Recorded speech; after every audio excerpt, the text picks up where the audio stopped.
Now, 4 days. How is it shaping up now that we're 3 hours into the warning? Well, now that we are officially in that warning period, of course, we are seeing things like this. Very low visibility in Madison right now, and this is continuing into other areas of southeast Wisconsin, too. So the conditions are going to deteriorate, especially with our visibility becoming less and less as this snow continues to fall down. And what's going to make it worse as we head through the upcoming hours, it's the actual snowfall rate. So how much snow can fall per hour, that is going to pick up heading into the afternoon and evening. So we are talking about snowfall rates an inch, maybe an inch and a half an hour for some spots.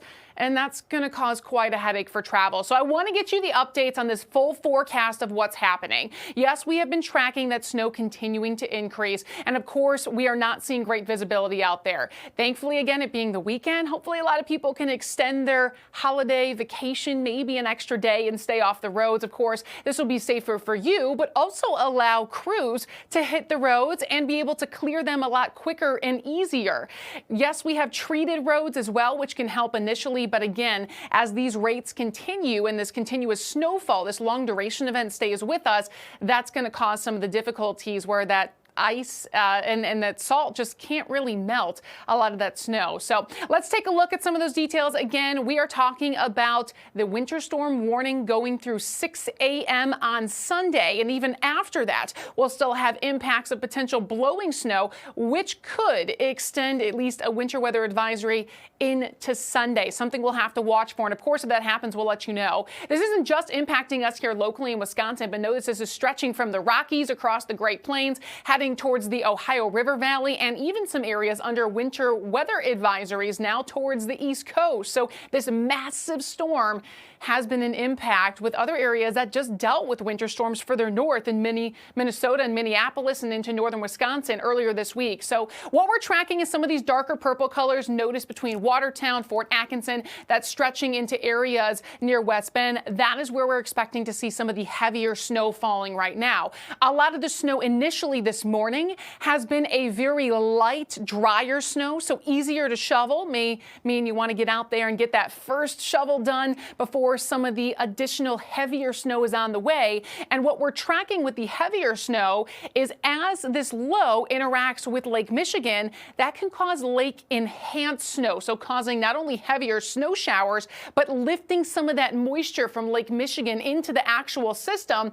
That could create lower snowfall ratios, which overall just means that we are looking at having that heavier, wetter type snow, that it's great for packing or making snowmen near the lakefront, but it can be that heart attack snow and be very difficult to shovel. So we are just, again, in the beginning stages of this system moving through. We'll continue to track this low heading our direction. And again, as it does, we'll be picking up some of the snowfall rates and amounts through the upcoming hours. As we look at Sky Vision Plus, yes, we'll be tracking more the dark purples out there on this map. Again, that is going to be the heavier snow really kicking in by the afternoon and continuing into the evening hours tonight. So that's going to be the key time frame where you really don't want to be on the roads, especially with very low visibility at this time. Snow will become a little lighter and more scattered as we're heading into Sunday morning, but then we're dealing with stronger winds. The numbers on the screen here showing our sustained winds, not the gusts. Gusts could be near 30 miles an hour tomorrow.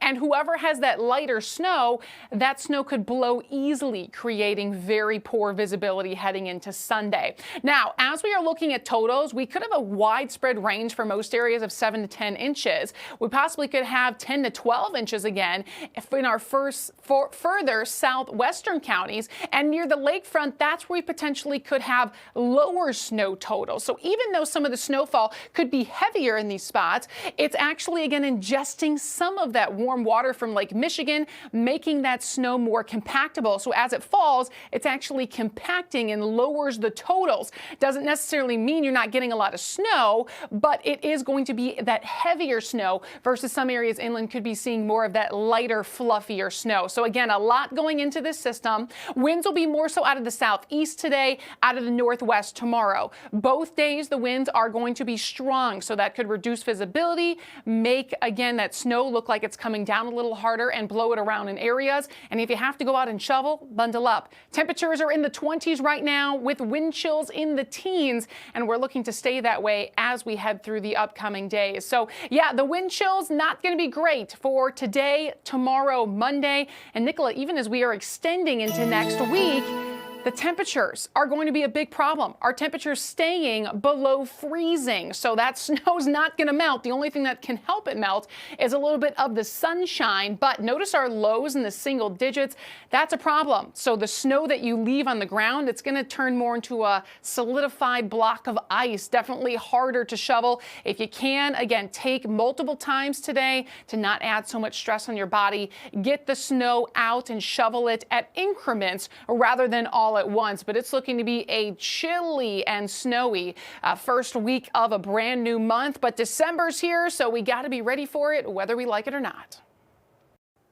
Yeah, Lisa, I think it's safe to say that December is clocking in on time for her shift. Hard to believe here that the official start to the winter season is still several weeks away. It is. And if you're wanting to know the little tidbit on the temperatures, even our long range temperatures right now going past next week still looks to be below average and very cold. So we're not looking at having any kind of major warm up anytime soon, which is also why we have the chances of some more snow showers heading into next week.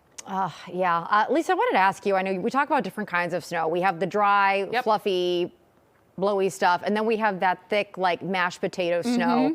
When it comes to driving conditions, obviously the best kind of snow for driving is no snow. Yes. But can you talk about how these two different kinds of snow feel different for a driver? Yeah, so if you've ever driven on snow, that wet snow, that heavy snow, it kind of is like your wheels just keep spinning, right? So it creates a very slick, almost wet-like feeling, but the dry snow can have the same impacts. While dry snow sometimes can help, it actually can be more harmful as well, because if you go outside, and even right now, the snow is very light and fluffy for the initial part of this storm, it also can be very slick. So again, the amount of snow can be deceiving. You don't have to have a lot of snow on the ground to cause traction issues if you're heading out on the road. Of course, if you have four-wheel drive, any kind of winter tires, that will be a little bit better with traction. But whether we have that light snow or we have the heavier kind of mashed potato snow, as you called it, both are going to cause implications and complications under your tires if you're trying to get traction. So the safest thing, obviously, is to stay at home if you can. If you have to go out, the best thing I can advise people is plan to have a safety kit. That's something where people need for blankets to stay warm, have a flashlight, have some food, especially water, medications with you, and have a way to call for help, because with the cold temperatures around, the temperatures inside your car will drop quickly too. And of course, we want people to stay safe, but this is a impactful system, especially on a holiday weekend. I know, Nicola, you and I, we love holidays, but I don't like to see this kind of snow when people, of course, are going to be traveling, heading to or fro from where they're at. All right, Lisa Michaels, thank you so much. We're going to leave Lisa on that note there, talking about having that emergency kit. Now, this is really important because this morning I am already seeing upwards of a dozen disabled vehicles on our roads. Fortunately, our Fox 6 photojournalist Jake Salzbrun is safe behind the wheel of our Fox 6 storm vehicle. He is joining us now live from Cudahy, where it looks like, Jake, the roads are snow covered. Yes, they are very covered, as you can see. It's hard to see what lane I'm in. This is usually a 4-lane road, but it's very hard to see which lane I am in. Even some subdivisions I was driving down were covered. It was very hard to see. It was very slick. It was very hard to stop. Some cars were stopping from way further back just to give themselves enough time if they are sliding and slippery. And I did see someone on a snowmobile. It's that thick over here to where you have to have a snowmobile to get around in certain neighborhoods over here in Cudahy. But the roads are very slick. Everyone is being very precautious. Everyone is driving below the speed limit, not trying to rush to get to where they need to go or try to speed around corners to get to back home due to this storm or any sort of area like that. The slickness and everything that is there is starting to get a little bit icy just here near the lake shore over here in Cudahy, that snow, that impact is very thick now, is getting very dense, and seeing people to try to shovel their way out, it seems like there's a little bit more of that effort to kind of get that snow off of their driveway. But we'll send it back to you here down in Cudahy. Jake Salzbrun, thank you so much for keeping us safe and informed this morning on our roads. He's reporting there from Cudahy. Okay, we're going to take a short break right now. We'll see you on the other side of it with another check with your latest forecast from Lisa Michaels. And we're also going to check in as well with our crews who are on the roads. We'll see you soon.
Well, good morning, everybody. Welcome back to a very special edition of Fox 6 Wake Up News, Winter Storm Edition. We are live all day long for you on Fox Local, and of course, we'll be on air later on this evening as well. But this morning, we've got you covered on all fronts. We've got crews who are out on the roads for us. Our Fox 6 photojournalist, Jake Salzbrun, has been traveling all over the viewing area today, getting a check on those road conditions.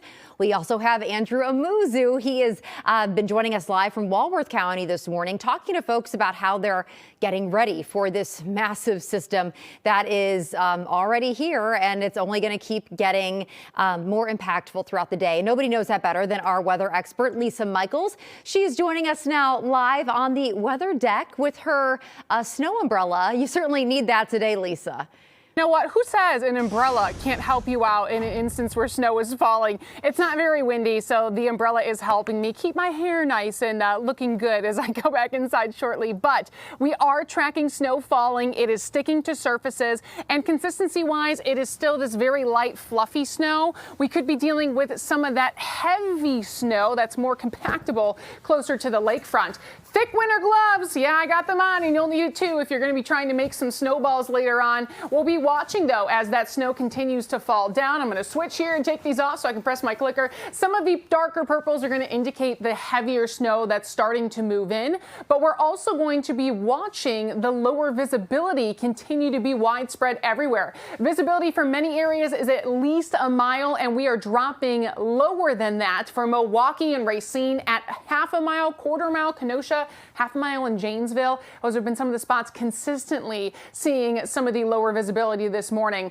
Now, the winter weather is not only impacting us here locally, but we have this stretching from the Ohio River Valley all the way to the Great Plains and the Rockies. It is a massive system causing impacts across many areas. So again, we are just one spot in this winter storm warning right now. That will go through 6 a.m. on Sunday. Not only going to be dealing with heavy snow accumulating or higher amounts of snow, but it's the impacts, especially in terms of low visibility and travel concerns, that will be more of a headache and hazard as we're heading further into Saturday afternoon and Saturday night. So this long duration system is going to cause problems as we head through the next 24 hours. Please take your time, take it slow. If you can stay off the roads, that will be the better option, especially to allow crews to easier access to clear them off. Sunday will still have some higher impacts, though, as a lot of roads will be covered with snow. It's going to take some time for crews to get out there, though they might be eager for one of the first big systems for many areas.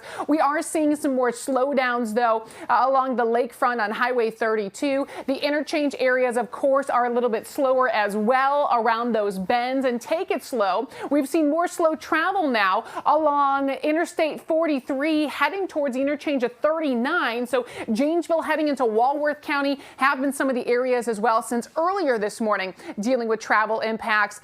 Just make sure you plan for some extra time if you're going to be heading out. Also bundle up. Temperatures right now in the 20s. We have some areas with wind chills in the teens. We'll maintain wind chills in the low 20s today. So if you are going to be taking those multiple rounds shoveling, you will want to make sure you have the appropriate winter layers. And for some, you may have not shoveled this much this year, but you'll need it. Again, gloves, hat, the thicker gloves I may add as you'll be heading out to get rid of some of that snow through the day today. We're going to have a lot more covering, though, this winter weather with me and our crews coming up. But Nikki, I'm going to toss it back to you at the desk.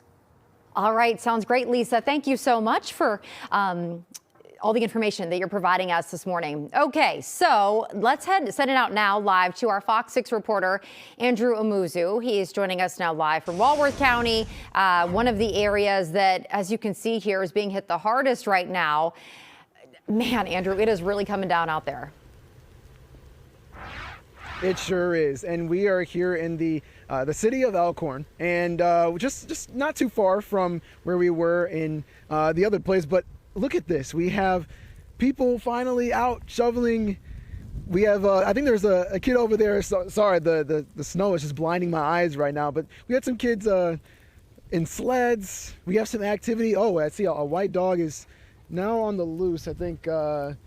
They probably got to get that dog over there. Oh, there's more people over here. Okay. See, as you can see, there's a lot more activity out in this neighborhood, and that's exactly what we were trying to find, is just people out trying to, shovel their sidewalks, their driveways. The road that we're actually standing on right now, it's getting up there. The snow, it's definitely here. It's not really, it's not actually at all. It's not plowed at all. And so we're definitely seeing a lot of people starting to come out. As you can see here, just the snow. Like, I can literally make tracks and everything like that. And I know the camera's kind of getting a little messed up there too. That's just the story of how everything is going right now. And so, yeah, we're going to continue to stay updated with everything that's going on out here, with people starting to come out and play in the snow as well. So at least there's that. Yeah, that looks like a lot of fun, Andrew. I feel like if you've got to deal with the winter weather, you might as well make the most out of it, right? Oh, yeah, 100%. Have to. Maybe see if they've got a sled for you. You can get on those hills with them. Thank you so much, as always. All right, we'll check in with Andrew here at our next hit, which is at 9:30. But for now, I want to give you a quick look here at your roads. Taking a look here at our rotating cameras. You can see things are going mostly smoothly, but we are still seeing some crashes as well. You're taking a live look here. This is at 94 in Drexel Avenue, where, as you can see, the left shoulder, the left lane appears to be impacted by a single vehicle crash. As you can see, there is some congestion kind of behind this crash here. Folks are going nice and slow to give those emergency crews plenty of room to respond to this. Obviously, we hope that driver is okay. This is certainly, though, a reminder for all of us to please be safe out there this morning. Go extra slow if you don't have to go outside or go anywhere in your car. Don't do that. We are seeing a lot of disabled vehicles and a lot of crash reports, just like this one this morning. Okay. So now we are going to get a check in with winter parking restrictions, which, if you live in most of southeast Wisconsin, we're talking about Milwaukee County, as well as Franklin, as well, other places. Winter parking ordinance in Milwaukee goes into effect on Monday. That is December 1st for many communities around our area. A snow emergency has already been declared in some places like Franklin, so that means that there is no street parking allowed from today through Monday morning. In Milwaukee, we're also expecting a snow emergency to be declared this weekend as well. And that means that those parking rules could go into effect early. So definitely, before you park your car anywhere, just check the signs. So you make sure, you'd hate to get a ticket or even worse, towed. We want to give those plows plenty of room to clean up. Our next hit's at 9:30. I'll see you then.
Good morning. I'm meteorologist Lisa Michaels here to give you the update on our winter storm warning. It's in effect until 6 a.m. on Sunday. We're talking about heavy snowfall, low visibility, cold temperatures, all going to have an impact, especially if you're traveling. Heavier pockets of snow starting to move through, especially around areas of Jefferson to Watertown. So plan for extra travel time. Snow is already accumulating on roads and reducing visibility. That's going to be a big concern as we head through the day today. Visibility a mile or less, and plan on it getting worse as heavier snow continues through the afternoon. You can watch more continuous coverage right here on Fox Local, so you can tune into that. Otherwise, we'll turn it back to the Big Noon Kickoff.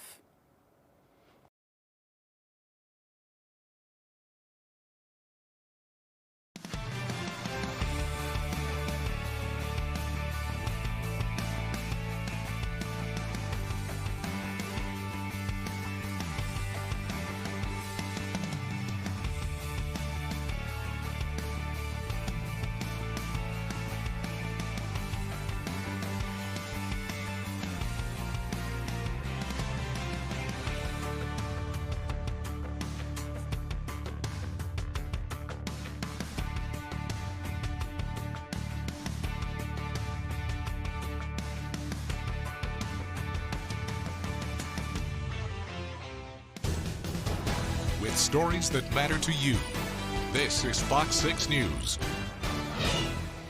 All right, good morning, everybody. Welcome to a very special edition of Fox 6 Wake Up News extended on Fox Local. You are taking a live look this morning at your roads. I want to bring you now to a breaking traffic update that we just got into our newsroom. A really gnarly crash to report. I want to show it to you. We have the camera for you right now on Select 6. If our director could please pull that up, I want to show it to you. Okay, as you can see, the left 2 lanes of traffic are blocked while crews respond to this.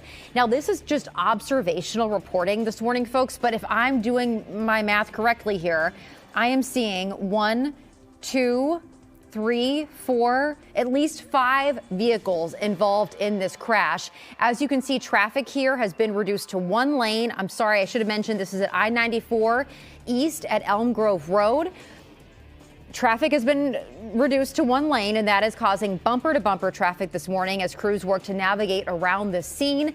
Again, we are seeing a multiple vehicle crash this morning. This is just one example of traffic incidents due to this weather that we are seeing all over the viewing area this morning. So please be careful if you need to go out today. That brings us now to a check-in with our weather expert, Lisa Michaels, if we have her. I think we're going to get a check in with Lisa here in just a minute. Now I want to talk to you. Oh, there we go. Hi, Lisa. Nice to see you. Yeah, great to see you, too. Nicola, you brought up those crashes in the cameras, and you notice how there's not a lot of snow on the ground, right? But it's that slick snow, and it doesn't cause much for you to lose traction on your car if you are driving. So take it slow today. We are advising a lot of people, if you can push your holiday travel back 1 day, hopefully you can do that and head out tomorrow. Take a look at our visibility right now downtown from the station here in Brown Deer.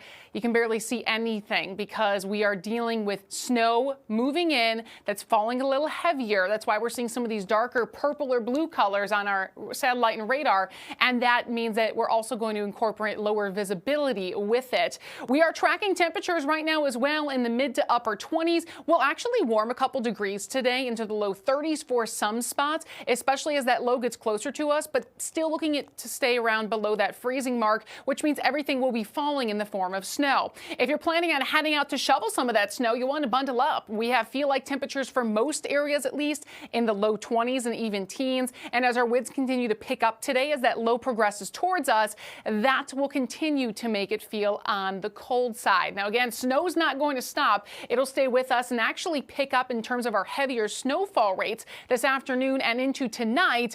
And in terms of totals, by tomorrow morning, we're looking at racking up a widespread 7 to 10 inches. We could be a little higher in our southwestern counties, 10 to 12 inches. And this is where it's going to be tricky. Near the lake, we could possibly have lower totals. Now, the reason why, this system, as it moves in, it is going to pull up or pick up some of that moisture from Lake Michigan. That is going to lower the snowfall ratios, which overall creates heavier feeling snow in terms of consistency. It's that perfect snowball snow that you can compact, but that also causes lower snowfall amounts. So again, there's a lot of factors that go into the snowfall amounts. Areas that have lower snow are still going to see a lot for this event. Don't get me wrong, and are still going to have impacts, but it will be a little bit harder to shovel near the lakefront due to the extra moisture in that snow. Snow further inland looks to be a little drier, a little fluffier, could be easier to shovel. I will tell you though, bundle up if you're heading out, and if you can, do so multiple times throughout this event to clear that snow so you make it easier on your body. All right, great advice there, Lisa. Thank you so much. Okay, now let's send it out live to the roads where we have our Fox 6 photojournalist, Jake Salzbrun. It looks like, Jake, although visibility is very reduced, it looks like you're headed near the Home Bridge. Is that right? Traveling south? Yeah. Yes, that is right. The Home Bridge is coming up, and visibility is at an all-time low today for where I have been driving around. As you see, the lakefront supposed to be over there. Can't really see it. The skyline of Milwaukee is supposed to be there, and the Home Bridge is coming up. It is very slick. It is very wet. The snow, as you can see, there's not a lot of it, but again, in this lane, in the left-hand lanes, in the right-hand lane, it is very slick. In the left-hand lane, it is very slick. I have seen cars getting onto the expressway, getting onto certain streets, be sliding out. Their tires are spinning. Take your time. Do not have to rush anywhere. It is more important to get to things safely than it is to get things faster, especially here driving on the highway as well. As you can see, the skyline is somewhat getting there here in Milwaukee, but again, that visibility is getting reduced by the minute. And again, very slick, very slick for the tires. If you don't have four-wheel drive on your car, again, being very cautious with what lane you pick. As you can see, the right-hand lane being very clean, the left-hand lane not being so clean. Here in the Fox 6 Weathermobile, we do have four-wheel drive, so a little bit more safer. And turns themselves have been a lot more slicker. You see a lot of people pressing on their brakes, being prepared and being ready to get in that turn. As I'm heading into more towards downtown Milwaukee, I will send it back to you in the studio. All right, Jake Salzbrun, thank you so much for your reporting this morning. You really get a feel for what Jake is talking about there, what it feels like to be behind the wheel of a vehicle in this winter storm. Our city skyline, which is usually just spectacular. You can see it so well from that vantage point on the Home Bridge. A little blurrier this morning thanks to this winter weather. Jake, thank you so much. Okay, I want to send us back out now to that breaking traffic alert that we had. You're taking a live look here at 94 East, about a mile and a half. Excuse me, I'm talking about a different crash here. Okay, excuse me. You were taking a live look here at I-94 East beyond the ramp from Moreland Road. This is at Elm Grove Road, I should say. We just got this in. They're declaring a total freeway closure on I-94 East in this area as crews continue to navigate this pretty impactful crash that we are seeing here. It appears to involve multiple vehicles. Now, prior reports that I've been getting from the DOT were telling me that the left three lanes were blocked while crews responded to this, but now they're saying that they're closing the entire freeway. So, heads up if you were planning on using I-94 East today, stay home, don't find another way to go. The cars that are kind of trying to navigate around this scene are being kind of all shoved to that far right-hand lane. I don't even think that they're in the lane. I think that they're traveling on the shoulder of the road there, and it is bumper-to-bumper traffic that is being stretched now back through miles.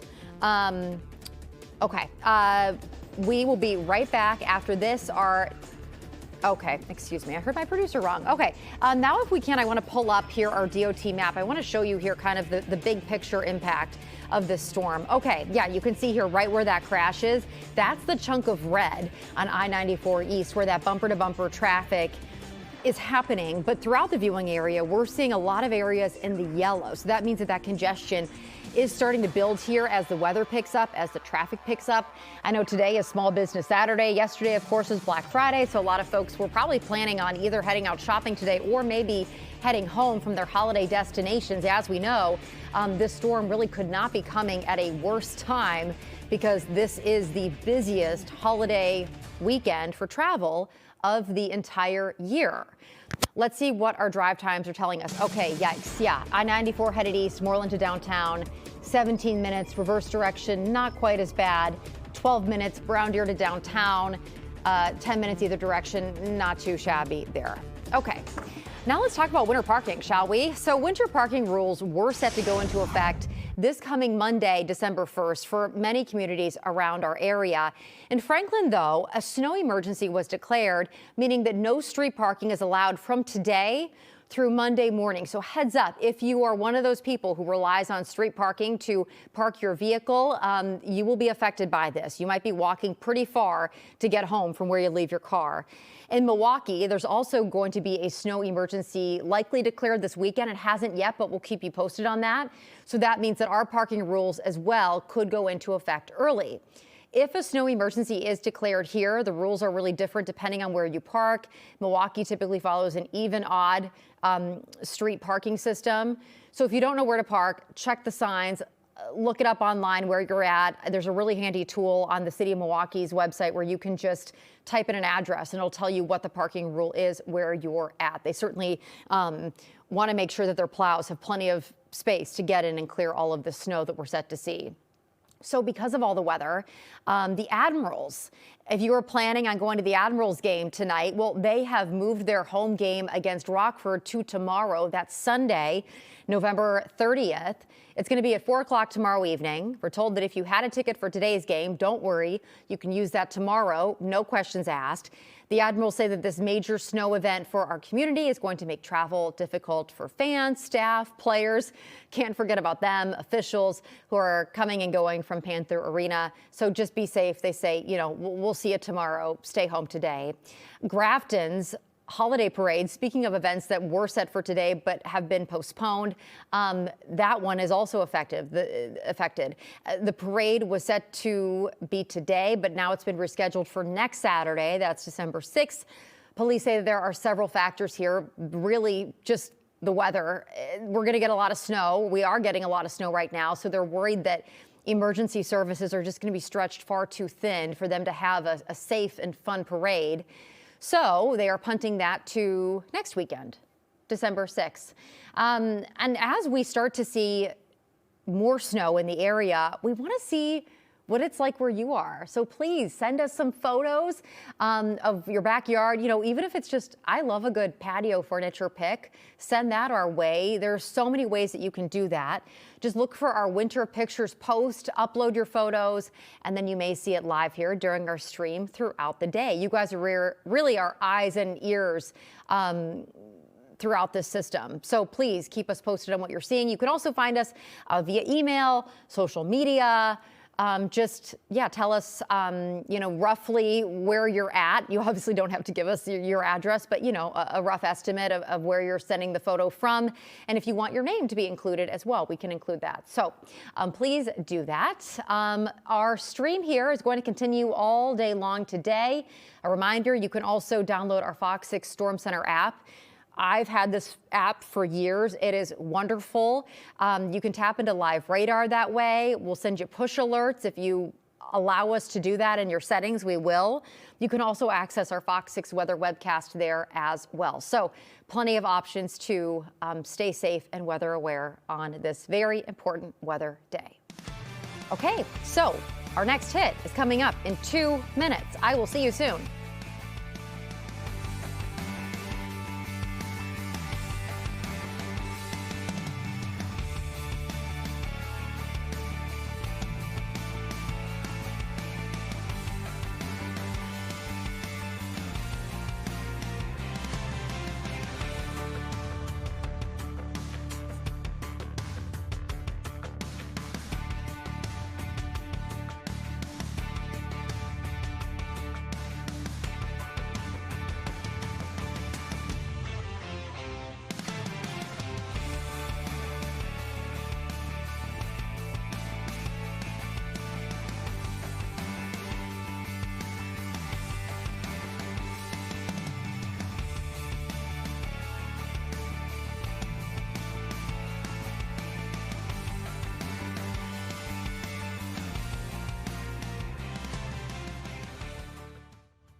with stories that matter to you. This is Fox 6 News. Good morning. Thank you guys so much for watching Fox 6 on Fox Local. We've got you covered here all day long as we continue to track a massive winter storm that's set to bring up to a foot of snow in our viewing area here. So let's check in now with our Fox 6 weather expert, Lisa Michael. She's been tracking the system now for several days. And wait a minute. Can you see this? Are the puppy pics coming in? Yeah, the puppy pics are coming in, and I'm hoping some kids may be coming in as well, as people will be getting out in the snow as it's already starting to accumulate. Alicia sent this in from West Bend, where Poppy's had his first snowy experience, or I guess it could be a girl, but either way, Poppy looks very cute though in the snow, and I think a lot of dogs will be out there nuzzling their noses and jumping around in the snow today. While it may be good to go outside, of course, you will want to bundle up, especially your pets as well, as temperatures are below freezing and are looking to stay that way throughout the day. People in Chicago also out and about to look at the Bean in Millennium Park. Of course, they have crews right here already shoveling portions of the park, and a lot of our crews here locally have been on the roads, clearing them and shoveling as well, as we've been tracking snow across all of our counties, and some areas, unfortunately, are dealing with roads completely covered in snow already. So not the best, and unfortunately conditions will continue to deteriorate visibility wise and being able to travel as that snow continues to fall down, and in fact rates are looking to pick up in intensity as we head into the afternoon and evening.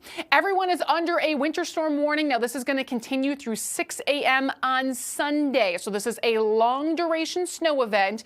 We will even continue to have impacts on Sunday when this expires and the snow's out of here. We might be added to a winter weather advisory, again, depending on the situation of how things are looking.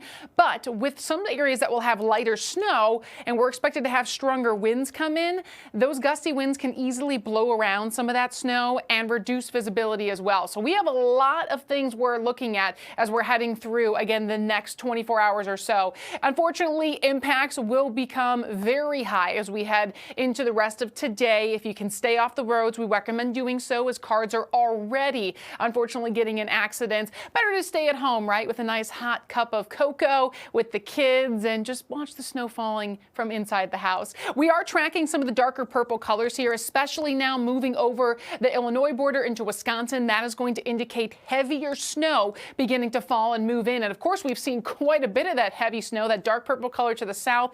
That's going to be the issue of those higher snowfall rates starting to pick up as this low pressure system gets closer to us. So we're still in the beginning of this system. Snow is already sticking to surfaces. Now the treatment of the salt and some of the additional things on surfaces is helping initially in some spots, but with heavier snow on the way, it's going to be hard for that to continue to melt it and crews to continue to keep the roads completely clear. So Sky Vision Plus will show the deeper purple blue colors moving in by the afternoon and evening, indicating the heavier snow. We could have some lake enhanced snow, which could again bring even lower visibility to spots and creep up those snow totals even more. We'll just have to watch where some of the banding could occur with that. Then as we head further into tonight and really Sunday morning, that's when the beginning of the weakening of this system will start to continue heading into the rest of your day on Sunday. Now when that snow moves out as we head towards the mid to late morning hours on Sunday, we have very strong winds on the backside of this, and those winds out of the north northwest, they're going to be chilly and they're going to be strong, both of which will cause an impact on how it's going to feel. We could be dealing with some wind chills in the single digits to teens, also dealing with blowing snow, creating a problem visibility wise. So this is again going to not only be the snow falling now, but we're going to continue to track more of those issues in the upcoming hours. Hang on, we got a little tech issue over here, so I'm going to step over and try to get back to where we are and give you the upcoming information. Here's what we're also tracking, again, that snowfall forecast. We could be seeing 10 to 12 inches of snow in our southwestern counties, more widespread 7 to 10, but it is looking very likely that the closer you are to the lake, the lower those totals could be. And it's not because you're not going to see a lot of snow. It all has to do with our friend Lake Michigan. As the system moves in, some of the warmer waters from the lake will then be ingested into this system. That is going to change the snow ratio. And we look at the snow ratio in terms of if we are looking at having fluffier snow, so that drier snow like we're seeing now, or if we're going to see that heavy wet snow. So we are looking at having a higher snowfall ratio for our inland areas. That means more inland counties will have this fluffy snow and higher totals possible. That's usually what we've been looking at our map for our total so far. Near the lakefront, we're looking at having a lower snow ratio because of that moisture from Lake Michigan being ingested into the system. That will lead to a heavier consistency in the snow, a wetter snow. That snow then falls and compacts more on each other because it has more of a heavier weight. That then lowers the actual totals. So either way, we're going to see a lot of snow with this event, but it is looking to, again, vary the amount of snow depending on where you are, just because of those ratio rates. Temperatures in the 20s, feeling like the teens out there. It is chilly, and we are going to be very cold as we head through the upcoming days this week. Windy, and again, take multiple trips to get rid of that snow, to clear it out today, because it's not looking to melt much in the upcoming days. In fact, we get even colder with highs in the 20s by next week. All right, Lisa, thank you. Yeah, this winter storm is causing a nightmare on your roads this morning. You're taking a live look right now at I-94 East at Elm Grove Road. 94 East is completely shut down this morning because of a multiple vehicle crash. You're taking a live look at it here. My understanding is that it involves at least 3, but maybe 5 or 6 vehicles. This crash is just gnarly. There's no other way to describe it. The left 3 lanes were closed initially, but now I think crews have just said, you know, we need to shut down the entire freeway to respond to this and get all of these people, all of these cars taken care of. We've got a check of your forecast in 2 minutes.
Well, good Saturday morning. I'm meteorologist Lisa Michaels here to give you a quick update of what's going on. We're still under that winter storm warning until 6 a.m. on Sunday. Hazardous and dangerous travel is going to be expected through the upcoming hours as we are tracking heavier snow now moving in across the Illinois-Wisconsin border. So snow's been falling this morning, sticking to surfaces. Visibility has been low, 1 to 2 miles for most spots, but we're going to continue to decrease that through the day today. You can tune in on Fox Local. We'll have continuous coverage all day long. Till then, we'll turn you back to the big noon kickoff.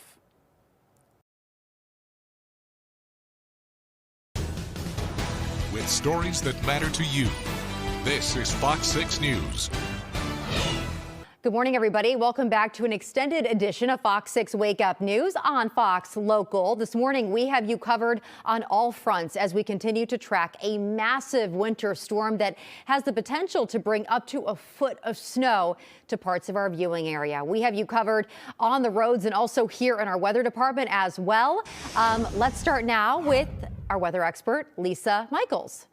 Yeah, this is our green screen, and this is what I'm in front of. But when we tell our computer system to pop in the graphics, it covers up anything that's green. So that's hence why I can't wear green. But what we're tracking still is that winter storm warning for all of southeast Wisconsin that will go until 6 a.m. on Sunday. And we talked about that this began at 6 a.m. and we had light snow falling that quickly was accumulating on surfaces. The snow initially has been very light and fluffy. However, it has accumulated enough for many areas inland where the roads have been deteriorating. You can't see the lines as much. We've already been talking about accidents, and unfortunately, I think there's going to be more to come if you're traveling out, which is why we really advise you to stay in today for your own safety. Notice these darker purples, bluish color here near Janesville towards Lake Geneva, northern portions of Walworth County. This is heavier snow, and that's going to continue to move inland as we move through the upcoming hours. So more snow, but falling down at a faster rate. That's going to reduce visibility and accumulate at a quicker rate, too. Visibility for most spots is sitting around a mile. Again, it's fluctuating a little bit. We even have areas under that. A half-a-mile visibility in Rock County near Janesville, also from Milwaukee down to Racine and Kenosha. And yes, it is having a big impact on travel. We are just in the beginning of this system. We have a lot more moisture and heavier snow on the way. And when that moves in, I really think you want to stay off the roads by the afternoon and evening because that's when conditions are going to be the worst. We'll even have temperatures get a little bit warmer today, looking to hang for most spots below that freezing mark. We could be flirting with that 32, 33 degrees mark near the lakefront. Again, that will have an impact on how heavy the snow is. So in terms of a wetter snow near the lake to a drier snow inland where it's colder. Either way, though, if you're going out to shovel, make sure you take it slow. Shovel in increments as well as we'll be tracking chilly temperatures feeling like the low 20s throughout the day. We are seeing bumper-to-bumper traffic this morning on I-94 East at the ramp from Moreland Road. As you can see, crews there are out responding to a massive crash involving multiple vehicles. I'm seeing paramedics on the scene as well as fire trucks. Hopefully, all of those people involved are okay. Let this be a reminder to you folks. If you absolutely need to head out today, take it extra slow. Please be safe. We certainly don't want to see more incidents like that one. Okay, it is 10:04, and you know, some people enjoy winter weather like this. It can be fun for kids to get outside and play in it. Andrew Amuzu knows that. He's been checking in with us all morning long from Walworth County. I understand, Andrew, you were hanging out with some kiddos earlier who were really embracing sledding today. Yeah, you said we were hanging out, and actually we still are. Let's show the camera over here. We got some kids playing, and I know we have some. They've been sledding down this hill right over here, and there's even a play set or a playground over there as well. There's just really enjoying the winter snow, and Lisa said it. I mean, there's more snow, and it's also falling down at a faster rate, and you can barely see. But I guess to the kids that doesn't really matter, and nobody knows that best other than right over here, Mr. Garrett. These are some of his kids out here. I mean, tell us about some sort of their excitement getting out in the snow, regardless of it being a snowstorm or whatever this is. They didn't even want to go to bed last night because they knew by the time they woke up there'd be snow on the ground. So they've been up since I think like 6, just ready to go. And we had to hold them back a little bit till there was just enough snow to sled on the hill here. That's crazy. I mean, I guess that's kids, right? I remember those days, being out and just playing in the snow. Yeah. But you also mentioned something very interesting about sort of location. I don't want to spoil it, but I'll let you reveal it. Yeah, we've been living overseas in Australia actually for the last 2 years, so the kids haven't hardly got to see snow at all. We were just far enough north over there that they didn't get any snow where we were at. So this is like literally kids in a candy store. They're having so much fun. They haven't got to sled in, I don't know, probably 2 years. So they're having an absolute blast. We couldn't hold them back.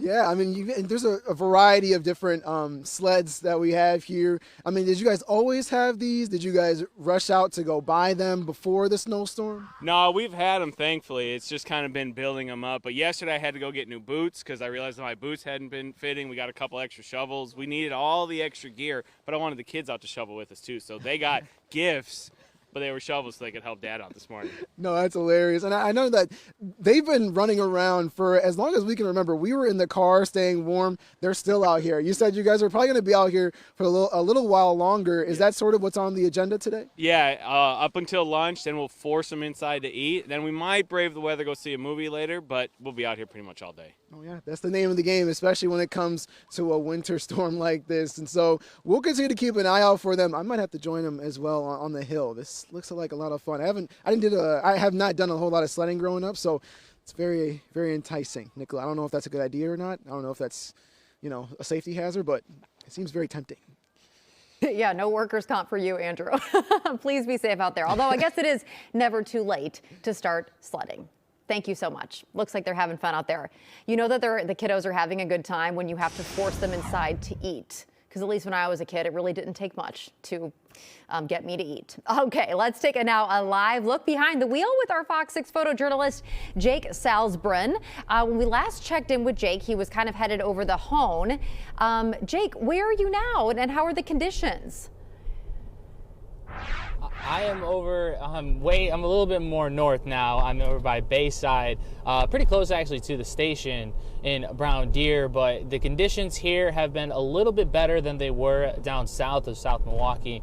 A little bit slippery, as you see, there's a little bit of wetness, and with it being so cold, it could freeze and turn into a little bit of icy patches here and there. The snow itself wasn't really covered. I was driving around through some neighborhoods over in Fox Point and Bayside where there was not a lot of clearance of snow, and the snow plows, as one now goes past me here at the intersection, they have been out and about. They weren't necessarily out over there, so the neighborhoods have been really kind of more of the worst points here on the north side, with more coverage, more snow, and then some of those banks around those turns being a lot more slippery. Had to have a little bit of a precaution when it came to stopping at some of those stop signs and those stoplights in those certain areas. But out here, a little bit better, a little bit more clear of the snow and the coverage of snow. But snow plows are out and about for sure. And I'll send it back to you. Yeah, Jake, I see one there, even just waiting at the intersection with you. I'm glad that the roads are looking a lot more clear over in the Bayside area. I wanted to ask you, I'm seeing on the DOT traffic map a lot of disabled vehicle reports. Have you seen a lot of cars that have slid off and are, on the side of the road or in ditches? On the south side over by Cudahy and onto the on-ramp of by the Hone Bridge and sort of that area, I did see a couple cars off to the side, and that's not necessarily maybe have slid off. Some of them have maybe just stopped, maybe just kind of waited a little bit to maybe either find a better path to go somewhere else or find a new thing. But I did see one car earlier that slid off. They were kind of stopped there. It looked like they were on their phone through the window on the phone with somebody to kind of get them some help. So there's been some. Yeah, I think today is one of those days where if you need to call for help, you might have to wait because you are not alone. All right, Jake Salzbrun, thank you so much. We'll be right back after this. Excuse me. Stay with us.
with stories that matter to you.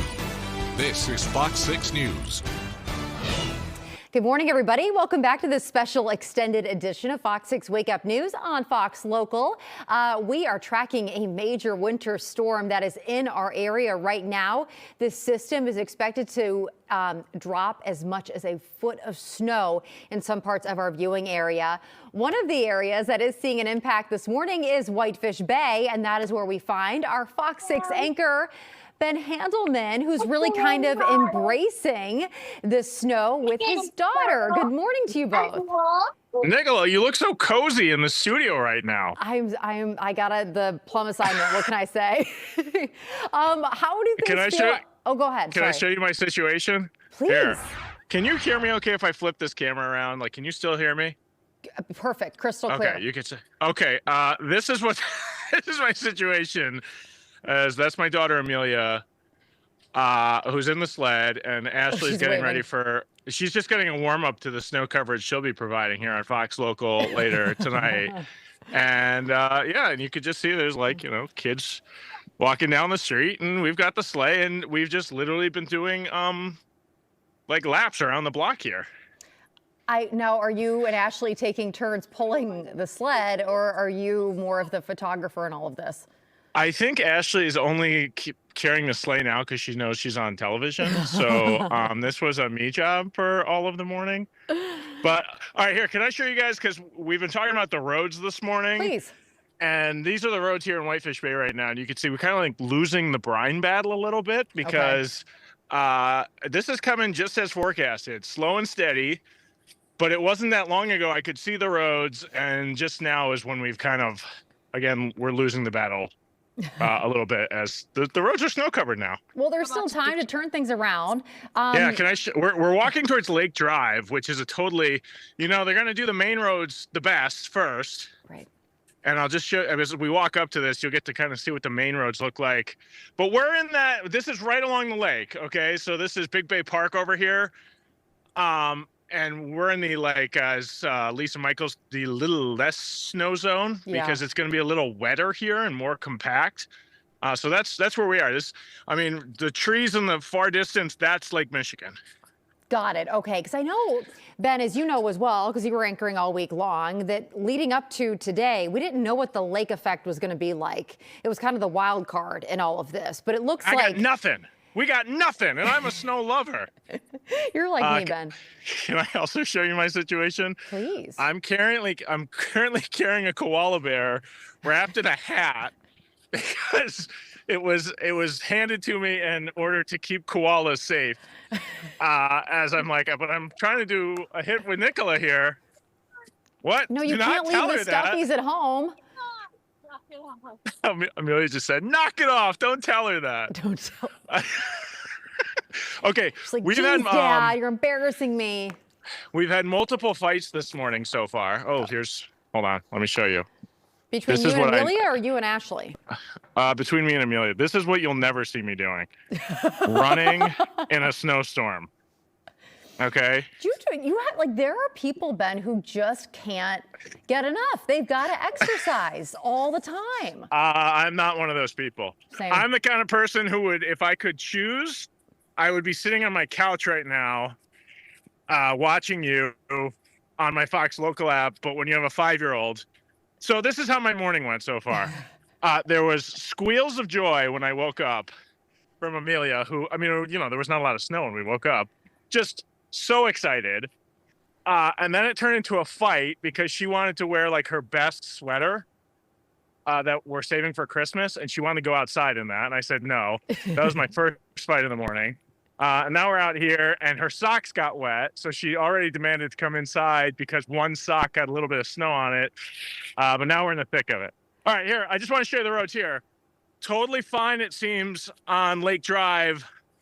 But Nicola, be careful because, this is when the roads can get really dangerous. When you can see pavement, you get a little more comfortable, and then you hit that slick spot. So, and here's a Whitefish Bay police officer keeping us safe. There you go. We'll wave to him. Protecting and serving. Ben, thank you so much for providing us this kind of family perspective of the snow. It will be endless coverage today here on the Fox Local app. So if I can, I'll join you guys later when who knows where we'll be. A snow hill, who knows? I don't know where my day's going. We will, we will take you as much as we can. Thank you so much. And honestly, I totally get where Miss Amelia is coming from. Wet socks are my kryptonite. Oh, that's the worst. So they seem to be dry now. She's not complaining. So maybe it'll be us just sipping hot cocoa later. But all right, thanks, Nicola, for keeping us safe. You're the best, Ben. Thank you so much. All right. Well, as Ben mentioned, things aren't that bad right now over on Lake Drive. But Lisa, I mean, you know this. We're really only 4.5 hours into a winter weather warning that's going to last until tomorrow at 6 a.m. So things very well could get worse. Yeah, and you know, Nicola, I've been talking to our own meteorologist, Stephanie Barrichello, who's also been out on the roads, and she's saying that areas near Waukesha County are terrible, but some areas a little bit further north are not as bad, and we're going to talk about that, but we are tracking some heavier snow moving in from Illinois into Wisconsin along the I-94 corridor and south. That's where the heavier snow and poor conditions are right now. Of course, we're still tracking a lot of snow too downtown in Milwaukee, heading up to the bridge there. We also have snow-covered roads, so that's going to be the biggest issue. Snow continuing to fall, and the darker the purple, the heavier the snow. That is moving in. What we're going to be watching during the afternoon is higher snowfall rates that could be an inch an hour, as well as lake-enhanced snow. So that could make those totals rack up even more. We're going to continue to track, again, the higher impacts heading into the afternoon and tonight. So really, if you can stay off the roads, the better for your own safety. We're going to have a lot more coming up, so stay tuned. In just a couple minutes, we'll be right here.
Well, good Saturday morning. I'm Fox 6 meteorologist Lisa Michaels giving you our winter storm update. We are still under that warning until 6 a.m. on Sunday, and we are just starting to see things pick up as heavier snow now is moving along and south of the I-94 corridor, and this will begin to move northward. So anticipate some of our snowfall rates to increase over the upcoming hours. Visibility's also been very low today, half a mile to a mile in most spots, and we will expect that to continue through the rest of the day today. Roads also covered for most areas, so stay home if you can to stay safe. You can watch continuous coverage right here on Fox Local as well as our YouTube page. Now back to your Big Noon Kickoff.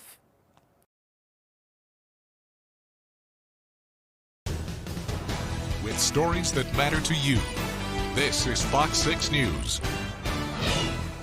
Good morning, everybody. Welcome back to Fox 6 Wake Up News extended version on Fox Local. My name is Nicola Junowitz. It's been lovely to be with you here all morning long as we continue to track a massive winter storm that is in our area right now. Some parts of our viewing area could see as much as a foot of snow today. And Lisa Michaels has been tracking the system for us now all week long. And okay, I'm so sorry. We're going to get to Lisa here in just a moment. But first, oh my goodness, if a picture was worth 1,000 words, I think that this one would tell a story of a winter storm. So the winter weather advisory went into effect, or excuse me, the winter weather warning went into effect at 6 o'clock this morning. It's going to last until 6 o'clock tomorrow night. Taking a live look here at MKE, where just about every flight to Chicago is canceled for today. But from what I'm seeing on the departure board, the rest of the other flights are on time, which is kind of amazing when you think about it.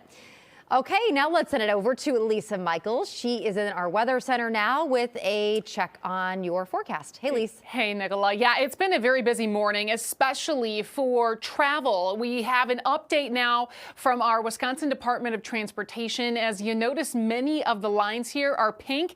That means completely covered roads, and blue indicating slippery conditions, but even some spots there could be covered as well. As the snow has been continuing to fall all morning long, of course, the salt, the brine, only going to do so much. Crews have been on the roads continuing to try to clear it off, but this snow just keeps falling. And unfortunately, as we head through the afternoon, the snowfall rates will continue to increase to an inch or so an hour, and the crews are going to have a hard time keeping up with that. So for your safety, for also helping out the crews, best thing you can do is stay home so they can get their work done and try to be able to clear those roads as much as they can.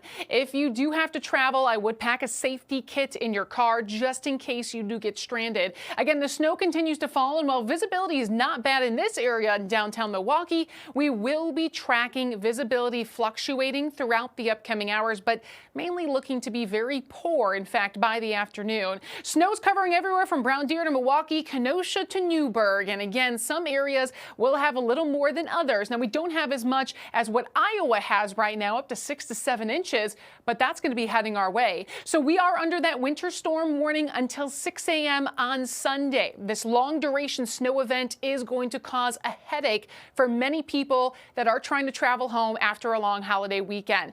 Just take your time, and if you can, maybe stay where you are and travel tomorrow or Monday. Those are going to be your safer and better options. Impacts will be very high through the upcoming afternoon and evening. We'll still have impacts heading into Sunday, although it's a little lower. The main impact for tomorrow, it's not necessarily the snow continuing to fall, but it's our strong winds. Now that's going to pick up any kind of very light snow and blow it around, continuing to drop visibility. So it is possible that even as this warning ends tomorrow morning, we could be added to a winter weather advisory for hazardous travel due to some blowing snow. Again, we'll keep you updated if that's the case. Right now, we are tracking the darker purple color here, especially more so than the past few hours south of the I-94 corridor and starting to move up north, heading towards areas near Watertown in southern Dodge County. This is going to be the next big round that we're tracking, really looking to accumulate more snow. And we have some of the darker colors again to our south, where even heavier snow is falling. That's heading our way. We've been tracking this moving out of Iowa all morning. So as we are continuing to have the system get closer to us, we are bringing in more moisture, heavier snow, all of which are going to be wrapping around this low to give us those higher snowfall totals by the end of this event. Let's step through the timing of this on Sky Vision Plus, because we will be continuing to track heavier snow by the afternoon and heading into the evening. That's when the travel conditions will be the most dangerous due to low visibility and accumulating snowfall. Heading into tomorrow morning, we'll still have snow showers, but it is looking to be a little bit on the lighter side. Now, once the snow officially moves out, heading into Sunday afternoon, we'll be dealing with breezy northerly winds. It will be cold. We're talking about wind chills in the teens, even some single digits, but that's going to blow around some of the snow that we're looking to have. Now, in terms of snow, take a look. We could see 10 to 12 inches of snow in our southwestern counties, widespread area of 7 to 10 inches, and we're looking at possibly lower totals near the lakefront. Now, why is that if we're going to have lake-enhanced snow? Well, while that can increase the snow falling at higher rates, we could be dealing with more moisture moving in from Lake Michigan. That makes that snow heavier and wetter. That then compacts as it falls and lowers the totals. So doesn't mean you're not going to see a lot near the lakefront. You could be seeing 5-6 inches, but there's going to be a quick increase of snow totals heading inland, mainly because we are going to be talking about a change in the snow ratio, the change in how much moisture is going to be in this system, giving us different types of snowfall. Now, take several times to shovel that snow, because notice as we move into the week ahead, temperatures stay chilly. We don't look to warm up any warmer. In fact, we get colder, and that means that snow's looking to stick around for the first week of December. Also, you want to get rid of that snow because with the sun out, that's going to help melt it. And it could be more of a chunk of ice, a lot harder to shovel in the upcoming days. All right, Lisa, thank you so much. Taking a quick check now at your roads. We're taking a live look here at I-94 at County Road C. It appears as though a semi-truck is involved in some sort of incident there on the right-hand shoulder of the road. It looks though like cars are managing to safely navigate around that. Elsewhere, yeah, I mean, we are seeing similar stories to this one. We're seeing a lot of disabled vehicle reports this morning. We're also seeing lots of crashes. I am seeing some improvement, though, that I want to report on I-94 East at the ramp from Moreland Road. It appears as though that area has been reopened. Yeah, I'm taking a look here. Well, let's see what this says. Okay, it looks like based on the drive times, like all those cars have been cleared out and that there's just one emergency vehicle left there. So I'm pretty sure the road's been back open because according to my traffic times, I-94 headed east from Moreland to downtown, it'll take you just 7 minutes, and that was not the case earlier. So I think that, you know, a positive update there that they're getting that multi-vehicle crash there taken care of. Elsewhere, let's see what else we're seeing. Okay, I-41 94 south, about a half a mile from Drexel. The right shoulder there is impacted because of a crash. So honestly, given how bad the road conditions are, I would say incident-wise, we're kind of doing okay here. Oh, okay, I did just see something pop up here. Heading up north by the Cedarburg area, Wisconsin 60 West is closed at Sheboygan Road because of a crash. So that one actually does look like it's pretty bad there up by Grafton. So now we had a little bit of a changing of the guard here with our Fox 6 photojournalists traveling in our storm chaser. We've got Tim Primo joining us now live. Hey, Tim, welcome to our winter storm coverage. Yeah, good morning, Nicola. How are you doing today? I am good, all things considered, but I feel like I've got an easier assignment today than you do. I'm in the studio, you're out on the roads. I know, Tim, you already have kind of a rough commute to get to work every day. Walk our viewers through what it was like getting to Fox 6 today, because I understand you had to go and pick up this vehicle from Jake. Yeah, I met Jake. Didn't Jake do a nice job? He did. So I got big shoes to fill here. But yeah, I just left. We just switched out at the station in Brown Deer. And now I'm just starting out. I'm heading south on I-43 from Brown Deer Road. And you can see the road is snow covered at this time. Visibility's down. I would say traffic is moving around 55 miles an hour. Earlier this morning around 9 o'clock, I came into work. I take I-41 through Washington County, and the roads weren't too bad. Very light snow coming down. I would say at that time at 9 o'clock, traffic was moving the speed limit. However, Washington County, tons of salt trucks out. There were salt trucks all over the place in Washington County, so they were on top of it. But as you can see now, just heading downtown, the visibility is getting worse the closer I get to downtown. And I think my plan for this first hour anyway is take I-43 to downtown, and then I'm going to take 94 and go west out a ways and see what it looks like out that way. I think that that's a great plan there, Tim. Thank you so much. Yeah, let us know how those city streets are being cleared and taken care of. I'm kind of curious about that. Okay, you bet. All right, Tim, thank you so much. You're the best. All right. Well, why don't we catch our bearings here and head to a quick break, and we will have our next hit at 10:43. I'll see you soon.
with stories that matter to you.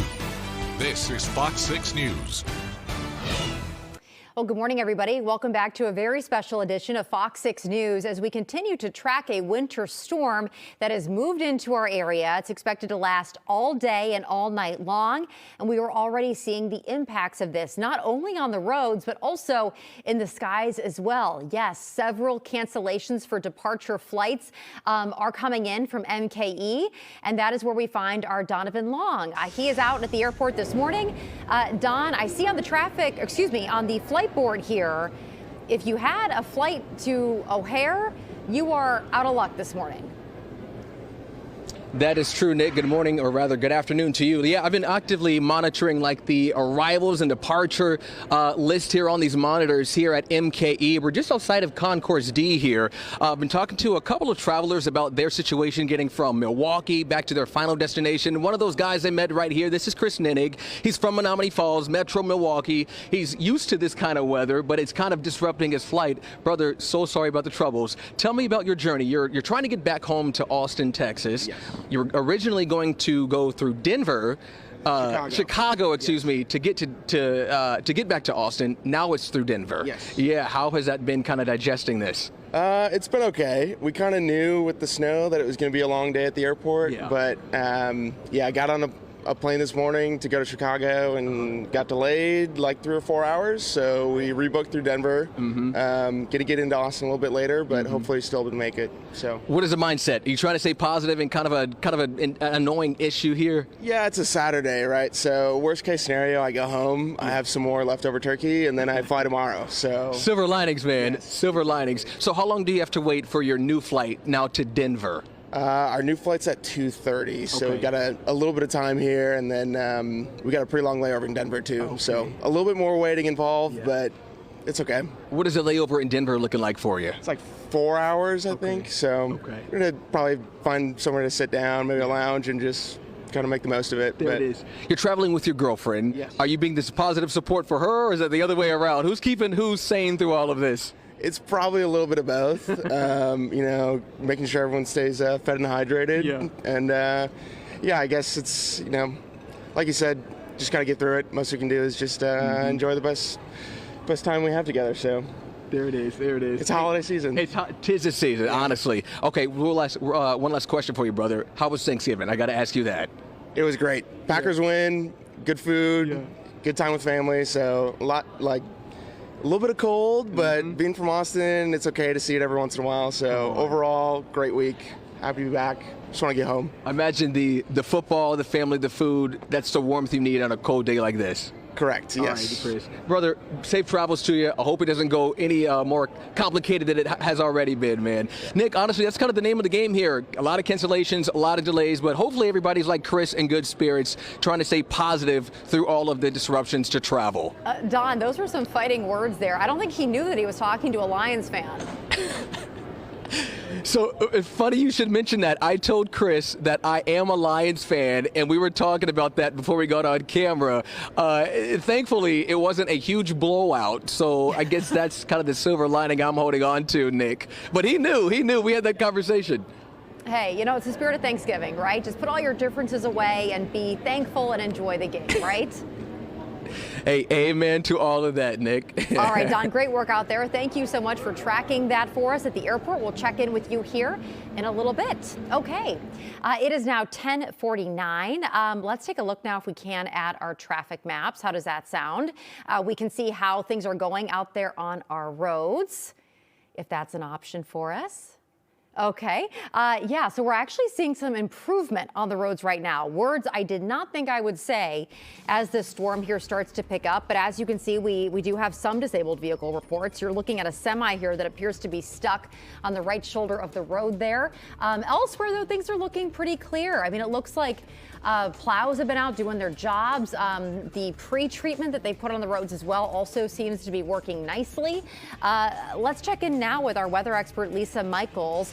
Lisa, so how much snow have we seen so far in this system? Yeah, so that's a great question. We haven't had a lot of reports coming in, but on our deck, we at least have a good inch. So I pulled out the handy dandy shovel, been shoveling out here, and we're going to make this fun because while we do have to shovel out there, especially if your kids are wanting to get in the snow, we're going to talk about a little fun science experiment you can do. I'm just using our mouse pad, but really you can use anything that's black. And what you all have to do is just hold it out and let the snow fall on it. What this does then is it collects all the little tiny snowflakes, and you can analyze each and every one of them. So it's kind of a nice way of the white contrast on the black mouse pad, and you can look at all the different little formations structurally of a snowflake. So it's super easy, super fun to do with kids, especially since this snow, I'll show you this too, it's not really packing snow. It is very fluffy, it is very airy, very easy to shovel, but this is not the kind of snow right now that most kids will be able to make a snowman.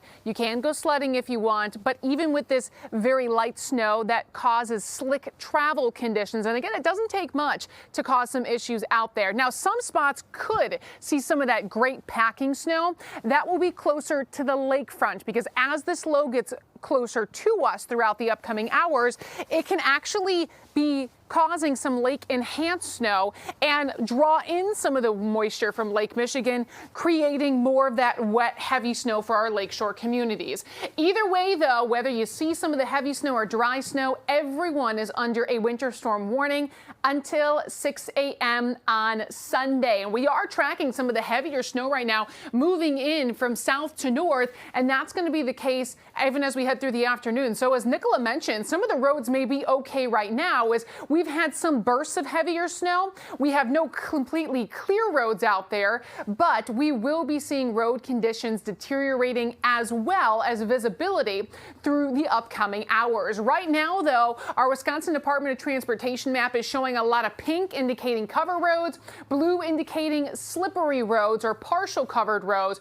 I would plan for extra time, and again, try to stay off the roads if you can as we head into the afternoon and evening. When some of the higher snowfall rates pick up, it really is going to be hazardous and potentially dangerous travel conditions. On top of that, the more people off the roads, the better it is for crews and the easier it is for them to continue to clear them.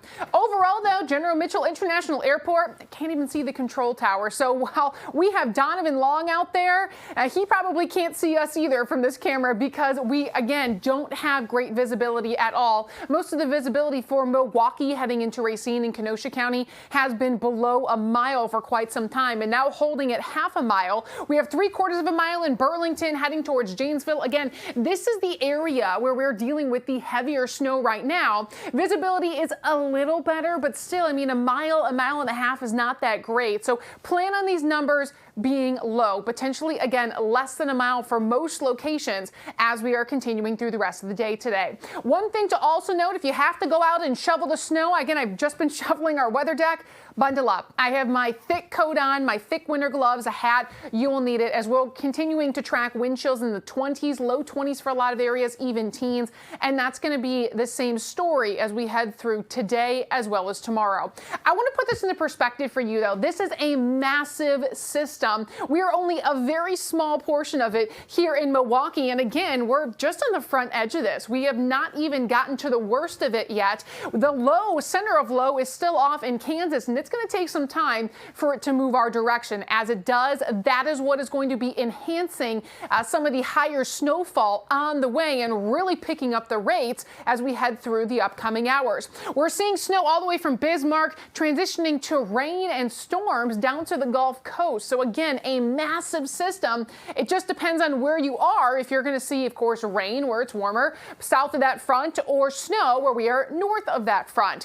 What we're also going to be watching is as this system gets closer to us, it could warm our temperatures up a couple degrees into the low 30s. Again, not looking at getting above that freezing mark, so this should continue to stay as snow as we're continuing through the upcoming hours. The heavier snow, again, is just starting to move in where the darker blues or purples are, depending on how you see it, but that's going to be the key story as we head through the upcoming hours. So we're continuing to give you team coverage. We'll be tracking the storm all day long right here on Fox Local, as well as our Fox 6 News Milwaukee YouTube page. You can watch us. We have you covered. We've got your backs. We'll give you more information right after the break.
with stories that matter to you. This is Fox 6 News. Well, good morning, everybody. Welcome back to a very special online and streaming edition of Fox 6 Wake Up News. My name is Nicola Junowitz. Let's get started here, shall we, for our 11 o'clock hour. We've got lots to unpack here as this winter storm is officially in our area. It is already impacting so many communities, and the city of Racine is far from alone in this. So now we're joined live, I believe, by Racine Mayor Corey Mason. Hi, Mayor. Good morning to you. Good morning. Good morning to you. Hi. Thank you so much for taking the time to talk to us today about how the city of Racine is getting ready for this system. I just saw on your Facebook page that your DPW crews are hard at work. Tell us, what are you asking Racine residents to do to kind of help your crews keep the roads and streets nice and clear?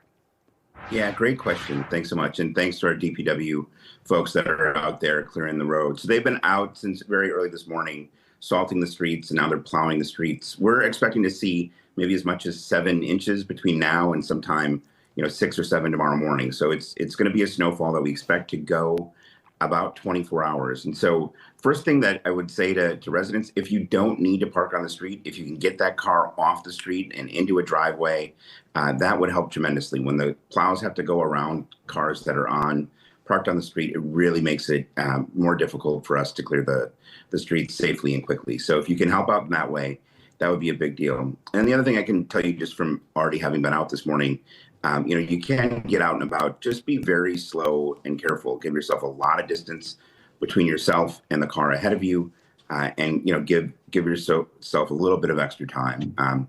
It is Small Business Saturday, and so we're going to go downtown and have lunch with some family and celebrate in that way. But we're going to be extra careful and give ourselves some extra time when we do that.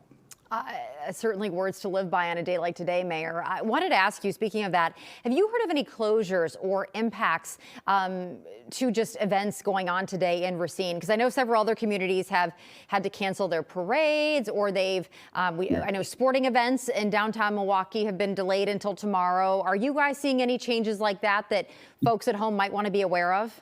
Yeah, anecdotally, we have heard of businesses saying, "Hey, we're going to close down early today," and they, worried about staff making it in safely. So if you have a particular place you want to go, you might want to call ahead of time and make sure that they're still open.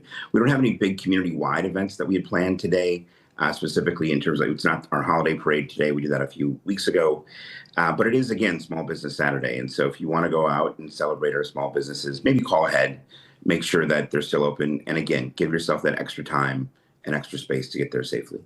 Oh, yeah, for sure. Can you talk to me a little bit, Mayor, about how, when you're getting ready for an event like this is kind of a slow, gradual, but long system. How does that impact the way you guys do your staffing to make sure that you guys are kind of covered really for the next 24 hours or so? Yeah, no, it's a great question. There's only so many hours that the drivers can be on without taking a break. So we have backup crews that are ready to fill in once their shift is done.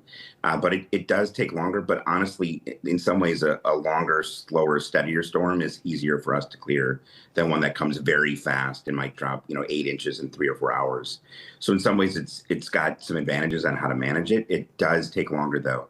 And then just as a reminder to people, we clear the main arterials or the main streets first. So if you live on a local side street and you're wondering, when are they going to come plow me out, they're going to do those main streets first to make sure that ambulances and fire trucks can get to every part of the community, and then they get to the local streets. And so if you're on a local street, be patient. They are coming, I promise. But we need to get to those main streets first to keep it clear for emergency vehicles. Okay, it's probably too soon to ask you this, Mayor, but I know that there are kids at home in Racine who are thinking, are we going to have a snow day on Monday? Tell me about what goes into... It's Saturday. It's too early to tell, yeah. Yeah. I mean, look, the kids, dream every snowstorm in winter is, are we going to have a snow day? Of course, right? But I think by tomorrow, if it really clears up by 6 a.m. tomorrow morning on Sunday, I have a hard time believing, unless something else happens with the weather that we're not predicting at this point, believing that the kids aren't going to need to go back to school on Sunday. Or on Monday, rather. So I have plenty of time today and tomorrow to do their homework and stay warm by the fire and be ready for school Monday morning. Yeah, don't count on it. Okay, I've got to ask you, I know a lot of communities in our viewing area have awesome sledding hills and places like that. What's like the hot spot in Racine for kids to go and have fun in the snow? Yeah. Yeah, Lockwood Park is always sort of the go-to place on Ohio Street. That's like I'm sure if you were there right now, you would see a bunch of kids on sleds going down that sled hill and really enjoying some winter weather. So that's the place to check out is Ohio Street if you want to see some great sledding and some kids enjoying some winter sports. And then on Lake Michigan along North Beach, you will see people sledding down the bluffs as well. So those are probably the two hot spots for winter sledding if you want to enjoy the snow today. Good to know. All right, Ohio Street is the place to be. Mayor Corey Mason, thank you so much for joining us live. By the way, your tree is beautiful. Nice work. Oh, thanks very much. Thanks very much. Happy holidays, everybody. Stay safe out there. Happy holidays to you as well. Thank you so much. All right, let's send it on now over to our weather expert, meteorologist Lisa Michaels. She's tracking the system for us. All right, Lisa, what's the latest? Yeah, we're going to give you some of the updates, especially if you're in Racine, where the mayor just was. We are seeing some heavier snowfall pockets continuing to move further north near Watertown. How do I know? Well, take a look at where the deeper purple or blue color is. And that is where heavier snowfall is falling. So we've been rather light this morning. A couple pockets, again, have been moderate to heavy. But if you are near Racine, this is what we're tracking. More heavy snow is on the way. So again, while it may be light in portions of Racine and Kenosha counties, it's not going to be for long. The snowfall will continue to pick up as we are heading through the upcoming hours. Visibility there also not that great as we've been consistently below a mile visibility from Milwaukee down to Racine and Kenosha. And now we're seeing more widespread areas near head towards Watertown, again, portions of Rock County, Jefferson County, near Sullivan as well, where visibility is going to be a quarter mile, half a mile. And the reason why we're dropping, it's because of what I just showed you. The heavier snow is moving in. That's going to continue to drop visibility as we are continuing through the rest of the day today. Bundle up if you're heading out, though, whether your kids are playing in the snow, sledding, or maybe you're shoveling. We have feel-like temperatures for many areas consistently staying in the 20s, low 20s and teens. A couple areas in the low 30s, but needless to say, the longer you're outside, the colder it is. So you want to cover up as much exposed skin as possible to make sure you stay safe. We're going to, again, continue to talk more about some of the snow on the way. But for now, I'm going to toss it back to you in the studio, Nicola. All right, Lisa, thank you. So Milwaukee and Wisconsin is by far from being the only place that is impacted by this winter storm. We know that Chicago is also seeing some major impacts from this as well. And you can really feel that impact, Donovan, at MKE today because all of the departure flights to ORD are canceled. Good morning, Don. How's it going out there? Yeah, Nick, they have been. Hey. Good morning to you, my friend. Sorry to cut you off there. Yeah, you're exactly right what you said.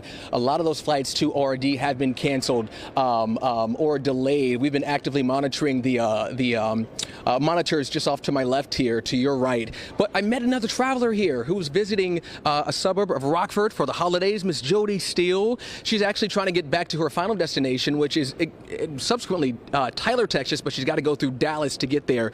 You've been delayed. Fingers crossed for no cancellations, though. How are you navigating that? Well, I haven't panicked yet. Yeah. But, a couple more delay notices and then it'll set in. Fair.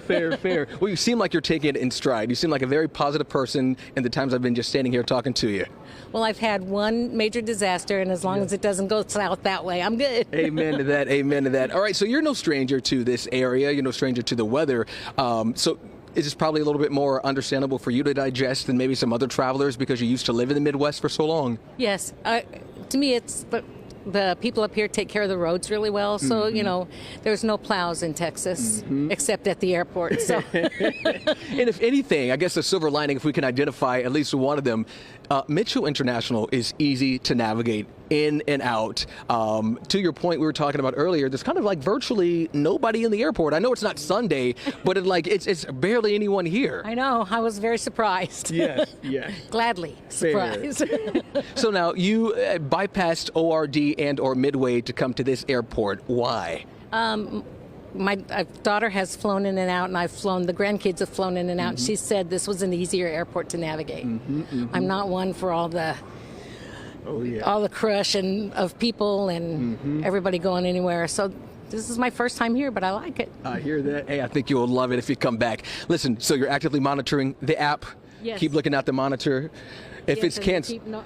texting me. And So. they keep texting, so you know for sure where you're going to be. Yes. All us fellows, you go back home, get more Thanksgiving food, and just kind of hang out with the rest of the fam. Yes, but I'll be white-knuckled the whole time. I hear that. Well, very nice talking to you, and have a safe travel back to your destination. Thank you. All right, my friend. All right, Nick. Jody is in good spirits here, along with some of the other travelers we've been talking with. Some of them you see here are just kind of either waiting for their flight to take off. They are here early to make sure that they are getting where they need to go in a pretty good amount of time. And then some other folks like Chris, who is still sitting here with his girlfriend. He's just off to the side. They're delayed. So kind of the name of the game, sign of the times, part of it. At least there's a Christmas tree keeping the spirit alive, though. Yeah, it looks beautiful there at MKE. Donovan, thank you so much. Uh-huh. We appreciate it. Oh, yeah. I love to see these kind of like hardy travelers who just have great attitudes and just aren't letting it, get to them too much, right? Safety is top priority. Although I think we can all admit that the timing of this winter storm could not be worse. Okay, now we are going to send it on over to a short break, and we will see you on the other side of it.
with stories that matter to you.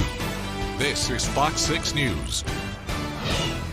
Well, good morning, everybody. Welcome back to this very special edition of Fox 6 Wake Up News. I should say extended edition here as we are continuing to track a very impactful winter storm that is here. It has made its way to our viewing area. It started at around 6 a.m. today, and it's set to last until tomorrow morning. So we're looking at a long-range 24-hour system here. And Lisa Michaels has been giving us updates all morning long on how much we're seeing, where and what kind of snow.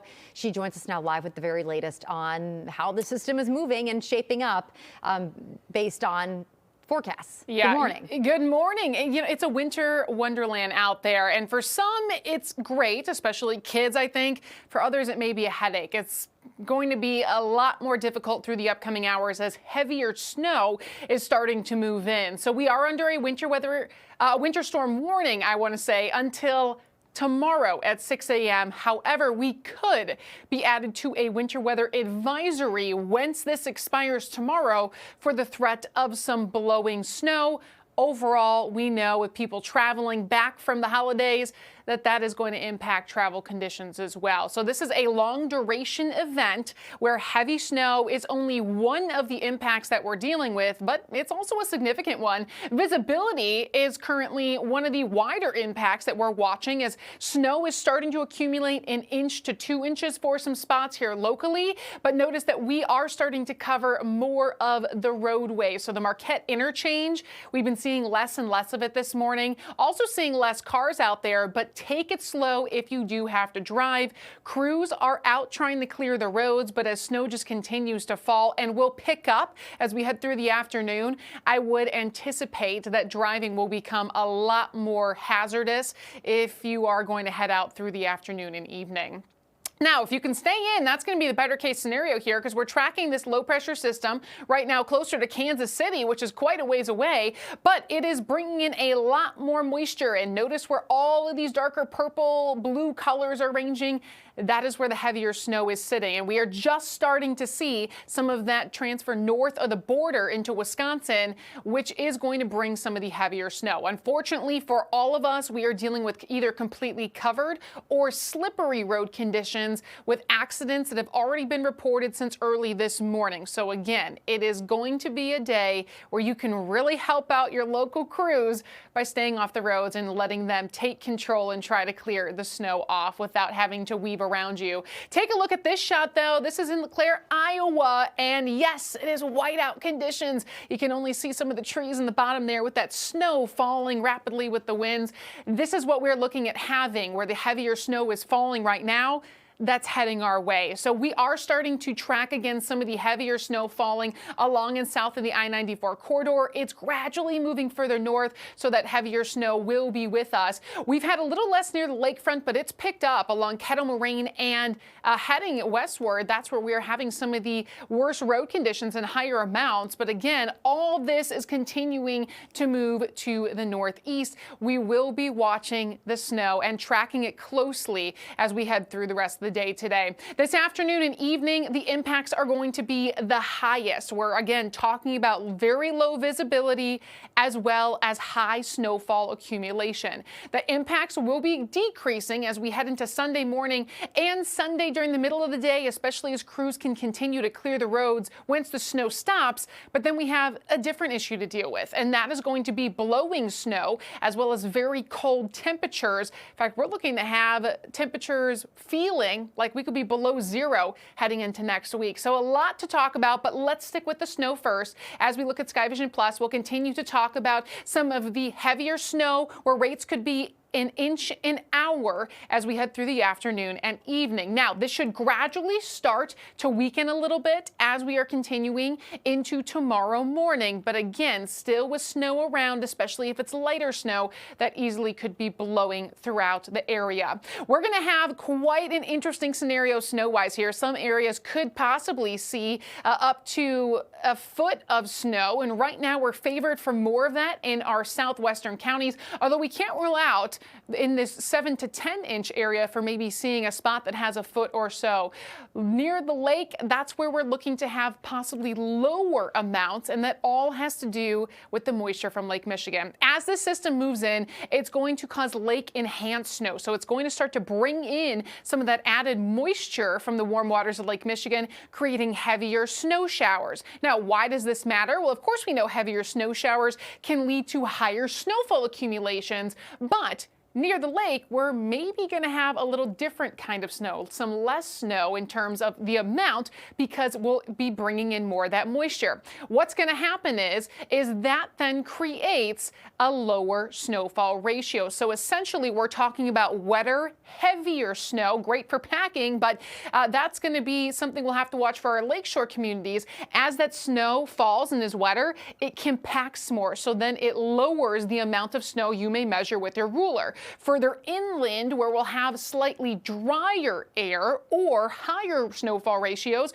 we're talking about snow that's a little lighter, a little fluffier. That can stack on top of each other and not compress it down, and that equates to higher snowfall totals. So again, it's going to be a big difference from the lakeshore inland. Overall, though, a massive system that's going to impact everyone. We're expecting to have strong winds gusting 25 to 30 miles an hour both days. So again, that can blow snow. Temperatures in the upper 20s to low 30s, but feeling more like the teens to low 20s for a lot of areas this morning. We'll continue to see our temperatures again a little warmer near the lakefront. That can keep that snow a little wetter, while inland will be cooler. And again, just a couple degrees can make a big difference in the consistency of the snow that's going to fall. Keep in mind, you want to stay warm the next several days. We're talking about wind chills during the afternoon, I may add, in the teens, but during the morning, Sunday, Monday, below zero, single digits. That's looking to be very favorable for our forecast. Plan on taking several trips to shovel that snow today. Again, we are looking at having a colder spell of temperatures coming in next week as a polar high moves in.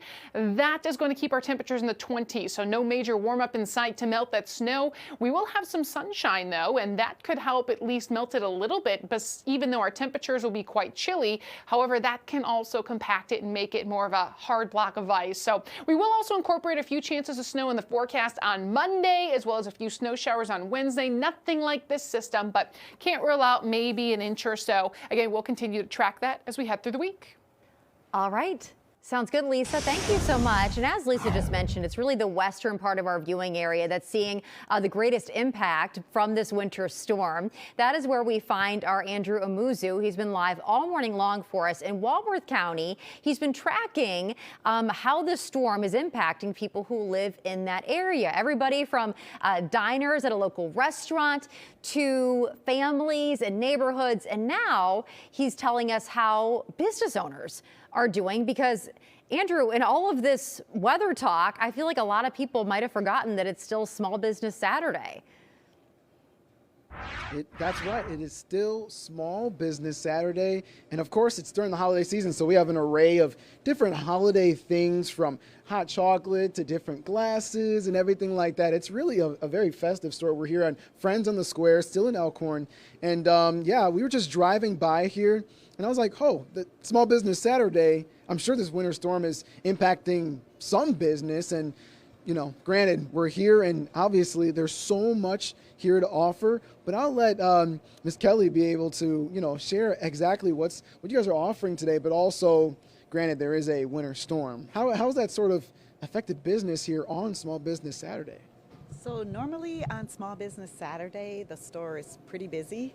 The tables would all be full, but today we have seen a few people out and about, but not very many, nothing like normal. I know, obviously, with the snowstorm and everything like that, the roads are, I mean, we were just talking about it, the roads are getting just full of snow and everything like that, but you guys still have a lot to offer for people that do come in here. I know when I first came into the store here, people were walking out. So what are some things that people can find here?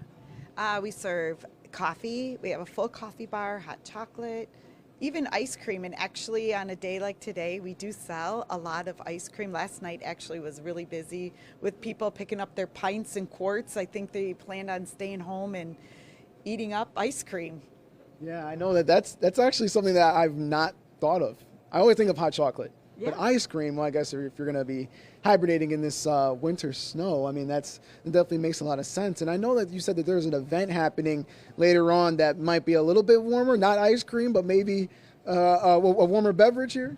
So today we host our Cocoa Crawl, which is a fundraiser for our Project Graduation. And Project Graduation is an event that is held on graduation day that the kids come to after they graduate, and we keep them in all night and do fun activities, and we set up a coffee bar for them, and they have a casino night, they have an auction, they have dancing, they have bouncy houses. So today's Cocoa Crawl is a fundraiser for that event, and all the businesses downtown participate.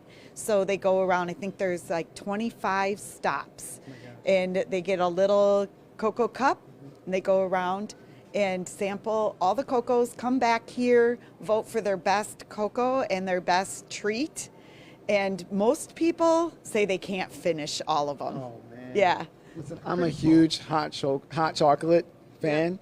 And yeah, with everything you were just saying, 25 stops, that might be a lot. But even with the winter storm, that's still going on. That is still the plan. And listen, I might have to join in on that too. I know I've been saying that throughout this entire day, joining in on sledding, joining in on the snowball fight, but hot chocolate, that might actually be, my weakness right there. But for now, we'll send it back to you guys. We'll still be here enjoying the festivities of Friends on the Square, but also keeping you guys updated on Small Business Saturday. Andrew, don't feel bad. You've been working so hard to keep our viewers informed. You are on the move all day long. So no worries there, but definitely, for your own sake, at least get some hot chocolate. I think you've deserved it. Got to. Got to, for sure. All right. Well, sounds great, Andrew. Thank you so much. We'll see you soon. Okay, so now that we've checked in with Andrew from Walworth County and Small Business Saturday, why don't we head now to the Wisconsin Dells, where we find our very own Ted Perry, who's on the move in a different way. No, he's not on a sled. He's in a tube on water. Ted, Lazy River, excuse me. I think he's at the Great Wolf Lodge. Hey, Ted, can you hear me? I can hear you. Can you hear me? I sure can. Wanted to give a traffic update here. Lazy River, bumper to bumper traffic, literally bumper to bumper traffic as we go along. And as you peer outside, you can see the snow falling here in the Wisconsin Dells, but it's nice and toasty inside on the Lazy River. I'm just going to pan around here, and you can see that people are just so happy to be inside in a kind of warm, toasty, steamy indoor water park. People are having a lot of fun. And now to the least flattering shot of my television career, Nikki, floating down the Lazy River here. But yeah, people are just batting down the hatches. If they're here for the weekend, you don't need to leave this complex. So there's no reason to leave. So people are just fooling along, having fun. And let me get you back to the Lazy River shot out there. There we go. With the snow falling outside. It's pretty toasty inside. You're okay. What do you think, Nick? I mean, Ted, that looks awesome. That place is packed. A lot of other people had the same idea that you did of hitting the Dells for the holiday weekend. Yeah, I think that's exactly right. And I think a lot of people extended their stay. Last night, we were trying to get a few more hours here before we had to head over to the Christmas train in the Baraboo area. Oh, beautiful. Still running, though. Santa is not snowed out, we're happy to tell you, here in Sauk County. No, He's nothing still stops happening. Santa. Yeah. Oh, my gosh. That looks awesome. So were you guys planning on heading out today, and then you also had to stay an extra night? I guess this probably worked out well for the Great Wolf Lodge because they're getting a lot of folks who are going to hang around. Yeah, no, we're still checking out today. We extended our playtime here because we were going to hike over at Devil's Lake, but that's probably a little treacherous in this weather. So, and this is really, let's be honest, this is more my speed. The Lazy River speed. I like that. Good for folks on the road, too. Just take it nice and slow, Lazy River style, and you'll be just fine. Looks like a lot of fun out there, Ted. Thank you so much for, he's taken his hits from land to water. What's next? We don't know. Yeah. Well, I'll try to check in from the Santa train if you want. Please. I feel I thank you so much. This is, I think, what our managers would call going above and beyond. My girlfriend's like, can we go now? So be right there, baby. All right. Tell Steph we said hi. All right. Thank you so much, Ted. You're the best. I told her no work this weekend, and I've lied already. So I got to go. I'm in trouble. All right. Don't want to get you in trouble, Ted. Thank you so much. And I also don't want him to drop his phone into that water there. That would not be a good ending to all of this. Okay. Well, Lisa, it seems like whether it's tubes on the sledding hill or tubes I'm gonna cry back in the here. lazy river. Isn't that so funny? Because when we were joking about it earlier this morning, I didn't think that he'd actually do it, Lisa. I didn't think he would do it either. But you know, nothing goes past my mind with Ted. He's gonna do it all. Well, so there's our snow stick outside. Yeah, not as nice as where Ted's at, but you can see we're getting closer to 2 inches of snow here at the station. For those who don't know, this is our fantastic snow stick that never ages. We have a live camera on our weather deck right now where we do our weather hits, and it is real time. You can also stream it online if you want to see how much have we got here at the station. Again, just shy of 2 inches. Other areas around here have seen 1 inch to 2 as well, but we still are in the beginning of this storm. We have a long way to go and see those numbers 8 to 12. Yeah, we could be seeing some of that in areas as well. So we'll be tracking the snow as it's continuing to move in. Heavier bands, Nicola, are starting to move across the border, so we're tracking that closely. I can tell you this, I'll give you some other interesting shots that may not be as clear as this coming up. Okay. We're looking forward to that, Lisa. Thank you so much. All right, guys, we're going to set it now to a quick break here. When we come back, we're going to check in with our Fox 6 photojournalist, Tim Primo, who is behind the wheel of our storm chaser. We'll be right back.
stories that matter to you. This is Fox 6 News. Good morning, everybody. Welcome back to an extended edition of Fox 6 Wake Up News on Fox Local. My name is Nicola Junowitz, and all day long today, we're going to be guiding you through the first major winter storm of our season here. Yes, now until tomorrow morning, we could see in some parts of our viewing area up to a foot of snow. That winter storm, as we've been reporting, has already made its way to the viewing area. Some folks seeing whiteout conditions on their roads this morning. Some kids are already out on the sledding hills enjoying these lovely winter conditions. But now we want to send it out to our Fox 6 photojournalist, Tim Primo. He's behind the wheel of our Fox Local weather truck. He's kind of our eyes and ears on the road this morning. Tim, before I do a quick Q&A with you, I wanted to give you an update that I just got from the City of Milwaukee Department of Public Works. Okay, so they're saying, this is an update that just came into our news inbox at 11:21 a.m. As of today, being Saturday, salt trucks equipped with plows are actively deployed and treating streets across the city. We have moved into a full 24-hour coverage to respond to conditions as they evolve. Plow blades are already mounted on garbage collection trucks and additional heavy equipment, and loaders are prepared and on standby for deployment later this afternoon and into this evening. Now, DPW remains fully staffed and engaged to ensure roadways are passable and safe at driving speeds for conditions throughout this weather event. They say that they appreciate people's patience as they work around the clock to manage this storm. And that is where, Tim, I want to bring in you. The last time we talked, you were making your way towards downtown Milwaukee. It looks like you're there now. What are you seeing? What do you think of this DPW update? Is that kind of consistent with your experience on the roads? Well, as luck would have it, I'm in Waukesha now. Oh, I'm sorry. Oh, okay. I'm in downtown No, it's okay. I'm in downtown Waukesha, and in Milwaukee, I'm sure it's the same thing. The streets are very slushy. You can see at this intersection, people are taking it easy coming around the corner here. Very slushy streets. I've been monitoring the pavement temperature. It's around 27 or 28 degrees. So the pavement, anything untreated, is going to freeze. In Waukesha here, downtown Waukesha, a ton of snow on the streets here, just getting real slushy. People, here you can see people out and about walking. A lot of people shoveling. You were talking about Small Business Saturday before. There's quite a few cars in downtown Waukesha. I wouldn't say it's packed by any stretch of the imagination, but there are some people out in downtown Waukesha here. On the freeway, in terms of the freeway to get out here, 94 going through Brookfield was slow going. There was a lot of slush on the road. I would say about 35 miles an hour. There was a bit of a traffic backup. I didn't see any crashes or anything like that. I did see a couple. They looked like broken down vehicles, but I didn't see any crashes or cars in the ditch or anything of that nature. Okay, that is good to hear, Tim. Thank you. It certainly looks like, based on the cars that we're seeing here downtown, that there are people who are out and about, presumably for lunch or Small Business Saturday. You know, they don't seem too bothered yet by this winter weather. No. And driving around town here, I saw a lot of people out already shoveling. You know, obviously just trying to take the snowfall at small bites at a time. Ton of people out shoveling that. Actually, here you can see, yeah, there is quite a few cars in downtown Waukesha. So definitely a lot of activity here. People walking down the sidewalk and making the best of it. All right. Thank you so much, Tim. We really do appreciate it. Okay. So now let's take a quick check here, if we can, at our DOT cameras. There we go. We're working on pulling those up for you. Okay. So you can see we're across the board in the yellow in terms of your drive times. They're a little slower than what they should be for a Saturday late morning, but still really not too bad. As you can see, folks are going nice and smooth there on 4194 at Wisconsin 119. I have seen some crashes popping up here throughout the viewing area, but the good news is, like, they don't really seem that impactful. I've got one on I-94 East about 1.5 miles beyond the ramp from Barker Road. The right shoulder there is blocked, but it's really not causing too much congestion. Certainly hope that that driver is okay. We also have I-41 94 South at Elm Road. The left shoulder there is due to a crash. So we are seeing some impacts on your roads here. Yeah, I got another crash, a 4394 South at the ramp from I-794 West. This one actually is pretty impactful. I'm going to try to get you a camera for that. The 2 left lanes are blocked. Will crews respond to that one? So, you know, be careful out there. We are still continuing to see impacts on the roads from this system. But that was a positive update from DPW in the city of Milwaukee. They just said, you know, please be patient. We're moving into a 24-hour operation. They even got their garbage trucks now equipped with plows. So they're really kind of doing a all hands on deck approach to this winter storm. Okay, I think we've got Fox 6 meteorologist Lisa Michaels. Did you see this? Lisa, what is that a little snowman? It's a little snowman. Oh, little baby. I don't have a face for it yet, but do you know what this means, Nicola? It's packable snow? It is becoming packable snow. Now, again, still very light and airy. However, this means that the snow ratios are changing. So just as we've been talking about, the system's getting closer to us. We are having winds slightly draw in some more of that moisture off the lake. So it is making the snow a little heavier. It's bringing more of that moisture into the sky and, again, falling from the flakes, so creating packable snow. Now, you're not maybe going to be able to make the big snowman just yet, but areas closer to the lakefront will have snow more like this, where you can at least make some snowballs and have some fun outside. And believe it or not, I don't know if you know this, but in Colorado, it's actually illegal to throw snowballs in some areas. I know, it's a shame, especially for kids who want to play. Now, we are going to talk more about the traffic because this is going to be a big issue. We already are having icing over of our Estabrook Park Tower camera. Of course, visibility not that great either. And this is going to be the continuing issue across southeast Wisconsin. Our camera here at the station, we can't even see the ground anymore. So the snow is that lake enhanced snow. We are seeing heavier bands move in, and that's going to continue to decrease visibility, continue to accumulate quickly on roadways, and make it hazardous to travel, especially through the upcoming hours. Visibility is becoming more widespread below a mile. So that's going to be the big issue, especially for some of our northern counties that may have visibility at 1 mile to 1.5 miles now.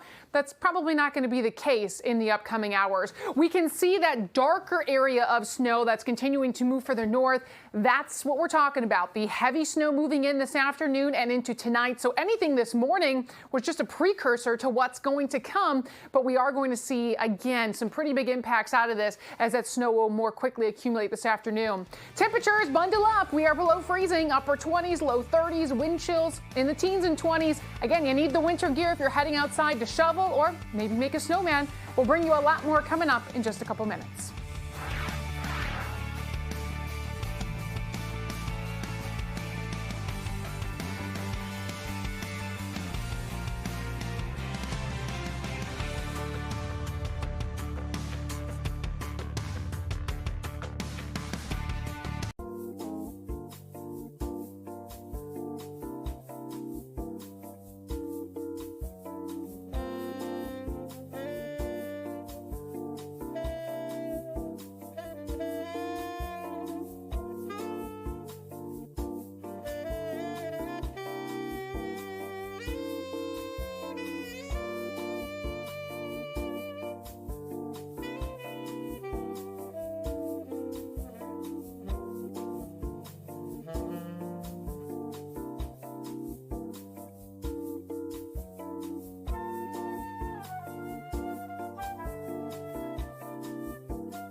stories that matter to you.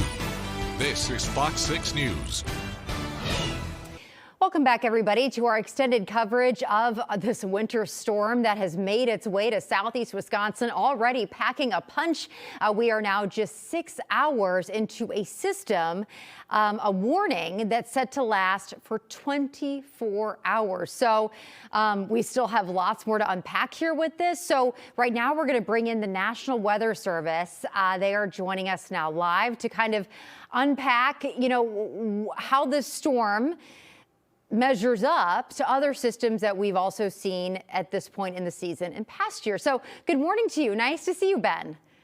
Good morning. Yes, nice to see you. Hi. Okay, so let's dive right in here, shall we? We're not even technically in the winter season yet, but we've already seen a substantial amount of snow. How does this compare, or where are we when it comes to, snowfall amounts that are typical for this time of year, I should say? Is this shaping up to be a more severe winter season, or are we kind of right on track here?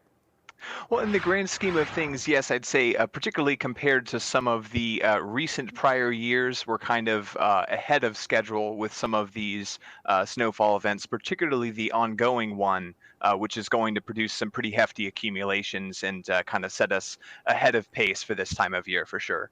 Okay, yeah. I wanted to ask you about that because I keep hearing people commenting, man, it seems kind of early for us to be experiencing this. But, Thanksgiving was a little bit later as well. So sometimes that's just our perception. It's not the reality. Right. Yeah. With the Thanksgiving being relatively later in the month this year around, and kind of entering into what would be, technically the actual winter season, not too far out of the brackets of what is climatologically possible for snow in this area. Generally speaking, the early season events, we tend to get these, 1 to 3 inch snowfalls, but just multiple of them spaced out. Having 8 to 12 inches of snow fall over a wide area this early in the season is a bit interesting. Interesting is certainly one word for it, Ben. Thank you. So I want to ask you as well about kind of the impact that this winter storm is having beyond southeast Wisconsin, because I've been seeing that, we are far from the only area of the country that's seeing weather like this weekend, which is unfortunate because, the timing really couldn't be worse. I mean, this is the busiest holiday travel weekend of the entire year. That's absolutely right. Yeah, the timing for this, unfortunately, could not be worse, not just for our area, but for the Midwest region here as a whole. Lots of people out on the roadways at the airports. And as such, unfortunately, we are getting those reports of accidents beginning to occur all across southern Wisconsin here. As the snow kind of easily and readily accumulates on those roadways. And by the way things are looking, kind of looking ahead into the rest of the afternoon and evening, it's only going to get worse with those snowfall rates increasing as time goes by. It's certainly important to be mindful of that truly the worst is still to come here. Wanted to ask you about what else we're seeing in the Great Lakes region. Michigan, Chicago, Indiana, kind of walk me through the impacts that they're dealing with right now. Yeah, absolutely. So essentially, they're getting a similar what we call this the synoptic, far-reaching, accumulating snowfall event, just like we are. Essentially, the main difference is just the timing of it. So looking at eastern Iowa, for example, they're much further along in their snowfall event, looking at those totals upwards of 7 to 10 inches being reported to us via local storm reports already. Up here in southern Wisconsin, expecting totals, in the 8 to 12 inch range. We only have up to 2 or 3 inches on the ground towards southern portions of our area at the moment, but the worst of it is coming. And then looking further east into Michigan, again, similarly high snowfall rates and impacts, just kind of a later timing to it as well. But in general, just a kind of broad, far-reaching snowfall event for the whole region. Have you all been able to measure at your station yet?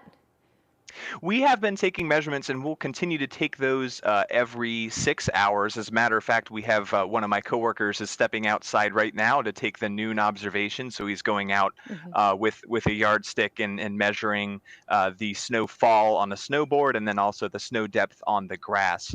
Looking out the window here, I can just barely see the tips of the blades of grass, but everything beneath that, perfectly caked in with that powdery snowfall. Got it. I wanted to talk to you before I let you go here, Ben, about the lake. Going into today, the lake effect snow and what we were going to see in the eastern part of the state was really kind of a wild card leading up to today.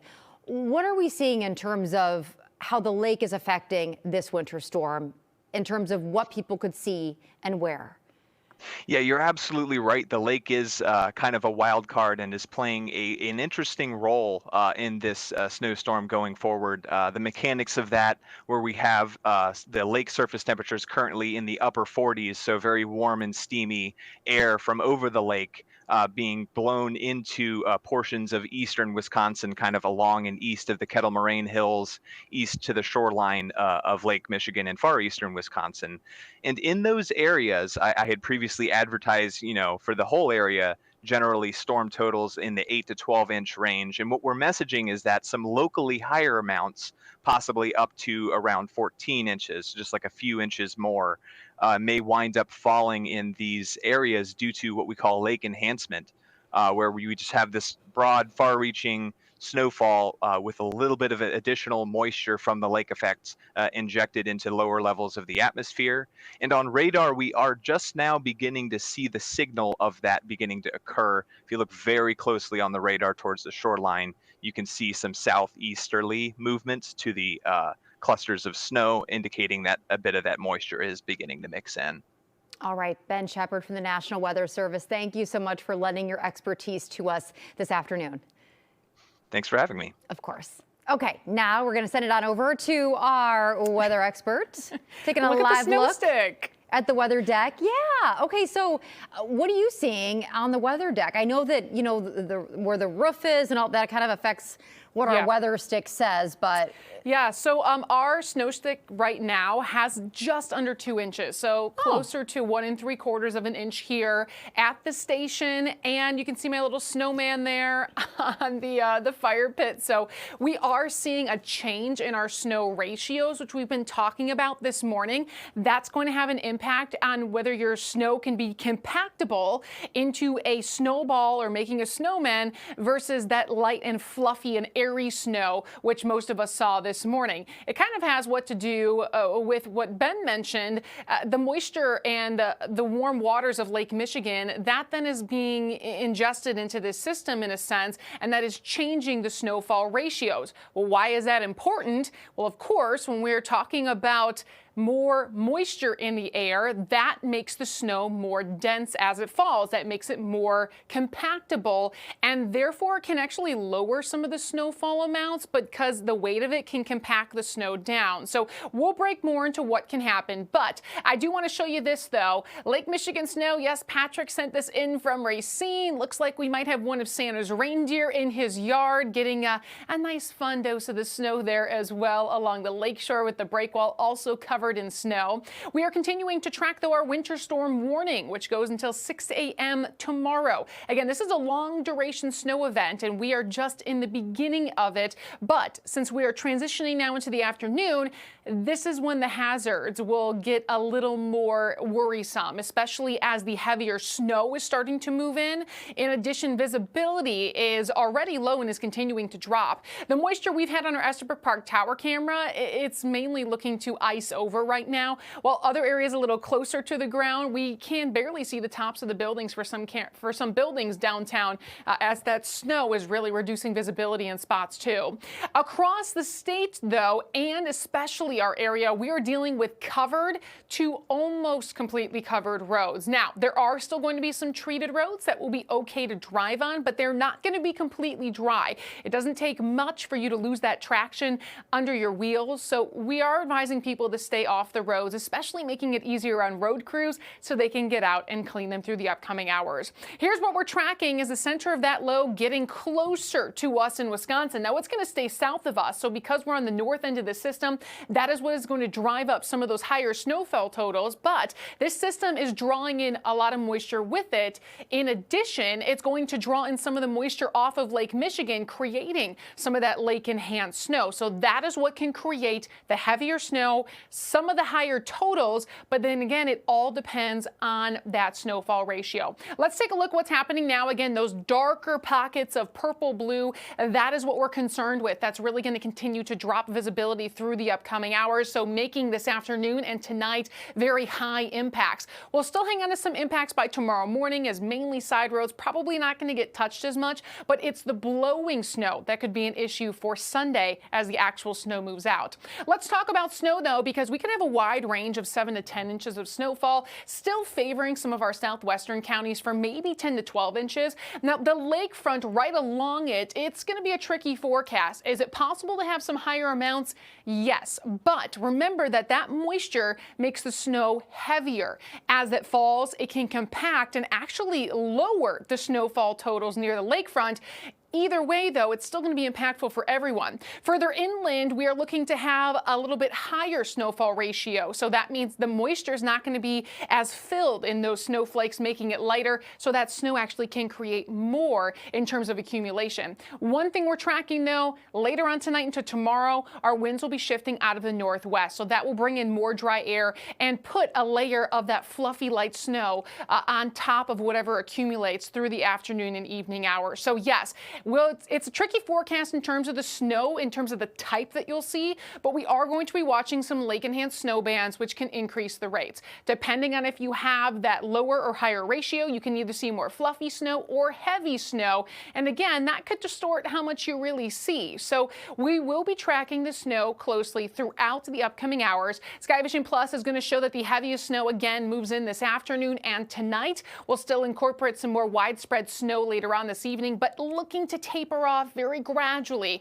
more in snow showers as we head into Sunday morning. Sunday's going to be chilly though. We're bringing in that northerly wind that could be gusting near 30 miles an hour. So not only having an impact on our wind chills, but blowing some of that snow around. And that's where we might be added to a winter weather advisory if warranted, especially if we get enough snow that could drop visibility pretty substantially. So again, windy the next 2 days. Those winds will die down early next week, but it is going to make it feel a lot colder outside. Temperatures right now are in the upper 20s to low 30s in a few spots, but we still feel like the teens to low 20s. As we continue through the day today, we will be a little warmer near the lakefront. Again, that's another indication that some of that snow could be a little bit wetter versus drier air inland could keep those snow rates down, at least in terms of the heavier amount of it. But either way, entire weekend and next week, we are talking about very cold temperatures. Temperatures for the most part looking to stay below freezing and wind chills in the teens. And that's not even looking ahead. So one of the reasons you want to shovel that snow, our temperatures are not looking at warming up through the upcoming week. The first week of December, very cold, highs in the 20s. In fact, one thing we'll be focusing a lot on this week is the cold, especially Sunday into Monday. We could be having wind chills near or below zero. And yes, we will have maybe another chance of some snow in the forecast. Not anything like this, but lighter snow on Monday and Wednesday. Right, Lisa, thank you so much. Okay, now we're going to head out on the roads. So I'm so sorry. No, we're going to check in with Donovan Long. I'm so sorry. He's live for us right now at Whitnall Park. Now, Donovan, I understand that during snow events like this one, this is the place to be when it comes to sledding. What are you seeing out there right now? It looks beautiful. Nick, I got to tell you, it is absolutely beautiful out here. It's kind of a picturesque moment, so take your phone and grab a selfie with me if you can. Listen, you mentioned this was the place to be for sledders. The problem is there's nobody out here. Alone. I know I'm all alone. It's just my photographer, Rissa, and I. In any event, there are a bunch of hills that folks can use to sled down. I have to say, selfishly, I was looking forward to seeing some folks out here with their families, the kiddos, because I have not been sledding, Nick, since I was like, I don't know, 6 years old. I'm well into my 30s now, so you do the math on how much time has elapsed since then. But we're not seeing anybody out here, which I guess you could argue that's a good thing because it's not the safest place to be. Obviously, your home is. But I was hoping to see some visitors out here in Whitnall Park sledding, enjoying the snow, frolicking in it, but there's just nobody yet. So hopefully the prayer is we'll come across some folks and I can use their sled to go down one of these hills here. But Nick, so far just a beautiful area to look at, very picturesque. The snow is coming down though. I kind of knelt down a little bit ago just to kind of like feel it for myself. I'm not able to grab a lot of it. It's not quite packing snow just yet, nothing too thick. It's kind of crumbling in my hands as you see here. So hopefully that changes for folks who love the snow, want to get out and make a snowman like Carl's daughters do. He was telling me about that yesterday. But in any event, nope, the snow is just continuing to fall. Not a lot of streets in this area have been treated because they're side streets, so the priority is to get those main highways and main roads. I did just misspeak. We are seeing a plow come through right now. In fact, that's the first one we've seen since we've been in this area, so that is good news. This area. Hello, my friend. You heard him honk. He was acknowledging us here outside reporting. Yeah, crews obviously, treating the roads right now. Again, first one I saw, so I do want to correct that. On our way in here to Whitnall Park, there weren't any plows or crews out here treating the roads, but here they are. So we're not alone like we thought we were, Nick. I think you manifested that plow truck right there, Don. We got to get you in a tube or on a sled or something, because we had Ted Perry in a tube. Now, he was on the lazy river at the Wisconsin Dells, and you're wearing much more clothes than he was at the time. But still, we got to get you out there. It's going to be a lot of fun. I know. I'm ready. I'm ready to find a hill and some folks to join me sledding. Sounds great. All right, Donovan, thank you so much for your reporting this afternoon. We'll see you soon. We'll check in with you. Hopefully you're not alone next time. I know. All right, awesome. Okay, so it is 12:18 now. We're going to send it over to a quick break. We'll do another update with you here in just a matter of minutes.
stories that matter to you.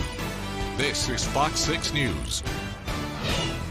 Welcome back, everybody, to our coverage of this major winter storm event that is impacting much of our viewing area here all over southeast Wisconsin. We are now 6.5 hours into this winter storm warning, and we are already seeing several inches of accumulation really all over, especially in our western counties, but also closer to the lake as well. They're seeing at least a couple of inches as well. Stephanie Barkello, our weather expert, knows that all too well.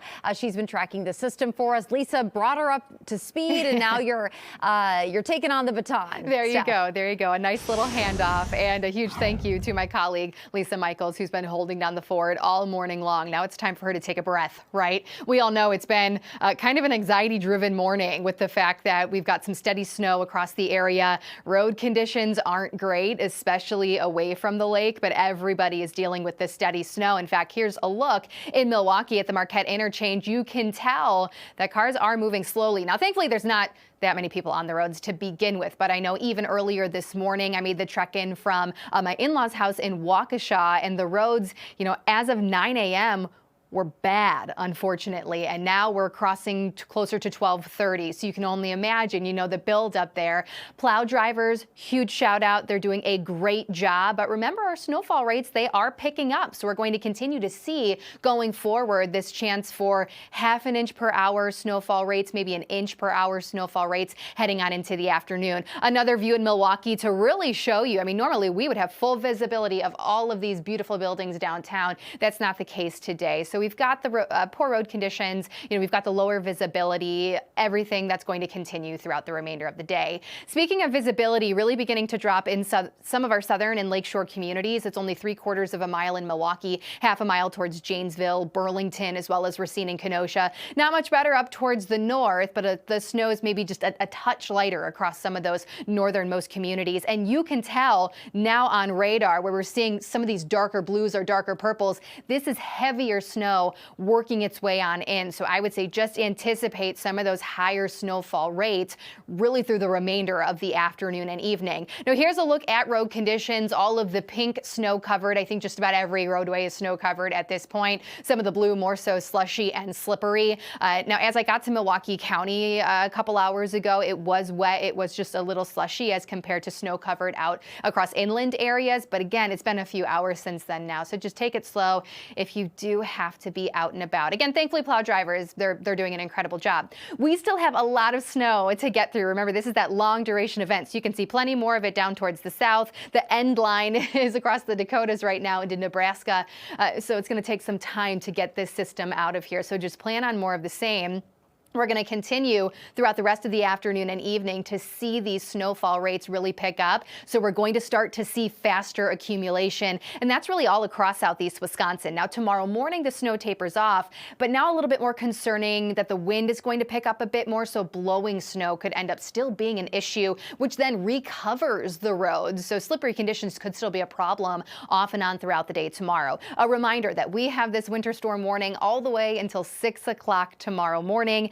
No change to snowfall totals from what we showed yesterday, from what Lisa has been talking about all morning long. I think a good widespread 7 to 10 inches possible. Right now we've got maybe about 1 to 3, depending on where you're located. So the heavier snow moving in, we're going to accumulate a little bit more. Really watching some of these southwestern communities for the potential of slightly higher totals. And then the lakeshore, again, we've been a bit slower because we've seen some initial melting, and we had that really wet snow already near the lakeshore, whereas out west it's been a little bit more powdery.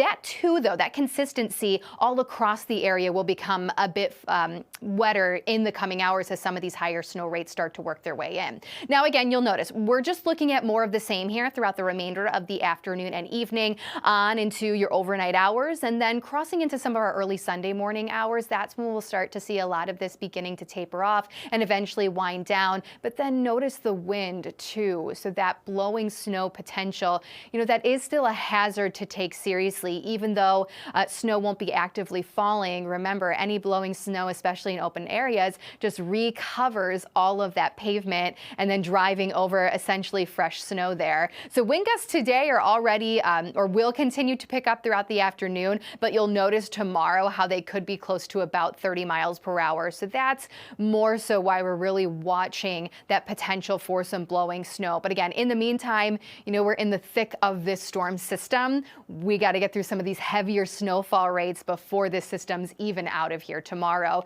Now, worth mentioning too, we are eventually going to see temperatures drop behind this storm system. So then potentially anything untreated in the coming days could still be a little bit icy. In fact, tomorrow with the wind, we're going to feel like teens, and look at our high temperature on Monday. We're only looking at low 20s. So there is still a lot to come even after this system works its way on through our area. But again, just to come full circle here, just to recap, we're in the thick of this winter storm. It has already dropped about 1 to 3 inches. We're still looking at a pretty widespread 7 to 10 by the time we wake up tomorrow morning. We are going to see deteriorating conditions through the remainder of the afternoon and evening as we see some of this heavier snow starting to move in from the southwest. I'll have another update for you coming up a little bit later on. Nicola, back to you. All right, Steph, thank you so much for that very important information. Okay, so now we are going to head over to Hales Corners, Wisconsin, to Whitnall Park. That is where Donovan Long is live. And Don, I think you manifested those snowboarders. You asked for them and they came.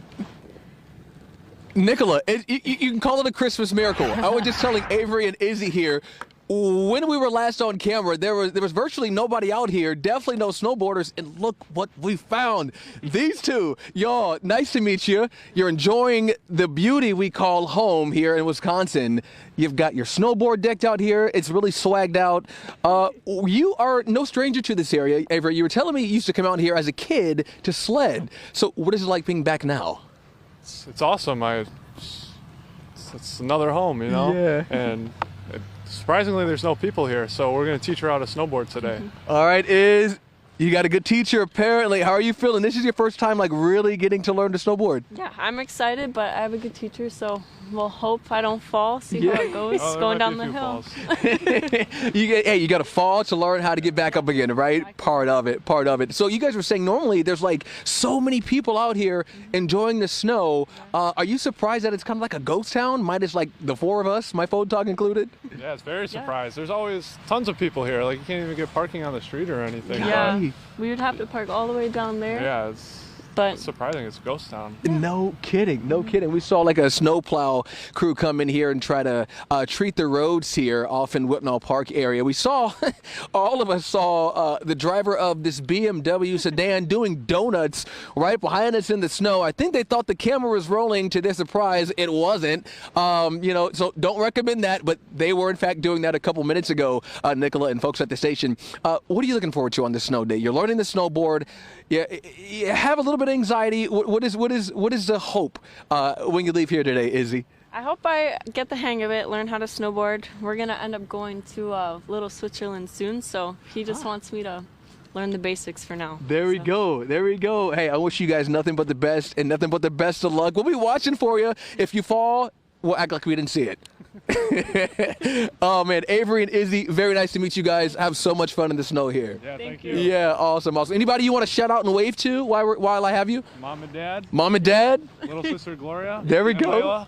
Yep. How about you? My parents, my sisters, that's about it. There it is. Shout out to the family of Izzy and Avery, guys. We'll send it back to you, Nicola. Oh, that is a brave soul there, Donovan. A first timer at that. I always thought that snowboarding looked so hard because you have both of your feet on the board. It's not like skiing where you can kind of move around a little easier. I don't know. Good luck to them. Absolutely. No, for sure. My co-anchor was saying snowboarding looks so hard. Unlike skiing, it's a little easier. Yes.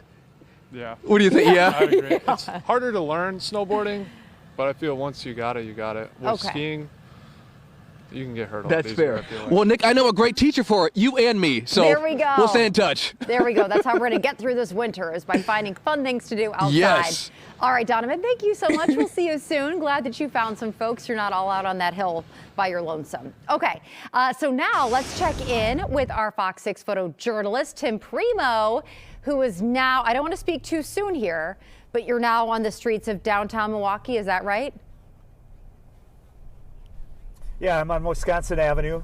I thought so, but then I said that when you were in Waukesha. Oh, sorry. Go ahead. Please continue, Tim. No, and I can confirm the city of Milwaukee has plow trucks out. I've seen them salting the roads here. Obviously, you can see on Wisconsin Avenue here, it's pretty wet, so this is heavily treated roadway. I've also seen Milwaukee County plows out and about, putting salt down on the roads, so that's good news, keeping up on it. And then in downtown Milwaukee here, a lot of private snow removal contractors in front of the various businesses, getting an early jump on the snow. Shoveling, there's people shoveling across the street here. I've seen heavy equipment on sidewalks, trying to get a jump on some of the snow so it doesn't build up so much. The streets here, they're wet, but like the freeway was very slushy and slippery, I'll say that. And some of the city streets, it is kind of interesting, different areas, like this is wet here and no problem, but then other areas it's very slushy. The pavement temperature is about 28 degrees right now, and it's been pretty consistent, that temperature throughout the morning here. Kind of light snow falling downtown here. I'm heading towards the lake, and we'll see what it looks like over there. You know, Tim, it really doesn't look too shabby out there. I think I would definitely prefer wet roads to, of course, icy roads. I can see your wipers are still going, but it looks pretty mild in downtown Milwaukee, which is good news. It could also be a testament to the fact that they've really been very hands-on and proactive in getting ready for this system. Yeah, I think so. I think the road is heavily treated. Here you can see up in front there's a private contractor with a brush on doing the sidewalks around the various businesses and that type of thing. There's actually a lot of cars downtown here, a lot of people walking around, checking things out. So it hasn't slowed down people downtown here, it doesn't seem like. No, we'll take it. And I can see the chandeliers are up. I love those. All right, Tim Primo, thank you so much. Okay, yeah, so as we just heard from the city of Milwaukee, they did provide us an update from the Department of Public Works, and they did tell us that they are in a 24/7 all hands on deck snow operation. They've got even their garbage trucks converted to plows right now. So I think we're definitely seeing the proof of that work there in downtown Milwaukee. Taking a live look now, though, at your freeways. As Tim had mentioned, don't let the seemingly clear roads or pavement fool you. It's very slushy out there. Taking a live look, I-794 at Car Ferry Road. Traffic seems to be moving nice and smoothly there. I don't even see folks that are, we just saw a plow go by there right on cue. Love to see that. In terms of what I'm seeing and by way of, crashes and slide offs, things are actually pretty light right now. The ramp from I-43 94 north to I-94 west is blocked because of a crash. So that's something that you might want to be aware of. But again, even these crashes that I'm seeing coming in, there's also further out west towards Pewaukee. There's a crash on the ramp from County F to I-94 east. They're not really causing too much of an impact because there's just not that many people on the roads. So this camera, I should tell you, is from way earlier this morning. That's I-43 at Brown Deer. It's dark out because it's frozen. But yeah, elsewhere you can see traffic is moving pretty smoothly out there. So hopefully people stay nice and safe. But as we heard from the National Weather Service, this snow is not letting up anytime soon, and it's going to start to fall at a more substantial clip. So, all right. Now we are going to head to break, and I'll see you in a short 2 minutes.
stories that matter to you. This is Fox 6 News. Welcome back, everybody, to our extended winter storm coverage here on Fox Local. My name is Nicola Junowitz.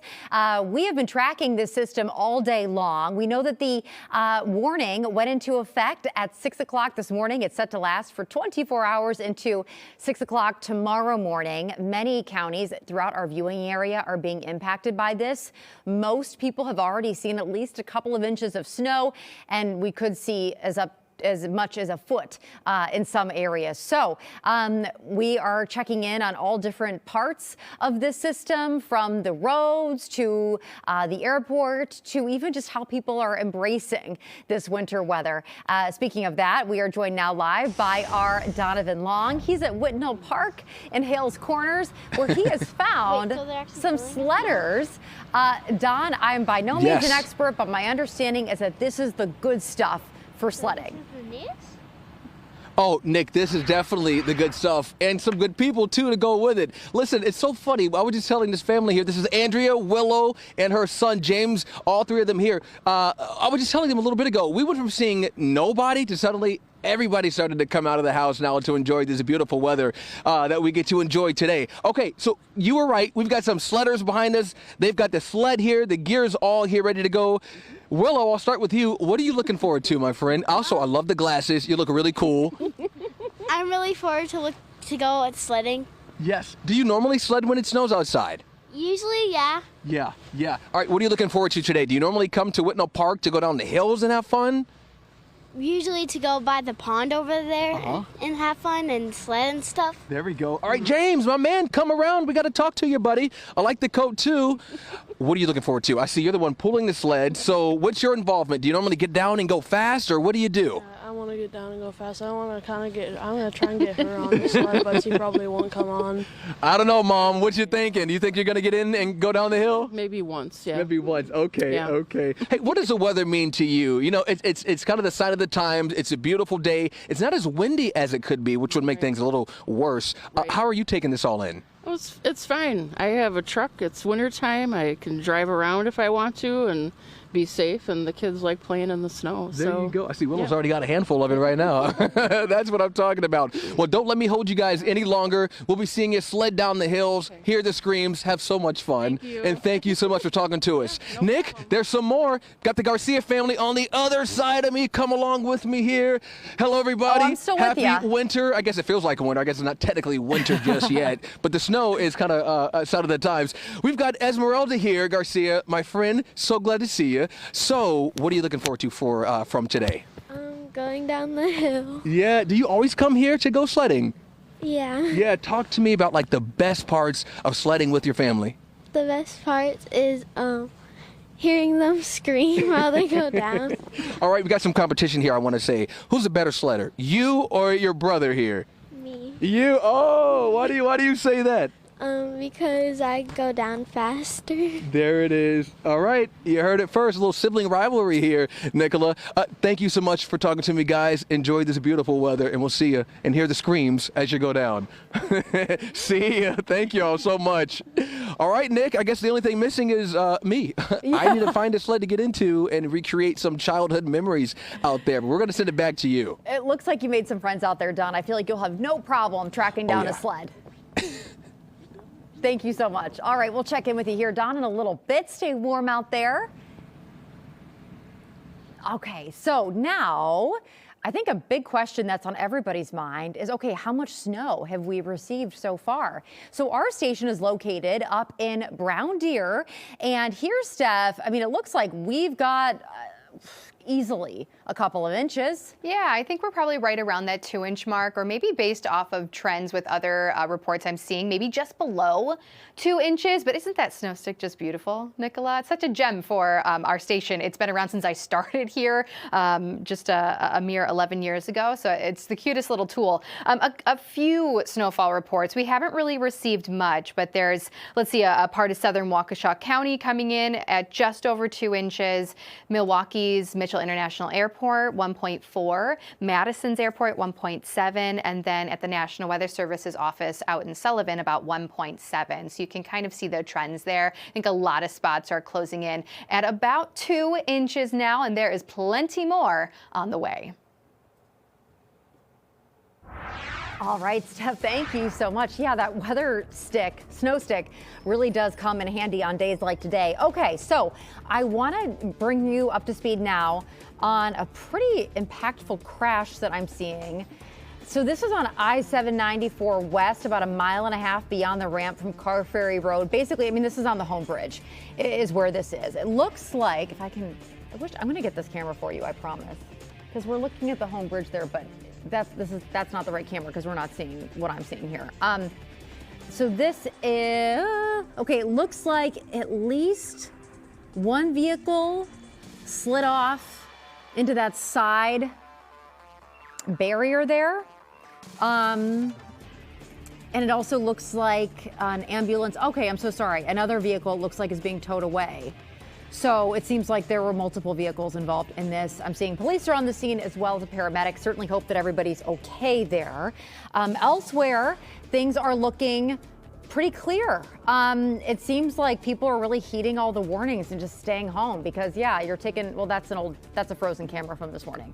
It's not actually that dark out. Okay, here you go. You can see what I mean. People are moving nice and smoothly there. We'll keep you posted as conditions change, but you know, for now, things are honestly as good as I would think can be expected, given this system that we're dealing with. Okay, so now we are going to be joined live by a very valued member of our Fox 6 family. We've got Carrie Doctor, who is out in the elements for us right now. Thank you for zooming in. You bet, you bet. I am at the lakefront, Nicola. I wanted to, as I try to do whenever there's a fresh snow on the ground, get out for a hike, because when the snow falls like this, it's just so quiet. You can hear the crunching of the snow under your boots, and usually there aren't a lot of people around. I am right now at the South Shore Terrace. You can see there is nobody around here. Oh yeah. But let me turn the camera around real quickly. The lakefront. I came down in part because Lisa was talking about that lake effect snow coming in. You can see it's rather gray. The snow is coming down pretty steady, but nothing outlandish. There's the South Shore Terrace I was telling you about. Looks like they've even laid some salt down here on the pathway along the lakefront. And as I got down here, I noticed, you can probably see it just a slight bit off in the distance, there's already kids and adults sledding down the hill here. I love it. Going down to the beach at South Shore. So yeah, a lot of fun. It looks beautiful. And Carrie, I can relate to what you're saying so much, because there's just something really peaceful and magical about snow, especially like on the beach or on the lakefront. It just feels very quiet, a good place to go and just kind of reflect. Absolutely, absolutely. And you know, normally when I'm down here, I'm either down here on my bicycle or just going for a hike, and you can see the entire lakefront, the home bridge, the downtown cityscape. You can see exactly what I'm seeing, which is gray skies. The snow on the way here wasn't all that bad.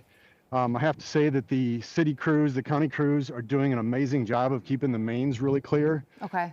You still have to slow down a little bit when you are approaching intersections and whatnot.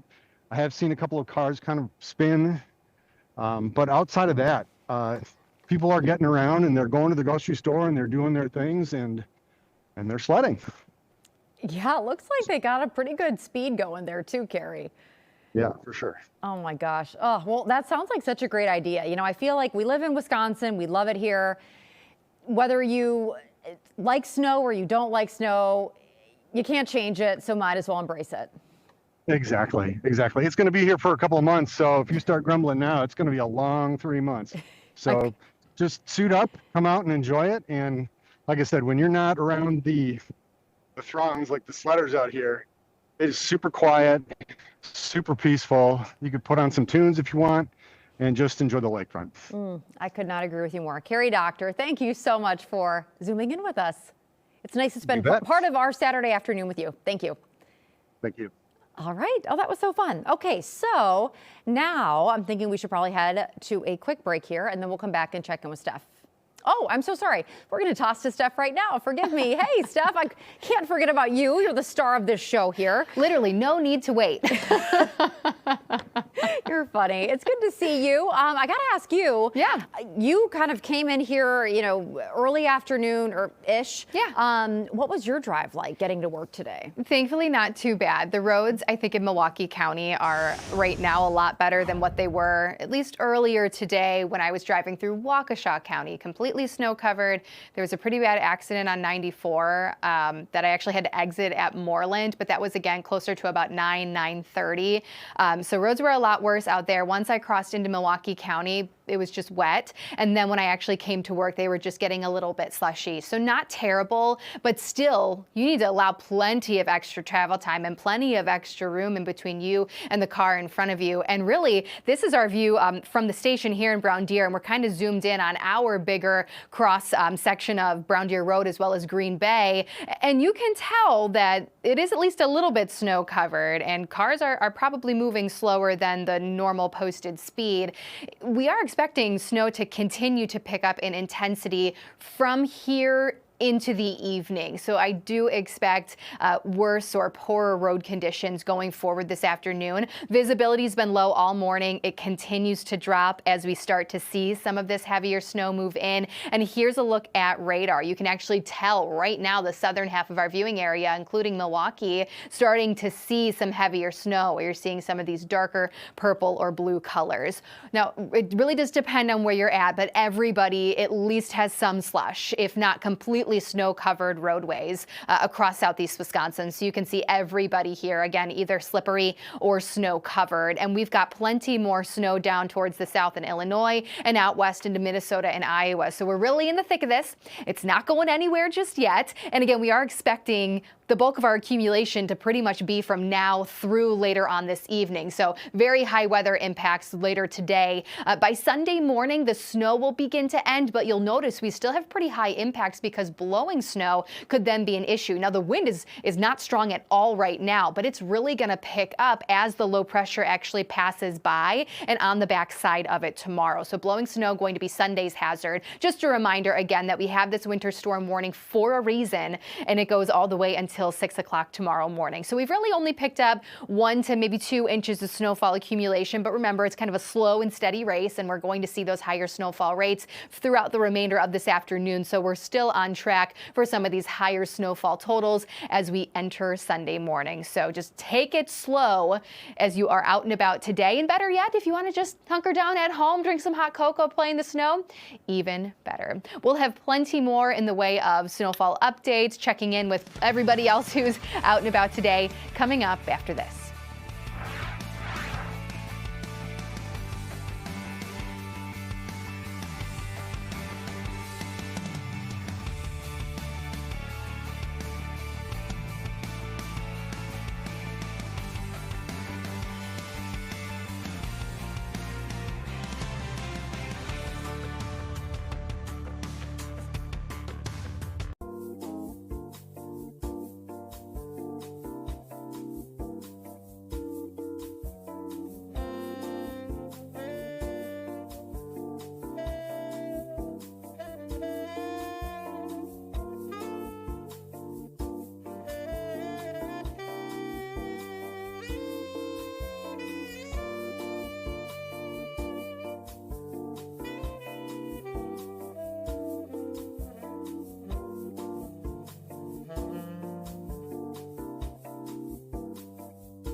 with stories that matter to you.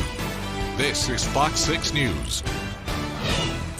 Welcome back, everyone, to our extended winter weather coverage here on Fox Local. My name is Nicola Junowitz. The time now is 1:01, and all morning long, and all afternoon long, I should say, we have been tracking this massive winter system that has made its way to our viewing area.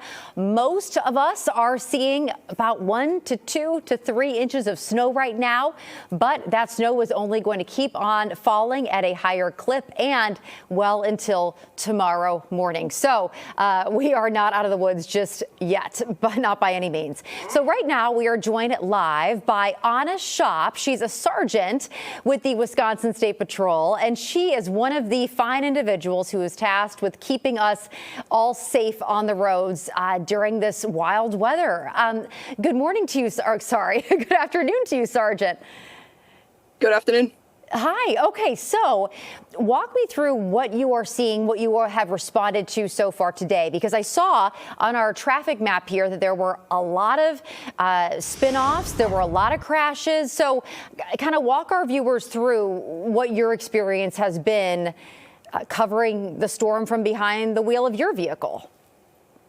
Yeah, absolutely. So we've been out here, and ever since our shift started this morning, we've been responding to crash, to spin off, to crash, one after another. The road conditions are very poor. It's very slippery, very icy. The roads are just snow covered. So whatever you're seeing from your windows is pretty much what I'm seeing as well. And yeah, just very dangerous driving conditions right now. What is your advice to somebody? Let's say that, God forbid, they're driving, they end up in a ditch, they get into a crash. What is the first thing they should do? I would say the first thing is make sure you check for injuries and stay in your vehicle. That's probably the most important thing. And then call 911 so we can respond to you right away and protect that scene and remove you safely from where you're at. And then at some point, definitely call a loved one, let them know that you're okay, and arrange for possibly pickup to get home safely. Certainly good advice there. So wanted to ask you, on days like today where you must just be backlogged with, as you just mentioned there, crash after crash, spin-off after spin-off, what's the wait time? Because I know you guys are fully staffed, you're doing the best that you can to get to people as soon as you can, but what should they anticipate?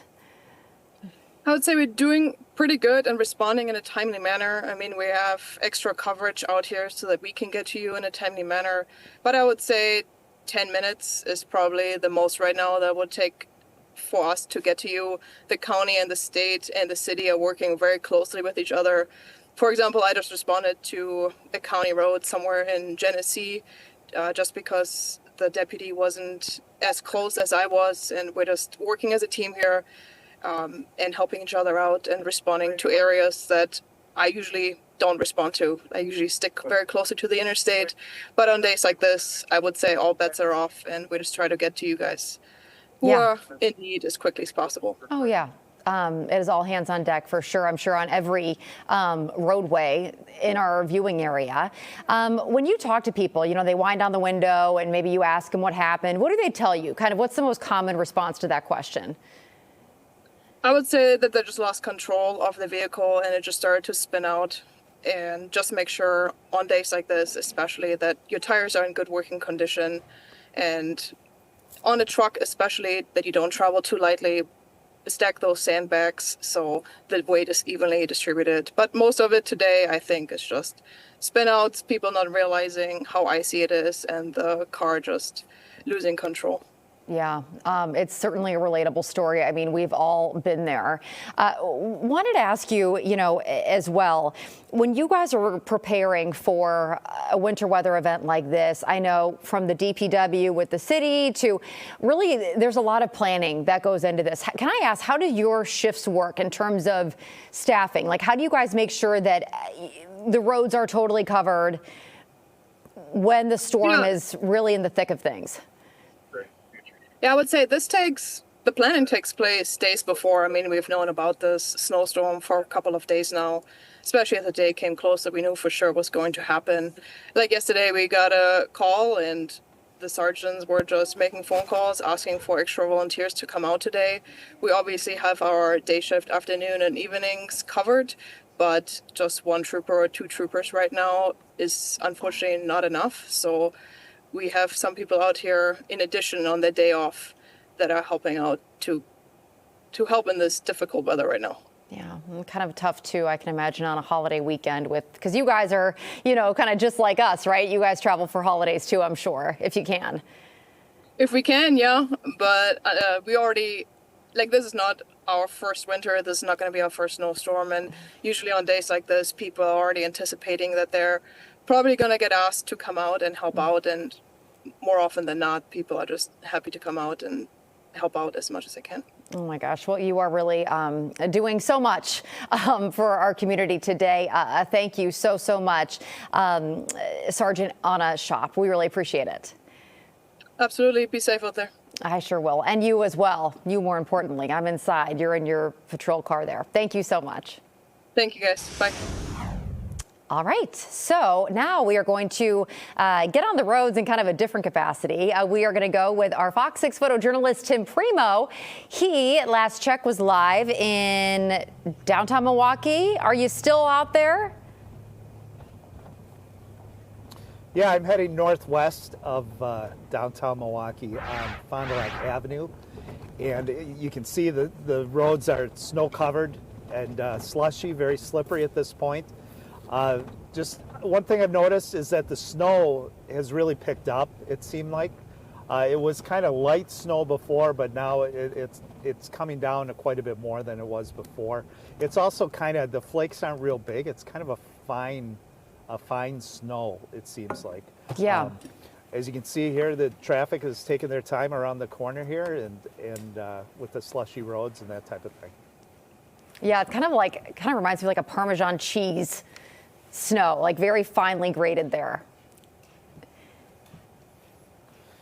Yeah, when I was closer to the lake too, it was coming down pretty good. I was in the area of the public market, and it definitely, you could just sense that it just really picked up coming down. It certainly looks like it. Was anybody at the public market today? Because I know it is Small Business Saturday, which is big in the 3rd Ward. Yeah, there were a lot of cars out. Yeah, there was a lot of people around. It didn't seem to slow down a lot of people. They were out taking it in stride, I guess. One thing I did see driving around, I saw a couple people that had Christmas trees on the roofs of their car.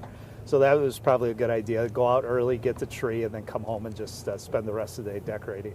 And in all of those cars, there was a wife or somebody who was saying, I told you we should have gone yesterday to get that Christmas tree. All right, Tim Primo, thank you so much for joining us live from the roads of Milwaukee. You bet. All right. Okay. Awesome. Thank you, Tim. Okay, so now we are going to go back out to Donovan Long, my co-anchor, who is really getting after it at Whitnall Park. Have you sledded yet? Nick, I'm trying to anyway. No, I haven't. We just made it up on the other side of the hill, my photog Rissa and I. But we are kind of walking along this hill, seeing so many families. I think I counted about like 4 different families, I believe, Nick, enjoying the snow by virtue of sledding down this pretty steep hill here. I saw a group go down a couple minutes ago before we spoke on camera here. And I think all 3 of them got in kind of a bigger sled, and they just went flying down the hill. I mean, it was absolutely incredible. Some of the folks I see who I interviewed earlier who's learning the snowboard, she's still up and at it. Izzy, Avery, her boyfriend, is teaching her. They seem to be doing all right. This is her first time, so we're kind of checking that out and seeing how she is progressing. You got to fall, right? That's part of it. That's the name of the game.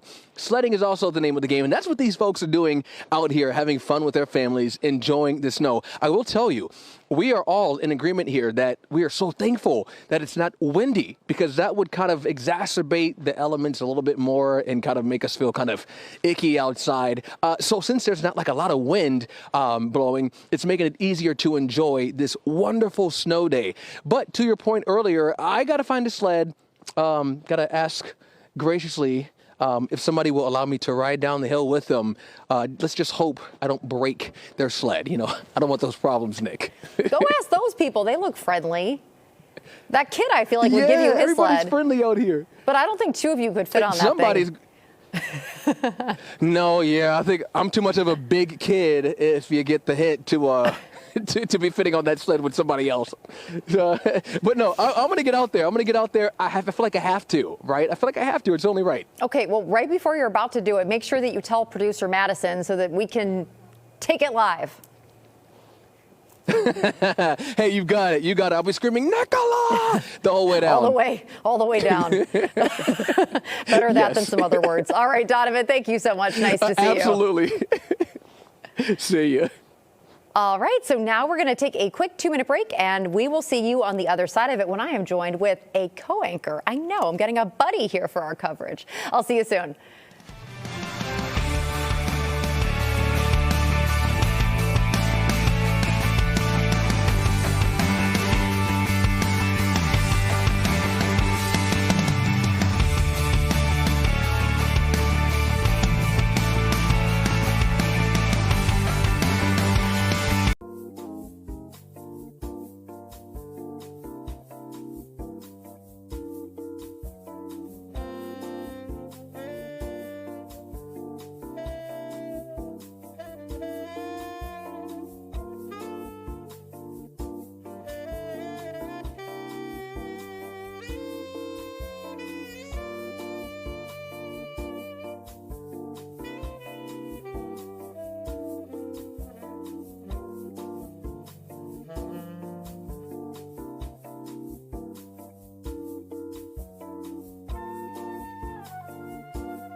with stories that matter to you. This is Fox 6 News. Thanks for joining us in our extended weather coverage here on Fox 6 Local. Man, you have got to be glad that I'm here so you can take a breath. For so many reasons. For a breath from talking for hours upon hours upon hours. You know, it's been easy, Bill. We have so many wonderful crews who volunteered their time to work today, even folks who aren't working. We got to check in with Ted, who's on a little staycation in the Wisconsin Dells today. So people have been so great checking in with us. Our viewers, if you're watching us on streaming, please do us a solid and send us pictures from where you're at. I love a good snow patio furniture pic. We want to see how much snow you're seeing wherever it is that you're at, and you might even catch your photo here on Fox Local. You know, I thought about coming out to set wearing what I wore to get to the studio today. And what was that? Big rubber boots, puffy jacket. I was out shoveling this morning. You were? How was it? Oh, I used the snow blower, or the leaf blower for like the first parts of it. Nice. This morning because it was so light. And then shoveled some more, and then went inside, did some stuff, got ready, and came outside, and all that work was for naught. But hey, when I get home at 11 o'clock or 12 o'clock tonight, I'll be pulling out that snowblower and going to town. It'll be a midnight Bill problem. Just don't wake the neighbors, or try not to. Exactly. Let's check in with Steph Barakello, who joins us with the current conditions outside. Hey there, Steph. Hi, Bill. Welcome to the party. And thank you, Nicola, for everything this morning. I know Lisa passed the baton to me earlier, so a huge kudos to her as well. Let's talk about what we have going on out there. Now, you've probably noticed that in the last, we'll say 20 minutes or so, the snow has really picked up. So we are now experiencing these heavier pockets of snow moving through our area. You'll notice that, all the totals we've seen so far, nothing terribly dramatic, but this is a slow and steady race. The snow is going to continue all the way into early tomorrow morning. And this is now the period of time where we're really starting to see some of the heavier snow settle in. In fact, look at this view downtown at the Marquette. The last time I showed you this, the visibility was not that low, meaning some of this heavier snowfall is here. And same with Brown Deer. The visibility is pretty low here at the station, and you can really tell that there is some accumulation on the roads at the intersection of Brown Deer and Green Bay right outside our station here in Brown Deer. So a quick check of visibility. Everybody for the most part is below a mile. The only exception is Fond du Lac right now, but the heavy snow is moving northward. So you guys too soon will likely be below that 1 mile mark. And I actually imagine that some spots are probably less than what's being reported right now. So heavy snow working its way through southeast Wisconsin. In fact, as we pause this a little bit, you can tell where the snow is lighter up towards the north, but all of this darker blue, darker purple indicating some of those higher snowfall rates. And we may be starting to see some banding setting up here. Watching Racine County, maybe right here up into Waukesha County, certainly, Jefferson into northwestern Walworth County over to Madison.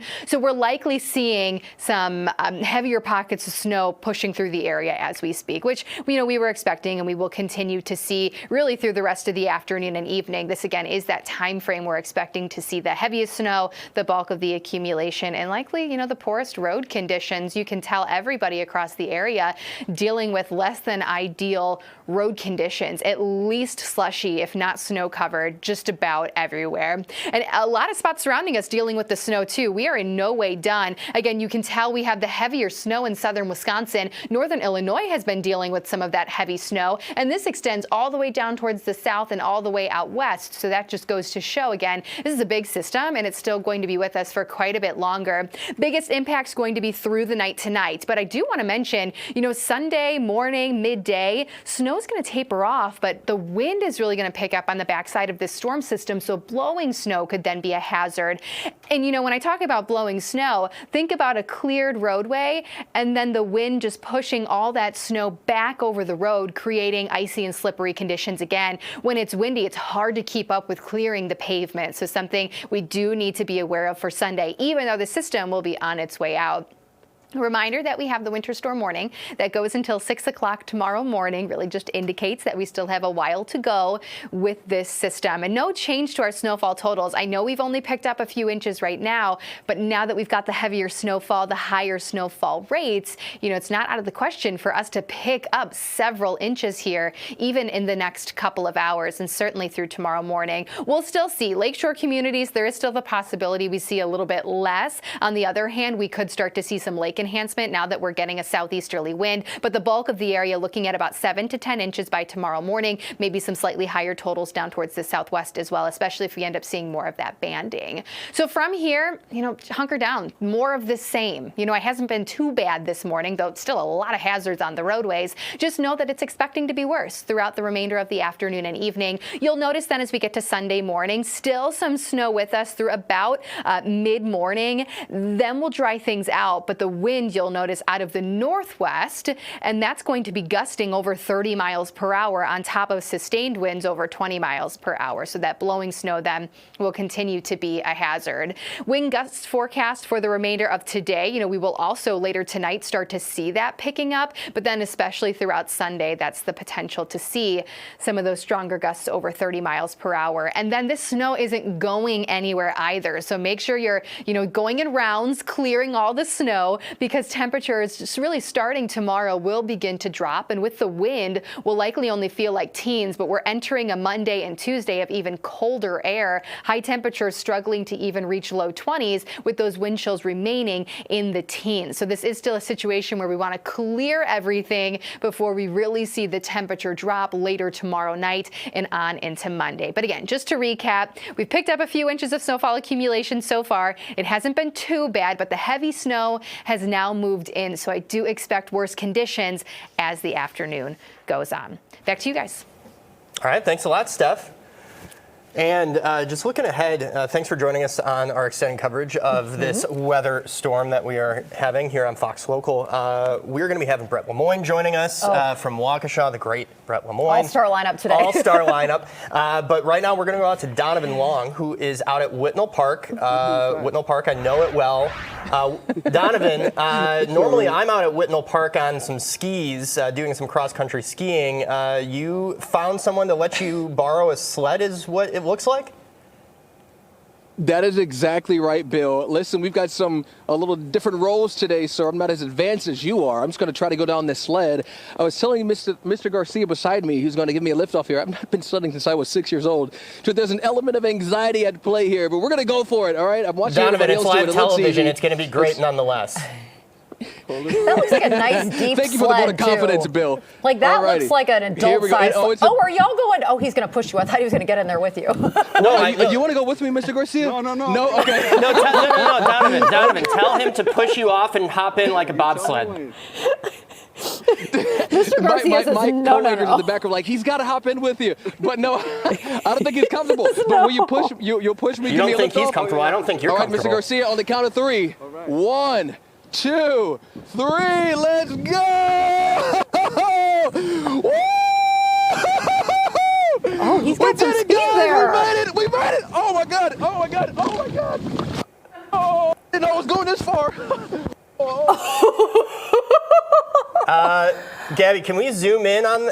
Can we zoom in on Donovan? Did he hit the thicket? Donovan, if you hear us, wave your arms to show us you're okay. He's okay. 10 out of 10. His microphone might not be. Yeah, I don't think Donovan is so far away from the camera right now that his microphone is not working. He was flying. Donovan, I don't know if you can still hear us, but you went too far that your mic's not working, so we're going to have to check in with you when you get closer to the camera. How does that sound? What about now? Oh, there we go. There we go. Okay, y'all, let me tell you what happened. The microphone fell apart as I was coming all the way down here, and I didn't realize it because I was, screaming for my life. But we made it down much further than what I anticipated. I mean, a little bit further. I'm running into the lake. There was a guy up there. He's like, hey, man, if you go too far toward the lake, he said, jump. What did I do? Jumped out of this thing. You still have his sled, though. Guys, we made it. Congratulations. And now the I have not had that much fun back in the up snow. the hill. A schlep. Dude, right? Getting my steps in. This hill is steep. I know. And it's always so hard in snow, too, because it's like you're moving through mud. There's some resistance there. I've always wished that they would have one of those like belts like they have at ski hills to help you, give you a little boost on the way up. You want to go sledding, but like easy sledding. Like lazy sledding. Lazy sledding. Yeah. That's okay. Donovan, that was very graceful. Thank you so much, guys. I feel like a new man today. I'm sure he feels very alive. Don, thank you. That was awesome. All right, I'll let you bring that sled. Give our best to Mr. Garcia for letting you borrow his sled. And if you want to borrow his sled again, we are completely okay with that. I bet you are. That was awesome. I just love how we were like, oh, go in with them. And Mr. Garcia said, absolutely not. He got it on his own. All right, Don, thank you. We'll let you dry off, maybe warm up in the car a little bit, and we'll catch up with you, in a little bit.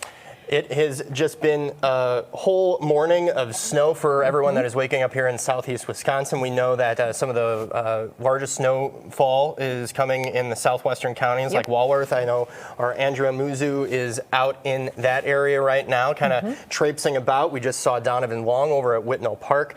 Just taking a look here and seeing what we have coming up here on our extended coverage here on Fox Local. We have a lot. I think now we should just go to traffic cameras, if that's okay. Oh, we're waiting on Brett Lemoyne here right now. So. Oh yeah. He's one of our kind Fox 6 souls who is taking time out of their Saturday to kind of dial in and join us now live. Okay. Oh my gosh. Oh my goodness. Is it? If it isn't Waukesha County beat reporter Brett Lemoyne. Waukesha's favorite son. Well, I don't know about that. How's it going? What's it like out where you are? Well, it's not bad. So I'm here at Meadowbrook and Summit in Waukesha. It's usually a pretty busy intersection. As you can see behind me, there's not really a whole lot of traffic at all right now. But the roads are clear and traffic is moving. Look at this. At a pretty decent clip. I'm going to turn my camera around because I'm right. If you know where I'm at Sendix here in Waukesha, and it's pretty barren. I mean, there's not really a lot of activity at all that you can see. That this particular parking lot maybe hasn't been plowed in a little bit, but I've seen a lot of city plows that have come through really at a pretty good clip. Every about hour or so since the snow started to fall. But one thing I've noticed is that this morning it was really fine flakes, and now within the last hour it's starting to pick up. So I think that's a sign of things to come. Yeah, Brett, Nikki said earlier that it was more like a Parmesan cheese, right? Yeah, like a finely grated Parmesan. Like a finely grated Parmesan. Cheese terms, that's how we track snow here in Wisconsin, right? Yeah, maybe now it's like a very moist mozzarella, yes. right? Yes. So, Brett, how far, is this your normal stomping grounds right now? Like, did we catch you in the middle of things? Yeah. Oh, yeah. Well, this is how I normally go out to Sendix in my Fox 6 gear, logoed up and ready for provisions. What type of provision? Were you getting provisions at the Sendix, like bread and milk? I was just testing because I have a new car. And so this is the first time that I've actually driven this car in the snow. This is a big deal. I did not know I did not know you got a new car. I used to have what amounted to a clown car. It was basically like a Matchbox vehicle that was very, very tiny. And I've upgraded because that car died. Right, we'll shed a tear. And so this is my first time in the snow, so I wanted to kind of just test it out and see how things went. And it was all right. It was okay. Now you've got a dad car, which is good. And speaking of that, you have a little boy who is very active. Is he enjoying this, or is he like, Dad, I'm going to stay inside? So we're putting him to work like any good parent would. And he's shoveling the driveway right now while I popped out to join you. But I don't, every time I say something bad about the snow, undoubtedly someone will call me out on it on social media, or they'll write an email. So I love it. That's all. I'm just going to say I love this weather. It's wonderful. Because someone will. Is that a hint of sarcasm that I'm hearing in your voice, Brett? Are you saying that through clenched teeth? You can interpret however you wish, Bill. But I love it. Okay, that was believable. I always say, like, it's weather. We're going to experience it. If it's going to be winter and cold, I'd much rather have there be snow than just being cold and dreary, because at least there's something to do. And I don't know. I've always kind of said there's no such thing as like bad. I mean, there can be bad weather, but no such thing as bad weather. Just being maybe poorly prepared to be outside for extended periods of time if you want to be outside or stay inside. Oh, I'm with you. Yeah, and that's why we're here, is to prepare people. Now, Nicola, Yes, I'm your shift tomorrow. Oh, okay? yeah. And so I'm going, all out on weather. What advice do you give me for tomorrow? I mean, you are so wonderful at everything you do. I feel like you should be giving me advice at this point. I think you and I are going to have two very different shifts based on what I'm understanding about the system. So when we got on the air this morning at 7 a.m., we were 1 hour into the winter weather advisory. So things were kind of just starting. Everybody was kind of like getting their bearings. They're getting used to this snow idea. By the time you're on the air tomorrow morning at 7 a.m., the winter weather advisory, unless it gets extended, which is possible, it's going to be over. And so I think it's going to be a lot of like aftermath stuff. I hope that you see fewer crashes than I do. I hope you see fewer spinoffs. I hope it's a safer, shift in terms of coverage. I hope it's just fun. Like I hope that all the cancellations, like a lot of stuff that was supposed to happen today is being punted to tomorrow and next weekend. Like the Admirals game is going to be tomorrow evening at 4 p.m. So I hope that it's quiet for you. I don't know. What's next in store, Brett, for you today? I mean, what else do you have to do? I mean, if Reed is taking care of the driveway, what else? He's getting my slippers, and I'll warm up by the fire. I'm sorry. What was that, Brett? I said warming up by a fire is really what I should be doing, because it's cold. It's very cold. But hopefully, I don't know. I got to plan on what I'm going to do, because I got to be at the station tomorrow at like 5 a.m. So we'll have to see where things take me here. But well, Brett, you're more than welcome to come in early and hang out with me until I leave, and then you can just stay here for a couple hours and sleep here. You can get a nice little cot, bring it under this desk, and just get cozy. Well, that sounds wonderful. Again, I'm sensing sarcasm. Again, yes. You're spot on, Bill. You're spot on. Oh, my gosh. Brett, it's so good to see you. Thank you for taking time out of your busy Saturday. I have to ask you, did you guys get your tree yet, or?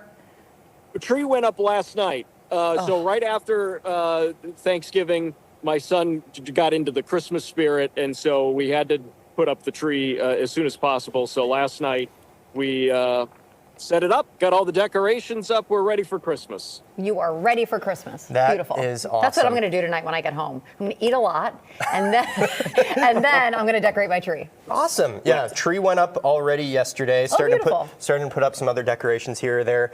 Was hoping to try and get out and put the lights on the house and the bushes. Might want to wait now. might have to wait, especially with some of that cold weather that's coming following this system. Yeah, the snow's not going anywhere. All right, Brett, we'll let you go. Thank you so much. Thanks, Brett. All right, thank you. See you tomorrow. Yeah, we'll watch him tomorrow morning. All right, we're going to be heading to break in a little bit, but after the break, we're going to check in with Andrew Amuzu and photojournalist Rissa Connor. They are down in Walworth County, and they're at one of my favorite places to be when it is snowing, doing some skiing. Or maybe they're not doing some skiing, but talking to some skiers down there at Alpine Valley. So we'll check in with them after the break. Sounds good. We'll see you in a bit.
stories that matter to you.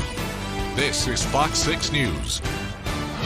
And thanks for joining us on our continuing coverage of this winter storm that is making its way through southeastern Wisconsin. And Southwest, too. And Southwest. You know what? Pretty much all of Wisconsin. You know, Yes. I was looking at the forecast, extended forecast, and I'm sure a lot of people up north who are maybe trying to do some skiing up in the UP and northern Wisconsin are definitely enjoying this. Fresh powder. Fresh pow. As well, yes.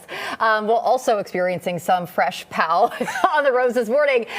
We have our fabulous photojournalist, Tim Primo. He is joining us now live from behind the wheel. He's on Pow Patrol. Pow Patrol. I love that. Yes. He's been our eyes and ears on the road all morning long. Tim, okay, where are you right now? Looks like a winter wonderland. Yeah, I'm on I-43. I came out of Milwaukee County going north on I-43, and we're in Ozaukee County. This is Mequon, the freeway going through Mequon. There's no question about it. The snow is coming down much harder now. The flakes are a little bigger. The snow the road's completely covered with snow. I'm driving about 40 miles an hour right now. That's about the average speed. Some people are going faster, but I would say about 40 miles an hour is the speed. I've seen a couple cars spun out in the southbound lanes that law enforcement was at. The other interesting thing I saw as I was coming out of the city of Milwaukee, going north on 43, in Glendale, along Port Washington Road, they had 4 Glendale plows kind of going at the same time, angled out, clearing off Port Washington Road. So I thought that was interesting. But conditions, the snow is definitely harder in Ozaukee County than it was downtown. No question about it. The road's very bad, very slippery, snow covered. I believe it. Certainly looks that way. All right, Tim, you be safe. You stay safe out there. Excuse me. Thank you so much for your continuing reports here. We'll check in with you in a few minutes. And we're going to take a look at the traffic tracker right now. This is at I-794 at Car Ferry Drive. And as you can see, traffic is moving along. Right now we're looking at I-94 and Hawley. Definitely some slick roads out there, but traffic, if there is traffic on the roads, not a whole lot of it. And I can speak to that as I was coming in today. Yeah, there was some normal traffic that you might see on the city arterials as I was coming in, but definitely saw city DPW trucks as well as county trucks out there on the highways. And for it being a Saturday and a Thanksgiving holiday weekend, definitely a lot less traffic than you normally see. So it seems that a lot of people are taking heed of that. That is at I-43 in Brown Deer, but I don't think that is I think it's current. frozen. I think that is frozen. Looks a little dark out there. And also dry. Yeah. Here we go. I-4194 at Wisconsin 119. There on the southwest side. So. Let's check in, though. I think we had a camera for a crash that we wanted to tell folks about. Do we have that on Select 6? I believe it was on Drexel. Okay. Well, I'm so sorry. I thought we had it. It was at I-41 94 South at Wisconsin 20. The right shoulder there is closed due to a crash. Sorry about that. I thought we had a camera for you. And then we also, just to update you, there is the I-41 94 south ramp from Drexel Avenue. The left shoulder is blocked there due to a crash that happened at about 1 o'clock. But all in all, not too many things to report here in Milwaukee County as far as incidents here on the roadways. Yeah, it seems like if there are crashes, at least they're not having too big of an impact on other drivers because, as you can see, it's pretty quiet out there. Pretty quiet indeed. And we like that. We do. We do. For a day like today, people are heeding all the warnings and staying home and staying safe. So that is good news there. Just taking a look here at what we have coming up here on our extended coverage here on Fox Local. We did have Donovan Long tossed to, I'm sorry, what was that? Oh, we're going to go to our Stephanie weather. Barrichello. You got it. Our Fox weather expert. She is been kind of in and out of the building all day long here.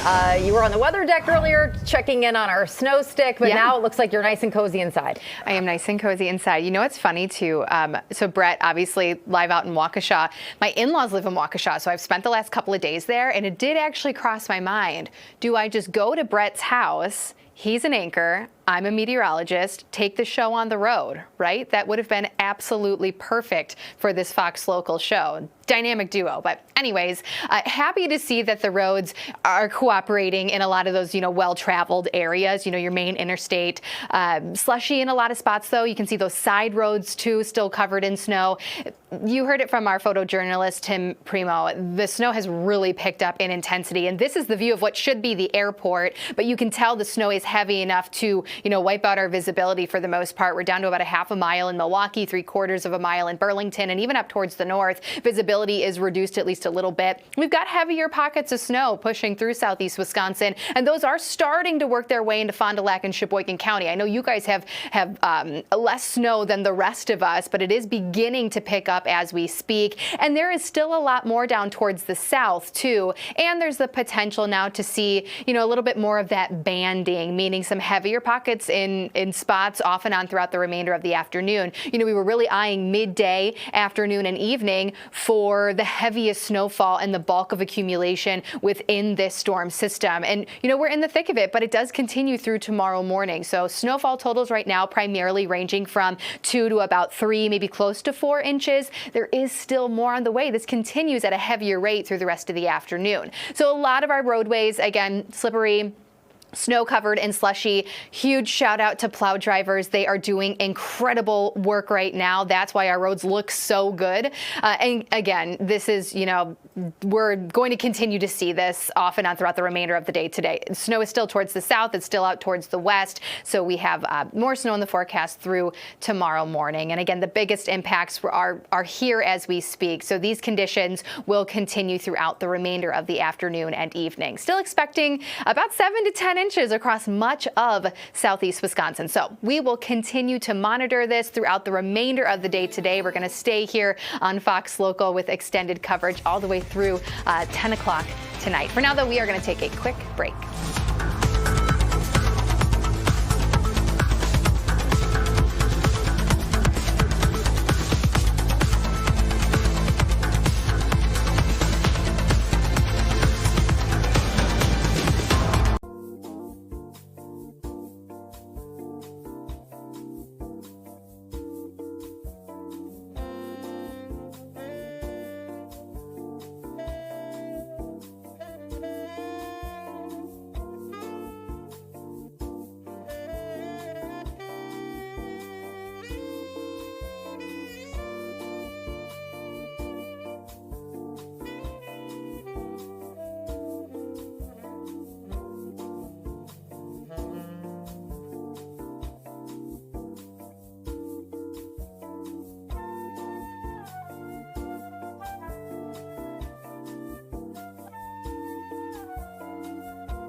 stories that matter to you.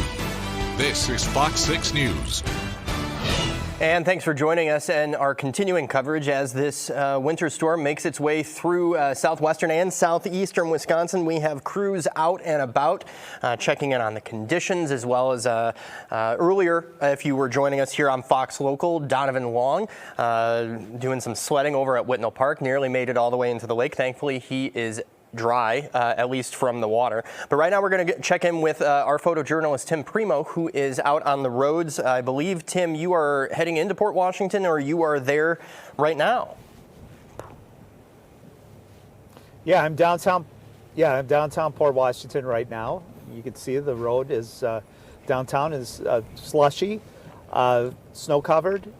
People are out and about here. The snow has definitely picked up from earlier today. One thing interesting on my way up here on I-43, the snow was really bad in Mequon along I-43, and it was really starting to build up on the freeway. But now here it seems like in Port Washington, it's snowing pretty good, but not as bad as it was at Mequon. And another interesting thing I saw on the freeway on I-43, Ozaukee County, they had 3 plows, so basically a fleet of plows, just all going south at the same time down the freeway, trying to clear everything off. A couple spin-offs on I-43 in Ozaukee County, I did see that. Just law enforcement on the scene and that kind of thing. So just real fine snowflakes coming down, a little harder than it was earlier. But that's what I got for you from Port Washington. Yeah, it does seem, I know our Fox 6 weather experts had been saying that closer to the lake would kind of be a wild card when it comes to the types of snow or accumulating snow that we would see because of the warmth of the lake, and even in parts of Milwaukee, down south, and whether or not we would be seeing some lake effects. So if you're joining us here on Fox Local, we'll be checking in with our Fox 6 weather experts here in a little bit. We have a rotating crew, and Tim, you've kind of seen the whole transition from different types of snow to what you're seeing now all throughout the area, right? Yeah, they were talking about bands of snow coming on shore, and I think that's what I'm seeing. Like now it let up just a little bit compared to what it was before, but these bands of snow kind of moved through, and I think that's what I'm seeing. Yeah, earlier this morning, streets were, wet, some slush, but not too bad. And it's definitely, as the day goes on, they're definitely getting worse. And there is a buildup of snow. It's building up quickly, it seems like. Tim Primo, photojournalist Tim Primo, right now in the Storm Chaser, heading through Port Washington. You just kind of exited downtown, heading north, I believe on 32, that is, heading back north up towards... Yeah, that's exactly right. Up towards the area of the high school, Lincoln Elementary School is up that way. So checking out the roads for us there. Stay safe out there, Tim, as you're making your way out and about. And we'll check in back with you in a little bit, all right? All right, you bet. Thanks. All right, Tim Primo right there on checking out the roads in Port Washington in Ozaukee County. He's seen a lot of it as we've been having this continuing coverage of this snowstorm that is making its way through southeastern and southwestern Wisconsin, impacting wide swaths of the area. If we could pull up some of our traffic cams to give you an idea of what the roads are looking like in our area right now. I know that right now we are looking at I-94 and I believe that was National. We're at I-794 and Car Ferry Drive. You can see that the snow really starting to, from when we looked at it about 10 minutes ago, starting to cloud up the cameras a bit more. That's at Hawley Road here, I-94 over by the stadium. For the cars that are out there, moving pretty smoothly, albeit slowly. Not a whole lot of incidents to report here in Milwaukee County on the roadways. Not sure, that looks like it is Market Interchange right now. Just a couple incidents. I'm looking at the DOT's 511 map, and just a few incidents here in Milwaukee County. Looking at some of the traffic times in the Milwaukee Metro downtown to downtown to Brown Deer is 14 minutes. Brown Deer to downtown 15.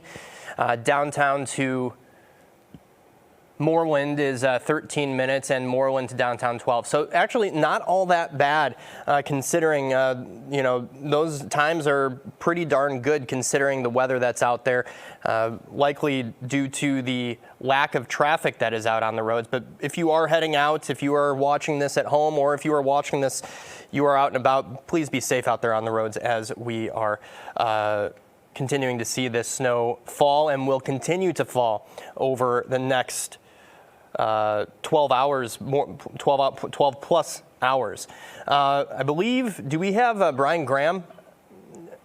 We have Brian Graham. Brian, how's it going? You are in Oak Creek. Do you want to stop by my house after you're done? Well, I just did my first pass of the day. We had about 3 inches on the ground. The plow's been through, so the streets are okay. It's heavier than I anticipated. The snow was pretty rough, so I had to take a breather to catch my heart rate back down before I called in. This is, for those that are joining us here on Fox Local, we're joined by Brian Graham, our senior executive producer here at Fox 6. He knows where everything is at. He knows more about this place than most of us. And so he's out there joining us on this weekend. We're having people join us as they are able. I think your shot froze there, Brian. Oh, there you go. He spun around. Brian out there doing some shoveling, as I'm sure a lot of us will be doing here in the next 12 to 14 hours as this system continues to make its way through. Did you not do some initial passes, Brian, to kind of clear out the stuff before it really got heavy? Or were you just, I'm going to do it all at once? I just decided I would wait till there was 2 or 3 inches. Then I will probably wait till there's another 2 or 3 inches. It's not a lot of footage, like square footage to driveway in a short sidewalk. So it's not impossible to do even at my age. So we'll probably come out again tonight around 7:30 and take another pass, and then we'll wait till morning. Plus we had to shovel out the backyard for the dog. I'm sorry, what was that? We had to shovel out a spot in the backyard for the dog, too, although he loves the snow. Yeah, I mean, my dog was having an absolute blast this morning. The only problem is the snow gets caught on the dog's hair and she ends up having snowballs attached to her. So that's a lot of fun trying to bring her back inside. Where was I going with this? Lost my train of thought here. Hey, live television That's okay. people. You can see cars are driving pretty regular speed here. Whether that's smart or not, I can't say. Well, we all know that you would be doing a prudent speed there, Brian, if you were to be going out and driving about today. We're having a whole bunch of people joining us today as we continue to follow this storm as it makes its way through the area. We have Brian Graham, our senior executive producer, joining us from near his home there in Oak Creek. And how close are you to the lake, Brian? Just to get an idea of how the lake is affecting the snow that you're seeing in your area.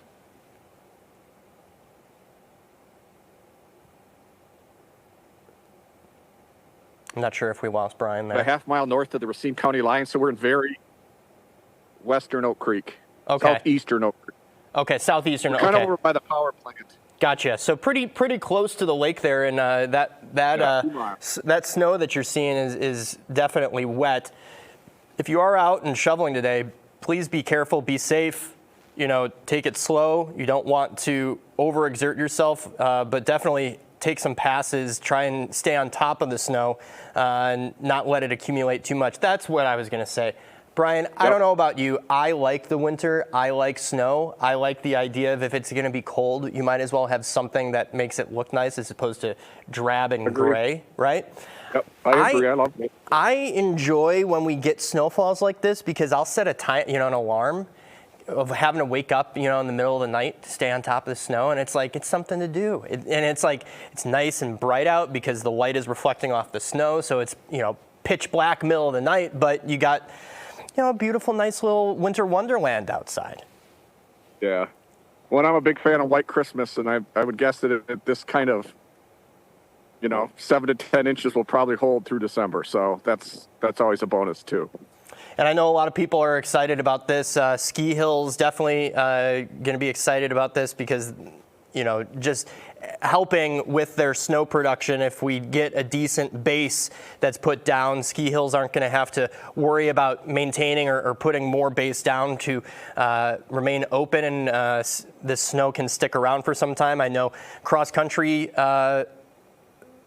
parks or places like out in Lapham Peak definitely welcoming this amount of snow that we're seeing, not just for the public, but also for schools that have cross-country teams, and to be able to not have to worry about it. So definitely, if you are deciding to venture out, have some fun with it, right? Definitely need to be safe out there. But Brian, again, please, if you want to venture to Milwaukee and, shovel a driveway, I'm game for it.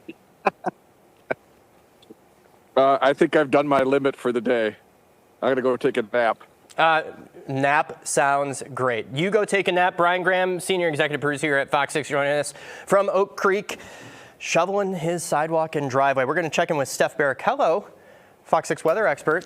Hi there, Steph. Hey there, Bill. Nice to see the perspective from people around the Milwaukee area and all across southeast Wisconsin. I know we talked with Brett earlier in Waukesha, Donovan showing Whitnall Park earlier.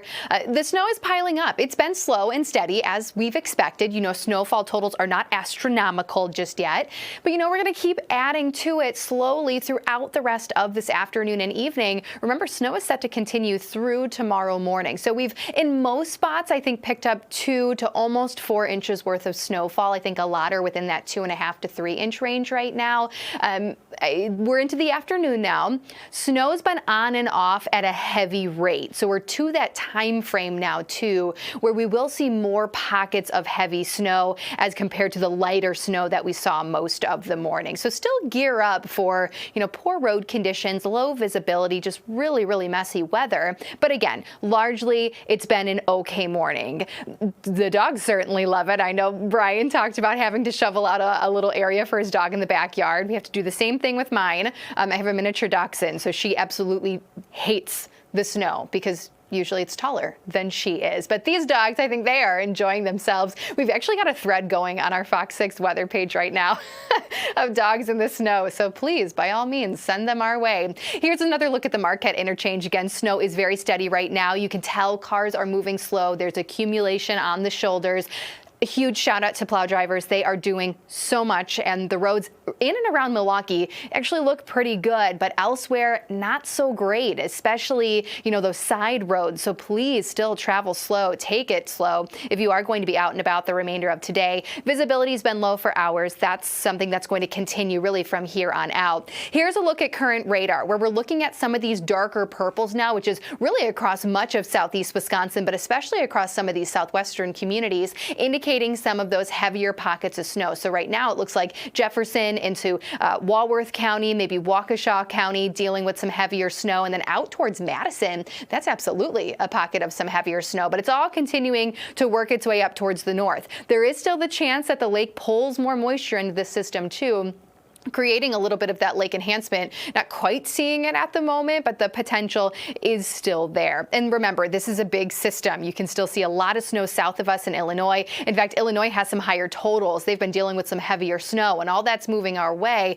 And it extends out towards the west too. So it just goes to show this is a slow and steady race. The snow is going to continue, moderate to heavy through the rest of tonight, then more lighter snow into tomorrow morning. This really is the time frame with the biggest impact. So the remainder of the afternoon, and then of course throughout your nighttime hours and certainly your evening hours. Snow will let up Sunday morning, but we will need to watch for blowing snow. I do think that could still be a pretty big hazard throughout the day tomorrow, because you think of the plows clearing the road, one strong gust of wind just recovers it with that powdery snowfall. So even though snow won't be actively falling on Sunday, I do think we're going to encounter some slippery stretches on roadways still. Something just to keep in mind if you've been waiting to travel from your Thanksgiving destination.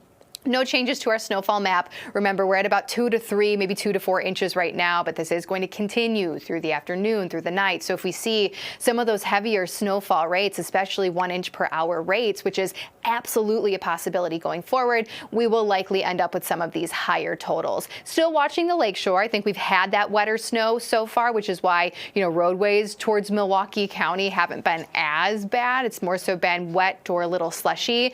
So there is the chance that that still impacts and, maybe ends up towards some of the lower end of the range for snowfall totals. But regardless, we're all dealing with it. This is what we're going to be dealing with the remainder of today. A reminder that the winter storm warning that is, goes until 6 o'clock tomorrow morning, and even after it expires, that blowing snow will more so be the bigger hazard going forward. Sky Vision is going to continue to show what we've got right now. We really just need to watch for banding at this point in time, because if we end up seeing some of those heavier bands set up with that extra moisture from the lake, that's what's really going to create the low visibility and the quick accumulation.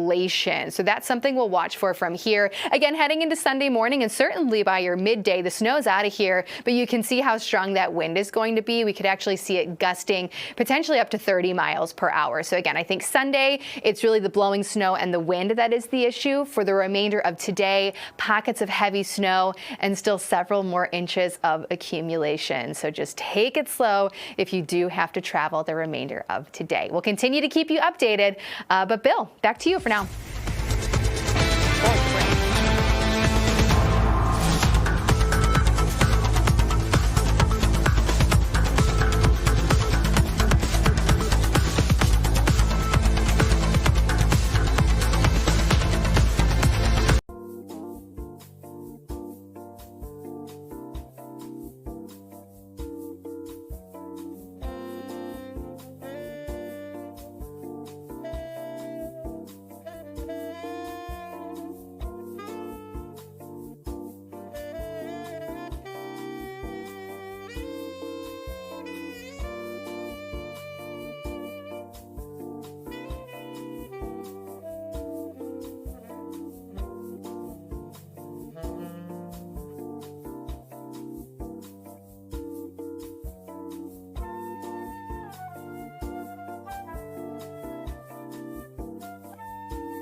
stories that matter to you. This is Fox 6 News. And thanks for joining us with our continuing coverage as this snowstorm continues to make its way through southwestern and southeastern Wisconsin. And we are streaming live on Fox Local. Let's catch you up to speed on what's been going on throughout the morning as we've had a rotating cast of characters, Fox 6 characters here on Fox 6, and checking in with them throughout the day, some of them working, some of them not, some of them taking their time to join us just to pop in to show what everyone is experiencing here as this storm makes its way through the area. Inches upon inches of snow expected once this thing is all said and done, and then some really cold temperatures to follow. So definitely want to stay on top of that snow if you need to shovel or snow blow, because it will only get worse. We're going to check in, I believe, Jeff, do we have, we're going to go to Ashley Sears. Hey there, Ashley, how you doing? Hey, Bill, how's it going? Yeah, I'm out here, I'm in Whitefish Bay. Earlier today, Ben was on, now let me get in the box here the right way. What do I do? You're How a do pro. I use technology? You're a pro. How do I use technology? Ben was on earlier today with Nicola, and I was pulling a sled, and he was putting me to work as we kind of gave the sights and sounds all around our neighborhood here. Let me take off my glove here. It is really coming down. Like earlier today when we were out, it was no big deal.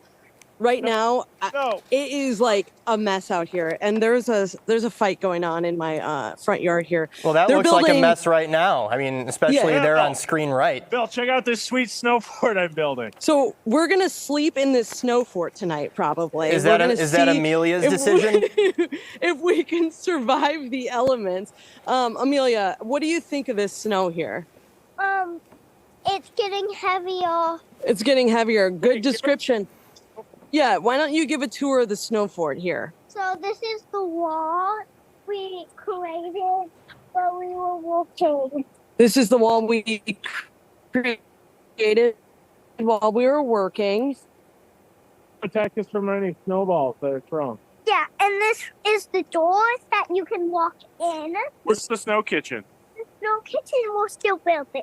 The snow kitchen, we're still building. This is very preliminary, guys. Very preliminary. I don't know if this is good or bad television right now, but this is what we're dealing with out here. Hey, this is great. You know what? This is great television, Ashley. You know, and I am going to be very interested to see what your neighbors think when the three of you go to sleep in that snow fort tonight.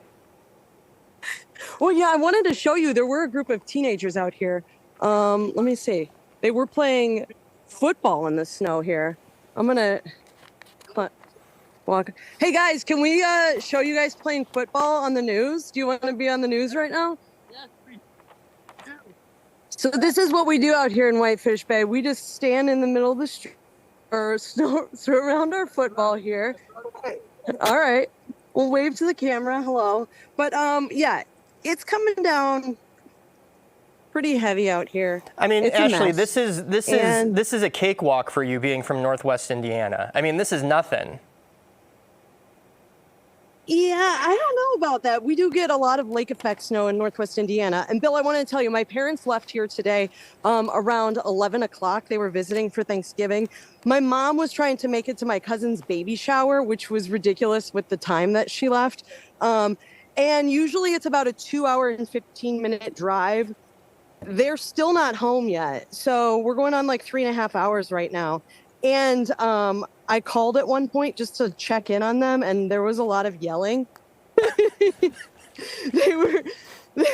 There was a lot of yelling saying, "Oh my gosh, it's way worse than we thought, but mom has to pee."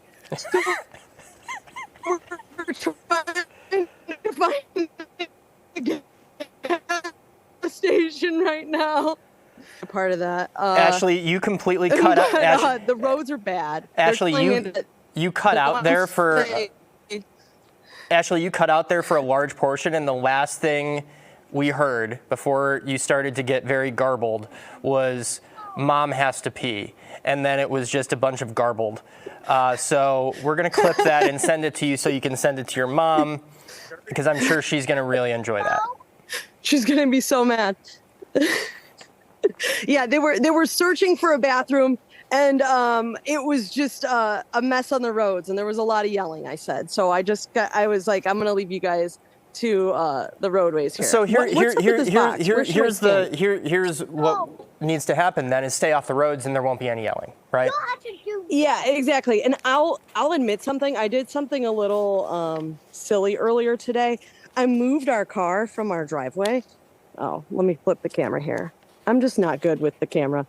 I moved the car and I got stuck. I tried parking in here because I wanted to give you guys a better look at the snowfall in our driveway. And it was stuck, and I called for Ben. I started honking the horn. I couldn't move it.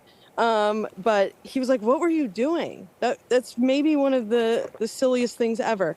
But we got it back here. Hey, Ben. Hey, I just want Bill to judge my snow fort because. Oh, are we live? Yeah. Hi. Yeah, we are live. Real quick, show us the snow fort, and we could check back in with you in a little bit. Yes, talk more. So this is the snow fort. You know right what? Here. Right now, I would say 10 out of 10 would book a 2-night stay.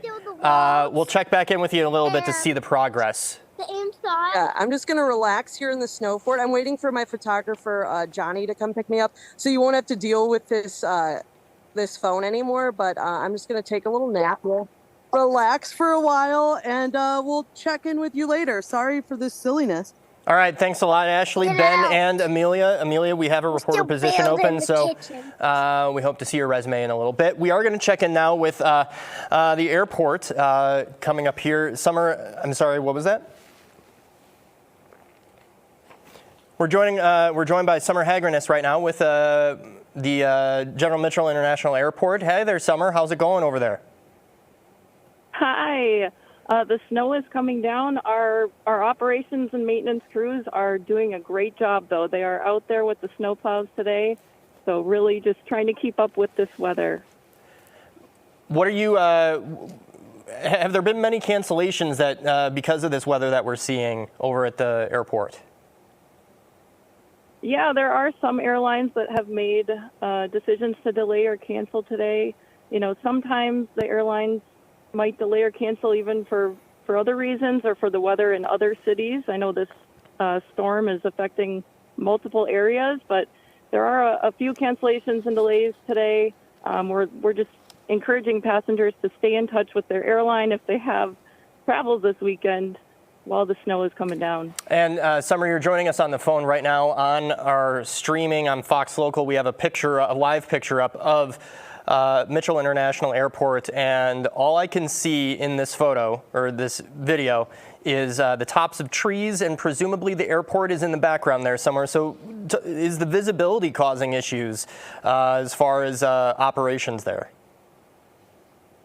Well, we're making sure that operations are safe and ready to go on the ground.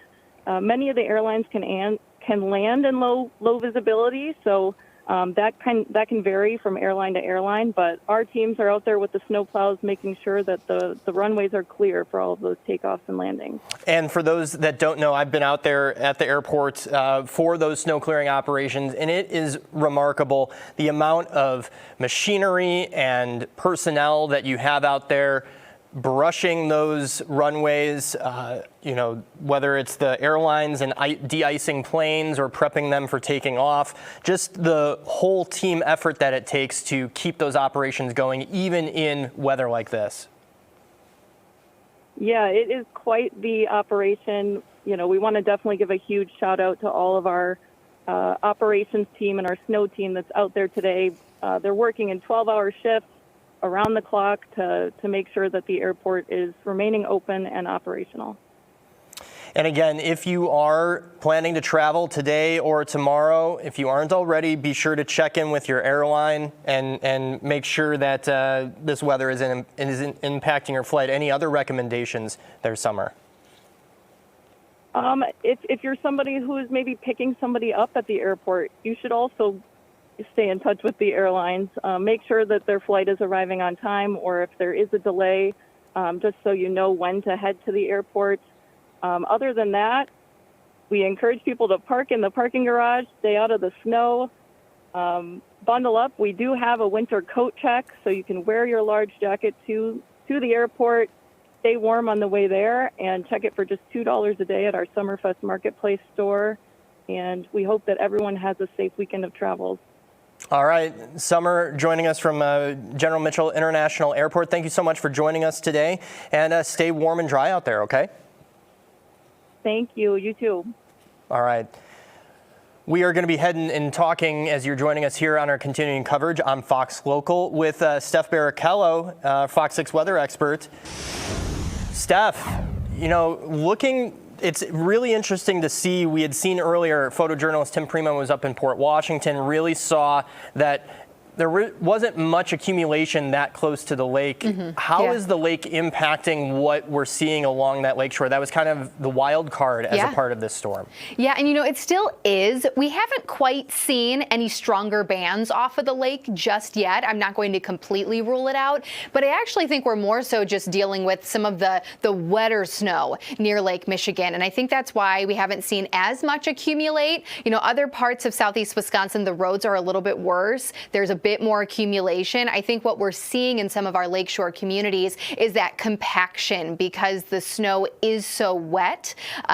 And so that leads to a little bit more in the way of melting. And that will still be a possibility with the fact that Lake Michigan water temperatures are in the upper 40s right now. That's significantly, or, you know, that's warmer than it should be, I guess we should say. And that is going to lead to some of that wetter snow. That being said, I mean, hey, this is a live view in Milwaukee. We just took that live picture from the airport too. It doesn't mean it's not coming down. It's just maybe not accumulating as much. And we knew that would be a possibility. It's also still early. You know, it's not even 3 o'clock yet on this afternoon, and the snow is still going to continue into early tomorrow morning. So I just want to stress, remember, this is a long duration event.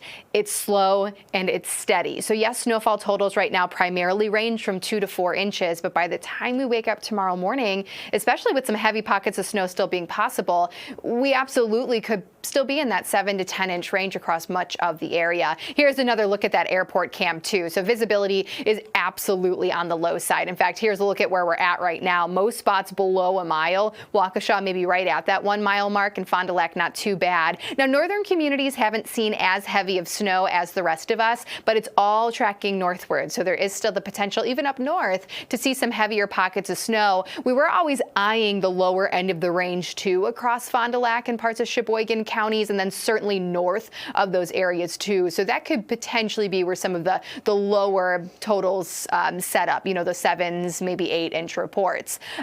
We still have lots of snow to get through. Here's a current look at satellite and radar. So it's widespread.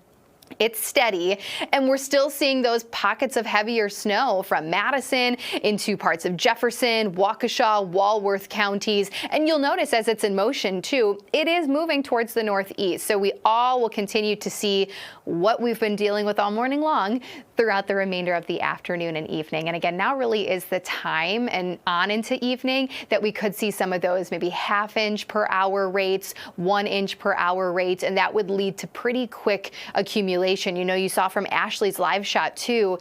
Again, even near the lake, Whitefish Bay, for example, it is coming down at a pretty heavy rate. We're just experiencing a little bit more of that melting and a little bit more of that compaction.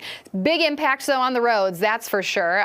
Well-traveled roads in the city of Milwaukee doing pretty well, but elsewhere, a lot of snow-covered pavement, a lot of slushy roadways. Make sure you are taking it slow if you do have to be out and about today. It does help. Plow drivers are doing an amazing job right now, and there's not as many people in general on the roads because of this system, but still allow plenty of extra travel time. It's a big storm. You can still see a lot of snow out west, a lot of snow down towards the south, so we're in the thick of it right now, and it is going to continue. I mean, technically not even really halfway through yet. It's going to continue again on into the first half of Sunday. Biggest impacts, though, will be now through later tonight. Overnight tonight into Sunday morning, the snow will become quite a bit lighter, more so like what we woke up to this morning. That being said, with a temperature drop and a strong wind, blowing snow will then be an issue. So I do still think we'll have to watch for maybe some pockets of low visibility in the morning, and then just recoating of pavement. So think, you know, a 30-mile-per-hour gust is going to take that top layer of the snow and just paint it right over pavement. So I do think there's still going to be some treatment that needs to be done tomorrow.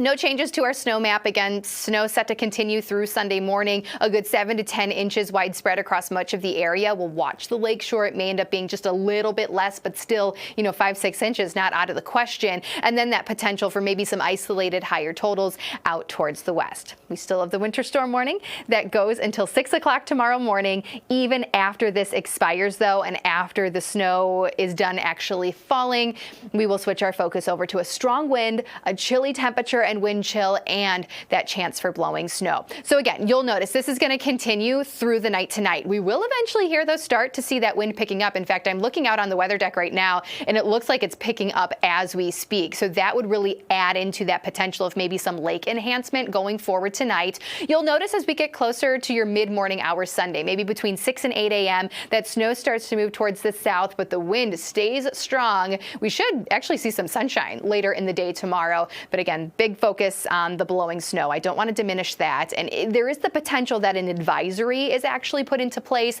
because of the potential for blowing snow and the impacts and hazards that come with that. Still waiting to see if that will be a possibility, probably a morning issue tomorrow that will be dealt with for Sunday morning. But for now, again, we're just hunkering down. There's more of the same weather ahead the rest of today. It's a slow and steady race, but I can't urge you enough. Just be safe if you do have to travel, because these heavier pockets of snow combined with eventually some strong wind really going to be our biggest hazards going forward the remainder of today. So that's a latest look at weather, Bill. Yeah, Steph, if I could take a little bit of your time before you get back to work. Can we talk about just some of the mechanics of this storm and what people should expect to see here in the because really staying on top of this snow that is falling now, there's so much moisture in that snow. We haven't really had cold temperatures on the ground, so a lot of that's melting, as you've said, and then accumulating and compressing.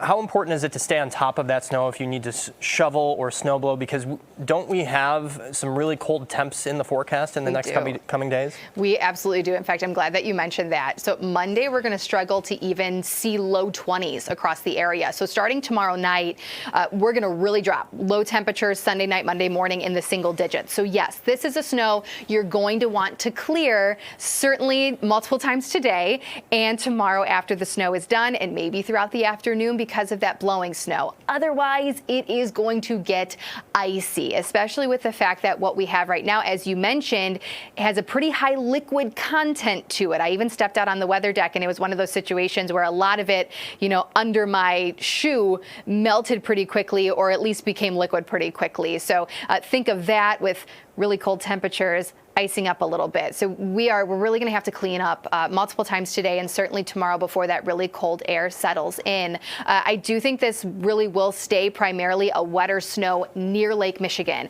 meaning take your time. Shovel in rounds or use the snow blower in rounds. If you need to take a break, please do so. We kind of call it that like back breaking type snow.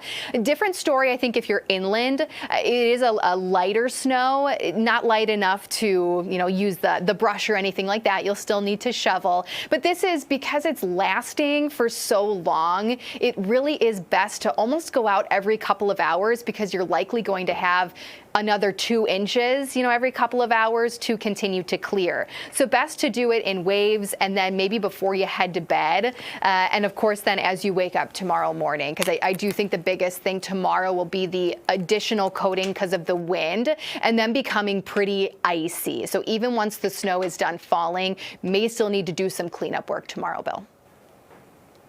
Yeah, and Steph, looking ahead too, because of those freezing temps that we're seeing, I'm just looking at the outage map. We're really not seeing a lot of power outages in southeastern Wisconsin with We Energies, but one of the concerns is as this snow accumulates, as it continues to, the temperatures dip, that we might start to see some issues popping up with that. Yeah, and remember Wednesday when we had that really strong wind, we had gusts over 50 miles per hour and had a lot of power outages. We're not going to have gusts that strong, but even a gust over 30, 35 miles per hour, technically could still cause some outages. So yeah, I do think that's something to maybe just keep in the back of your mind, the fact that that's not out of the question for Sunday. Now by Monday, the wind will start to lighten up a little bit, but I would say starting tonight into Sunday, that is another factor that we'll have to deal with, is just some of that stronger wind. But again, thankfully, it won't be quite as bad as Wednesday. All right. Because Wednesday was brutal. It was windy. I don't think I've seen wind that strong in quite some time. So Thanks a lot, Steph, Fox 6 weather expert, joining us. And we're going to check in with Tim Primo, our photojournalist there on the road in Mequon right now. Hey there, Tim. How's it going? Hey, it's going all right. Taking it slow on the roads here. You can see I'm coming in. This is Green Bay Road that I'm on, and I'm in Mequon, and I'm going to be coming into Thiensville in a minute here. The road is slush, covered with slush. It's slippery. One more time there, Jeff. I'm sorry. Oh, I'm sorry. Cedarburg Road. I'm sorry. Everybody watching that lives here, it's Cedarburg Road. Everybody knows that. Of course. Anyway, everyone knew that. Everyone that's joining us right now knows it's Cedarburg Road. It's fine, Tim. Yeah. So anyway, making my way from Cedarburg down to Mequon through Thiensville. Road, a lot of snow on the road. It's the last hour or so, the snow has come down much heavier than it was earlier today. One thing I did notice is traffic. Not a lot of people are staying home. Not a lot of cars. On I-43, there wasn't a lot of traffic. So people are really staying off the roads. So that's what I can report. I haven't seen a lot of plows out in Ozaukee County on the side streets. It's not to say that they're not out. I just haven't seen them. And on the surface streets here, I haven't seen any cars in the ditch or anything like that. On the freeway, there were a couple spinouts coming through Mequon. On I-43, there were a couple spinouts that law enforcement were at. But on the surface streets, I haven't seen anything like that. Surface streets, people have been taking the cars that I do see, they're taking it real easy. He should be on the just keeping the speeds low and stuff. Oh yeah. Well, thanks a lot, Tim. Thanks for checking in with us as you continue to head back south there, head towards Mequon on Cedarburg Road, and drive safe out there and drive safe getting home. Okay. All right. Thanks a lot. I appreciate it. And right now, we've been having a rotating cast of characters here from Fox 6 joining us as this storm makes its way through Wisconsin. Some of them, they are working. Some of them are not. It's their weekend. It's a long holiday weekend for Thanksgiving. And one of those people that is joining us from a little staycation, a little bit farther away, but place that is near and dear to his heart, I'm sure, is Ted Perry. He's joining us from Wisconsin Dells, and I believe you are on the Riverside and Great Northern Railway. Is that right, Ted? That's right. I'm on the Mid-Continent Railway Museum here in North Freedom. It's the Santa Express. I'm going to show you outside what we're looking at here. Beautiful countryside. Let me flip it over there so we can see. This is the beautiful countryside of Sauk County, just outside North Freedom. And look around, guys. We are on the train. This is the Santa Express. They're doing it this weekend in the snow, and they're going to do it one more weekend next weekend. But we got carolers on board. We got people just saw Santa. This group just here just saw Santa ask for a lot of things. Santa gave them knuckles, and if Santa gives you knuckles, that means you're probably getting it. So Santa's back there. But guys, just a perfect day to be on the Santa Express. It was treacherous driving getting here, and you can see the countryside there, but it's absolutely beautiful. And if you're going to be over in the Baraboo area next weekend, I can wholeheartedly recommend the ride along on the Mid-Continent Railway Museum, the Santa Express, in North Freedom, just outside Baraboo. Ted, give us a little, give us some examples of just what you've been able to. I mean, you joined us from a lazy river earlier today, and now you're at a water park, and now you're on a train. What's the vibe like? What are you doing? And did you speak to the big man himself? Do you have a list? Bill, I did give knuckles to the big man. Oh, the train has stopped here for a reason. Maybe we're snowed in. Let's see. The big man's busy working the kids. He didn't have a lot of time for my list. Andy said he's fresh out of Ferraris anyway. So, I'm going to get what I can get. But this is my present here, just being here on this train. It's super fun. if you're a train person, if you're a Santa person, it's pretty fun. Yeah. So the lazy river at the Great Wolf Lodge earlier today, but now we're out in the thick of it and just the perfect day. I know it's not fun to drive, and driving here was a real pain, but the roads are slippery. We drove slow to get here, but it's worth it now. So I'm actually going to sign off here because we're about to sing more carols, and I want to be part of that, Phil. But I just thought I'd check in from the Santa Express on a snowy day. It just makes sense to bring Santa into the picture, don't you think? Well, thanks for joining us, Ted. And if you come across anything more in your travels, please, if you're willing, bring us in. You know, we got plenty of time here on Fox Local, and we thank everyone for joining us and everyone kind of getting to see what our lives are like outside of work and through the power of technology. Well, Phil, the next stop is the Square Tavern in Baraboo. I don't know if you want me to take you inside there, but if you want me to, I will. Hey, you know what? I'm sure that would be a blast. Anyways, and I would like to join you too. All right. Thanks, Billy. All right. Appreciate you. See you later, Ted. Bye. And right now we're going to take a quick break. Thanks for joining us here on Fox Local as we continue to cover this storm system moving through our area. Again, we're going to take a quick break. We'll be back in just a little bit.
stories that matter to you.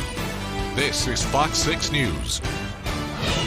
And thanks for joining us here on Fox Local in continuing coverage of this snowstorm that's making its way through southwestern and southeastern Wisconsin. I'm Bill Miston. We're going to give you an update right now on some of the traffic crashes that we've been seeing here in Milwaukee County. Now, according to the Milwaukee County Sheriff's Office, on freeways, most of those incidents happening in the last 4 hours of crashes involving property damage, 17. There was just one crash with injuries and one report of hazard or debris on the roadway.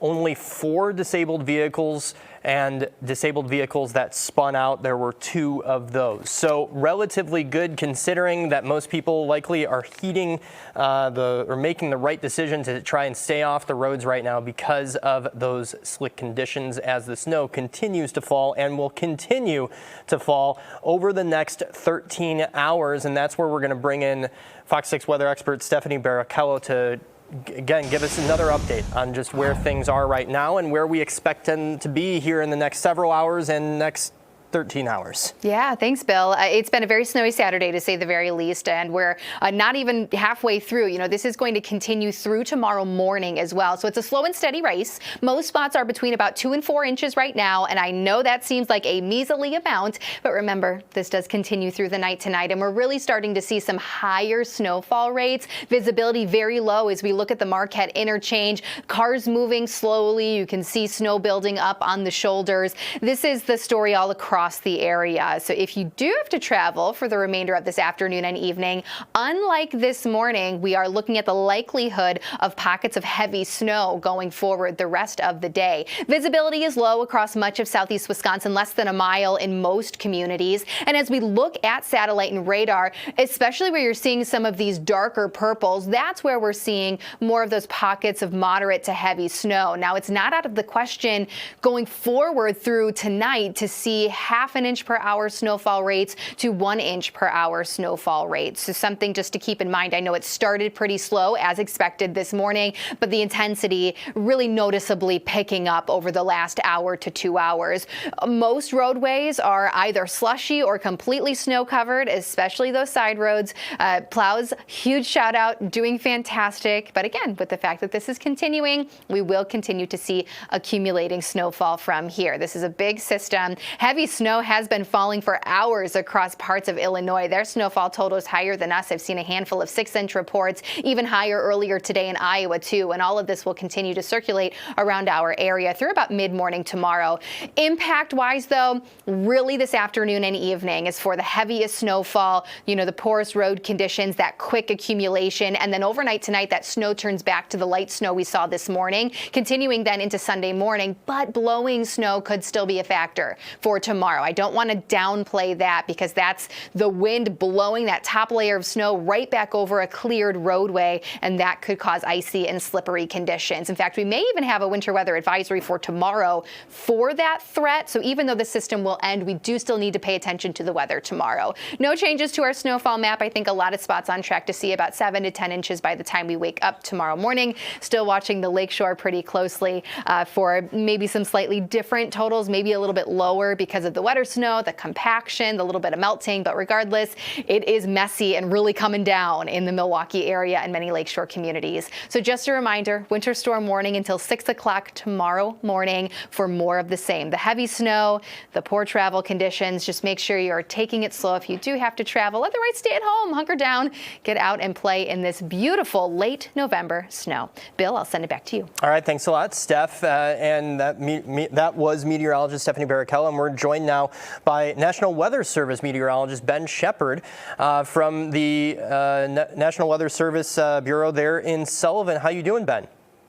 Excellent this afternoon. How are you? Doing great. I'm inside, you're inside, so I think we're better than maybe some of at least our Fox 6 crews and folks that are joining in from us as this storm continues to make its way through the area. This is a massive storm that's, you know, kind of made its way from the west, southwest, and kind of heading through Wisconsin. Can you give our viewers a perspective of how this thing has been building and why we're seeing all this moisture come into it?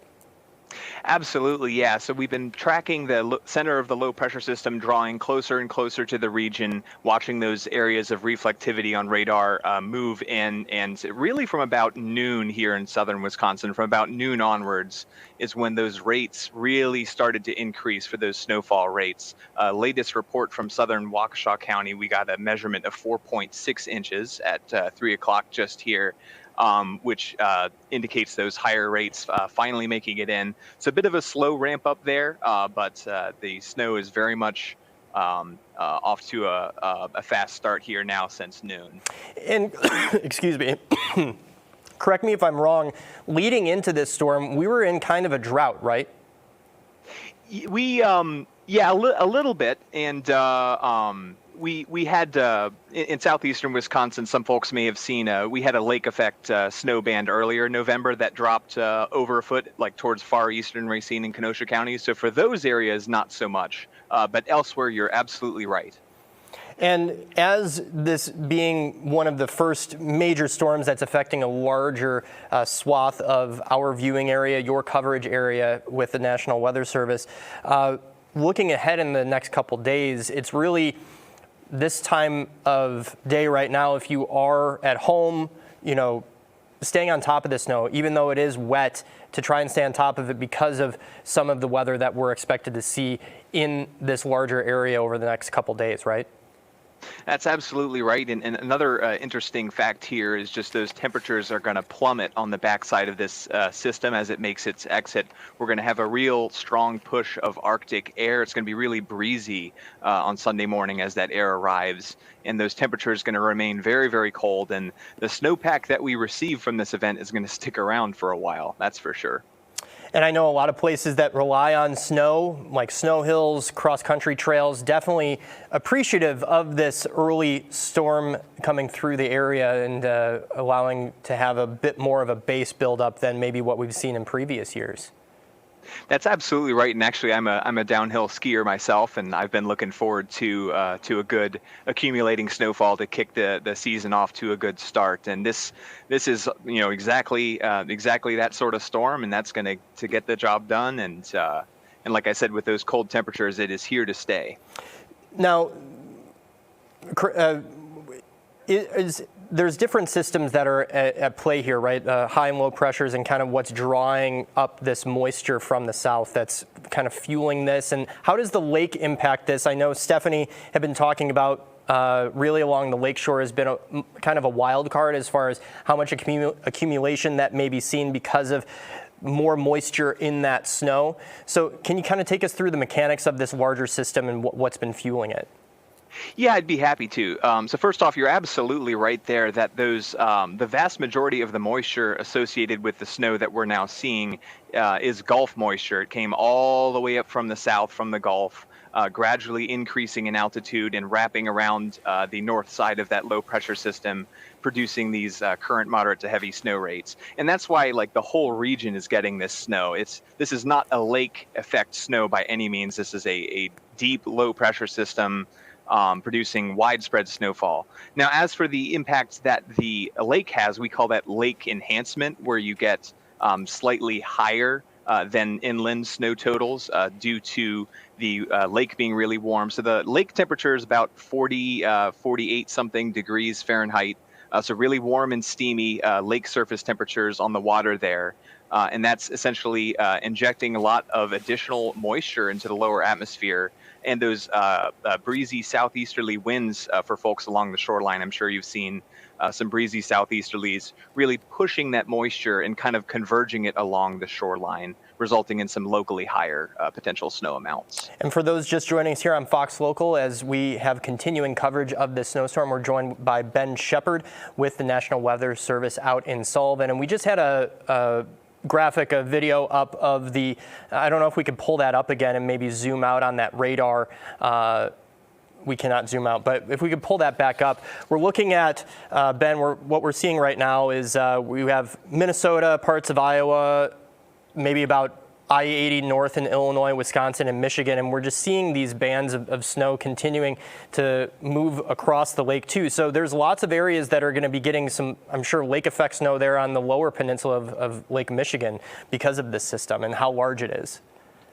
That's absolutely right. Yeah, the entire eastern edge of Wisconsin, if you're familiar with Door County up by Sturgeon Bay as well, we've been looking using our radars at Green Bay, the Milwaukee terminal Doppler radar, as well as our radar here in Sullivan. And what you can see if you look very, very closely at some of the high res data there is you see some of those individual clusters of the snow kind of moving in a southeast to northwest manner, kind of indicating that it's riding on those lower level winds. And that's exactly what you would see with a little bit of lake enhancement there. And you're absolutely right. So kind of a wild card on the far eastern edge of Wisconsin there for exactly how much additional snow that adds. You know, I'm looking at what the forecast would be for really all of Wisconsin. I know people have been chomping at the bit, whether they like to go snowmobiling up north, snowshoeing, hiking, cross-country skiing, downhill skiing, as you had said, you yourself as well, as am I, love skiing. Definitely, a lot of us snow lovers are looking at this system and going, finally, it looks like we have the snow that we want in order for us to, do some of the hobbies that we enjoy, and it looks like it'll be sticking around for some time. That's absolutely right. A nice long duration snow and plenty of time for that to stick around with that cold Arctic air. All right. Well, Ben, I hope you are able to get out of the office at some point and get to enjoy the snow once this system dies down and have some fun out there. Thank you for joining us here from the National Weather Service out in Sullivan. Thank you. And yeah, we'll do. All right. Thanks for joining us, Ben. And we are going to, I believe, we've been having a whole cast of characters from Fox 6 joining us throughout the day. We had Donovan Long out at Whitnall Park earlier, sledding. He got to borrow someone's sled and nearly made it into the lake on live television, which was fantastic. I hope we could re-cue that up at some point. We're trying to get Donovan as well as Ashley Sears joining us again. She joined us in the last hour, her as well as her husband Ben Handelman and their daughter Amelia as they were building a snow fort. We've been checking in with our photojournalists who are out and about on the roads. We had Tim Primo on his way back through Mequon earlier, heading back to the station, getting ready to swap out with another crew to keep an eye on those roadways. If we could take a look at the snowfall reports that we have right now so far into Fox 6. Producer Jeff is working on getting that graphic right now, but it's there we go. Snowfall total reports. I believe this might be old, so let's come back to that. We'll try and get that updated here in a little bit. But if we could go to some of the travel times, Jeff. Do we have that ready to go? Oh, we got a live look over, I believe that is the Milwaukee River there downtown, and that is Pierre Marquette Park, believe. Is that the live cam that we're looking at right downtown? So you can see the snow accumulating there. Do we have any other? Oh, we got Mary. Mary, she's out near La Crosse right now. Mary, can you hear me?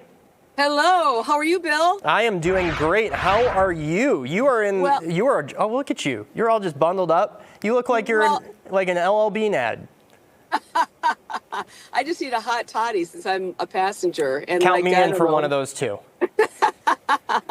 Well, I got to tell you, we just left La Crescent, Minnesota, and we just crossed over the highway there, as you can say, the water. And now we're back in La Crosse. That's how close we are in proximity to Minnesota. So we are right smack dab in La Crosse. We're turning the corner. My brother is driving. I'm going to turn the camera around and let you just see here. Say hi, John and Sue. Hi. So John and Sue, my brother and sister-in-law, live up in Hayward, and they got walloped. But we're back here in La Crosse, and I got to tell you, it's a walk in the park. I would say we have, at best, 2 inches on the ground. We're going to be out of the car in just about a minute, and I will show you the snow total, the coverage on the ground. But it's a light, powdery snow. Yes, the roads are covered but the plows have done their job because it's not coming down that heavy or that intense, so they're passable. And the roads, I got to be honest, are pretty good. They're a little slick, don't get me wrong. We would, again, my brother used to live in McGuanago. He knows how to, and, we grew up here in Wisconsin, so we're like, as John says, what do you say, John? This is winter driving, right? This is Wisconsin winter driving. Nothing better. It's not that bad. So we did avoid Milwaukee, though. Yeah, we did. Yeah, they were going to head to their son's house in Milwaukee, but they kind of avoided that. So I'm going to get out of the car here and just kind of show you the white, puffy. And Mary, before you get out of the car, I mean, if your brother John and Sue are from Hayward, I'm sure that they're familiar with the Berkey.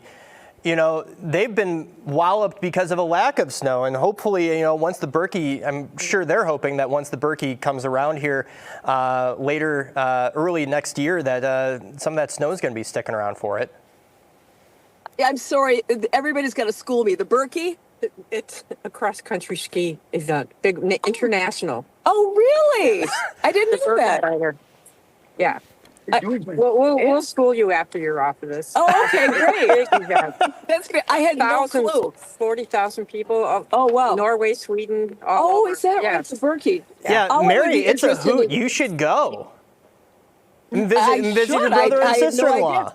I'm booking your plans. Can I wear a really cute snow outfit and be like, bedazzled? That's all I care about. Absolutely. Hey, I got to show you my snow boots. By the way, the viewers will get a kick out of these because they were so unfunctional. Can you see those? Yes. Yeah, they're absolutely like no traction, but they're cute. So let me show you. I thought, hey, I'm going to be kind of cute while I make a snow angel and trek through. I'm going to show you the snow cover here, which is amazing because you think La Crosse. We are 3 hours directly west of Milwaukee, pretty much west. And you'd think we get a little bit more. Not so much. This is a light, powdery, and I'm no math major. That looks about 2 inches or so to me. It's light, fluffy, powdery, and it's a nice blanket, but I don't know if you can see the rate that this is coming down at is really nice and easy. It's pretty gentle. The snowplow guy was just here, and it was really easy to clear. It took about 2 minutes to clear all this. So it's really beautiful, actually, especially if you don't have to be out in it. But roads are passable here. Temperatures are actually pretty nice. And again, it's a very, very light snow. And I think we're expected to get, Tom will know, maybe 3 inches out of this. It's nothing. The problem is, of course, is getting to Milwaukee, which is apparently been quite a feat for a lot of people. But, we're just going to stay put here in western Wisconsin and sit by the fireplace, turn on some Netflix after the Badgers. And as you said, Bill, just for you, we're going to cheer you with a hot toddy. Actually, you know what they drink here? I don't know if you've ever heard of these, Tom and Jerry's. Oh, Tom and Jerry's are great. Yeah, that's kind of our jam here in western Wisconsin. Well, have a couple Tom and Jerry's for me. Curl up by the fire with a blanket and be thinking of us, the rest of us. I will. Yeah, you guys look great, Bill, by the way. Oh, thank you. No, stop it. You look great. I could not pull that off, Mary. Look at you. I mean, so well, like color coordination with the pop of color with the beanie and the sweater and the nice cable knit turtleneck sweater. Get out of here. Slide leggings. Oh, I'm ready. Look at all the coworker love here. I'm like, Bill, you look great. Get out of here. You go have a couple Tom and Jerry's for us, all right? Okay. All right. Well, I'll check back later if things take a turn. But yeah. What type of turn, Mary, are we talking? Not a personal turn from the Tom and Jerry's, for the weather. Okay. All right. We'll check back in with you in a little bit if that weather turns differently. Yeah. Thanks for joining us, Mary Stoker-Smith, out there near La Crosse. Yep. All right, and we are going to be going right now to, Jeff, who we got next? We had checked in with Ashley Sears earlier. She was joining us by mobile, but she should have her photographer. We're working on getting her routed up. And I believe Donovan Long, who has been out in the snow for several hours now, I believe he's going to be joining us as well as we continue this storm coverage here on Fox Local. We are joined right now by Ashley Sears. Ashley, give me the lay of land of what's going on because, okay, we got a microphone. We're still still in Whitefish Bay, it looks like.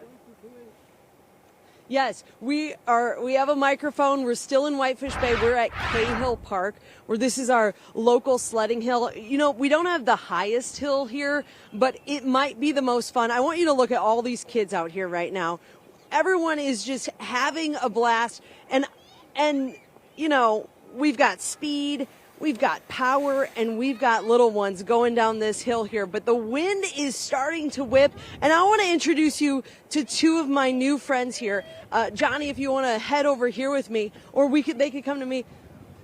We have Bella and Remy, who are really big Rob Haswell fans, right? Yeah. So tell me, what's it like when you're going down the sledding hill? It's really fun. It's very, very, very And it's fun. Like, when you go down, it feels like you're tipping sometimes, but sometimes it's not. I know you guys are 7 and 8 years old. My daughter's 5. She freaked out this morning when she saw the snow out there. Is this something you guys like? So, yeah, I like when the snow comes because sometimes if it's Christmas, Santa could come on the roof. You make a very good point. Snow is so good for Santa. And what did you do when you saw all the snow out here? I was like, I was so excited. Me too. I was like, woohoo! Would you say this is probably one of the best sledding hills around here? Yes. You guys came from Shorewood just for this hill, right? Yeah. And what do you have? You have inner tubes?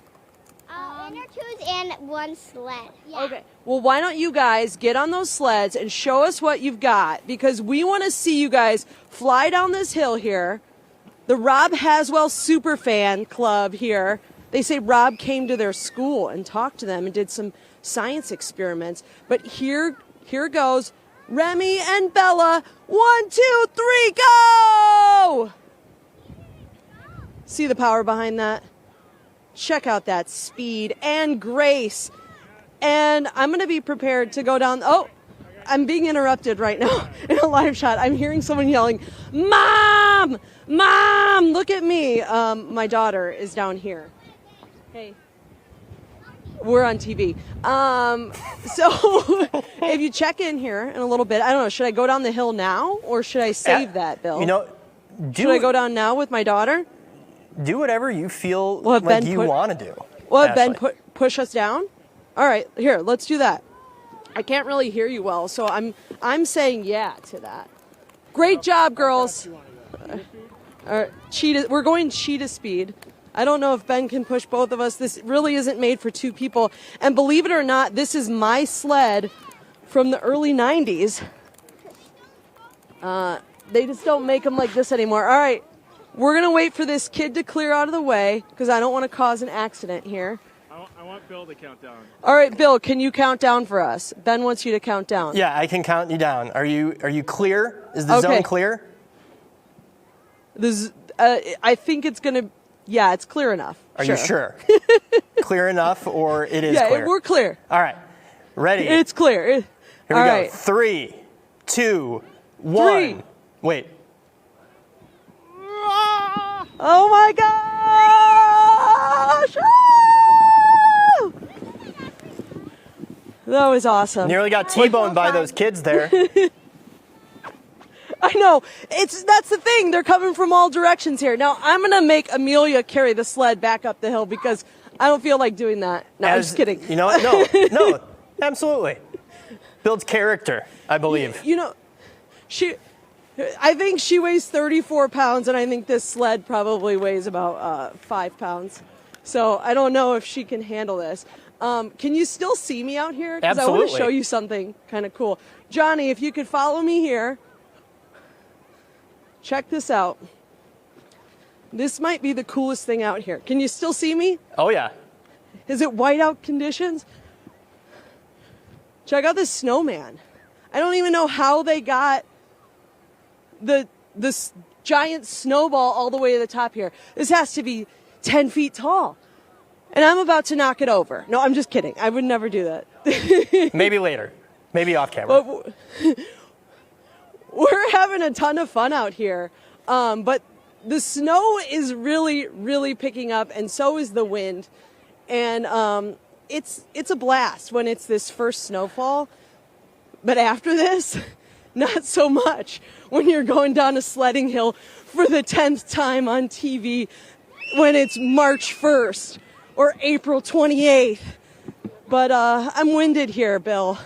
Are you going to come out and take the suit off maybe and head on down to the outside on the weather deck, or maybe, have a hot toddy with Mary? Maybe if I make it all the way out towards La Crosse, I could have a Tom and Jerry with Mary. It sounds great. I don't think I can make it out. I wish I could. But someone's got to hold down the fort here. We got Holly and Tom in. We're going to have to, you guys are going to have to, we're taking the hit here while you guys get to have all the fun. Absolutely. And we're going to show you all the sights and sounds of the area here throughout the evening. And it's a lot of fun just going down the hill and being a kid again. So thanks for holding things down there. We're going to find a new location. We're going to find some new fun things to do here and to show you what the streets are like, Bill. What it's really like out here. Cold winter nights in Whitefish Bay. Can't wait. Can't wait for your next dispatch coming up later. Ashley Sears joining us from Whitefish Bay in a sledding hill where she and a bunch of other kids are doing some sledding. Absolute blast. Wish I could be out there with you. We're going to go now over to our web editor, Carrie Doctor. He's doing some shoveling. Carrie, you took us along for a nice little hike earlier today, and now we're doing some real work, right? Doing some shoveling in the yard, yeah. I was down at South Shore Park for a little while and really enjoyed the lakefront. And there were people sledding on the hills there, people walking their dogs and stuff like that. And it was just really enjoyable. But then, you have to come home and you have to do the dirty work, which is shoveling and snow blowing. If there's a positive here, and I'm going to just turn this around here, is that I live in a neighborhood where the people come out and whoever's got the snowblower first ends up doing passes. So one of my neighbors has already done a pass up my sidewalk, which is super nice. Big kudos to him on that one. I just so far have done half of the driveway. Got a lot to do yet, but I will say that the snow that is here, it's maybe 2 or 3 inches. It is heavy, and it's gotten heavier since I first did a pass this morning. It's not terrible. You just have to take your time and make sure you're staying hydrated. And obviously, high visibility. You're wearing some high vis there, making sure you're seen. We could see it from a mile away, considering the conditions, Carrie. Well, yeah, it is what it is. So, I like to stay, and if you got the proper gear, you're good to go. See the shovels right there, ready to go. Yeah, no such thing as bad weather, just being poorly prepared, right? Yeah, exactly. What is it? What is the saying? Proper preparation prevents poor performance. I think that's the 5 Ps. Heard that a lot lately. So. All right. Well, Carrie Doctor joining us from Milwaukee as he's shoveling his snow. Carrie works here at Fox 6. We have a whole bunch of people from Fox 6 joining us, taking some time on their days off to join us as this here on Fox Local as this weather makes its way through Wisconsin. Thank you, Carrie, for joining us there. We are going to be going now to Donovan Long. He is at South Shore Park. Donovan, you were at Whitnall Park. You nearly made it into the small lake or pond there. The lens is a little wet there. We can see who's joining you right now. Yeah. Hey, Bill, yes, the lens is a little bit wet only because the wind is just, whipping the snow left and right in front of us. So we apologize for the blurriness if it's kind of blurry for you out there. Listen, we've got Nathan here and his daughter, Monroe. They're out here taking advantage of this wonderful snow day, man. They're out here sledding. Brother, let me tell you something. What kind of motivated you to get out here and enjoy the rest of this hill like everyone else? We love the snow. Yeah, we're from here. We love getting out here and sledding, and excited to take advantage of it. It's a little earlier than expected this year, but I know, man, for sure. And you guys are decked out. You guys have the gear, so you're not new to this activity. Oh yeah, we've learned through the seasons what we need to succeed out here. Yeah, what has it been like to watch Monroe and all the other kiddos come down the hill? There's this, I don't know if there's a couple humps in the hill. A little kicker here. I saw that, so they're getting some air as they fly down the hill. No, and they're all so brave, much braver than the adults. We're all too scared scared to go down it. 100%. I went sledding for the first time since I was 6, about 20 minutes or so ago, and the sled was fast. It moved fast coming down the hill at Whitnall Park, and man, I was like holding on for dear life. I didn't have any of the gear you guys have, no goggles or anything, so I need to invest. That's right. I need to invest. Hey, is this a waterproof gloves? Yes. Got the goggles. There you go. Last question for you, man. What do you find so joyous about this season of giving? Not only the snow and the activities, but being around people and their families.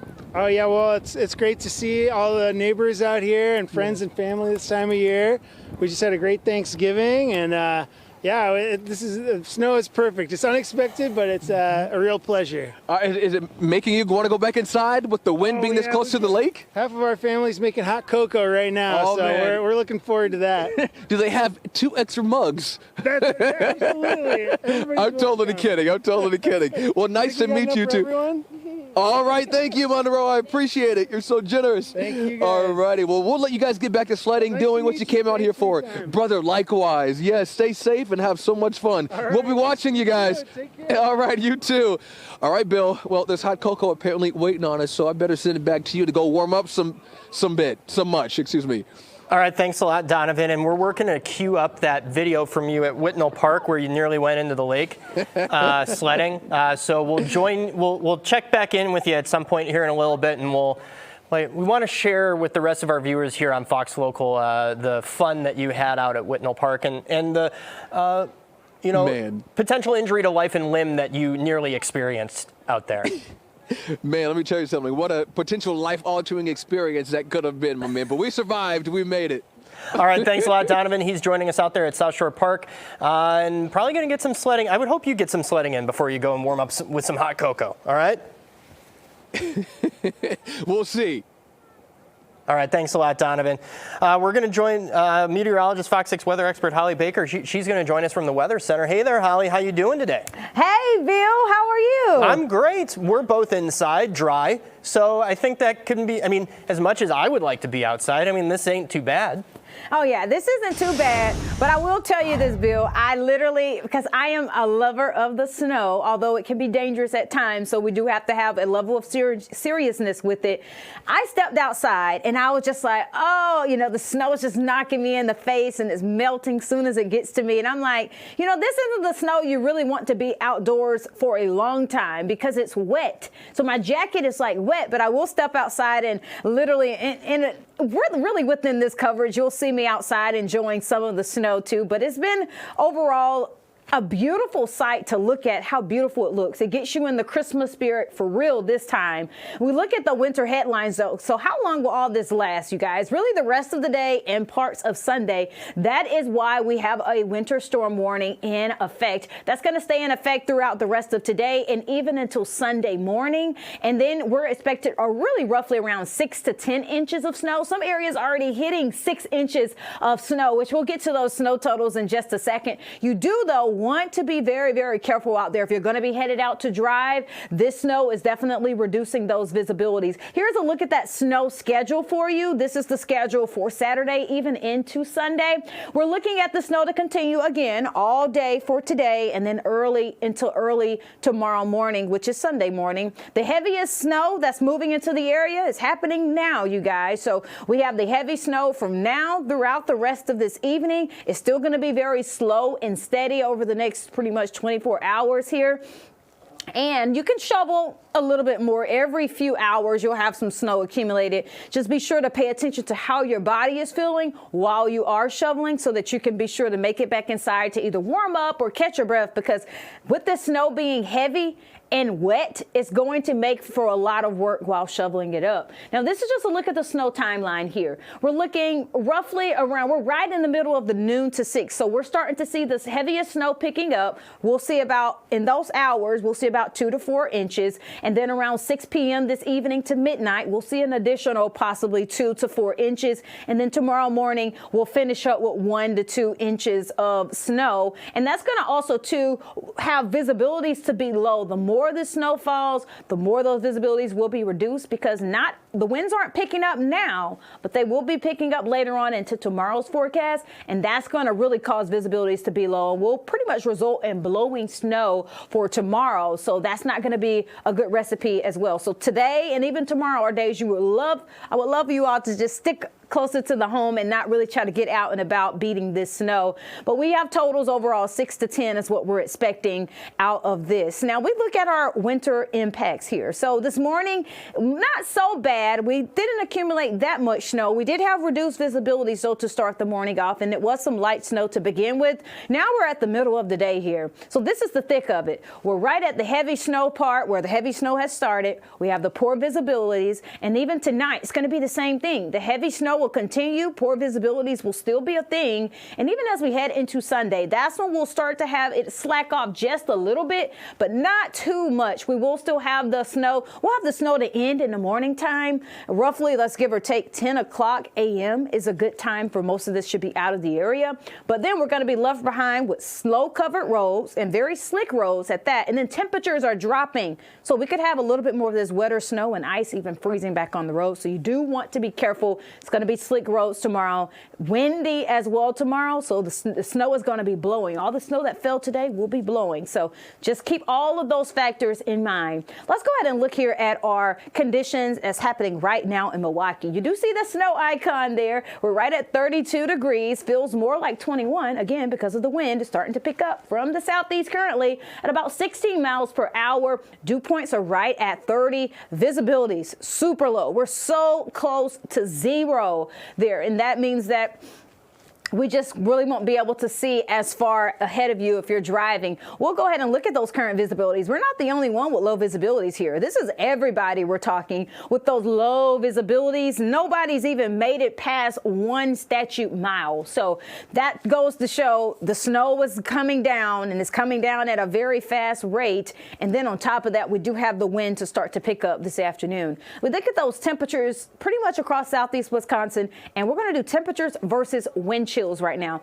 Yes, it is cool to be out in the snow, but let's think about wind chills. Wind chills could be very dangerous if you're out there for an extended period of time. That could cause frostbite as well as even hypothermia. So you want to be aware of how you're feeling again while being out there. The smartest thing to do if you want to play in the snow is to stay dry, and also too, don't forget to layer up. We're in the 30s here. We're at about 34 in West Bend, 30 in Waukesha, 30 as well in Kenosha. Those wind chills a little bit cooler in the 20s. We even see some teens out there. 14 degrees is what it feels like right now in Janesville. We look at the current traffic, and this is the first time I've probably seen not a lot of green. I'll tell you that. You see here, we're seeing lots of yellows, even some splashes of red. That means that traffic is at an all-time high. It is moving very, very slow, as it should be, considering that the roads are covered with snow.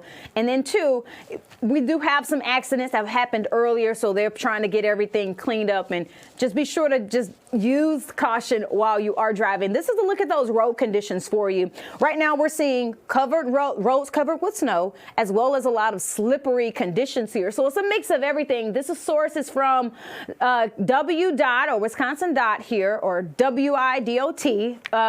Overall, we still have a lot to go, a long ways to go throughout the rest of this evening. So those conditions are not going to get better for us, especially road conditions, as we do continue to see more of that snow. Now, what you all been waiting for is what does it look like on the satellite and radar? Well, I'll show you here. You do see that we have pretty much snow covering the entire DMA, or the entire viewing area here. This is all of southeast Wisconsin. We do have those heavier pockets of snow pretty much passing through the area as well. And you can even look at the snow legend here. So the snow legend pretty much labels it light snow to heavy snow, with the heavier snow being more in that purple shading. And that's what we're starting to see pretty much everywhere across our area. Some areas getting a little bit more of that lighter snow, but because they're getting the lighter snow doesn't mean they're not going to get the heavy snow. We'll all see some of that in our area. And look at here, this is a bigger look at the picture. Not only are we here in southeast Wisconsin getting snow, across the state of Wisconsin is getting snow. Parts of Minnesota and even Iowa are seeing snow. And then let's look at our friends south in Illinois and even Indiana. They are all getting some snow as well. And I believe Illinois is actually getting a little bit more snow than us, as you see the heavier snow there based off that color shading. We look at that Sky Vision Plus here. Moving forward throughout the rest of today, you can expect that snow to kind of be an all-night deal. As you see here, we get a little bit of the clearing, but not too much. We're still going to see that snow constantly throughout the overnight hours, clearing up a little bit better as we head towards tomorrow morning. But then you see those winds are going to be from the north. They're going to pick up. Extremely gusty winds could be expected tomorrow, and that is why we could even have a winter advisory in effect for tomorrow, possibly because of the blowing snow. But in total, we're expected to see 7 to 10 for a majority of our viewing area, but those areas south, close to 10 to 12 inches, inches of snow. And then too, possibly a little bit lower just along the lake here, because that's going to be interacting with Lake Michigan, so it's going to be some lighter snow. But this is the snow totals for you guys. 6 inches of snow already in Watertown, and Waukesha is really close. They're at about 5.8, and then Eagle is at 4.6, Franklin at 2.5, and out here in Brown Deer, we're at 2.25. Here's a look at that 6-day, though. It does get a little bit better by the time we make it to next week, but we are still going to be tracking some more snow showers and cooler temperatures. So, Bill, it's a lot that I just unpacked here. I hope that, people can stay safe out there, but also have fun with the snow. Absolutely. Thanks so much, Holly. And looking at, again, we've been talking about it over the last several hours here on Fox Local as we've been covering this storm, and the importance of staying, if you need to shovel or snowblow, the importance of staying on top of it, because if we could take Holly full again, look at those low temps that we're going to be seeing here going through the week, right? We're 28, then dropping down to 10, 14, 16, 5, and 6. Man, if you don't stay on top of that, you're going to have a real mess on your hands coming up here. We're going to be checking back in with Donovan. Donovan, are you there? We know you have only a few bars left of power on your live unit. Who do you got there? Hey, buddy. Yeah, we've got 6 different kids here who are enjoying this snow day, man. It's a wonderful day. Look, you can tell, as Holly just mentioned, that the wind is picking up. That's kind of whipping the snow around in everybody's faces. But these guys were so brave. They wanted to say, we wanted to be interviewed. So I said, why not? All right, let's start with, I guess, my left here. Who do I have here, guys? What made you come outside and enjoy the snow?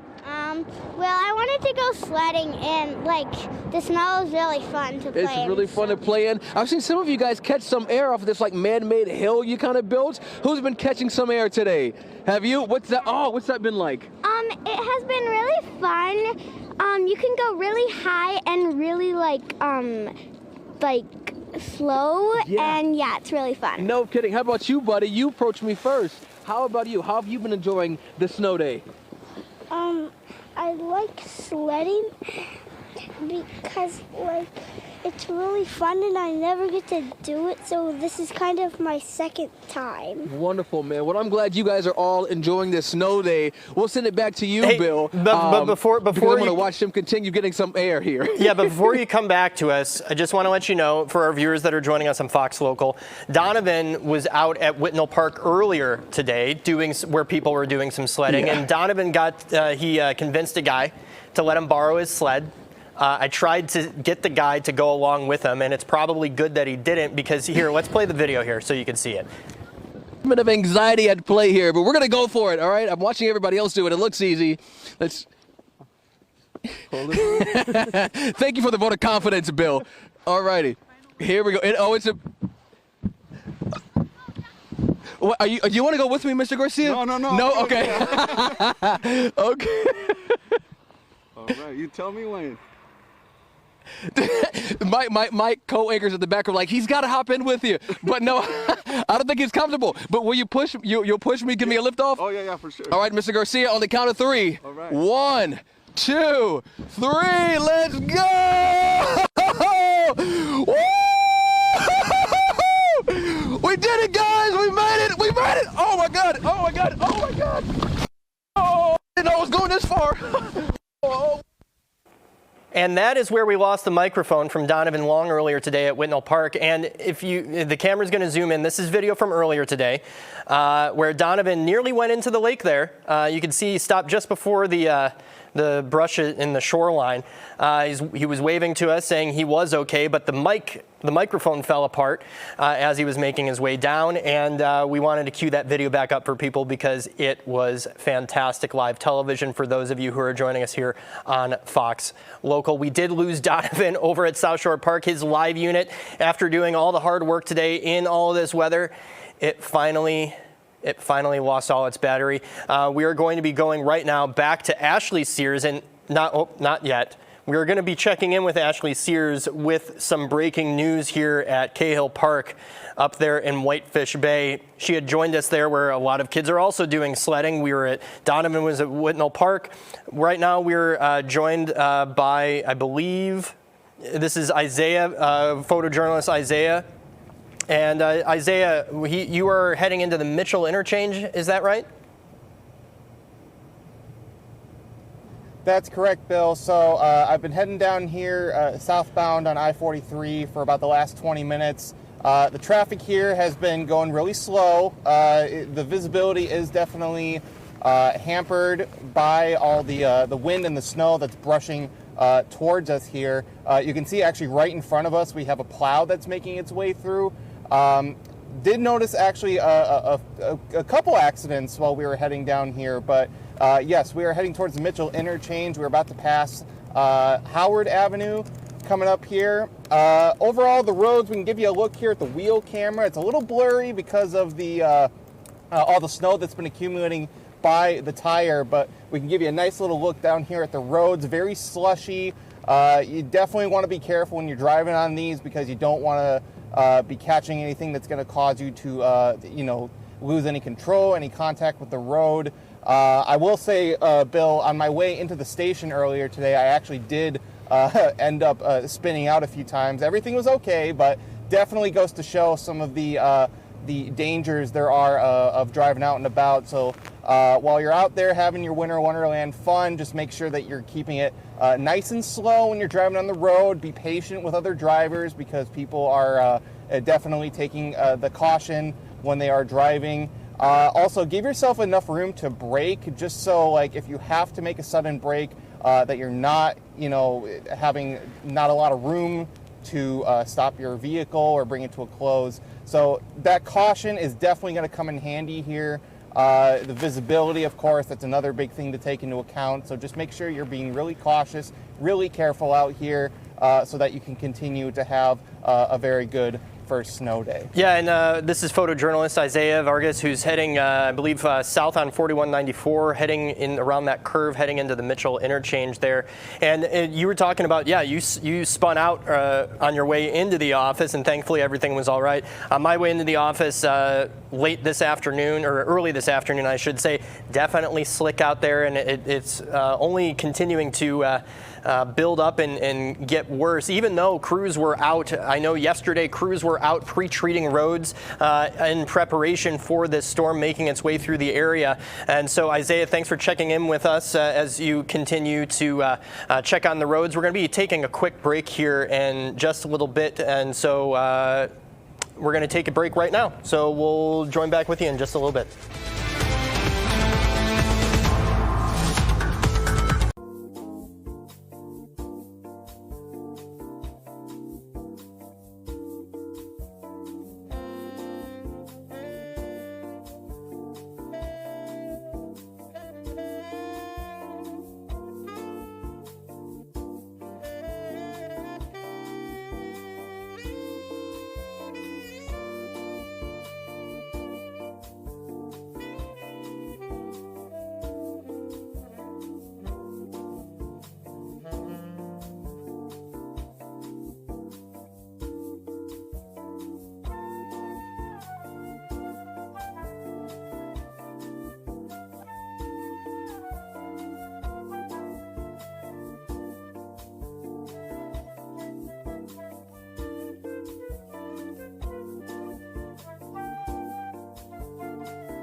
You know, I was hoping for the breaking news stinger there because we're going to join Ashley Sears right now live at Cahill Park in Whitefish Bay with some breaking news. Ashley, what can you tell us? Yeah, Bill, I'm really upset about this breaking news here. We showed you with my last hit that giant snowman, that 10-foot snowman. It has toppled to the ground. We don't know how it's toppled to the ground, but I have some witnesses here who, do you know how this snowman fell? Well, I know that Everett did it because he told me. I think he did. Everyone's blaming each other here. So I don't know if it was the wind. I don't know if it was a person. I knocked that snowman down. You knocked the snowman down? Yeah. Wait, tell me about this. I had to push it 3 times, jumping on it, just to knock 4 of the 5 layers. And are you getting rid of the evidence now? What are you doing with the... I'm making a ramp. Yeah. I was trying to use all that stuff to make a ramp. So that 10-foot snowman is now being a ramp. They're remaking it into a ramp. I want to show you. Did you some read of the that parts kid his here. Miranda rights? Because I don't think that's admissible in the court of law now. So this here is now, I think this was maybe the base. Was this the base of the snowman, guys? They made it bigger. They made it bigger. So this guy right here, they moved it all the way from over there to here. It was really, really heavy, so it had to have 5 people, 3 of them grown-ups, just to move that. Everyone's going crazy out here. This is probably going to be a really safe thing. I think they're deciding they're going to come down the hill here, right? And then somehow ramp up. Here, do you think I'm going to fall? Can I step on this? This is probably Ashley, a really be bad careful. idea here. But I am now the snowman. I am now the 10-foot snowman here at Cahill Park. I don't know how I'm going to get down. And I'm actually terrified of heights, and I'm a little scared right now. Ashley, I believe this is called Queen of the Mountain, so now the other kids have to try and knock you off. No, I'm afraid they're going to knock me down. Don't do it, guys. Don't throw the snowballs. No. Oh, no. All right. This is, I'm going to slide down. All right. Let's see. Should I slide down? Woo! Woo! Queen of the Mountain! Ashley Sears Oh, live now they're throwing snow. They've turned on me. They've turned on me. They're throwing snowballs at me. all those ruffians. What'd you say, Bill? I said all those ruffians out there. Stay safe out there, okay, Ashley? And look at here. Now these kids over here have taken the parts, and they're making snowman. it into a nice snowman. Yes, the other pieces of the snowman, they are reworking it, and they're making a nice snowman here. They're not making it into a ramp. Grant? Is that? Yes, Grant. How big do you think the snowman's going to get here? 10 feet. 10 feet. That's how big the other one was, I think. And that was my rough estimate. How are you going to get the pieces of the snowball or the snowman up here? This guy. Yeah. You're gonna do the heavy lifting here? Well, we already got the middle one up there, and then we got to get the little bit lighter one on top. All right, let's see if you guys could do it. There is a challenge out here at Cahill Park to build the tallest snowman. And watch out for those kids over there, because they're knocking them down. And they're making... Thank you, guys. All right, Bill, we're going to send it back to you. I don't know if I don't think this snowman's going to last. I'll be honest. I think those kids are going to knock it down, take the pieces, and make an even bigger ramp down here at Cahill Park. That sounds pretty sick, Ashley, and I hope to see you hit that ramp later on. Not hope.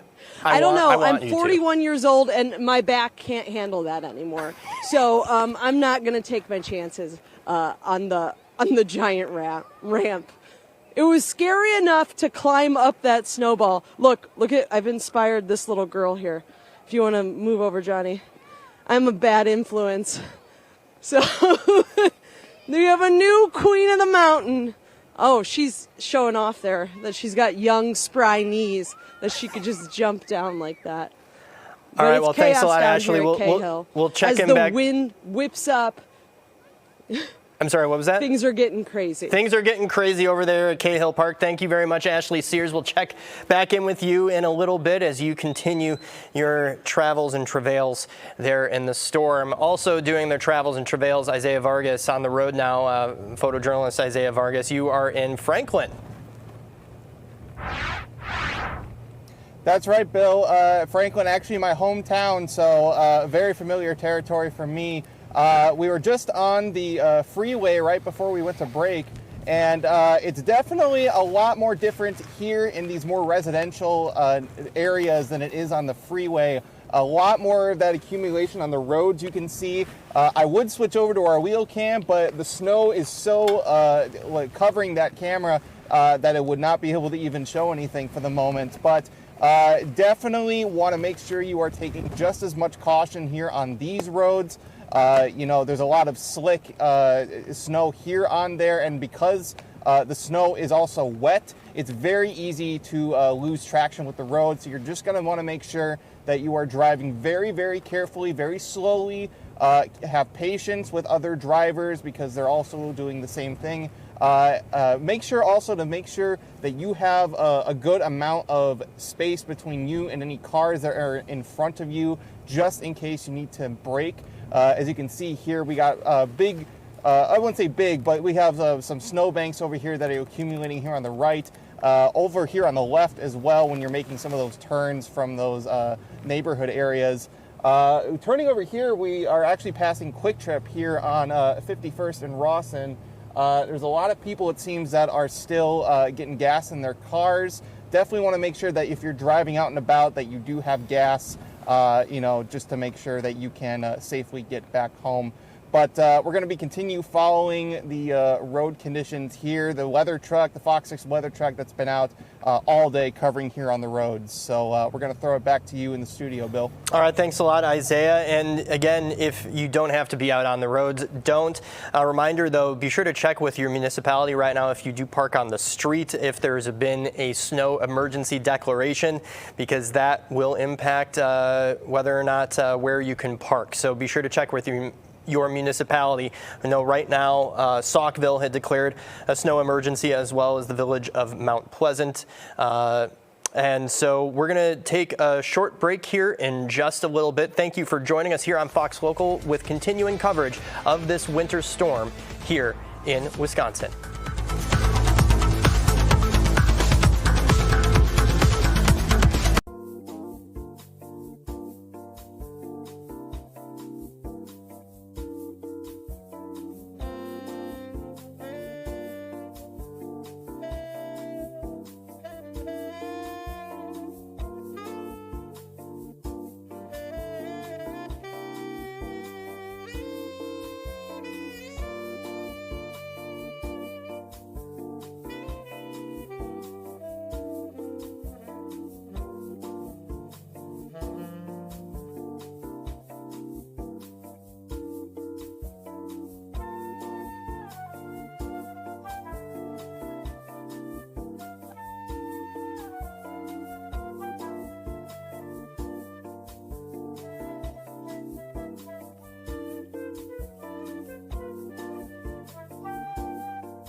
And good afternoon. I'm Fox 6 Chief Meteorologist Tom Walks, joined with my colleague, meteorologist Holly Baker, on this snowy Saturday. It is currently 4 o'clock here in the afternoon, and want to bring you up to speed with the latest on this snowstorm. First decent snow we've had, for most of us at least, of the season, outside of that lake effect snow band in the Kenosha and Racine areas from a couple of weeks ago. This is a sizable one as the snow continues to fall. Here are the latest reports that we've gotten in just within the last hour or so. Watertown reporting 6 inches, Waukesha 5.8. Eagle, you're checking in around 4.6. In fact, roughly an inch an hour snow rates in spots for a time as well. Lesser amounts closer to the lake. So Franklin 2.5 and Brown Deer here at our studios just over 2 inches right now, just under 2.5. But again, that all continues to pile up. Now, I've heard from some of you on social media saying,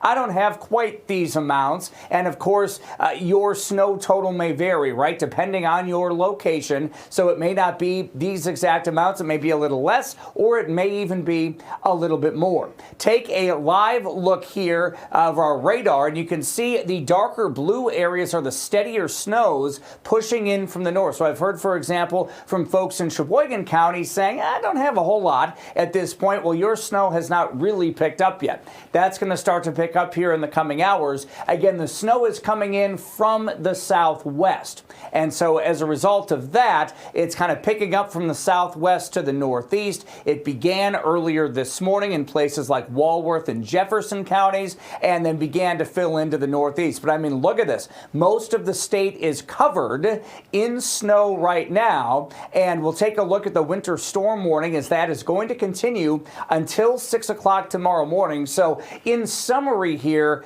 the forecast remains very much on track. We've had several accidents, unfortunately, reported across the area. We'll check in with Holly here in a minute as well, kind of talk more about that. And also the snow forecast to continue really until about 9 a.m. I think most of us wrap up between 6 and 9 o'clock tomorrow morning, but we're kind of right in the thick of this thing right now. And that's the way we're going to be here for the next several hours. I mean, look at what it looks like downtown here this afternoon. We are in the thick of the snow. Now, this is really interesting. We are at freezing in Milwaukee with winds out of the southeast. Visibility is low at a half a mile, and we're right around the dew point as well, which means the air is saturated. That's why we're precipitating right now. But we're also going to be seeing some fog mixed in here because of not only the snow flying around, but the moisture levels are obviously high with the precipitation falling. So you can see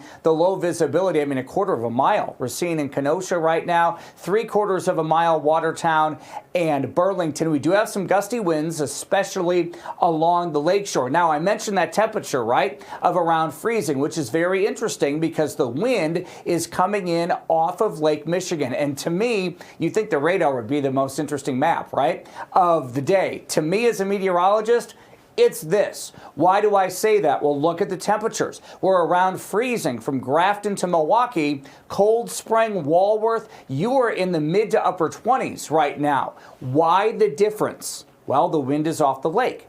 Lake water temperatures are in the low 40s, and that's bringing in lake moisture, so that's why the moisture content and the temperature are higher near the lake. And remember a minute ago, I showed you the snow totals, right, where we're at about 2 to 3 inches here in Brown Deer, where Watertown is right around 6 inches. What's going on there? Because we are warmer near the lake, the consistency of the snow is much wetter. It's much more moisture laden. There's more water in it. So it's compacting more than snow inland. So think of it this way. The colder the air, the fluffier the snow. So that's why we are seeing our snow totals higher inland and wetter and lower snow totals as a result near the lake. Now, I've also heard from some of you talking about the lake enhancement factor out of this. And yes, that is a possibility that with the wind off the lake, especially later tonight, we end up seeing a band of snow potentially as we head throughout the late night hour tonight. And could that increase totals near the lake? Potentially, yes. However, because the lakeshore areas are warmer and more moist because of the warm lake water, that's going to be a very wet snow.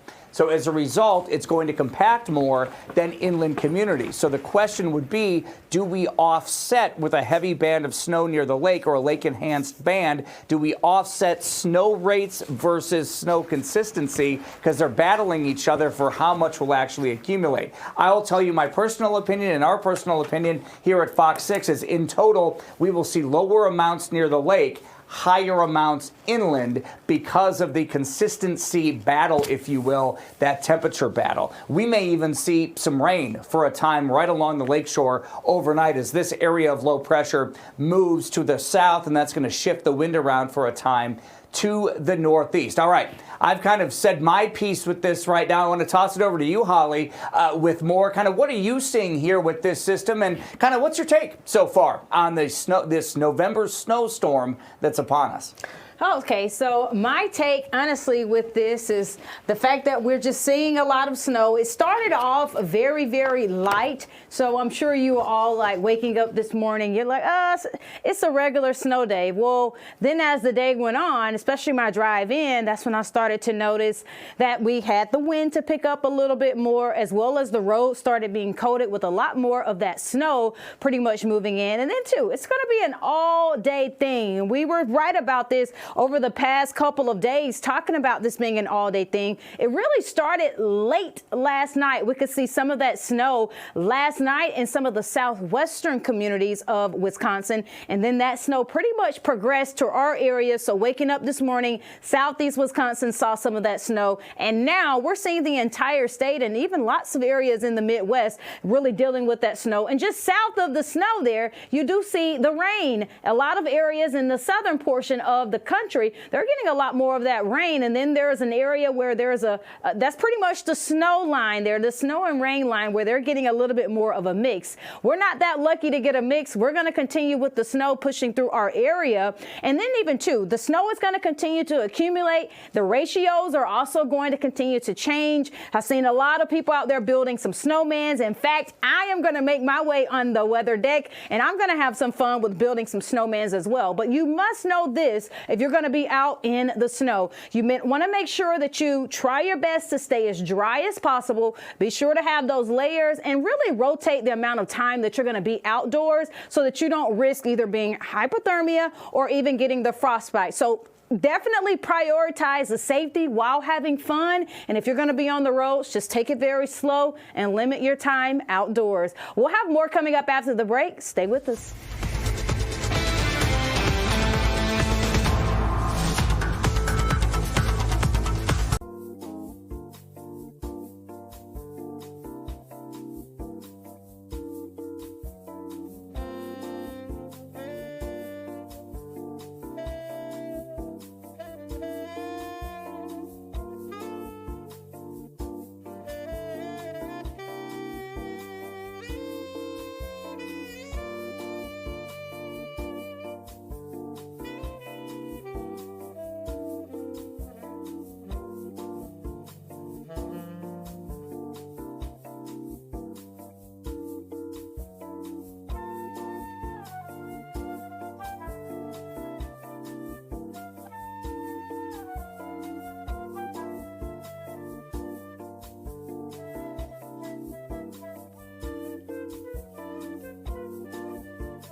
And welcome back here on Fox Local. I'm Chief Meteorologist Tom Walks. Just a quick recap here of the snow that continues to fall. You know, often we talk about, obviously, kind of the urgency, right, when it comes to snowstorms.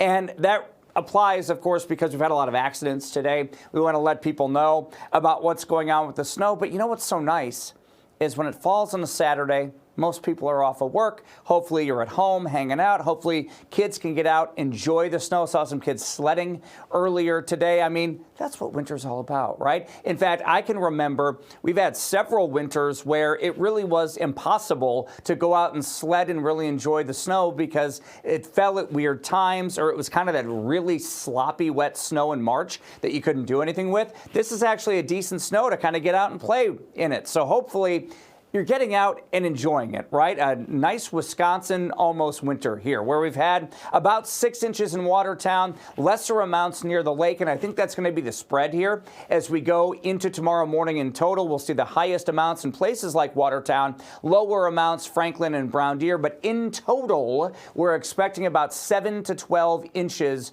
of snow. So let's catch up with the radar, and then I want to talk a little more about air pressure here as well. So we have got the steady snow coming in from the southwest. Again, Sheboygan, Fond du Lac, you're not quite in it yet. You're going to be in it here shortly, but I can tell you just from looking on our weather deck, it's coming down at a good clip right now here in northern Milwaukee County, and you see all the snow coming in from the south, and I know Lake Geneva, Kenosha, Racine, you know what I'm talking about, right? It's really picked up in the last couple of hours for you, and that is because this area of low pressure is trekking towards us, and it's going to roll right over northeast Illinois, and that's going to keep the snow pivoting around us here throughout the night, straight through the overnight hours, and ending around 9 o'clock tomorrow morning. So the winter storm warning runs all night for us into tomorrow morning. Again, we've had several accidents, and that could very well continue tonight. So you really need to just be careful. Again, this is one of those snows. It's falling at a rate that's not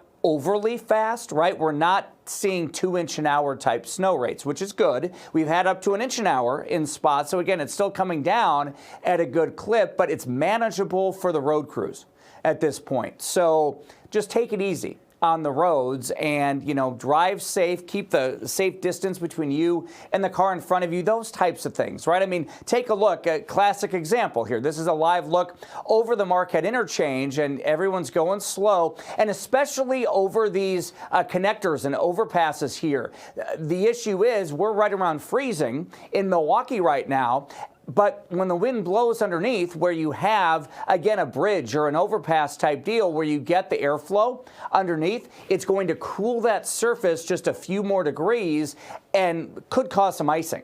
So that's also where you need to be kind of extra careful. So around little curves, see right there? See him going, he's got his flashers on there, going slow around. And that's a smart deal, to go slow, because that's where you can really get yourself in trouble. If you come here and you're going at a good speed, you could get in trouble. And we've seen that along the Marquette before, where, you know, people get themselves in trouble because you hit the brakes too fast around those curves, and poof, you're going to go right into the wall there. So just be careful with that. Well, I also want to talk here about air pressure, because remember a couple weeks ago, or really it was a couple days ago, when we had that storm system and it was so windy, we had those 50+ mile per hour winds. Remember how crazy those winds were? And I heard from so many of you, when the air pressure dropped to like 29.54 inches of mercury, you felt it, right? A lot of folks had migraines and things like that because they can really feel the change in air pressure. Well, think about this. This is a big snowstorm, but this is not a big pressure drop. And that's because we have more of an upper level support for the storm system, more rising air to really create a robust storm system, but without the big pressure change. So the big red L that we show on the weather maps, we're not seeing that big drop in air pressure. Why am I bringing this up? Number one, for the folks who are sensitive to big pressure changes, you may not be feeling it as much today as you were a couple of days ago. Number two, have you noticed that it's a little windy, but nowhere near to the level that it was the other day? That is a direct relation to the air pressure not being so low. If this air pressure had bottomed out, this low had bottomed out, and we saw low air pressure, we would have really strong winds right now, and we already have low visibility. So that would have made it much much worse. So again, we're not seeing crazy wind, but it's enough to lower visibility, of course, but we're also not seeing crazy low air pressure to where you're likely not feeling it as much from a storm system standpoint. But all of that said, what to me is so interesting is that even though, yes, we have the low visibility and all that, and we have some wind gusts, we're still dealing with decent snow, right? Even though we don't have the low pressure associated with it. And I mentioned this a few minutes ago, colder west, warmer near the lake. This is why snow is a little fluffier inland and much heavier closer to the lake. There's the big red L, there's the low pressure. So the pressure's gonna keep dropping tonight, and that low is gonna roll right over northeastern Illinois, but again, it's not going to be as low as the system from the other day. The other interesting note here, as it's the holiday weekend, we look across the country, this is it. This is the only storm of note across the country. So I've talked a lot there. Holly, I want to bring you in here if you want to talk a little more about this. We're going to take another break and come back with more weather. But isn't that wild? I mean, this is the only storm right here in the middle of the country. All eyes is on this storm. And that's what I said last night, saying it again now. All eyes are on this storm, you guys. And everybody's getting something different, too. We're getting the snow. Southern states are getting a little bit more of that rain. And in between, you're seeing a little bit of that snow mix. Now, it's going to get windy as well. So as this low pressure continues to push towards our area and really passing our area on the backside, we're going to have that wind that's going to drop those temperatures. Wind chills are going to also be a lot cooler for us, especially as we head into next week. So after the snow, we're going to be dealing with wind, and that includes blowing the snow. We're going to talk more about that coming up after the break. Back to you guys.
Welcome back with our live coverage here on Fox Local. I'm Chief Meteorologist Tom Walks, joined with my colleague, meteorologist Holly Baker. And Holly, we're looking at the snow stick, getting some action here today. I know, we are. I mean, it doesn't look like we're almost close to 5. No, I think we're a little bit closer. It'd be kind of hard to tell 4? here, but we're likely about 2.5 to maybe 3. Okay. At this point, a little bit lower near the lake. It's funny though, isn't it? Notice how it's covering the thermometer there on the left, and that's because there's so much water content in the snow, right? If it was a fluffy snow, it would just kind of blow off, right? Yes.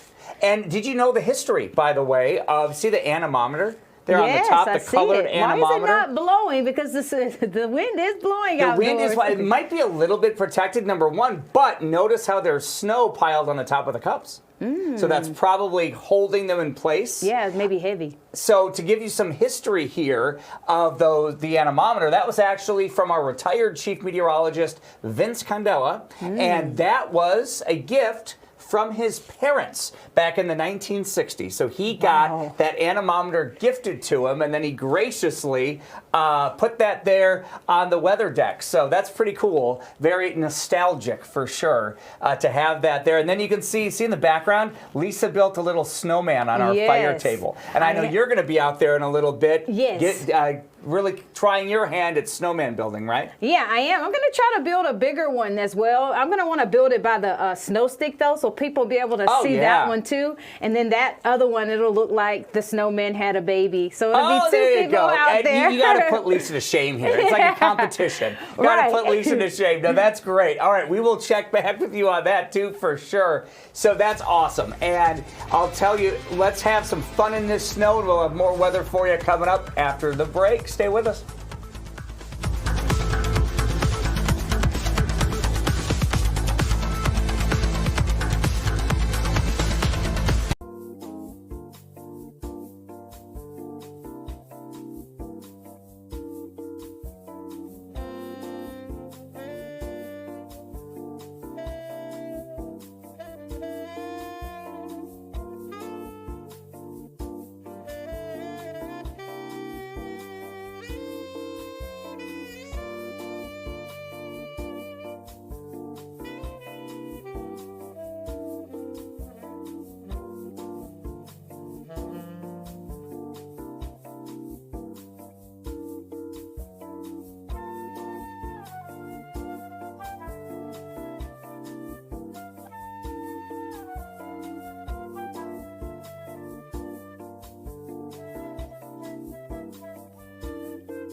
And I'm Fox 6 Chief Meteorologist Tom Walsh. Just got a new snow total in here.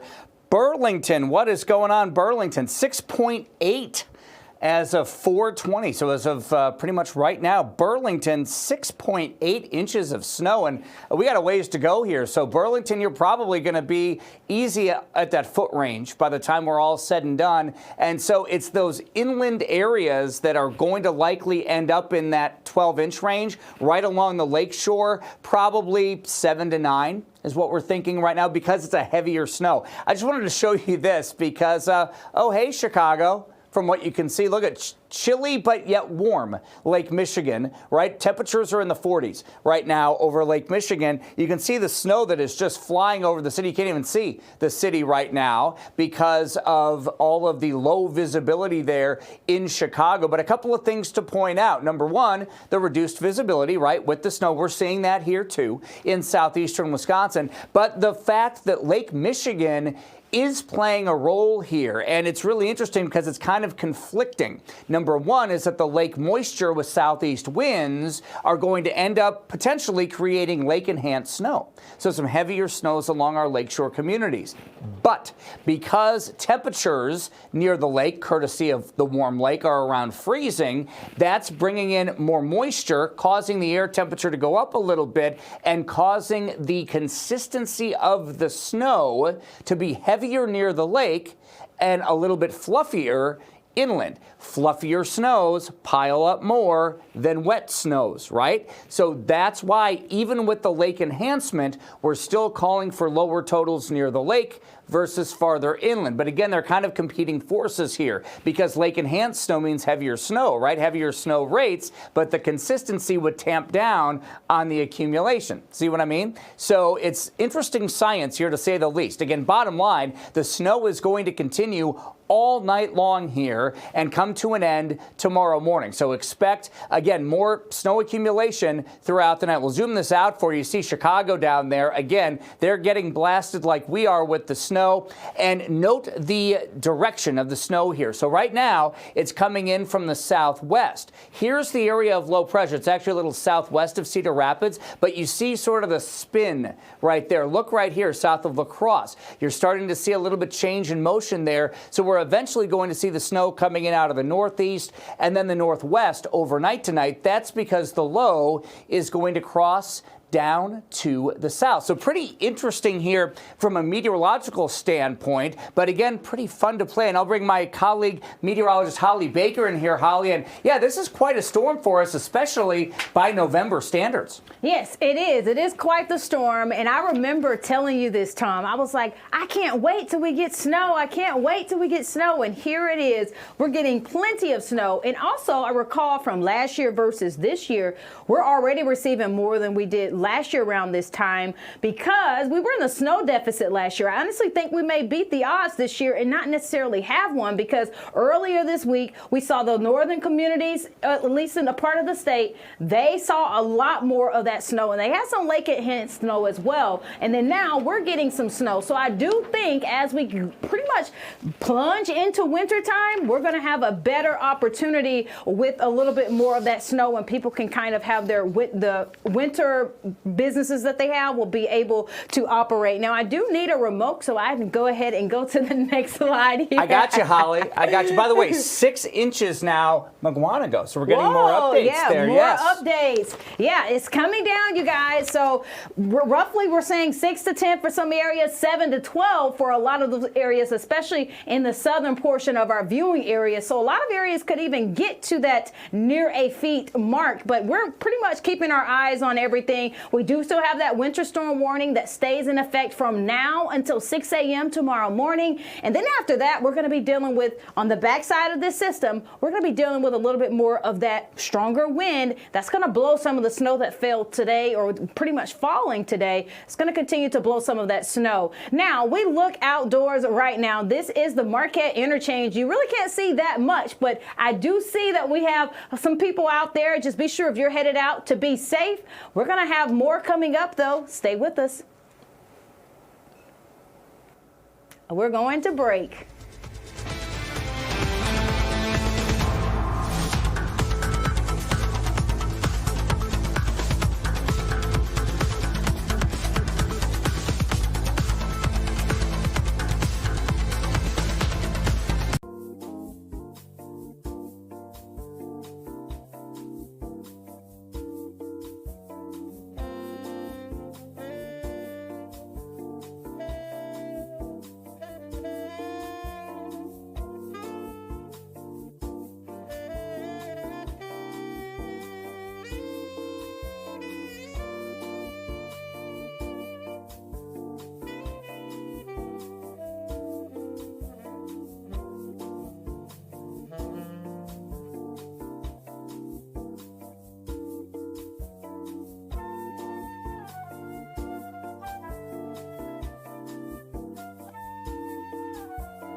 And thanks for joining us here on Fox Local for continuing coverage of this winter storm.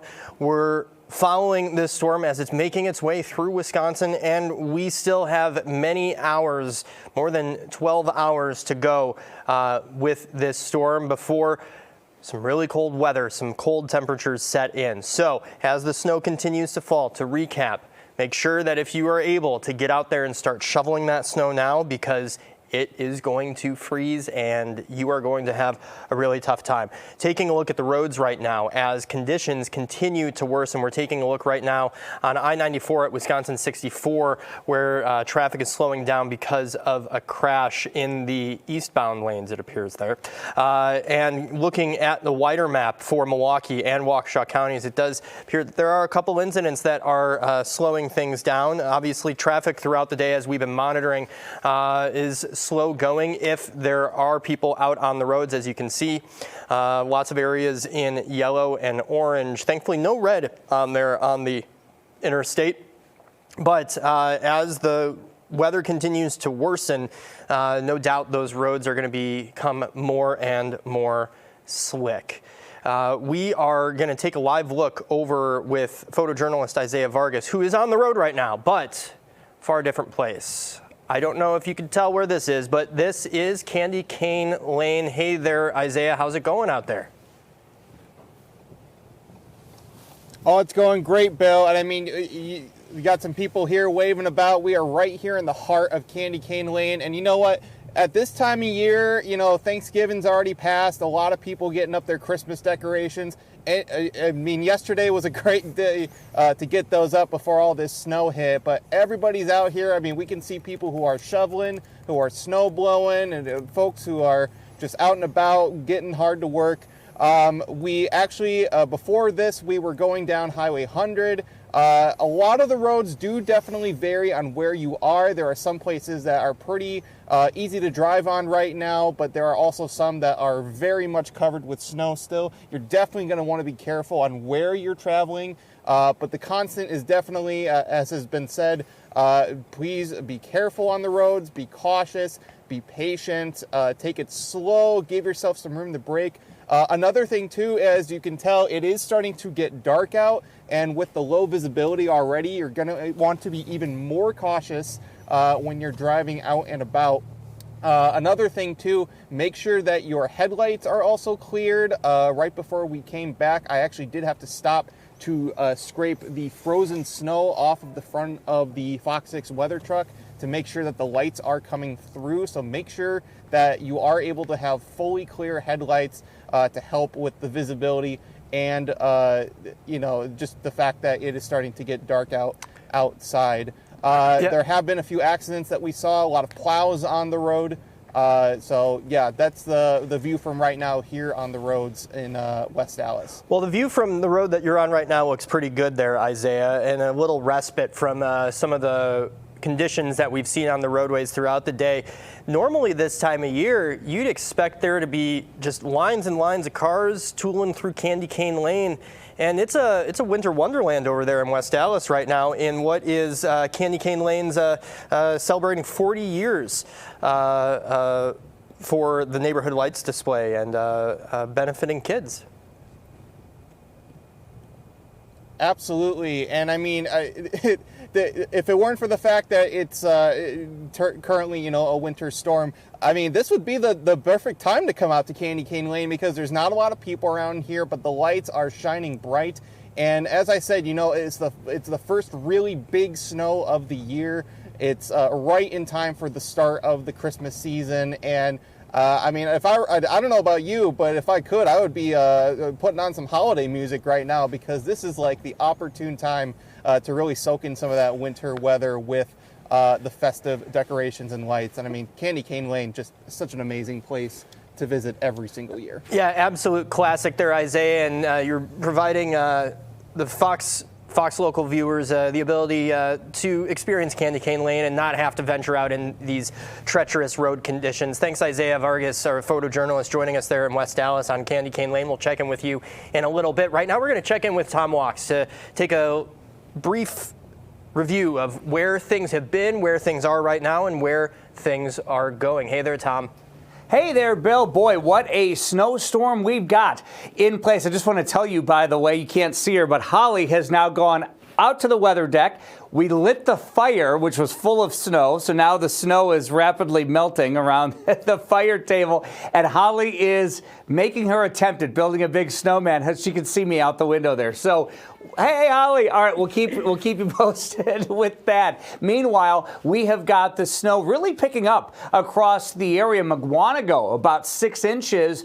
Recent reports, Burlington, 6.8, and then lesser amounts the closer you get to the lake. So about 2 to 3 inches right along the lake shore. But again, that varies a little bit as well. Obviously, more south, less north at this point. So it's a decent amount of snow. And here's the deal. Here we are a little after 4:30 in the afternoon. And guess what? We are far from over, my friends. Let me step out of the way here and we'll take a look, kind of a broader view. And look at all the snow coming in our direction here. And so we have more snow heading in from the south throughout the night. Now, this has created slick roads. Bill just talked about and Isaiah talked about the slick roads, the many accidents that we've had across the area. But you know what? I also think a lot of folks are just staying home today, which is really the smart move, right? If you don't need to be out, just stay home and enjoy the snow, right? Whether it's having a cup of hot chocolate inside, watching the snow fall out the window, or maybe you want to go out and make some snow angels, or the kids want to go out and play in the snow, do some sledding. This is great for it. It's a holiday weekend. Hopefully everyone's just kind of nestled inside and just having a good day today. And that's really the excitement for me, I think, is that this is not on a busy work day. The travel is picked up a little bit, but at least it's not tomorrow, right, when it's the busiest travel day with folks coming home. So, there's a lot of positives with this as well. Now, the winter storm warning continues until 6 o'clock tomorrow morning. This is what it looks like over the Marquette, and you can see, again, it is snow covered, it is slick, but there is not a lot of traffic out there, and we hope to keep it that way tonight. So hopefully you're enjoying this snowfall, and, well, there's a lot more of it on the way, and it's kind of that heavy, wet snow, especially near the lake, which is why Holly is able to be out there building a snowman now, because it's that nice compact snow and it's going to be wetter near the lake, a little bit drier or fluffier inland. We're going to take a quick break. We have more weather coming your way on the other side of the break. Stay with us.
And thanks for joining us back here on Live Fox 6 Local as you are watching a live picture of meteorologist Holly Baker making a snowman. I believe that's a snowman that she's making. Can she hear me? Holly, Yes. can you hear? Hey, there you are. I can hear you. I'm trying. Lisa has her snowman, if you can see it right behind me on the fire.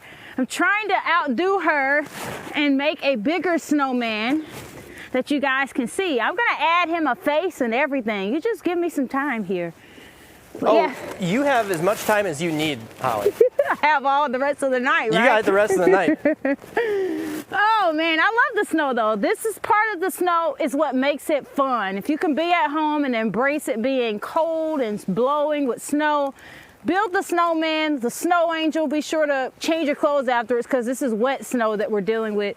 But I will say this too, it is the perfect type of snow for you to use to kind of pack snowballs. So if you want to have a snowball fight, you know, this would be perfect. I will have a snowball fight with you guys, but I love you too much. But this is the type. Don't tempt me, Holly. I'm so tempted to throw this at the camera, but I'm not gonna do it.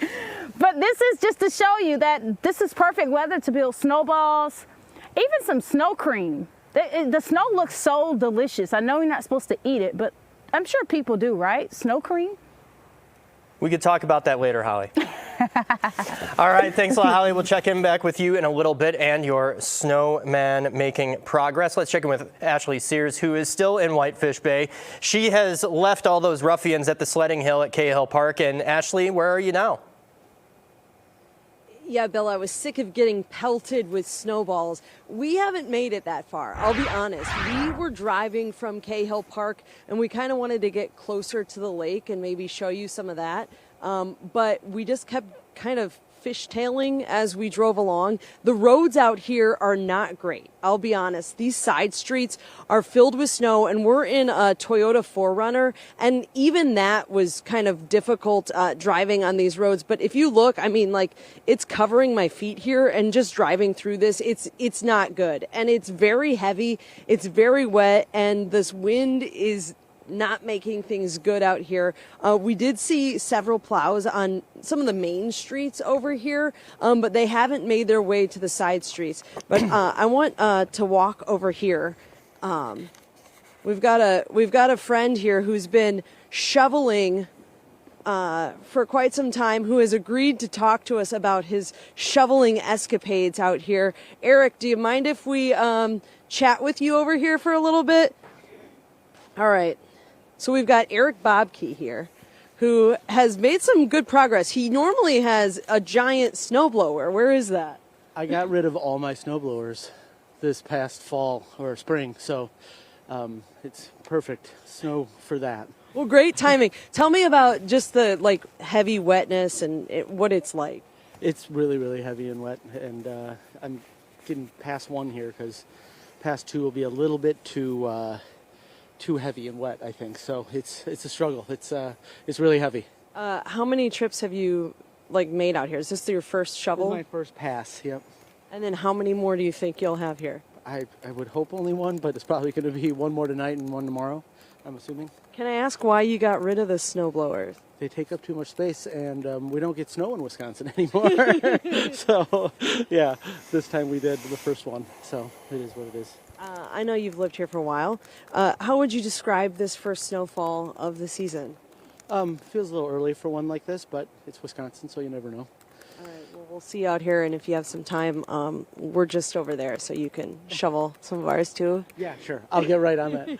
We always rely on Eric here to plow our driveway or our sidewalk sometimes, but luckily we have another neighbor just over there who also has a snowplow or snowblower, excuse me. That maybe we'll be taking him up on that offer that he hasn't made yet, that I'm making for him. But out here, these streets are terrible here. If Johnny looks, you see, I mean, clearly there hasn't been a snowplow over here for quite some time. So hopefully people take it slow and easy out on the roads, because I'm guessing that a lot of streets in our area look just like this. Bill? Yeah, definitely a lot of the streets, and the Department of Public Works crews no doubt are focusing on those main arterials, those main roadways, and will eventually be getting to those neighborhood streets once they can make sure that those main roadways are being kept clear, or as clear as they can be kept, considering how much snow is coming down, the type of snow that's coming down, the rate at which it's coming down, and the extent to which it is going to be coming down over the next, let's say, nearly 11, 12 hours here we still have yet to go. So Ashley Sears joining us in Whitefish Bay, and maybe try and warm up someplace. We always say, like, sure, we could do live shots out in the snow, and I personally like doing live shots in the snow. It's better than when you have to do live shots in the rain. But maybe some fireside chats at the Handelman household.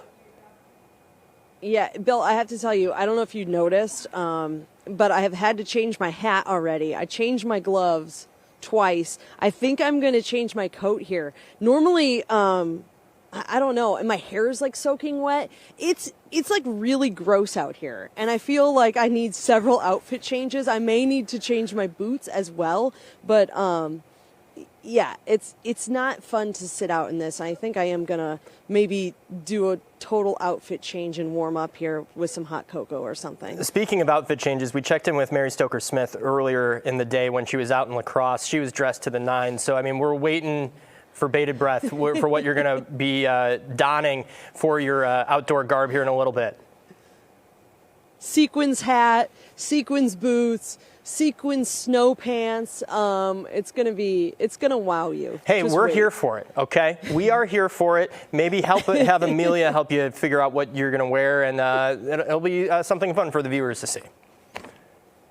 Exactly. All pink and lots of bling. Love it. Love it. Ashley Sears out in Whitefish Bay in those elements. We'll check in with you in a little bit. Stay warm and dry, Ashley, okay? All right, we are going to take a quick break here on Fox Local as we continue this winter storm coverage in Wisconsin. We'll see you on the other end of the break.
And thanks for joining us here on Fox Local for continuing coverage of the winter storm that's making its way through Wisconsin. Let's check in with Tom Walks right now for the current conditions. And Tom, these conditions have been ever-changing since the snow started to fly this morning. Yeah, I mean, it really is coming in pretty much as forecast, but we're getting more and more totals in here. Look at this. Muskego, 7.4 inches of snow, and this thing is far from over. Burlington, 6.8. Kenosha, 5 inches. Wauwatosa, 3.5. And on our weather deck here in northern Milwaukee County and Brown Deer, we're at 3 inches. So lesser amounts closer to the lakeshore, but again, your totals may vary. I'm hearing from folks saying, oh no, I have more than this or I have a little less than this. Totally normal, right? Like we're going to see it vary a little bit here and there. But I think overall, at the end of the day, which would be tomorrow morning, we're going to end up easily, I think, with a foot of snow in places like Muskego and Burlington.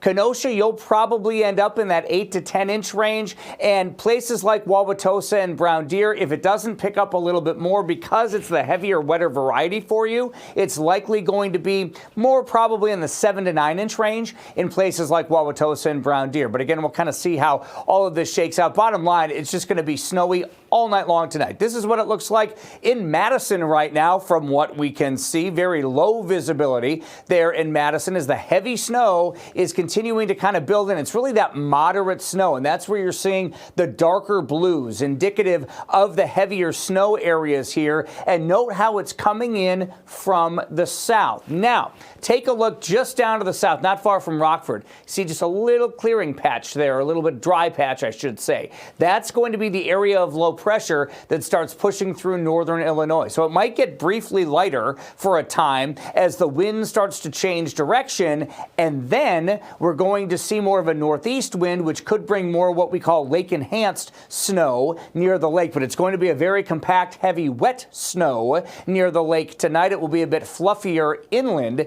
The winter storm warning, that runs until 6 o'clock tomorrow morning, although I think a total end time now for the snow, safer to say about 9 o'clock tomorrow morning. And we've talked about it with Bill here and our reporters and photographers who are out in the field. Roads are rough right now, as expected, right? Roads are rough. It's going to take a while to kind of clean up the roads. So if you can stay home tonight, hey, it's a Saturday, right? If you can stay home, stay home. Enjoy the snow falling out the window. Kind of take advantage of the fact that, you know what?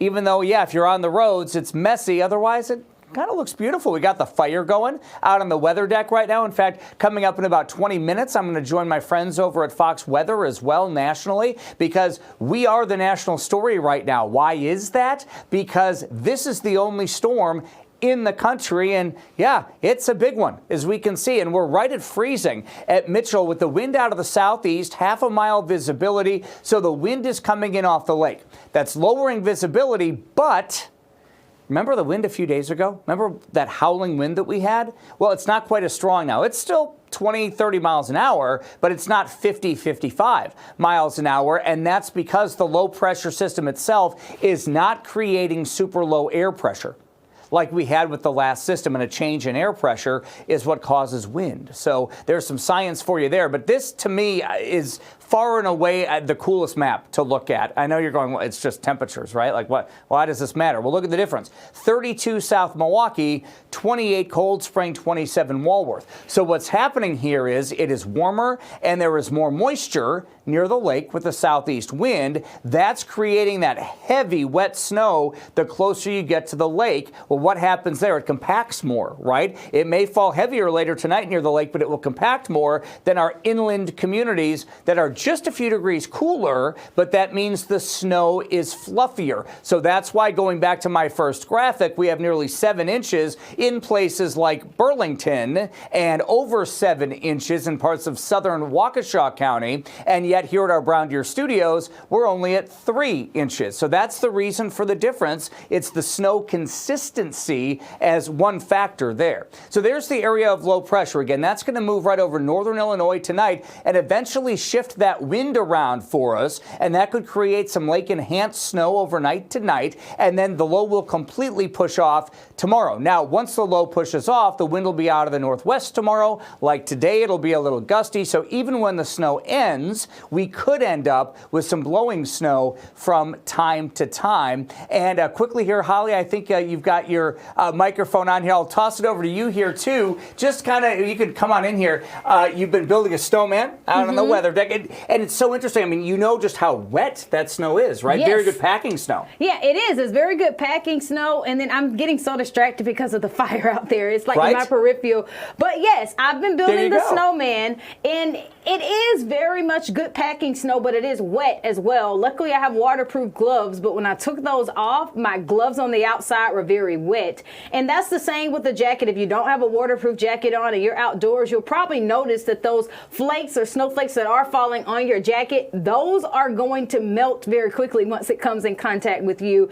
But overall, it's still a good snow day to get out and enjoy yourself in your front yard, but you've got to also practice the safety and staying warm as well. That includes doubling up on your layers, perhaps some snow pants. This is my first time wearing snow pants, and I say they do work, you guys. And if you have some type of fire like we do on our weather deck, you may want to light that thing up and kind of stay warm as well. I'm surprised, though. Lisa's snowman has been sitting out there by the fire, and it has not melted. Thing. Isn't that wild? So you see that sticking up there in the back of the fire table. That's on the fire table. The fire is right in front of it, and amazingly, it hasn't melted. It has not melted. I mean, that goes to show how cold it also is outdoors, too. Absolutely. And you can see on the top of the snow stick, which, by the way, you can watch live online as well anytime. You see the snow on the top there, the snow kind of covering our thermometer there on the left as well. And that's another indicator the snow is sticking to everything, right? Like the trees, which is really pretty, but it's also an indicator of just how wet the snow is, especially closer to the lake. So a lot of interesting science when it comes to the snow. All right, well, we are going to go to break here really quick. On the other side of the break, we're going to have more news, more weather for you, more about this November snowstorm coming up right here on Fox Local. Look at that shot after the break. Stay with us.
And thanks for joining us here on Fox Local as we have continuing coverage of this winter storm that is making its way through Wisconsin. We're going to have a live weather update with Tom Walks here in just a little bit. Let's check in, though, with photojournalist Isaiah Vargas, who is on the road right now checking out those conditions. He was, at last check, we were in West Dallas, checking out Candy Cane Lane.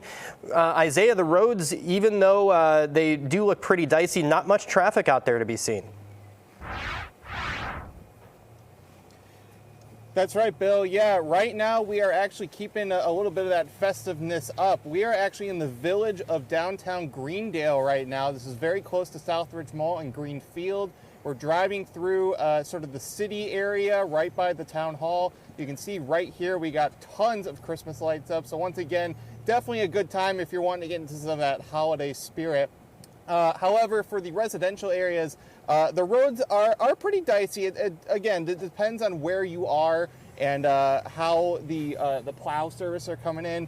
Actually, we just passed a plow that was coming through around the school area. There are some areas around here. You can probably see some of these roads still have a lot of snow on them. And as it starts to get darker out and the snow is starting to get a little more fluffier, you're definitely going to still want to be cautious on how and where you are driving. As said many times before, make sure that you are cautious and patient. Give yourself a good amount of room between cars. Another thing to do if you want to keep safe on the roads, make sure you follow any visible tire tracks, tire treads, places where people have driven. Those are going to be your best bets for making sure that you continue to keep traction with the roads when you're traversing through the snow. So we are just kind of making our way through. We're in the FOX6 weather truck that has been traversing all day throughout southeastern Wisconsin. So we are going to be keeping up with the live hits as the night continues. All right, thanks a lot, Isaiah. We'll drive safe and we'll check back in with you in a little bit. You can help Fox 6 tell the story of this winter storm by sharing your pictures. Please do so. You can find the winter pictures post, upload your snapshots, and we may use them during this stream. You can see right there someone taking a measurement of the snow earlier today. We have more info about this at fox6now.com and the Fox Local mobile app. Let's check in with Tom Walks, who is in the Weather Center with a little update on where things stand. Hey there, and hey, I don't know if you can hear me. I can hear you. Sorry about that. Yes, I'm on the other microphone now. Sorry, I forgot to tell our audio booth. I'm on the main microphone now, if you want to pod that one up. Hello, Bill. So we have got this area of low pressure that is down to our southwest, and what that's doing is that's putting us in the perfect zone for heavy snow here. So we talked about this the other day, that this is called a panhandle hook snowstorm. What does that mean? Well, this means that this area of low pressure actually developed up towards Seattle, and it dove south into the Texas and Oklahoma panhandles, and then it curved northeast, and now it's heading over Kansas City and heading towards Chicago.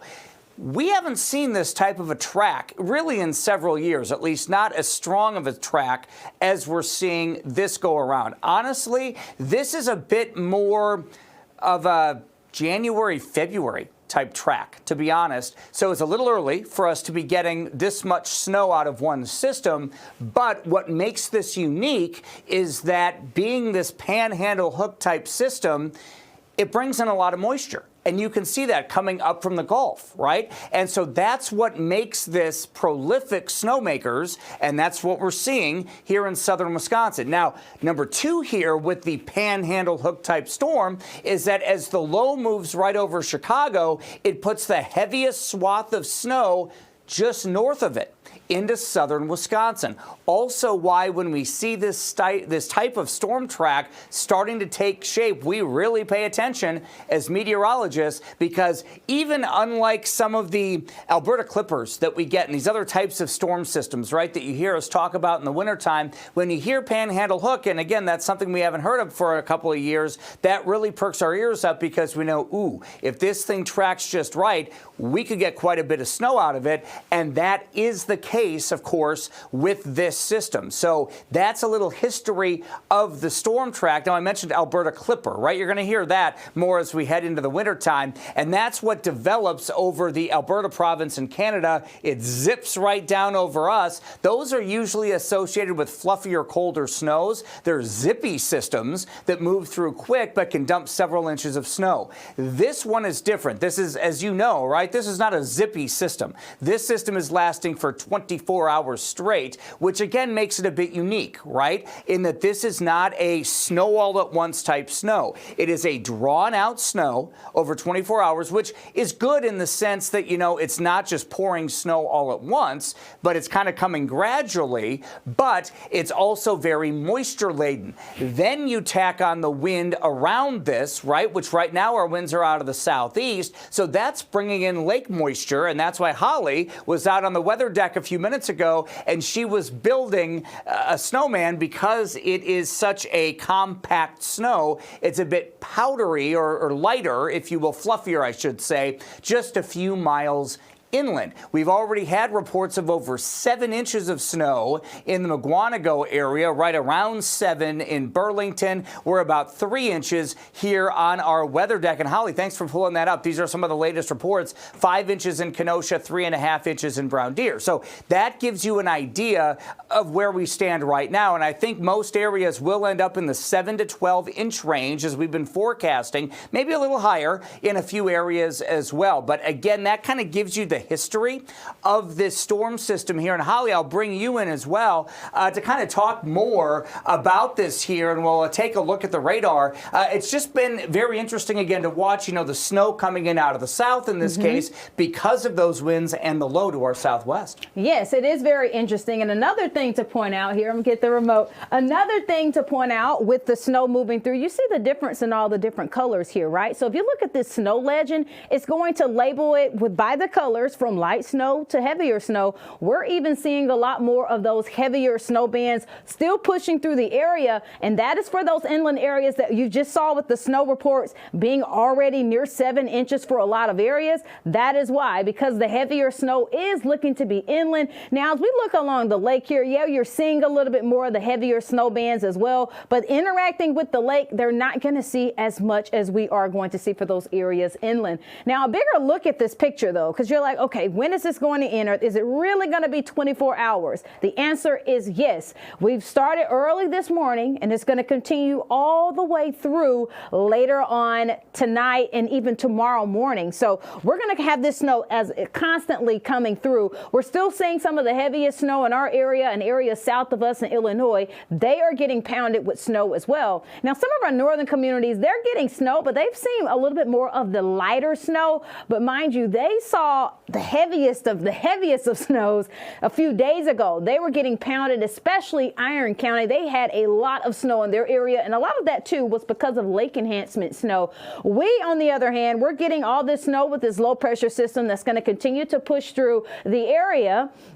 And that's going to continue to have us with a winter storm warning in effect. So that is why it's in effect, actually. It's because of the amount of snow that we're going to see. Roughly 7 to 12 inches, as we've already seen some areas hitting right at 7 inches there. And this is going to continue through tomorrow morning. And we're also going to have the effects of blowing snow as we head towards tomorrow morning. And that's going to lower those visibilities for anybody that's going to be out and about tonight. Visibilities are low. It's going to be low tomorrow, because we're going to be dealing not only with the falling snow, the wind on the backside of the system, that is going to bring in the stronger winds to blow some of the snow around too. Now, this is just a look at the Marquette interchange. You can even see the visibilities for yourself. Not so clear out there, and we do still have some people out there, but you do see those red brake lights that keep coming on. Those people are trying to take it very slow. We're going to pretty much toss the brake, and then we're going to come back with even more updates, so stay with us.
Thanks for joining us again here on Fox Local as we have continuing coverage of this winter storm that is impacting our area. Just a quick look at our roadways right now, and according to the Wisconsin Department of Transportation, does not appear that there are many incidents here in Milwaukee or Waukesha counties to speak of at this exact moment. We're taking a live look right now with photojournalist Isaiah Vargas, who looks like you are on 41 northbound. That's correct. We were actually going southbound here about 2 hours ago, and for those who had seen it around like 3 o'clock when we were back here, it is very much different now. Not only is it now dark out, but the snow is starting to pick up as well as the wind, and that does create for some really low visibility when you're driving here.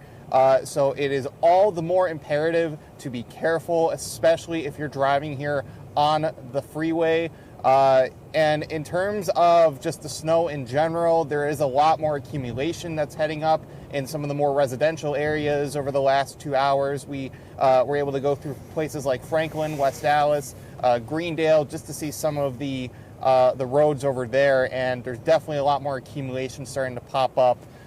Definitely want to be careful. The road temperature right now is 34 degrees. Another thing you're going to really want to be careful for is any icy conditions that may or may not pop up. This is wet snow after all, so you're definitely going to want to be careful to stay on those predetermined tire tracks that you may see on the road, just to make sure that you can maintain traction while you're driving on the freeway.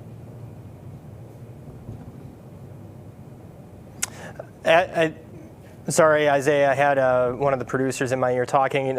Stay safe out there as those road conditions continue to worsen as this storm continues to inundate us with snow over the next, what is going to be nearly, it's 5 o'clock now, over the next around 12 hours or so.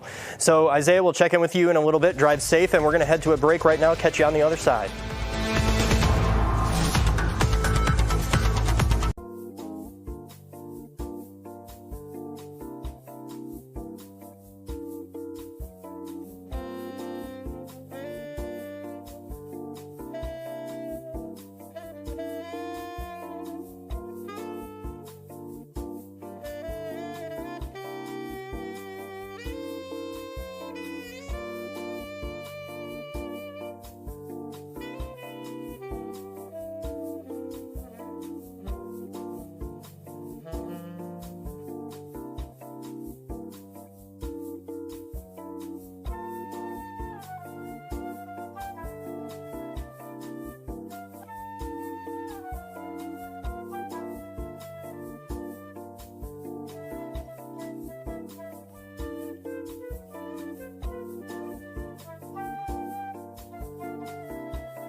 Thanks for joining us here on Fox Local as we have continuing coverage of this winter storm that's making its way through nearly all of Wisconsin. We're going to check in now with our Ashley Sears, who has been out and about today in Whitefish Bay. And you had the change of clothes, Ashley. I see that you are now in a nice salmon-colored jacket, a different hat, probably some different gloves I can see as well. Where are you at right now? Yeah, we're still in Whitefish Bay. We're on Silver Spring here. I did have to change. My jacket was soaked. My hat was soaked. I stayed with it, though. And I've got some new warm gloves on. But as we were driving down the street, I mean, it's like a ghost town out here. No one's really on the streets. We spotted a plow driver, and we decided to come over and chat with them. I'm here with David and Danny. They are with Chris's Lawn Service out of Mequon. And just tell us kind of what your day has been like and what you kind of expect moving forward. Day started, we started a little later, around noon, but been out at it ever since. It's very slick out here. The snow is very wet and heavy, but we're dealing with it. We're trying to get every inch or two that falls, try to remove some, so we're not trying to deal with the whole potentially 12 inches in one go. But it's hard work, but it's good money. We're getting at it. You said you've been doing this since you've been a teenager, right? Yeah, 18. How does this kind of measure up to what you've seen in years past? And it seems like this came very early this year. Yes, very early. I've never really, when I was a kid, we got snow really early in the year, but never had something like this quite. Snowstorm like this is usually toward the end of the year, not the first snow of the year. So, and I know we're not the only company, but everyone was in kind of a rush to get ready for this. You said it's been kind of dead, like the last couple of years. So I'm sure this is kind of a beautiful sight for you and your coworkers. Yes. Like I said, snow money is good money. So, I don't know. And you're out here, you're clearing, what are you doing? You're clearing the sidewalks? We're clearing the sidewalks and like the entryways and stuff a little bit. Just making sure to try to clear some paths for people getting out of their cars to get to the stores on the Silver Spring here. How many passes have you made here? This is our second, and we could do another one, but probably not. We'll probably just wait till first thing in the morning when it's all done. But yeah, we've been here twice already, and we have these, a storefront over there, another storefront over there, and then we did a hotel as well earlier. I know that you've worked hard at this, but it kind of seems like, it's starting from scratch almost again. Oh yeah, there's we can go through this, and then as soon as we're done with it, there's already snow on it. All right, well, thank you guys. Be safe out on the roads. I know they said they'll be out at 4 a.m, bright and early. Bright and early, and ready for, I guess, that continuous snowfall that hopefully will end sometime soon. But maybe this is good news for you moving forward with the winter season. Thank you guys. Be safe. Appreciate it. So yeah, they're saying this is that heavy, wet, slick stuff. Out here, they've already gone through here, and it's slippery out here. And usually, when I work nights, I'm coming home, a little after 11 or so, and it feels like it's that time right now. There is no one out on these roads, which may be a good thing because they are very slick and kind of dangerous right now, Bill. All right, thanks a lot, Ashley. And yeah, we all know that this is Wisconsin, but we just haven't seen this type of weather consistently over the last several years, and with it sticking around and the timing of this, Silver Spring there, lots of businesses, small businesses that no doubt were hoping for a small business Saturday. Lots of communities around southeastern or really around Wisconsin probably hoping for that uptick in business because of small business Saturday here over the Thanksgiving weekend holiday. And no one's out and sticking home, which rightfully so. It's treacherous out there. Yeah, and a lot of these stores out here are closed right now, and it's kind of weird to see because they are these small businesses that would normally be benefiting on a day like this. But right now, even the Starbucks at the corner is closed here. So I don't know if that's snow related. I would assume so, but it's not very busy down here. And no doubt, a lot of these crews that had been relying on, making money, plowing snow, shoveling snow each season, and a lot of that dried up over the last several years, hopefully, no doubt, are still doing it today and the next several days to be making some extra cash here as this storm continues to roll through. Ashley Sears joining us live in Whitefish Bay right now. We'll check back in with you in a little bit. Stay dry. I'm waiting to see if you have another costume change. I don't know. You'll have to stick around. All right. Thanks a lot, Ashley. We're going to head to a break right now. We'll see you on the other side.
Thanks for joining us again here on Fox Local as we have continuing coverage of this winter storm. You can help us tell the story of the winter storm by sharing your pictures from your neighborhood. Visit the Fox Local mobile app, find our winter pictures post, and upload your snapshots right from your phone. It's simple, and we'll probably use them right here on our stream, which has been going all day and will continue to go into the night. We're going to check in right now with photojournalist Isaiah Vargas, who is out on the road. He is on 43 northbound heading up towards Brown Deer, and careful there. It looks like there was what appears to be a spin out there. Or no, I'm sorry. That's just traffic ahead of you. Just slow going though, Isaiah. Yes, indeed. So yeah, just as our stream has been going all day, so has the Fox 6 weather truck keeps trucking along, and we just got off the exit of Brown Deer off of North I-43. And I gotta say, as the storm has continued to progress, the roads have gotten progressively worse as visibility continues to stay low, especially with it now dark outside. The winds have definitely not been helping either. Traffic actually got so cautious that it went down to one lane in the middle of the entire freeway going north. And huge snowbanks that you definitely would not want to be driving through.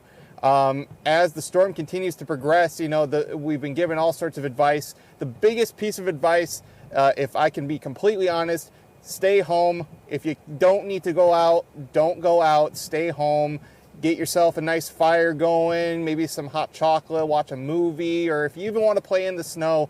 But definitely, if you don't need to be on the roads, I would say probably try to stay off them. As for anyone on the roads, again, just make sure you're cautious, be patient with other drivers, take it slow, leave yourself enough room in case you need to brake, and just be careful of where you're driving and especially when you're driving. Plows are continuing to go through certain areas. It's actually funny, we passed Silver Spring where Ashley Sears was just a little bit ago. I almost wanted to wave out the window and say, hey. So we're continuing to drive throughout southeastern Wisconsin here in the FOX6 weather truck. But we're going to throw it back to you in the studio. All right, thanks a lot, Isaiah. We'll see you in a little bit. I think right now we're going to check in with Ashley Sears.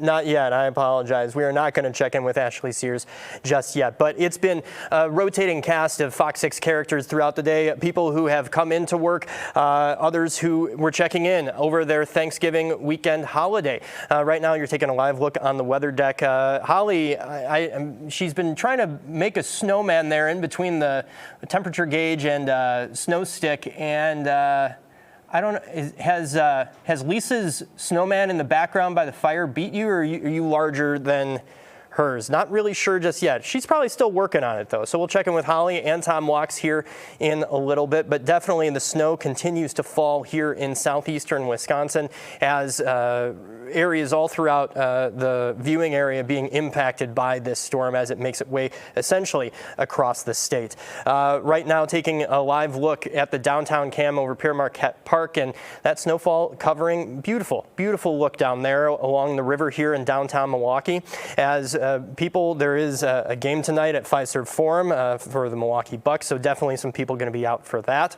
And people, though, as we've seen throughout the day and in the evening, a lot of people just staying home, which really essentially is the right thing to do considering the conditions of the roadways here in southeastern Wisconsin and all across our viewing area. Taking a look at our Wisconsin DOT map of incidents. Not too much going on right now as far as incidents. I don't know if we could take some of the traffic cams, Jeff, but we're going to pull some of those up here to give you a live look at what the roadways look like. This is I-794 at Car Ferry Drive. That's Hawley Road at I-94 over by the stadium right now. And yeah, traffic's out there, but it is looking at the current traffic map in the Milwaukee metro area.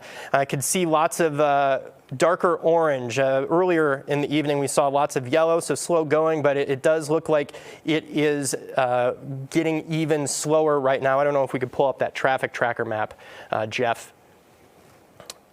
Well, you know what? Here, this is the benefit of Fox Local because we get to do lots of different things here and bring you all around. I'm joined by Phil DeCastro. He's a meteorologist up at Fox 11 in Green Bay, Wisconsin.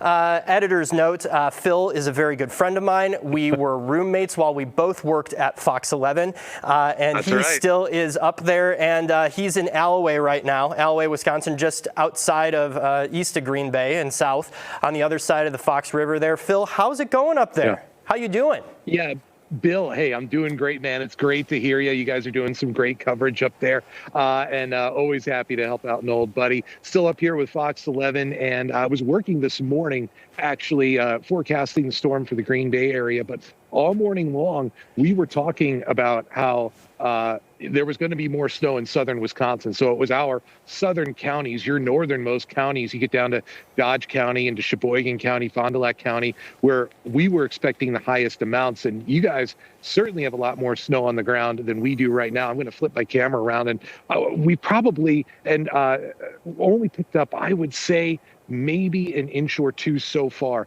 but we were really struggling to make good snowflakes earlier on this evening. Over the last couple of hours, I was out running errands through most of the day. You know, we really started to make some better snowflakes. The snowfall rate has picked up a little bit. And the biggest difference was that the earlier in the day, the salt and the brine that they had put down to pre-treat the roads was doing a good job at keeping those roads from accumulating snow. And as you can see, and granted, I only have a side street here, but even our side street was mostly just wet. That's not the case anymore. It's snow covered. So we are not dealing with the amount of snow, the volume of snow that southern Wisconsin is dealing with, but we are still going to be seeing some very treacherous travel tonight, and it's just going to continue to snow all through the night. So yeah, we are also battening down the hatches here. And we've been advising the same thing, just to stay off the roads as much as possible and to go as slow as you possibly can if you do absolutely have to be out, because yeah, the roads are getting bad up here and they've been getting much worse. And I can only imagine how treacherous the travel is down by you guys. Bill, you were saying that up to 7 inches already has fallen in some spots. Yeah, I believe, I don't know if we have those snowfall totals here, Jeff, if we could pull those up at last check when we were with Tom Walks, but I believe the highest total that we had, here we go, Muskego right now, 7.4 inches, Burlington 6.8, Kenosha 5 inches, Wauwatosa has got 3.5, and up here in Brown Deer is 3. So it's kind of all over the place. Our meteorologist down here, Tom Walks, Stephanie Barrichello, you know, as they've been forecasting, this storm system has tracked the way that they had expected, that more of that snow is going to be inland and kind of fringy, a wild card up along the lakeshore here. And I know that up in northeastern Wisconsin, the lakeshore is really kind of where you're probably going to be expecting to see maybe some more of that lake enhanced weather. Exactly. Yeah, it's the lake enhancement that we were really, really keeping an eye on, and I would say almost most concerned about, because when those lake effect snow bands, and hey, this is not something I need to tell you, because just a couple weeks ago, Kenosha Racine got absolutely hammered by some lake effect snow. So once that lake effect kicks in, it can be a complete game changer. So that's something that we were really kind of also trying to get across in our messaging, is that, you know, if you get that lake enhancement, it can escalate those totals very, very quickly. So that's where I literally had it circled on one of our snowfall forecast graphics, that this stripe along the lakeshore, Kewaunee, Manitowoc, into Sheboygan, might be seeing the highest totals of all, but it could be in very narrow stripes wherever those bands do set up. So that's something that meteorologists are going to have to be monitoring really throughout the night as the snow continues. And Phil, want to bring in Tom Walks, who wants to chat with you real quick. One, he told me to tell you that, quote, you're the man, which obviously you are. You were my best man. So, and we lived together for an inordinate amount of time, and it was the best. Fun fact, Phil and I, we didn't have really good shovels or a snowblower, and we got a lot of snowfall in Green Bay one year, and we were using a ladder to try and clear our driveway. That's a whole nother story. But Tom, how did I not know this, Bill? Phil? I almost told that exact story actually this morning on air. I'm not even kidding. Yeah, we had to use an extension ladder and pull it across the driveway, because it was like either that or we had these like tiny dinky little shovels, and we had like 1.5 feet of snow to shovel. So, all right, you know, Tom, you do flip the camera, because Tom wants to chat with you, Phil. This is amazing. I just wanted to say hi, Phil. I've not met you in person. I did not know this story. I did not know you guys were roommates. This is great. This is awesome. But Phil, I just wanted to say you're awesome. We air your stuff quite a bit. I love all your stuff from up there in Green Bay. Thank you. Hey, thank you so much, Tom. I appreciate it. I've been following you as well on social media for a long time. Big fan of your presence on there. So it's great to finally chat. It's funny how small this industry is, and yet it can take a while to actually connect. So this is awesome. Well, we need to connect, because I want to get some good blackmail there on Miston. There's plenty. There's plenty of that. And yeah, Phil, well, with Bill and I, it's more like mutually assured destruction here. There all right? you go. So, you know. You know, and Phil, I mean, this is, you know, having lived, you know, you still live there, having spent so much time up there and calling Green Bay a really special place in my time and my travels. This weather, I mean, we had some pretty good snowstorms when I was living up there, but, you know, it's kind of been hit or miss. And so many of these businesses, especially when you go farther up north in like the Mountain Pound, Chequamegon, Nicolet National Forest, they rely on snow for tourism, and it's just been really rough. So I'm sure a lot of people are looking out the windows and going, thank God.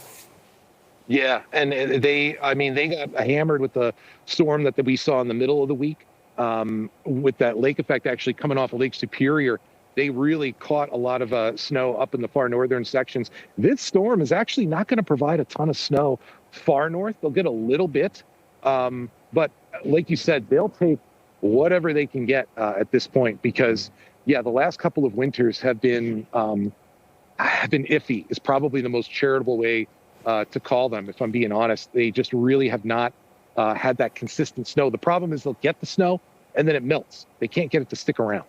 All right. Well, thanks for sticking around with us, Phil. We really appreciate it. Tom wants to say thank you as well. Tom, where are you at? Yeah, Phil, you're awesome. Thank you. And hopefully we'll get to meet you here one day. Come on down to Milwaukee. Hey, I'll absolutely let you guys know when I'm in town again. Always happy to help out some friends.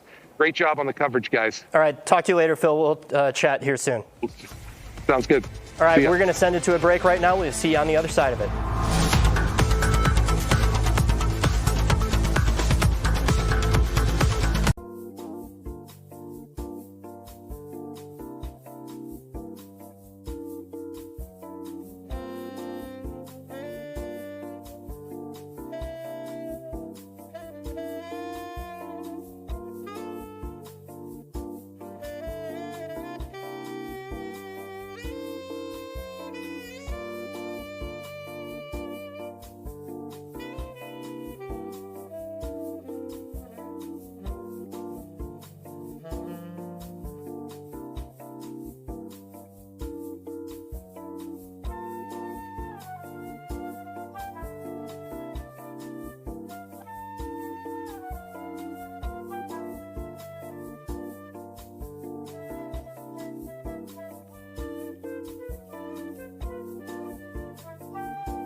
And welcome back. Thanks for joining us. We're joined, Ashley, it looks we got Ashley Sears here on Fox Local, and it looks like you are inside a very welcome place. Yeah, Bill, I'm inside, and I've probably stopped in the best place that I could stop in, and that is Yellowwood Outdoor Gear Boutique, where they could probably suit me up with some more appropriate outdoor gear. I'm joined here with Moshe Katz. We're talking Small Business Saturday here. Just tell me kind of how the weather kind of threw a wrench in some things today. So the good news is we have cold weather and snow. We want that. It's just not all at once, because we had weeks, we had just magnificent, wonderful weather, but it doesn't help us with boots and coats and scarves and hats and gloves. So it was a great day yesterday, really good start to today until about 1 or 2 o'clock, and then it just started shrinking down.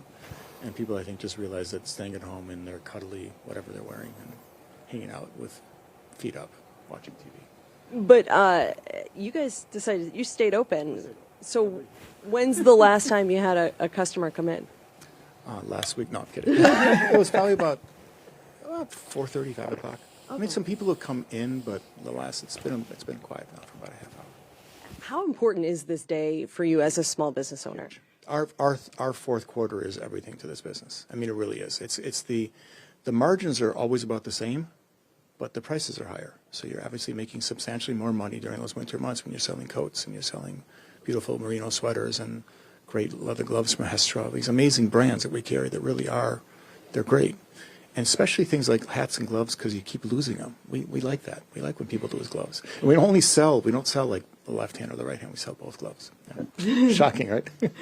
So I guess this weather is great for you then. It's great for us. By Monday, Tuesday, Wednesday next week, we'll be back in business again because people will be wanting to keep warm again, and they would have lost that one glove when they were shoveling, and they'll come back for both gloves, and yeah, we'll be back in business again. And like me, you realize maybe your outdoor gear is insufficient for weather like this. Be upgraded. We can upgrade you here. You know what? He looked at me, he said, oh my gosh, because I want to show you guys something. This is what you don't see on TV, but I have a tear in my jacket. I don't know if Johnny can show that, but it's embarrassing when you're in an outdoor gear store with a tear in your coat, because that's something that they notice right away. But actually, it's not embarrassing for us. We love that. We love when people come in with like clothing that doesn't work anymore, because there's no such thing as bad weather, just really bad gear, and we've got all the right gear for you. Well, thank you so much. I appreciate you letting us take a little break from the outdoor, the weather. And we're here till 6, so you're good for like another 7 minutes. All right, you heard it. We're here for 7 more minutes. If you want to stop in and get a good pair of gloves or maybe some boots, this is the place to be. And I know, Bill, that this is one of your favorite spots. I do. It's been a while. To pick anything up for you? It's been a while since I've been in Yellowwood, but tell Moshe, hey Moshe, if you can hear me, tell him I say hi. I have been outfitted pretty good, but I do need a couple things here in the coming week, so I'm probably going to stop in at some point. Thanks a lot, Ashley Sears. Well, we have 7 minutes to tell me what's on your list. 7 minutes? All right. I think we're going to have to go to break anyways, so maybe I'll chat with you over the break. Ashley Sears reporting live at Yellowwood in Whitefish Bay on Silver Spring there. We're going to head to break right now. We'll see you on the other side of it.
And we're joined back here on Fox Local as we continue this weather coverage of this winter storm. Tom Walks joining us from the Weather Center. Hey there, Tom. Hey, Bill. Yeah, what a snowy day today, huh?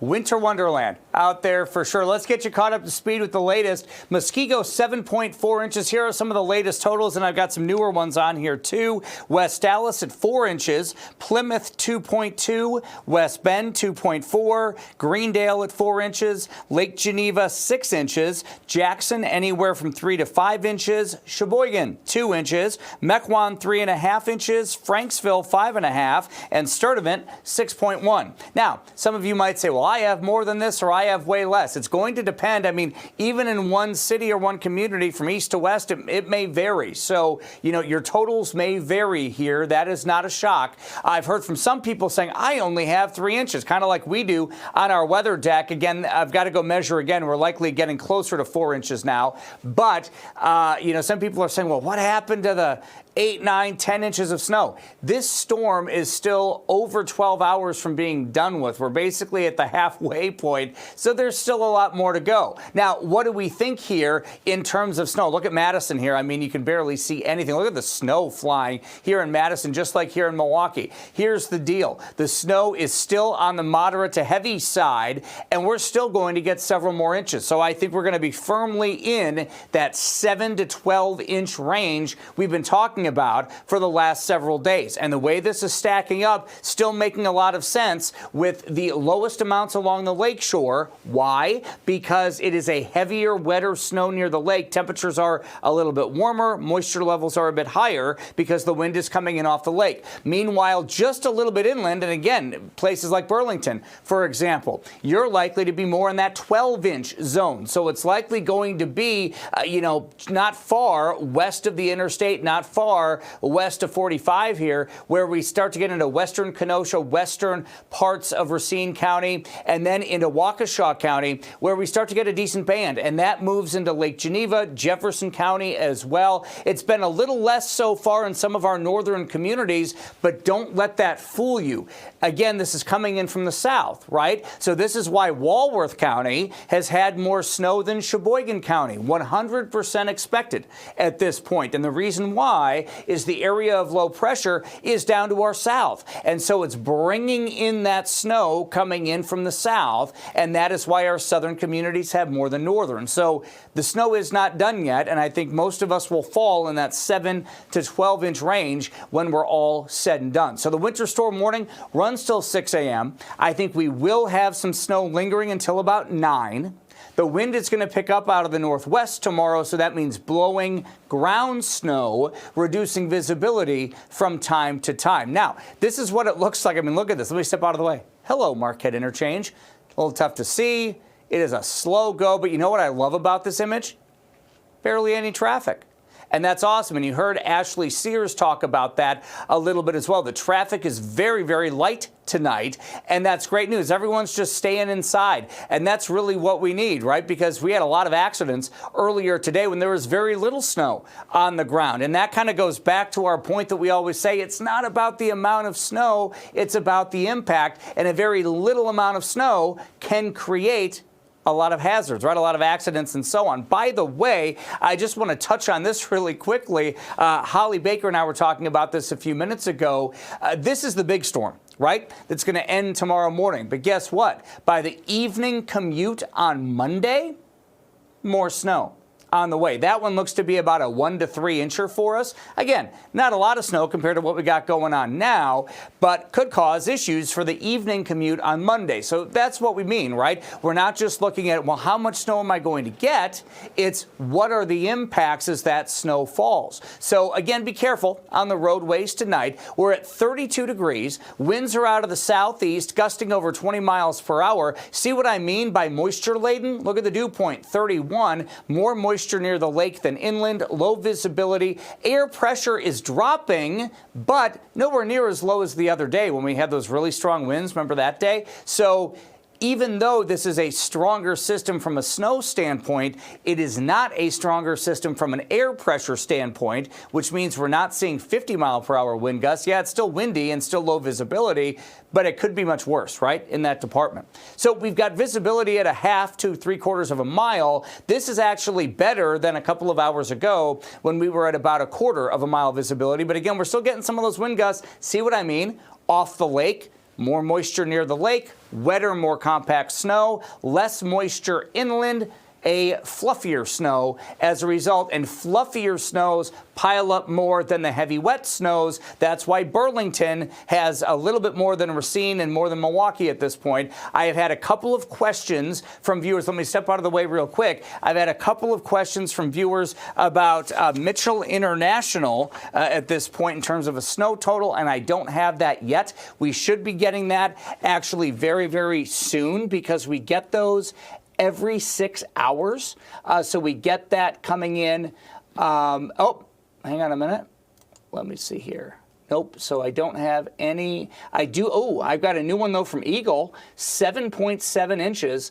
So that's one of the higher ones coming in now at 7.7. I don't see an official report from Mitchell Airport as of yet, but we should be getting that soon because that usually comes in at 6 o'clock. So we should be able to get that. I would assume we're probably around 4 inches at the airport. Just a guess from the surrounding reports at this point, but we'll see when that comes in. I like to show this map because look at the temperature difference. It's not huge, but 32 in South Milwaukee, 29 in Cold Spring. Why does that matter? Heavy wet snow near the lake, fluffier snow inland, and that again will create higher totals inland. Now, I have heard from some folks online saying, well, wait, aren't we going to get some lake enhancement tonight?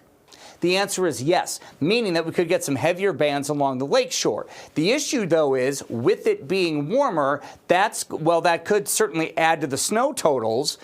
It's going to be that heavier compact snow. It's not going to be a fluffy snow, I'll tell you that. In fact, some of the models have it changing to rain over the lake overnight tonight. I mean, that's how warm and moisture-laden this air is. And as a result, with already lower totals, say, in Milwaukee than we have in parts of Waukesha County, yes, it's going to raise the totals up, but I still think we're going to have higher totals inland than near the lake as a result of the snow consistency. So that's the interesting science behind this system is it's kind of a battle near the lake, a battle of snow consistency versus heavier bands with lake enhancement. So interesting from that standpoint. What else is interesting as I step out of the way, this is the only system in the entire country right now. Isn't that wild? So, I mean, here we are. I mean, how rare is that? How often do we talk about around here that we say, you know what? We are getting missed again, or oh, it went down to the south, or it went up to the north. We're getting missed. Well, this one's hitting us square in the face, isn't it? We're getting this one everywhere, and it's a panhandle hook system, meaning it's coming in from the Texas Panhandle.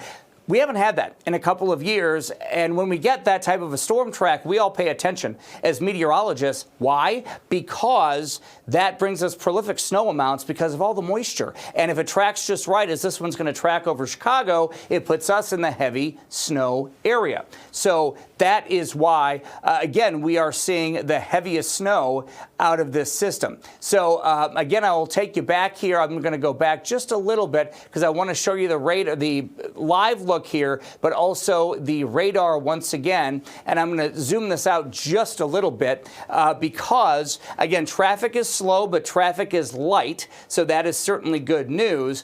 What's interesting here, you can see the center of the low, and that's going to be south of Cedar Rapids here. So that's going to move over northern Illinois. And so as we pivot around, right, because airflow is counterclockwise around an area of low pressure, as we pivot around, that's going to put Chicago in likely a dry slot area later tonight, maybe even our southern communities for a time, and then our winds are going to pivot. So we get the northeast wind for a time, some lake enhancement overnight, then we get the northwest wind tomorrow as the low moves off. But because the low is moving south, with that pivot point, so to speak, being just south of us, that keeps us not in the drier air, but in the snow the whole time. So that's what I mean by these panhandle hook systems bringing a lot of snow our way. It's because of the storm track and exactly how the storm tracks as to where the heaviest of the snow lies, which is usually just to the northwest of the area of low pressure. And that's what we're going to see throughout the nighttime hours tonight. So that's a lot of science that I just threw at you. But you know what? Here's the deal. You know, we often talk about traffic issues and delays and accidents, of course, because that's the big deal, right? That we need to caution on with snow. But let's talk about the glass half full approach here. The fact that this is a fun snow, kids can get out and go sledding finally. I mean, really, and I have a 10-year-old daughter. It has been a long time where we can really get out there and sled, because a lot of these snows that we've had over the years, they're occurring in March, and they're occurring when it's just that slop, right? That sloppy, wet snow that you really can't sled, and it's just too wet, right? Or it's bitterly, bitterly cold, and you can't really get out there and sled, right?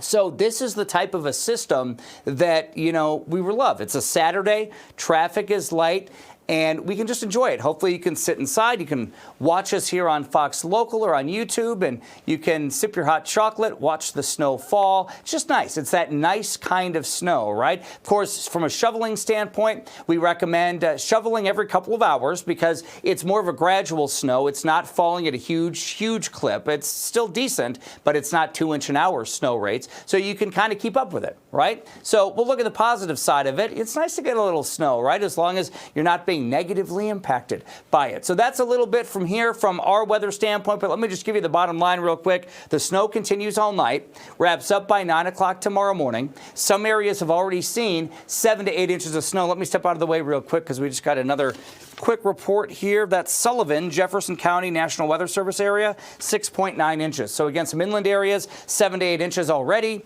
Lakeshore areas, 3 to 4 inches, and we're going to end up with 7 to 12 as a whole by morning tomorrow. So stay inside if you can and enjoy that snowfall. I'm going to toss it back over to Bill to a break right now, and then we're going to come back. Our Bill Miston has more for you on the other side of the break. Stay with us.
And thanks for joining us here on Fox Local for continuing coverage of this winter storm. We're going to go right out to, we're reaching deep on the bench here at Fox 6, right out to Amanda St. Hilaire, investigative reporter, who graciously has decided to take a turn at being out here in the elements. And Amanda, where are you right now? Yeah, well, Bill, not out in the elements yet, but the night is still young. We have just turned on to Silver Spring. We're actually on our way over to Ashley to give her some relief, hoping maybe she's purchased a new coat by the time we get there. We'll see. But listen, I'm not here to tell you how to live your life. More than happy to tell you how I live mine. And if I did not have to for work, I would not be out on the roads right now. I'm really grateful that photojournalist Isaiah is driving. He's really had to take it slow on those turns. Even listening to him, an hour and a half ago, as he was doing these driving live hits, he was saying the road temperature was hovering right around 34, 35 degrees. Well, we've consistently seen it drop down to more like 28, 29 degrees. Not a whole lot of people out on the roads, which is making the driving easier. But even as we were driving on the highway, you really couldn't go much above 30 miles per hour. And we're in a vehicle, as Isaiah pointed out a little earlier, that's really built for this kind of weather. And that's what we're experiencing out here. Even the main roads, you know, they've been pre-treated, and the folks out here plowing the roads, we've seen them take many passes at this, but there's only so much you can do.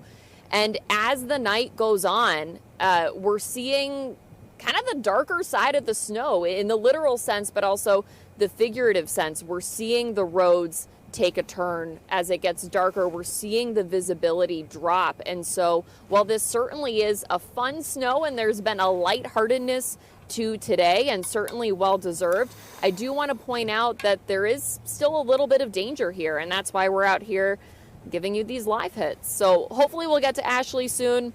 I'll swap out with her. Bill will get his revenge and see me out in the elements in the same way that you've been out here so many times, Bill. So we're going to be coming back to you many more times throughout the night. All right, thanks a lot, Amanda. I'll be sure to not ask you how many pairs of socks you're wearing when you're standing out in the cold waiting for that live hit to be done. So we'll check back in with you in a little. You don't want too many layers of socks. That's a rookie mistake. That is correct. We'll check out. Too many layers. You don't want to do that. That's right. Yeah. We'll check back in with you in just a little bit. We're going to send it to break right now. We'll see you in just a little bit.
Welcome back to Fox Local as we have continuing coverage of this winter storm. Want to make sure that you can share your experiences with this storm. You could do so on the Fox Local app or fox6now.com. The Find the Winter Pictures post. You could upload your snapshots, and we may use them, and we want to use them during this live stream as we have been streaming for hours. This has been nonstop. We are going to be having to take some additional breaks because we have been going nonstop. So we got to give some of the people behind the scenes a bit of a break. But please be sure to send in your photos and videos of your experiences in this winter storm. Let's take a look right now at the roadways as we're going to pull up the Wisconsin DOT map. And just right now, taking a look at if we could zoom in on the Milwaukee metro area right now. We are looking at just a few incidents. I'm not sure. There we go. Just a few incidents here out in Waukesha County near Elm Grove on I-94. There's a backup there, blocked due to a crash. Looking over at that was in I-94 eastbound. Over at Moreland Road to I-94 west, there was a crash on the ramp there as well.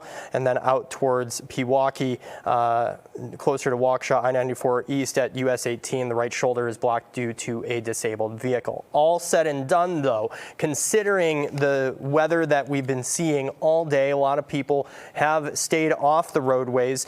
We know that the Milwaukee County Sheriff's Office, as far as Milwaukee County, very limited crashes or disabled vehicles or spinouts, at least early on. But these road conditions are continuing to deteriorate as the snow continues to pile on and the temperatures are dropping as we head into the evening. Right now, you're taking a live look at 4194 at Wisconsin 119. Here's 41 at US at Silver Spring Drive. And looking at the current traffic map, you could see a lot of those, no green on that map. There is no green, lots of dark orange and yellow, as a lot of travelers are heeding the weather conditions and taking it slow out there as they're traveling out and about. Again, if you don't have to, stick at home. You know, watch us here on Fox Local. We really appreciate it and enjoy having you with us to take you back through the day of where we've been so far. Nicola Jenowitz was in here earlier, and then I joined her. Before I got here, we had Ted Perry. He's on a little staycation out near Baraboo. He checked in from a lazy river at a water park and then took us on a train ride where he saw the big man himself and was singing Christmas carols. Mary Stoker Smith was out with family out in western Wisconsin, coming back from Minnesota, and gave us a little update in the car. We've had our web editor, Carrie Doctor, down in Milwaukee on the south side there giving us updates. He went on a walk earlier today and then was doing some shoveling, as well as our senior executive producer, Brian Graham, doing some shoveling there in Oak Creek. And a lot of these people have been doing so just in their time, graciously joining us to help us to keep you informed as to what is happening with this storm system that is moving its way through Wisconsin and will be continuing to do so for about the next 12 hours or so. I think are we checking in with Tom Walks here real quick? We're going to take a break here, and on the other side of that, we're going to check in with weather. So stay with us as we need to take these breaks, and we'll be back with you in just a little bit.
And thanks for joining us again here on Fox Local. Joined right now with Fox 6 weather expert Holly Baker. Hey there, Holly. I saw your snowman out there on the weather deck. Are you done with it, or still work in progress? Okay, this is a still work in progress, and the reason I say that is because the jacket I'm wearing is my warm snow jacket, but it's not waterproof. So in the snow, the wind has picked up, so the snow is just like blowing, and then my jacket, I'll wipe it off, but it gets soaked.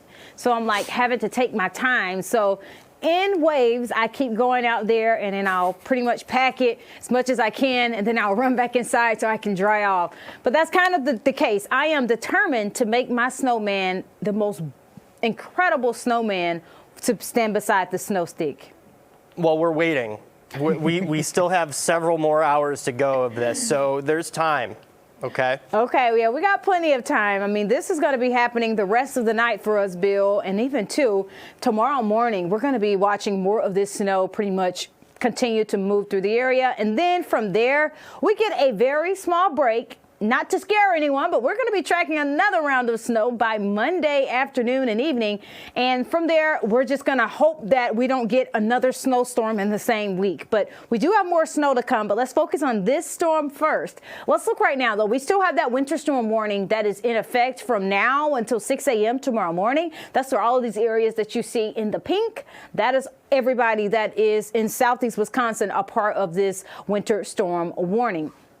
Now, we're already seeing areas that have surpassed the 6-inch range. We got a 6 inch to 10 inches is what we can expect. Some areas really 7 to 12. Some areas already made it to 7 inches, and even some even closer to 8 inches. So we still got a little ways to go here, a little ways to go, I should say. So we're going to be seeing way more of this snow. But just to break it down with our snow schedule, right now we're coming up on just about 6 o'clock, and oh no, we're right past 6 o'clock, excuse me. So we could even see during this hour of 6 o'clock to midnight an additional 2 to 4 inches. That's going to be our average for what we could see during that time. So for the next 6 hours, 2 to 4 inches is what is going to be possible. And then over tonight, that's whenever we'll start to have the snow not be as heavy, but it still will be coming down. We'll see a little less, about 1 to 2 inches. Visibilities are already pretty low because we have those gusty winds out there. I hope you're able to take time to shovel pretty much your yard and your driveways. Shovel it enough. I've been shoveling on the weather deck just to kind of create a path. And every time I go out there, there's more of that snow that has accumulated. Now, as we look at those weather impacts, we are pretty much have made it through the midday. We're entering into the PM time now, and it's still going to be the same. The poor visibilities as well as the heavy snow continuing. And then tomorrow morning, that's when things will get better for us. But the roads will still be covered with snow tomorrow. So even though it's going to not be as much snow, those roads will be covered still, and we're going to have blowing snow. So in areas you've shoveled with the wind picking up tomorrow, that's going to pretty much blow that snow back into those areas that you've shoveled. So we're going to continue to keep a watch on all of that. We look right now, though, at our conditions. We're right at freezing here in Milwaukee, 32 degrees to be exact, with the snow coming down, a feels like temperature of 20, and it does feel a little bit cooler because we have a southeast wind currently at about 21 miles per hour. You can only imagine what wind gusts are. They're going to be a little bit above that, probably closer to 30 miles per hour. Visibilities are overall really, really low here, close to zero. Dew points at 31. Dew points really close to temperatures too. We could even see some fog mixed in with some of this snow. It could be even some freezing fog for us. We look at those visibilities though across the way here. Everybody is having low visibilities. Nowhere is really safe for you to be out expecting visibilities to be at its best. And that's not going to be the case tonight, and even tomorrow. Those visibilities won't be the best because of the blowing snow. Well, look at the temperature and wind chill too. Temperatures and wind chills right now. You see the wind chill, because the wind is picked up, those wind chills are now starting to trend much lower than what those temperatures are. We are a little bit warmer overall, though, temperature-wise, by the lake. We're warmer because Lake Michigan is warmer. We have a southeast flow of the wind, so it's keeping temperatures a little bit warmer versus some of our inland areas like Janesville. They're at about 27. We look at the current traffic, too. Traffic is definitely a nightmare right now. No greens out there. Definitely a a standstill in a lot of places. But you know what? It is okay to have the traffic at a standstill. That means people are driving with caution and driving pretty slow out there. And that is really what you should continue to do if you do have to get out on the roads. Speaking of roads, the road conditions right now, slippery and covered is what we're really seeing across southeast Wisconsin. That's going to be the case for the next day or so. On our satellite and radar here, we're now looking at the current snow pushing through the area. We have the southeast winds and the snow coming from the southwest. You do see those darker purples there. That is where you see some of those heavier snow bands. A bigger look at the picture. We still have more snow to go. This big low pressure here is going to continue to push more snow in our area. Eventually, we're going to have those winds to come from a different direction. They're going to come from the northwest and northeast. That's going to be where we get windy once that low pressure pretty much exits our area. So we're going to get the windy backside of this, as well as some more of that blowing snow. We look ahead though on our sky vision here, and you'll see that even throughout the night, still going to be watching that snow. It does get a little bit lighter by the time we wake up tomorrow morning, and then from there we have those winds from a different direction bringing in that cooler air, because the cooler air is going to arrive after we get through with the snow. But skies will start to clear a little bit more throughout Sunday's forecast. As we head into Monday is going to be a day overall full of clouds, but then we'll start tracking too more of that snow Monday night. Here's a look at the snow forecast for Saturday into Sunday. In total, 7 to 12 inches is what we could expect. Some areas a little more than others. You see here, especially for those southern counties, they will probably get up to a foot, because of considering we've already seen 7 inches of snow in a lot of areas. They're going to continue throughout the night. We still have more than 6 hours to go with this. 7 to 10 for a lot of areas just outside of this bubble of 10 to 12. And then along the lake, you see there with the lighter blue, that is going to be where those colors, though, they're going to pretty much see a little less. Here's a look at those updated snowfall reports. Muskego right at 7.4. We just had something come off of the printer here, so I'm looking. That is an update on Waukesha. Waukesha is right at 7.7 inches of snow. Burlington at 6.8. Kenosha at 5.0. And then from there, at least out by our studio here, we're right at 3 inches. Really, we just measured 4 inches, so that is going to be updated as well. Here's a look at that 6-day planner, because snow is going to be on the way again for Monday night. A little bit of a break, but cooler air is going to settle in. Look at these lows here. It's getting down to the single digits, and then those wind chills. Don't forget about that. It is going to probably be sub-zero, so it's going to get below zero on some of the days for the upcoming week. So we have a busy week on the way here, you guys. But hey, I love to say this. It's beginning to look a lot like Christmas. It is, because it's such a winter wonderland outdoors. Continue to be safe. Have lots of fun. And we're going to send it back over to you, Bill. All right. Thanks a lot, Holly. We'll check back in with you in a little bit. All right. Where are we going right now, Jeff? I'm sorry. We're going to talk about all right, so currently right now, gun deer season is set to close tomorrow. And so far, this is preliminary data from the DNR for the opening weekend. More than 90,000 deer were harvested, and that was actually up from about 4% increase over last year and compared to the 2024 weekend. And again, the season ends tomorrow. We hadn't had snow on the ground. Snow and some of these temperatures are really what hunters are looking for when it comes to hunting deer at this time of year. And so we'll have to wait and see what the final numbers are, but no doubt those hunters that are still looking to harvest some deer this gun deer season, looking at this weather with favorable outlook in the next 24 hours. All right, we're going to head to break right now, and we'll check back in just a little bit.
right, and welcome back. Taking a live look at our cameras, top left corner of your screen, that is General Mitchell International Airport.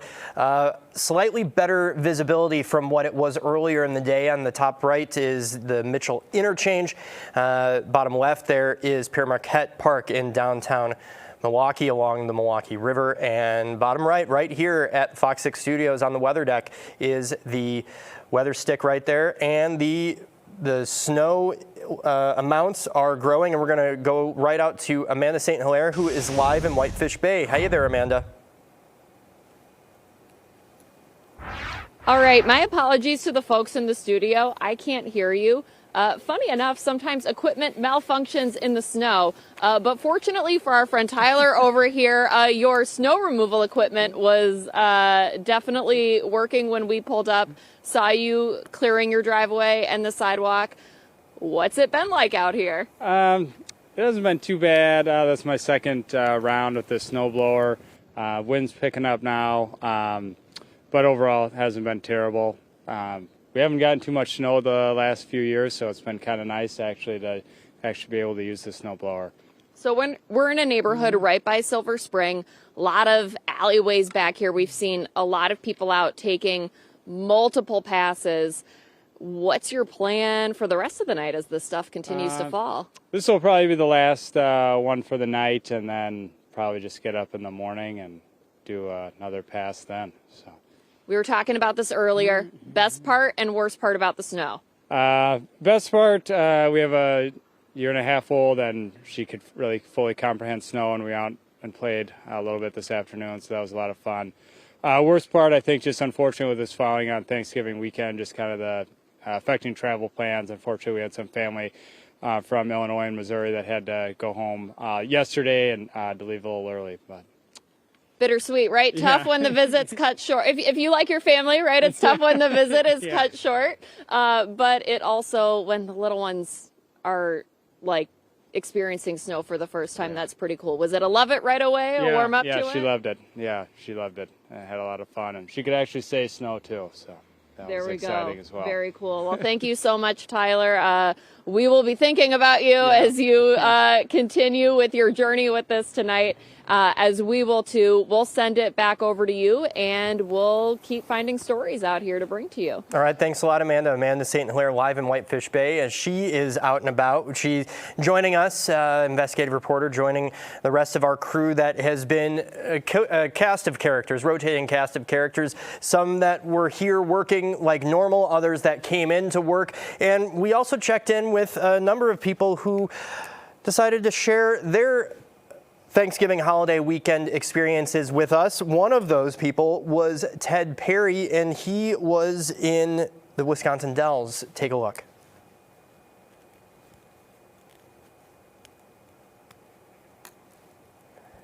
We're just waiting for the video. Hey, live television. We're waiting for that video. We should have Ted Perry joined us from the Dells here this morning. I believe it was this morning. Do we have that video yet, Jeff?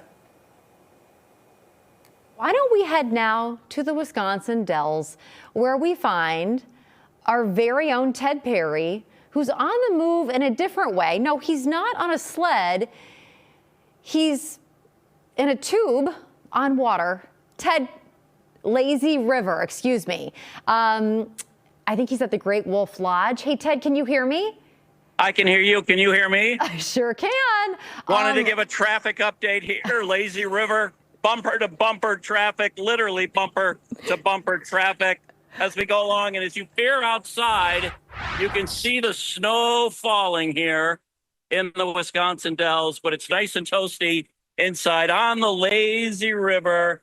I'm just going to pan around here, and you can see that people are just so happy to be inside in a kind of warm, toasty, steamy indoor water park.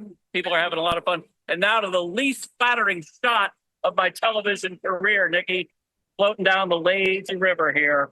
But yeah, people are just batting down the hatches. If they're here for the weekend, you don't need to leave this complex. So there's no reason to leave. So people are just fooling along, having fun. And let me get you back to the Lazy River shot out there. There we go. With the snow falling outside, pretty toasty inside. You're okay. What do you think, Nick? I mean, Ted, that looks awesome. That place is packed. A lot of other people had the same idea that you did of hitting the Dells for the holiday weekend. Yeah, I think that's exactly right. And I think a lot of people extended their stay. Last night, we were trying to get a few more hours here before we had to head over to the Christmas train in the Baraboo area. Oh, beautiful. Still running, though. Santa is not snowed out, we're happy to tell you, here in Sauk County. No, He's nothing still stops happening. Santa. Yeah. Oh, my gosh. That looks awesome. So were you guys planning on heading out today, and then you also had to stay an extra night? I guess this probably worked out well for the Great Wolf Lodge because they're getting a lot of folks who are going to hang around. Yeah, no, we're still checking out today. We extended our playtime here because we were going to hike over at Devil's Lake, but that's probably a little treacherous in this weather. So, and this is really, let's be honest, this is more my speed. The lazy river speed. I like that. Good for folks on the road, too. Just take it nice and slow, lazy river style, and you'll be just fine. Looks like a lot of fun out there, Ted. Thank you so much for, he's taken his hits from land to water. What's next? We don't know. Yeah. Well, I'll try to check in from the Santa train if you want. Please. I feel, I thank you so much. This is, I think, what our managers would call going above and beyond. My girlfriend's like, can we go now? So be right there, baby. All right. So again, that was Ted Perry earlier today with Nicola Jenowitz checking in from a lazy river at Great Wolf Lodge. And he had said that he was going to go on a train later in the day. Well, take a look. Us from Wisconsin Dells, and I believe you are on the Riverside and Great Northern Railway. Is that right, Ted? That's right. I'm on the Mid-Continent Railway Museum here in North Freedom. It's the Santa Express. I'm going to show you outside what we're looking at here. Beautiful countryside. Let me flip it over there so we can see. This is the beautiful countryside of Sauk County, just outside North Freedom. And look around, guys. We are on the train. This is the Santa Express. They're doing it this weekend in the snow, and they're going to do it one more weekend next weekend. But we got carolers on board. We got people just saw Santa. This group just here just saw Santa ask for a lot of things. Santa gave them knuckles, and if Santa gives you knuckles, that means you're probably getting it. So Santa's back there. But guys, just a perfect day to be on the Santa Express. It was treacherous driving getting here, and you can see the countryside there, but it's absolutely beautiful. And if you're going to be over in the Baraboo area next weekend, I can wholeheartedly recommend the ride along on the Mid-Continent Railway Museum, the Santa Express in North Freedom, just outside Baraboo, Bill. Ted, give us a little, give us some examples of just what you've been able to. I mean, you joined us from a lazy river earlier today, and now you're at a water park, and now you're on a train. What's the vibe like? What are you doing? And did you speak to the big man himself? Do you have a list? Bill, I did give knuckles to the big man. Oh, the train has stopped here for a reason. Maybe we're snowed in. Let's see. The big man's busy working the kids. He didn't have a lot of time for my list. And he said he's fresh out of Ferraris anyway, so, I'm going to get what I can get. But this is my present here, just being here on this train. It's super fun. If you're a train person, if you're a Santa person, it's pretty fun. Yeah, so the lazy river at the Great Wolf Lodge earlier today, but now we're out in the thick of it, and just the perfect day. I know it's not fun to drive, and driving here was a real pain, but the roads are slippery. We drove slow to get here, but it's worth it now. So I'm actually going to sign off here because we're about to sing more carols, and I want to be part of that, Phil. But I just thought I'd check in from the Santa Express on a snowy day. It just makes sense to bring Santa into the picture, don't you think? All right, again, that was Ted Perry earlier today, taking us on his travels as he is having a little staycation for the holiday weekend. That was out first joining from the lazy river out in Wisconsin Dells, and then a train ride out in Baraboo. For right now, we're going to take a little ride to a break, and we'll see you just in a little bit.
And welcome back to Fox Local here as we have continuing coverage of this winter storm, taking a live look downtown at Pere Marquette Park. And visibility, we've seen this shot a couple times throughout the hours that we have been streaming here on Fox Local. And I got to say, this looks, I can see far better in this picture than I can over the previous couple hours. It does look like the snow has slowed up here a bit, at least at this location here. I'm going to bring in now Rob Haswell, Fox 6 weather expert Rob Haswell. Hey there, Rob. Welcome to the party, man. Well, just welcome. Yeah, it's been an all-day thing, and thank you for all your coverage, all your work tonight, Bill. And of course, just coming in to give Holly a little bit of a break here. But trying to have some fun with it too. You saw Ted enjoying himself in the lazy river there. We've had Donovan out taking on the sledding hills and things like that. And the good news with this is that it's happening on a Saturday when there are fewer people that need to be certain places. That doesn't mean zero, though, and I'll show you the roads in just a minute. Yeah, they're a mess, even with the few folks that do have to be out there. Now, here's the loop of the satellite in the last couple of hours or so. And you'll notice those heavier pockets, like Bill's pointing out. You can sometimes see Pere Marquette Park in that shot. Other times not so much, because the snowfall rate varies pretty significantly as these pockets of heavier snow work their way through the area. Right now, it's not as bad downtown, but it picks up again as you get to the west and the southwest. It's really coming down in areas for southern Waukesha counties, Waukesha, Wales, down through into Fort Atkins, southern Jefferson County there, getting into parts of Rock County as well. And then you've got some spots where it's a lighter, more picturesque snowfall. We do have the winter storm warning for everybody, and we're well on our way to verifying we're mostly in that 6 to 10 inch range at a lot of the spots at this time. And of course, we're not done by any stretch of the imagination. There's quite a bit more to come. In fact, we expect this to continue to be impactful throughout the course of the night tonight and on into Sunday morning. Should taper off nicely through the midday on Sunday and into the afternoon, just down to some lighter flurries. But this long duration event, even with a half-inch or a quarter-inch snowfall per hour stretched out over 36 hours, you get some pretty big numbers out of that. Now, if we take a look at the other numbers here, a couple of important things. First of all, that visibility, again, as we were talking about off the top there, when that snowfall rate's a little heavier, it's tougher to see. So you've got 1 mile visibility at the airport. A little bit of that is this condensed air mass right here. We've got the 33-degree air temperature and the 32-degree dew point. The dew point is a measurement of water vapor in the air. So as those numbers get really close, the air becomes saturated, and as a result, you do get a little bit of a reduction just from that. A lot of it, though, is from the snowfall rate. Now, the air pressure, as you saw, let me go back, in fact, you can see the air pressure there falling rapidly in the last hour. That air pressure has been dropping pretty notably as the storm center itself has been moving into and through the area. So that's how we know we're not done by any stretch. We're going to continue to deal with this for several hours more. That visibility continues to be very low in pretty much every location where we have an observation station. At best, you're looking at a couple, 2.5 mile visibility. At Burlington, most areas are around a mile, give or take. Now, the wind hasn't been howling, but it's been there, and so it has been creating a slight wind chill across the area. And it is cool enough that we've got some pretty slippery spots out there, particularly the traditional spots. You know the routine, right? The on-ramps, the off-ramps, the overpasses, the bridges, things that are exposed to the air on all sides. They cool down more notably and can get a lot more slick. This is our current traffic map. And the whole thing is slowed down. There's one tiny green stretch there, and that might just be because that stretch is not open at the moment, because otherwise it is slow to very, very slow. If you do not have to be out there, then don't. But I know there's a certain amount of people that have to be out there. You've got to get out and do, what you need to do. You got a job to do, things like that. So do take care. All of our area roads are either in that covered or slippery section, as you can see there from the DOT reports. All of the roads across the Milwaukee metro areas and well beyond. This is almost a statewide event at this point. Now, you can see in the last few hours a couple different things. Again, you see the pockets of heavier snow. You also see that south and southwest wind wrapping around that center of low pressure, which again continues to build in, continues to deepen across our area. The actual center is into eastern portions of Iowa. So last time I checked the map, Iowa was a ways away, and this is moving its way through. So we've got hours to go before we get into the clear of this beautiful big blue H that will give us a much better Sunday afternoon. And as we move through this extensive patch of snow, if you will continue to add those numbers up. So if we look at our Sky Vision Plus here, we've got that south and southeast wind with those pockets of heavier snow at times, and then there's that steady improvement through Sunday morning on into the midday Sunday, and really getting quite nice by the time we get to Sunday afternoon, so we can all get out there and dig out from under, right? Try to find where we parked our cars and such as the like. So what we have here today is a pretty standard event on a couple of levels, but a couple of interesting subplots, if you will. So the southwest corner here getting some big numbers, in part because that snow is a little fluffier, a little more powdery, so it doesn't take as much moisture to get that snow. The ratio is more like a 15 to 1. I'm working on a 20 to 1 if you get really dry, powdery snow, right? But then you add in the lake here, and what that does is inject a little bit of more moisture into it and creates a different snowfall ratio. So instead of the 15 to 1, which is very dry snow, meaning that you'd get 15 inches of snow from 1 inch of water, you're getting maybe 8 to 1. And as a result, you don't get as much. You also get a different type of snow, a little bit heavier, a little slushier, and then you get, of course, that in between there. You also have the additional impact of the kettle moraine there. We've got a little bit of a lift. That could be the sweet spot for some of these bigger numbers a little later on. So here we are on our way easily into this range. In fact, most spots are already in there. Some of the most recent snowfall reports easily up into that 7-inch range. Waukesha, Muskego, 7.7, 7.4 respectively, over 7 at Johnson Creek, almost 7 at Sullivan. Now, we need to update this because I just checked the FOX6 snow stick. Good old Bert out there, and it's closer to 5 inches at this point on the weather deck. And my drive in here from just down the road, Mech 1, certainly many spots, 5-6 inches worth of snow. Now, we are going to get this nice break tomorrow, and as you can see in the extended outlook there's still some snowflakes to get through. What I see in the next several days here won't be necessarily as impactful as what we've got going on today or tomorrow morning. Thanks for staying with us throughout the day. Today, we've got so much more. We're going to keep covering this right through the next few hours here. I'm just in to give Holly a little lunch break. Everybody needs to eat, right? Gotta have to sit down and have a little sandwich or something like that. I think we're going to go back to the studio, see what Bill's up to. All right, thanks a lot, Rob. We'll check in with you in a little bit. Right now, we're going to go right out to Amanda St. Hilaire, who is live in Whitefish Bay. Hey there, Amanda. Hey, Bill, I am at Silver Spring in Northport, Washington, and my grand plan was to bring you live interviews from people filling up their cars at this gas station.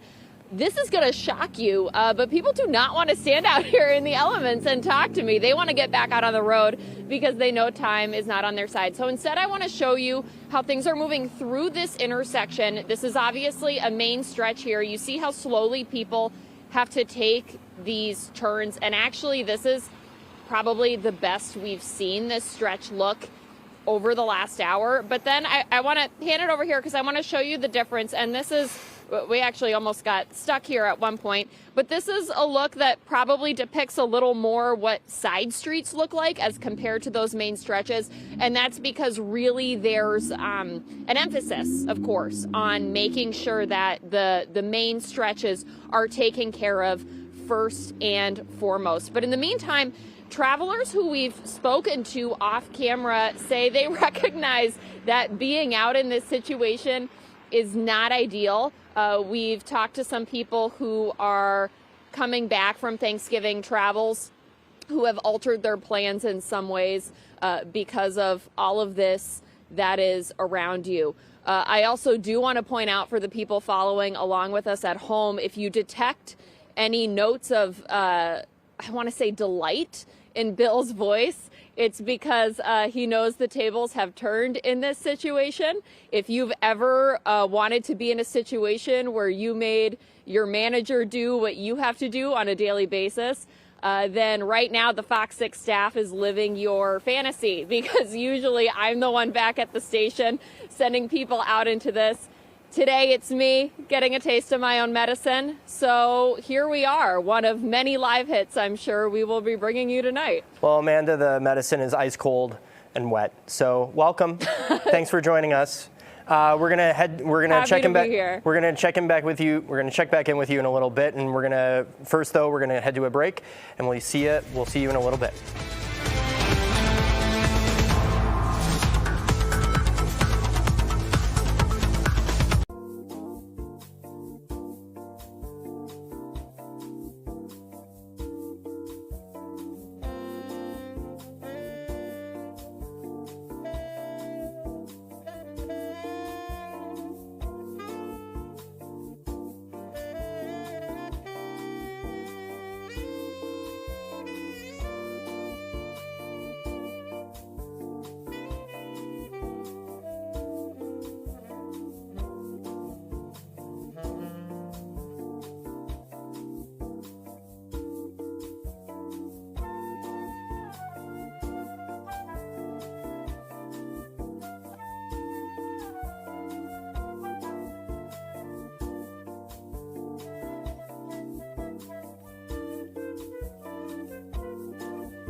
and welcome back to Fox Local as we have continuing coverage of this storm. Just to catch you up on some numbers that we've been seeing with crashes and things on the freeways, just to give you an update.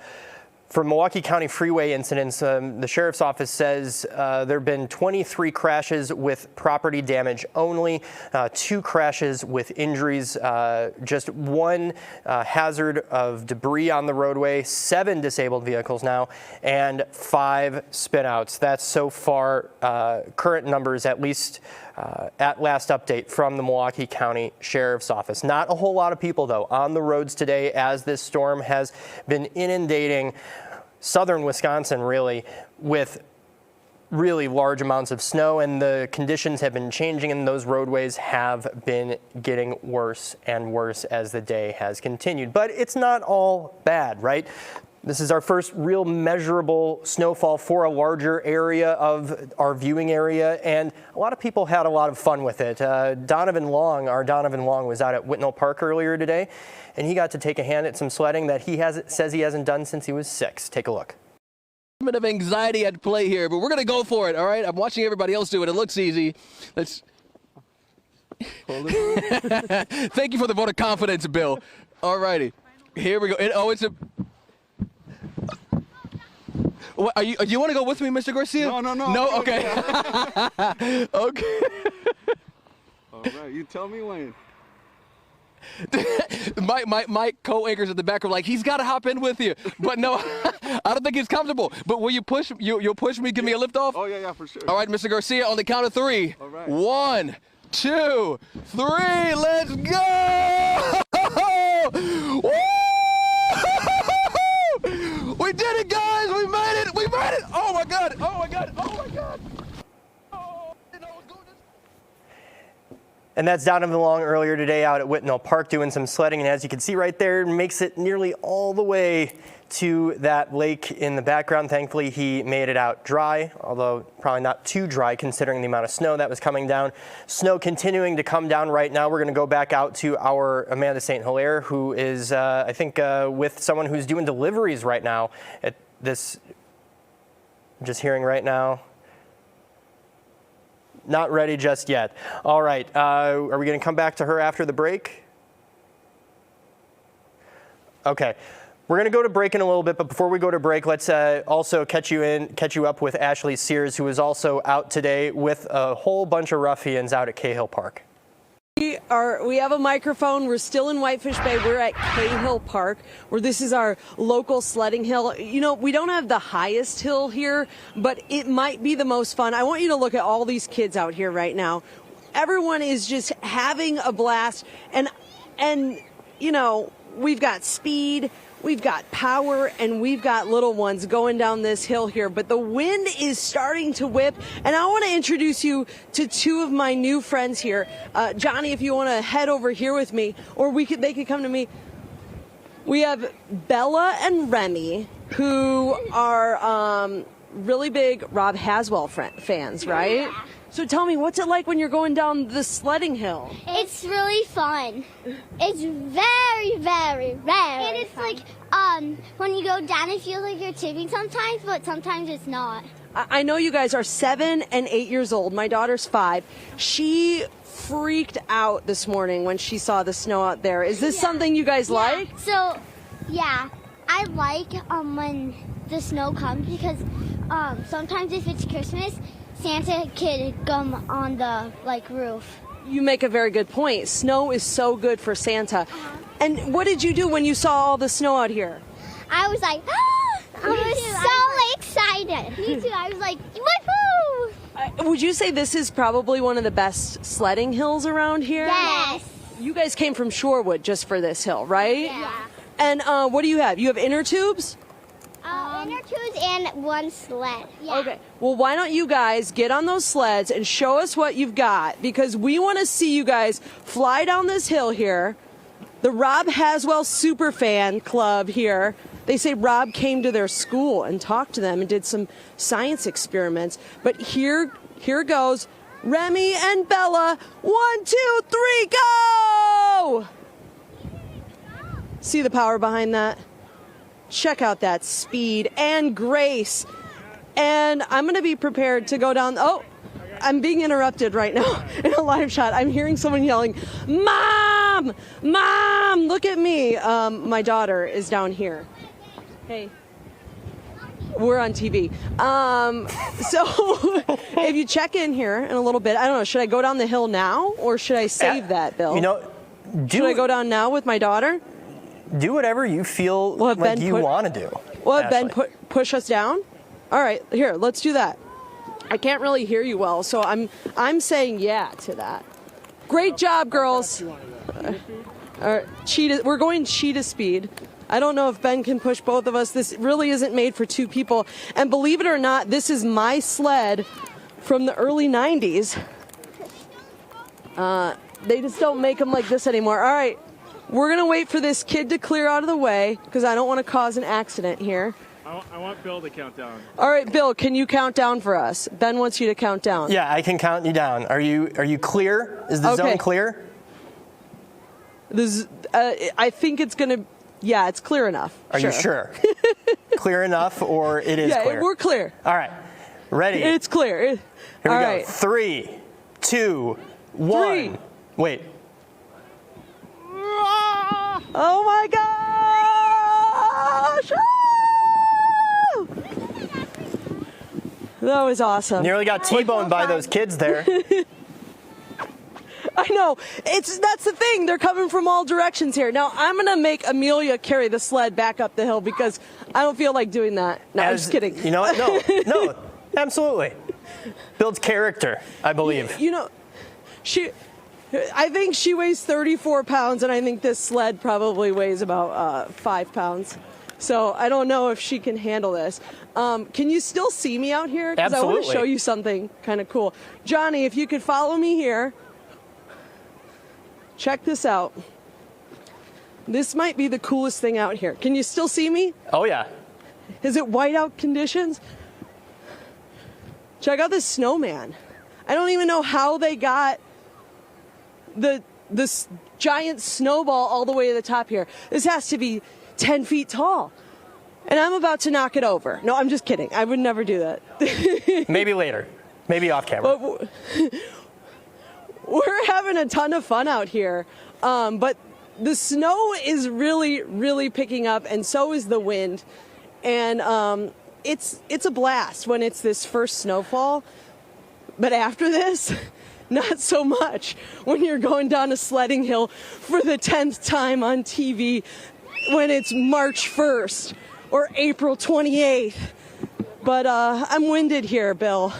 Are you going to come out and take the suit off maybe and head on down to the outside on the weather deck or maybe, have a hot toddy with Mary? Maybe if I make it all the way out towards La Crosse, I could have a Tom and Jerry with Mary. It sounds great. I don't think I can make it out. I wish I could.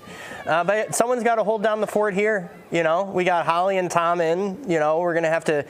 you guys are going to have to, we're taking the hit here while you guys get to have all the fun. Absolutely. And we're going to show you all the sights and sounds of the area here throughout the evening. And it's a lot of fun just going down the hill and being a kid again. So thanks for holding things down there. We're going to find a new location. We're going to find some new fun things to do here and to show you what the streets are like, Bill. What it's really like out here. Cold winter nights in Whitefish Bay. Can't wait. Can't wait for your next dispatch coming up later. Ashley Sears joining us from Whitefish Bay in a sledding hill where she and a bunch of other kids are doing some sledding. Absolute blast.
And welcome back on Fox Local as we have continuing coverage of this winter storm. We're joined live with Amanda St. Hilaire in Whitefish Bay. Hey there, Amanda.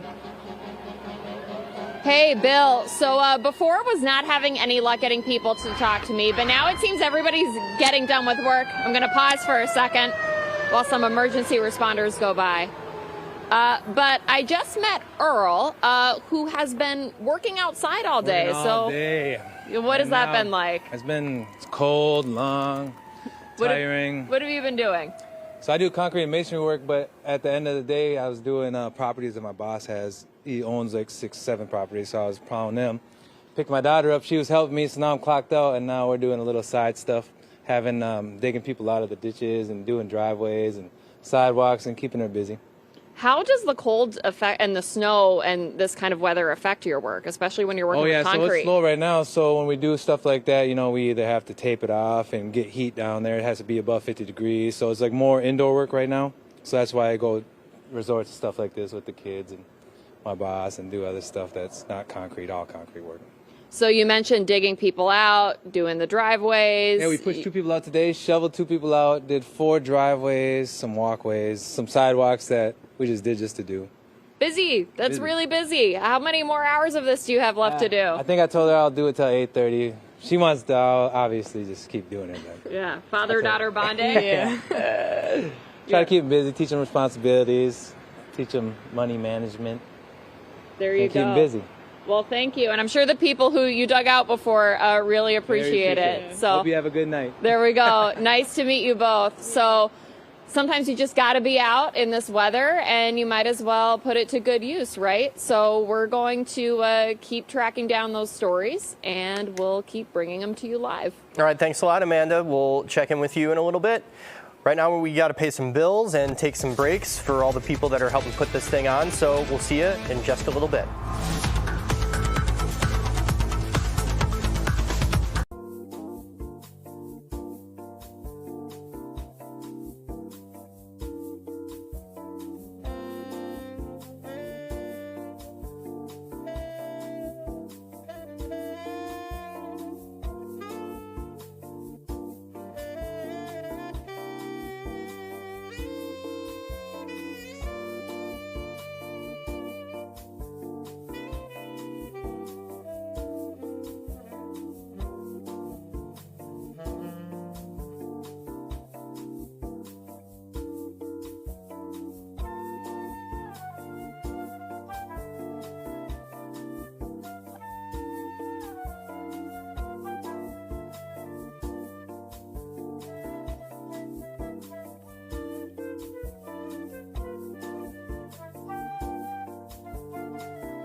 And welcome back. I'm Fox Local as we have continuing coverage of this storm. Right now, taking a look at the area roadways in the Milwaukee metro area right now. Looking at Wisconsin DOT right now at I-94 westbound, about 2 miles west of Moreland. The right shoulder is blocked there because of a crash that happened at around 7:15, as well as looking a little bit farther east of that, there's a crash at Calhoun on Blue Mound. Right lane blocked because right shoulder is blocked because of a crash, and then also on I-94 eastbound at US 18, the right shoulder is blocked because of a disabled vehicle. Just a handful of incidents there as we take a look at our live DOT cameras. I-94 at US 18, really hard to see out there as that snow is flying. We're going to take a look. We're going to check in with Isaiah Vargas, our photojournalist, who is on what looks to be I-43 southbound heading into downtown, I believe right there on the left-hand side of your screen, passing the old PAPS complex. Hey there, Isaiah. Hey, Bill, how you doing? So, yes, we are currently heading southbound on I-43. We are going to actually be heading towards Madison, the Madison interchange here. Actually going to head over to Brookfield to see what the situation is over there. But the big thing about here on the roads is definitely still visibility. The snow is continuing to blow about. The wind is also making sure that the visibility is low. Of course, when it comes to driving around in the nighttime, during these winter storms, that's another thing to keep in mind. The big thing tonight in terms of driving has been caution and just being careful and patient when driving, keeping your speed slow, keeping good amount of space to brake if need be.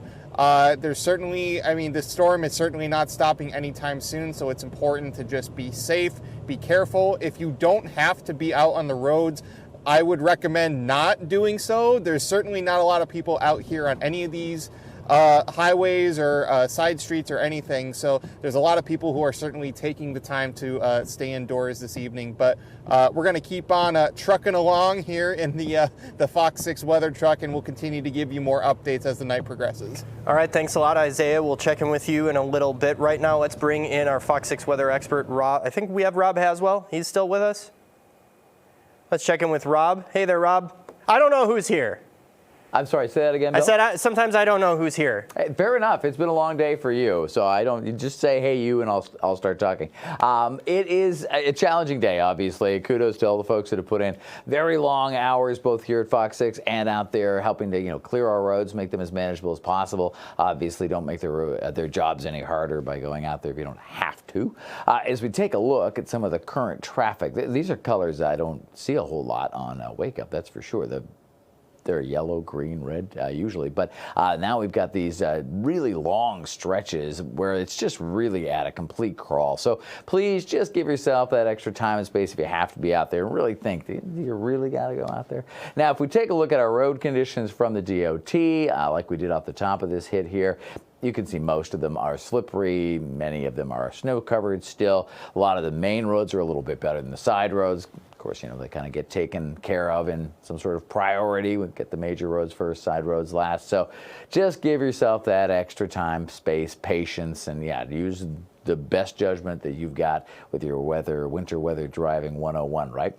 All right, so the big picture here does show some pockets of heavier rain, and we are getting some reports of a little wintry mix as some areas start to see a little bit more slightly warmer air. We're sitting at 33 right now.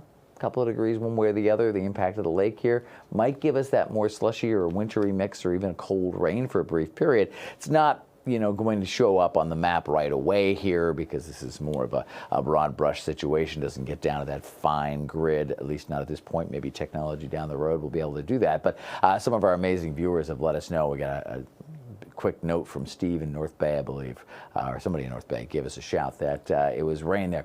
Now, you do see some pockets, though, where the precip is certainly much, much heavier. Other spots, not so much. The low itself, the actual center of low pressure, this hook storm that we've been talking about, that is sitting over parts of eastern Iowa, northwestern Illinois. So a long stretch here before we finally get to the backside of this and under high pressure that'll settle that down and eventually clear things up. Now, this is a slightly different version of Sky Vision Plus based on what they call the HRR, which is the High Resolution Rapid Refresh, HRRR.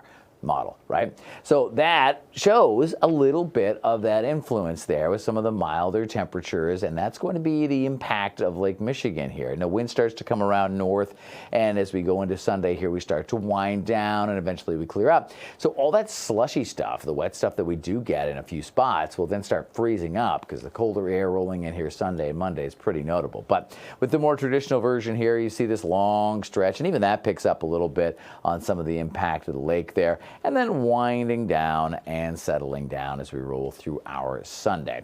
Now, it's notable here that we have some pretty different numbers depending on where you are. Lakeside areas going to be influenced with some lower numbers there. Immediately away from the lake, 7 to 10, a little farther inland, 10, maybe 12 inches worth of snow. We're getting new snowfall reports in all the time here. We appreciate that. If you can take those measurements safely, do that by finding a place that is not as impacted by the wind. It's away from, rooftops and things like that would add snow from blowing off the rooftop, and take several measurements and average them out. At least take 3, average them out. It's not just one and done, right? And then, please send it into us, send it to the National Weather Service, whatever you need to do, and that gets us these great totals. So we've got lots of folks already above 7 inches, and like I said, we're nowhere near done. And there's some snow coming up in the 6-day planner as well. Not quite as much, maybe an inch, 2 or 3 in a couple of days ahead here. And then the interesting thing is in the weeks ahead, we might actually warm up again and melt some of this away. But let's get you through this one first before we start talking about the next one. I'll be continuing here for at least the next little bit, just trying to help out with Holly, give Holly a break. She's doing a fantastic job, but everybody's got to eat at some point, right? So we'll take a quick break, and we'll be back right here on Fox Local.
And welcome back to Fox Local as we are continuing our severe weather coverage. Hey there, Rob. Oh, man. Fill us in. I wasn't ready for that. I just posted this on social media. This is a wonderful little snow angel. Kids always know how to make the best out of these situations, right? Yeah, so this is Elena. She's down in Muskego making herself a little snow angel out there and making everybody smile at the same time. So you can check that out on my Facebook page, along with a gajillion others. There's so much out there. Check out the Fox 6 page, Fox 6 weather page. People are sharing all their fun. But they're doing it safely, which is good news. So please don't take that our fun mode here, this upbeat mood that we're putting into this snow day coverage, don't take that to mean that there isn't something to take seriously. There is, right? We want to be very, very careful. If you can, walk out in the snow and be careful and have that fun like Elena was doing there, great. But if you're driving, it's a challenge out there. The pockets of heavier snow and heavier precipitation are working their way through right now. It's really started to pick up right along the 94 corridor just in the last couple of hours here, and then along 43 as you go down through parts of Waukesha, Walworth, and into Rock County. Some of our north counties, not as much. I actually was up in Wausau earlier this morning for a hockey tournament, drove all the way down with minimal impact from the snow until I hit about Fond du Lac, and that's when it started to really kick in, and that stretch from Fond du Lac all the way to my house, it was a little bit more challenging. And even just coming into the studio here from my house over in Mequon, it took about double the amount of time that it usually takes. So definitely minimize whatever travel you have to do out there. The winter storm warning does continue right through until tomorrow morning. Some of the biggest impact is right here. We're right in this kind of sweet spot right now. And then as we get into tomorrow, things will start to wind down. They'll also cool down though. So some of this slushier stuff that's being reported out there as air temperatures are a hair above, or were a hair above freezing there. That slushier, wetter precip could freeze up on us heading into Sunday morning as the colder air kicks in. Barometric pressure continues to fall rapidly, as you can see right there. That's because that low is continuing to work its way in. Snowfall rates, as well as that saturated air mass, providing very, very poor visibility, many spots at a mile or less. Air temperatures, like I said, are flirting with some spots that are a little bit above that freezing point. Look at what we're seeing there at 33. Had a report from North Bay of some wintry mix or even just rain, so that's going to mess with some of our snow totals to be sure. Traffic, oh my goodness, don't volunteer to be in that if you don't have to. It's a mess out there. Almost every one of the roads that gives a report to the DOT is reporting at least slippery or snow covered. That's not great. Obviously, it'll take a bit for our world-class road crews to do their thing and get us back up to full speed. Some of the heavier pockets moving through right now. Still heavier pockets off to the south and west, and you see the motion there rotating up and into our area. And there's still more from the south and west coming our way as we get through the later parts of the day. But right now, some of the heaviest stuff is right here, right along that 94 corridor between Waukesha and Milwaukee. Now, the bigger picture does show the main area of low pressure kind of curled up into parts of eastern Iowa and northwestern Illinois. So it's still got a ways to go. Some of the forecast models, like this version here, the high resolution rapid refresh model, or what we nicknamed the HRR, H-R-R-R, is showing this little bit of that mix on there and maybe cold rain. Now that is going to absolutely impact some of these snow totals because it's already a little slushier in some of the lakeside areas. Then you add on even just a wet kind of snow or maybe even a brief period of rain, and obviously it'll compact what's ever on the ground and completely mess with those totals. So that might be the asterisk on this entire thing here, but we'll continue with snow in most other areas right through the night tonight, right through maybe 6, 7 o'clock tomorrow morning. And then we get into the cold air and some of that slushy wet stuff freezes back up on us. But at least we settle down and we clear out by later in the day on Sunday. So the biggest totals south and west, some very substantial totals farther north and east. And then right along the lake there might be some notably lower numbers because of that potential for mix and a bit of a different snowfall ratio, right? The drier snow is about a 10, 15 to 1, maybe even 20 to 1, right? It's very powdery. And then the lakeside area is more like an 8 to 1 or 10 to 1, a little wetter, a little slushier. Here are some of the preliminary numbers. Haven't had too many new reports in the last 20, 30 minutes. So, hey, if you want to do something fun in the snow, like our little snow angel off the top, take your ruler out. Before you go messing the snow up there with your arms and legs, take the ruler out, take some measurements across the lawn, away from buildings and drifts and things like that. Average out those numbers, and please send it to us. Send it to the National Weather Service. There's many places you can post that to get the information in. But you'll notice, even as of an hour or so ago, Lots of spots have already gotten above 7 inches, and we're going to continue to keep counting. Now, there are a few spots in the days ahead. Oh, it looped back. Well, you know what? I'd rather watch the snow angel than the 6-day anyway. But I will bring the 6-day back up so you can see it. It is going to be an interesting week ahead here because we do have a few more times when we are going to get into some snow, and we'll be watching for that on a much lighter note heading into our Monday. Might even see a little bit more as we push on into our Wednesday there. And then long range models actually hinted a bit of a warm-up, which might melt this whole thing away before we get to the holiday season. But we'll keep an eye on that, and we'll get you through this first storm first. Right, Bill? Absolutely. Absolutely, Rob. I am just, in the back of my head, I am just thinking about all the snow that needs to be shoveled and blown by the time I get home, whenever that is going to be. Thanks a lot, Rob. We're taking a live look with Isaiah Vargas right now, who I think at last check was heading east or west. He's west on Blue Mound in Brookfield. And we're going to be, Isaiah's out and about looking at the roadway conditions, but a lot of people also out on the roads making deliveries. Amanda St. Hilaire caught up with a deliveryman just a short time ago. Take a listen.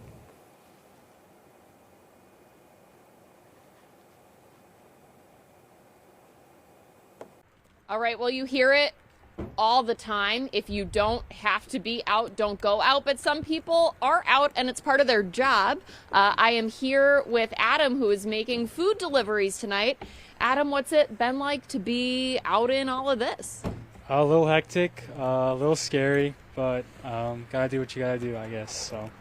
You were telling me you had one of those scary moments just a little bit ago. Tell us about that. Yeah, I was heading south on, I believe this is 43. Driver kept trying to push left, and I kept getting pushed left, so I ended up spinning out. It was a little scary, but we're all good, so yeah. You've been out here for a few hours already. How many more hours do you think you got to be driving around? I was planning on going until like 9, 10 o'clock until like the dinner rush is over, so yeah. Is it worth it? Honestly, not really, but kind of in a tough spot. Got to pay for school, so I wish I was doing something else, but have to do what I have to do. So. Craziest thing anybody has ordered in this weather? Let's see. I had a 20-mile delivery. I just had a 20-mile delivery and dropped off. I believe it was just a Tropicana and some Rolos. So, yeah. Thanks for the order, I guess. All right. Well, public service announcement. Maybe the Tropicana and the Rolos are not worth it, the risk that is in this weather. Thank you, Adam. I hope you stay safe with all of your driving. Appreciate you talking to us. In the meantime, let's be smart, people. We'll send it back to you. Smart indeed inside here in the Fox 6 studios, taking a live look at our satellite and radar through 8 o'clock right now on the dot. As you can see, that system continuing to churn and slowly move over Wisconsin and much of the Midwest here. We are still monitoring all of this, and we will go to a short break, and we'll see you in just a little bit.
Oh.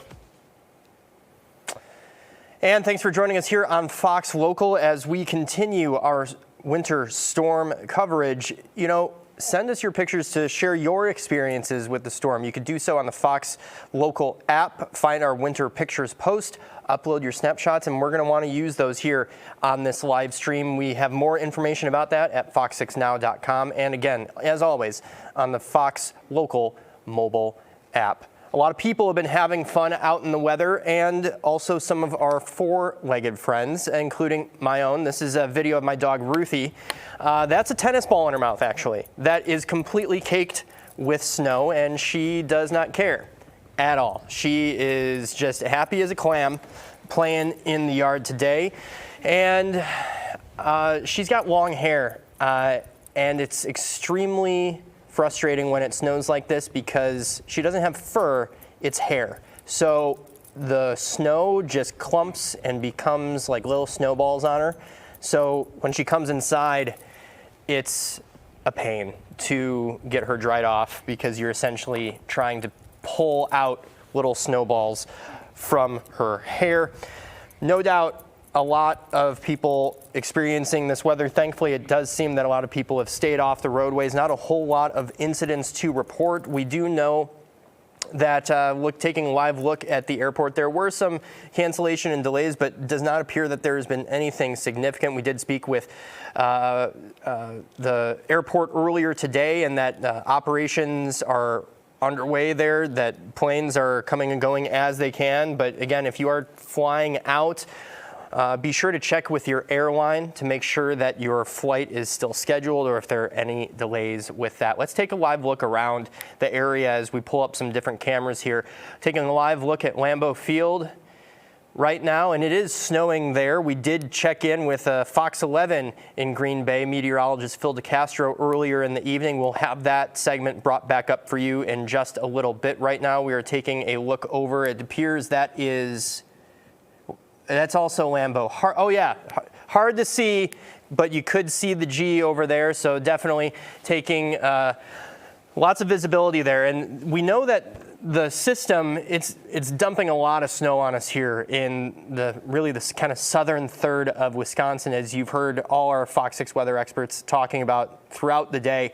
And talking with Phil DeCastro from Fox 11 up in Green Bay, you know, they've been seeing a lot less, but they are still getting a decent amount of snow up there. Going to be seeing some more along the lakeshore. This is a live look here at Brown Deer. Hard to see which direction that is. I think that is looking southwest on top of our studio, looking southwest from the Fox 6 studios here in Brown Deer. And what else we got? What else? We got Madison. Let's pull that up. I think that is Lake. It's so hard to see. Visibility, very, very difficult to see out there. Has been difficult to see for most of the day as this storm system just continues to slowly make its way through our area and is going to continue to do so. This is a live look right now in Manitowoc. Beautiful looking scene there along the lake. Manitowoc, great city as well. And we are now pulling up Sturgeon Bay. It did appear earlier in the day from some of that radar that as that system was making its way out over the lake, and some of it was spinning back over the Door Peninsula. So it will be interesting to see once this system is all said and done how much snowfall and lake-enhanced precipitation that this area, northern Wisconsin, is going to see because of this system. This is Marinette, Wisconsin right now. And really just picturesque as this system moves through the area, kind of giving us a nice little winter wonderland shortly before December here. This is Appleton right now, going all the way through northeastern Wisconsin, looking down College Avenue there in Appleton, Wisconsin. And we got one more for you. Let's take a live look at Oshkosh. Here we go. And I think, Jeff, got producer Jeff in my ear. I'm trying to see which direction that is, if it's that looking out toward Winnebago. I think that's looking south. I think Winnebago might be to the right of the camera there. And we got one more. We got a bonus. Bonus Beloit, Wisconsin. And here we go, right along the Rock River. Beautiful scene there. All the lights and the snow covering everything, really kind of making everything look picturesque, even though it is pretty dicey on the roadways here, and that system continues to just dump snow. We're going to be right back after a short break. Got to pay some bills. We'll see you in a bit.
And welcome back here on Fox Local as we are continuing our winter storm coverage. And Holly, it's a winter wonderland where you're at here on the weather deck. Oh, yes, it is. Listen, was that intentional? Ho, ho, ho. You know what? Let's just say it was, okay? That's how I laugh sometimes. I am having a blast out here. It does look like I'm in my own personal snow globe, you guys. Like, this feels cold, but it feels good. Like, this is getting me so pumped for Christmas. We will have the weather deck decorated on Monday, so we're gonna have the Christmas decor out here. I've been shoveling, okay? I've been working on the snowman by the snow stick, which we'll get to that soon. But I've been shoveling snow here, and this is just a little bit for a little path for me so I don't slip and fall out here. So I can only imagine how much snow people are having to shovel up every couple of hours. I'm also trying to get the fire to be started out here because I'm going to spend a little time out here just kind of enjoying just such a beautiful picture that the snow is painting. Oh, the wind is picking up. I can feel it.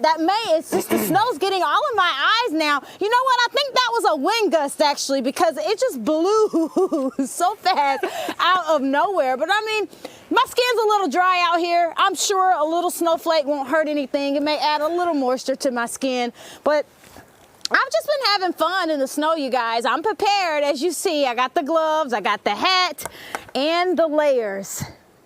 Holly, we're going to take a look at your snowman and what you've been working on for this. There is a snowman there. How tall? Like, okay, that's right. I see in the background there. And is it yes, 20 inches tall? Is that what that is? About 20 inches? Yeah, he's a little over 20 inches. As you see there, I put a little scarf. Hopefully the snow doesn't like hide it. I'm trying to make him, oh no. You just decapitated your snowman on television. Hey, well, listen guys, that's the good thing about snow. You can keep packing it. We're gonna put his fashion back on because I love it. I also have some Smarties candy here that I found in my desk. So I'm gonna use this to decorate his eyes or her eyes. Let's just make her a girl, snow girl, okay? Not even a snowman, snow woman here. And we're gonna make her real fashionable. I don't know if you guys can see me. I should move them over, rebuild them. But hey, I gotta tie this scarf correctly because we can't have my girl looking crazy out here. Okay, so now we tie the scarf. Is this your first snowman? You know, I think it's my first one by myself. Okay, all right. So I'm really trying here. Then we'll give you the benefit of the doubt with that, and because I was really hoping for something a little bigger, considering how much snow there is on the weather deck, and you know, like, I mean, do you need me to? Maybe I should come up. Maybe I should go out there and help her. Yes, okay, so I've tried to make it bigger, but I think I'm doing it a little wrong. I think I'm supposed to do one little snowball and like roll it. That is correct. But the problem was I was not trying to mess up what we've measured here on our snow stick, and I almost did. So that made me a little scared. But hey, I can start this thing over. We can make this a human-sized snowman, okay? We can. But I wanted to do something for the camera so they could see. I do want to add the little eyes, and then maybe I can make another one. I know everybody, the viewers that are watching that have been messaging me, you're counting on me with this snowman. I'm not gonna let you down. I promise, I'm not gonna let you down. Well, you know, we could workshop it here in one of the breaks and figure out what, you know, what we should do next. Okay, that sounds like a plan. We got plenty of snow and even more to come, so. Your snow woman, though, she does look great. Oh, thank you. You're welcome. A little fashion. All right, thanks a lot, Holly. We'll check in with you in a little bit. Right now, we're going to check in with Amanda St. Hilaire, who is live in Wauwatosa. Hey there, Amanda. And yes, I was critiquing her snowman. I can't believe you were critiquing her snowman, Bill. Come on. It's all done in jest and all done in fun, okay? It is very tiny. It is small. Yeah. I was expecting it to be bigger, considering how much time we've had to make one. I mean... But I digress. All right. We'll see what you can come up with there, Bill. I would like to know where Holly gets her energy so that I can go there to get some, because especially after this long day our weather team has had, like, props to everybody in our weather team. So we made our way over from Whitefish Bay to here in the Wauwatosa area. We're over by Mayfair. Took us about 35 minutes to get here. The highways were not fun. We pulled over here because I want to show you we're in more of a residential area. And Johnny, if you could kind of show what the road looks like here, and then compared to that main stretch. And it's what we've been saying all day, right? The prioritization here is with that main stretch of roads. You get into the residential areas, it's going to look more like this. We are seeing some camera shy people in this neighborhood who have taken many passes at their driveways, and they are monitoring that all night. When we showed up, I did take a shovel that I brought. Yes, I brought a shovel to our live hit, and when I met up with Fox 6 reporter Ashley Sears earlier, her response to that was, of course you did. But I do want to show you kind of what we're talking about here. This is the really like heavy snow, and you can feel the moisture that's in here. That's what's making it pack down so hard, and that's what's making it more challenging. The more cars drive over it, continue to pack it down. It's what is making things really slick here. I'm going to do the cliche reporter thing where I pick up the snow and I show you exactly how much it can be packed. It is really good snowball making snow. I will not throw it at Johnny, who has been a pleasure to work with as a photojournalist, although I will throw one at you, Bill, if you keep critiquing Holly's snowman making abilities.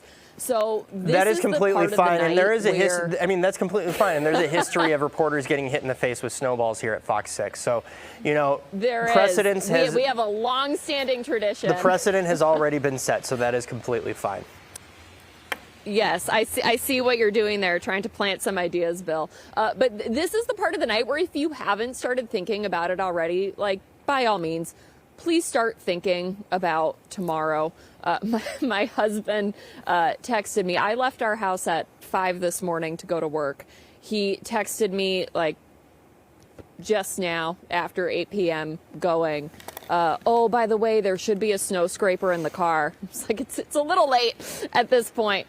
So we're not going to think about what happened earlier in the day. We're going to think about what happens tomorrow, and that's going to mean really keeping an eye on clearing out all those areas, because as the snow continues to come down, our weather experts have said it over and over, it is going to be really, really hard as this stuff begins to freeze, and it's not going to be fun to clean up. So definitely not fun to clean up. Not scared, all the things. Oh yeah, definitely not going to be fun. And I guess I am looking forward to going home to clean it up, because it's been a long day, and I just want to get it done, so that way I don't have as much to do tomorrow morning. So Amanda St. Hilaire reporting live for us. Well, Bill, I got a shovel. Maybe we can head over by your place and get started. I don't think you it'll want to. It'll be slow going, but it'll be something. I don't think you want to. It's not going to be good. All right, we'll see. We'll see what we can do. All right, Amanda St. Hilaire reporting live in Wauwatosa. We're going to go to a short break. We'll be right back.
And welcome back here on Fox Local as we have continuing coverage of this winter storm. We're going to take a look out with photojournalist Isaiah Vargas, who is out on the roads. I believe you're heading east on Layton. Are you in Greenfield or in Milwaukee proper yet? We are still in Greenfield, so yes, we are heading east over on Layton Avenue. We are actually at the intersection of 60th and Layton, so this is right by the freeway heading towards Milwaukee. Just got to say, as the storm progresses, the roads get more and more treacherous. We actually earlier took a little trip over to Brookfield, so we were on the highways for a little bit and saw multiple people almost lose control. The roads are definitely getting more and more, dangerous to drive on with all the accumulation of the snow. There's definitely a lot of that sort of sleek, wet snow. Another thing definitely to keep in mind is the road temperature right now has been going between 32 to like 26 degrees. So you definitely want to make sure, especially with this wet snow, that you're not hitting any potential ice hazards that may prop up, because with water, of course, and cold temperatures does come potential ice. So as always, we're saying it all day, all night. Make sure you are cautious when you're driving. Try not, if you don't have to be anywhere, just try to stay home if you can. But if you have to drive out, be careful, be patient, take it slow, give yourself some room to brake if possible. And definitely be careful. Like I said, there's a lot more accumulation of snow. Plows, we've been seeing a few going in and out on the highways and the side street areas. So just make sure that you are careful when you are out and about. Isaiah, so we're going to continue giving you more looks here from the road. Yeah, Isaiah, when you were heading your way out to Waukesha County, did you take I think you took the interstate, you took 94 westbound. How were the conditions on the interstate compared to what you were seeing once you got on maybe some of the main arterials and then maybe some of the offshoots of that? I'm sure that the road conditions varied based on how much work is being done to keep some of those more major roads open. Absolutely. Definitely on the freeways, there's a lot of work to be done to make sure that they're being kept clear. Compared to some of the more residential side street areas, there definitely is not as much accumulation. However, of course, since you're driving faster on the freeways, you're just going to want to be careful with what you're hitting. As I said, there was a few spin outs and losses of control that we saw on the freeway. Heading back towards the Chicago on I-94, sorry. There were definitely a few people who hit some snowbanks and nearly lost control, so it's definitely very treacherous out there. On the freeways, they're definitely taking whatever they can to make sure those are clear. In terms of more of the residential or town area, sort of the regular streets, there's still work to be done, so just as treacherous, but the highways are looking relatively okay for the moment in terms of just keeping up with the storm. You most likely have a lot of plows that are going through there as fast and as much as possible. Yeah, definitely. Whatever crews are out there are going to be focusing on those main roadways first to ensure that the traffic that needs to get to some of the major places, especially first responders, can get there safely. And then as the system continues to churn its way overnight, that once they can get ahead of it at some point, then crews will then eventually move into some of more of those residential areas. So if maybe you haven't seen a snowplow go down your street for some time and you're really kind of in a more residential area off of a main arterial, odds are is that they're going to get to you at some point. They just need to focus on some of those larger streets, major streets, and the interstates to try and keep them up. We're going to take a look here right now at the Wisconsin DOT live map where taking a look right now out west in Lake Mills, I-94 East, excuse me, about 1.5 miles from Wisconsin 89, the left shoulder is blocked there because of a crash. Looking out in Delafield, there's a crash on the exit to Wisconsin 83 from I-94. And then coming a little bit closer to the city, we have still at Highway 18, US 18 Blue Mound, the right shoulder's blocked because of a disabled vehicle.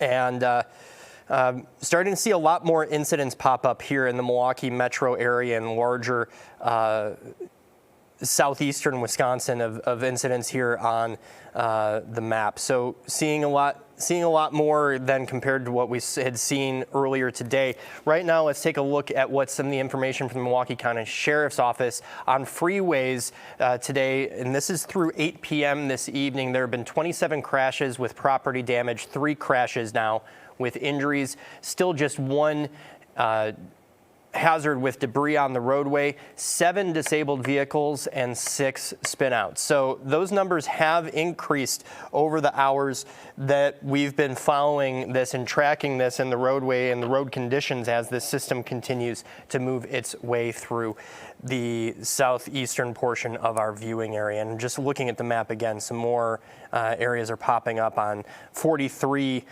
southbound as you're heading kind of towards Muskego in that portion of southeastern Waukesha County. Let's take a look now on the weather. We're taking a live look right now as Isaiah Vargas, our photojournalist, continues to drive this right now. Jeff, do we have I see, were we going to go to weather next? All right, we're going to be checking in with Holly in just a little bit. Jeff, do we have the outage map? No, okay, that's all right. We'll keep on this shot, but just to remind our viewers right now, we really weren't seeing many power outages earlier in the day, but right now, according to We Energies, looking at it by municipality in the southeastern Wisconsin and the area that We Energies covers, which is a portion of the area from all the way down to the Illinois state line out towards just east of Sun Prairie, and then all the way up to Sheboygan, parts of Sheboygan, Elkhart Lake area.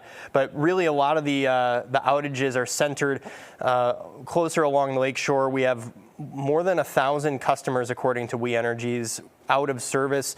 The bulk of those, more than 300 in Milwaukee, more than 300 in Kenosha, nearly 200 in Kewaskum, about 80 in Grafton, 110 in Racine, 37 in West Bend. So those numbers have crept up as this system has continued to move its way through the area. And I'm sorry, producer Jeff, did you say we have Let's go and check in with Holly Baker, our Fox 6 weather expert right now, with more on what has happened, what things are looking like right now, and what things are going to be looking like here in, what is it? It's 8 o'clock now, so we got another 10 hours of this?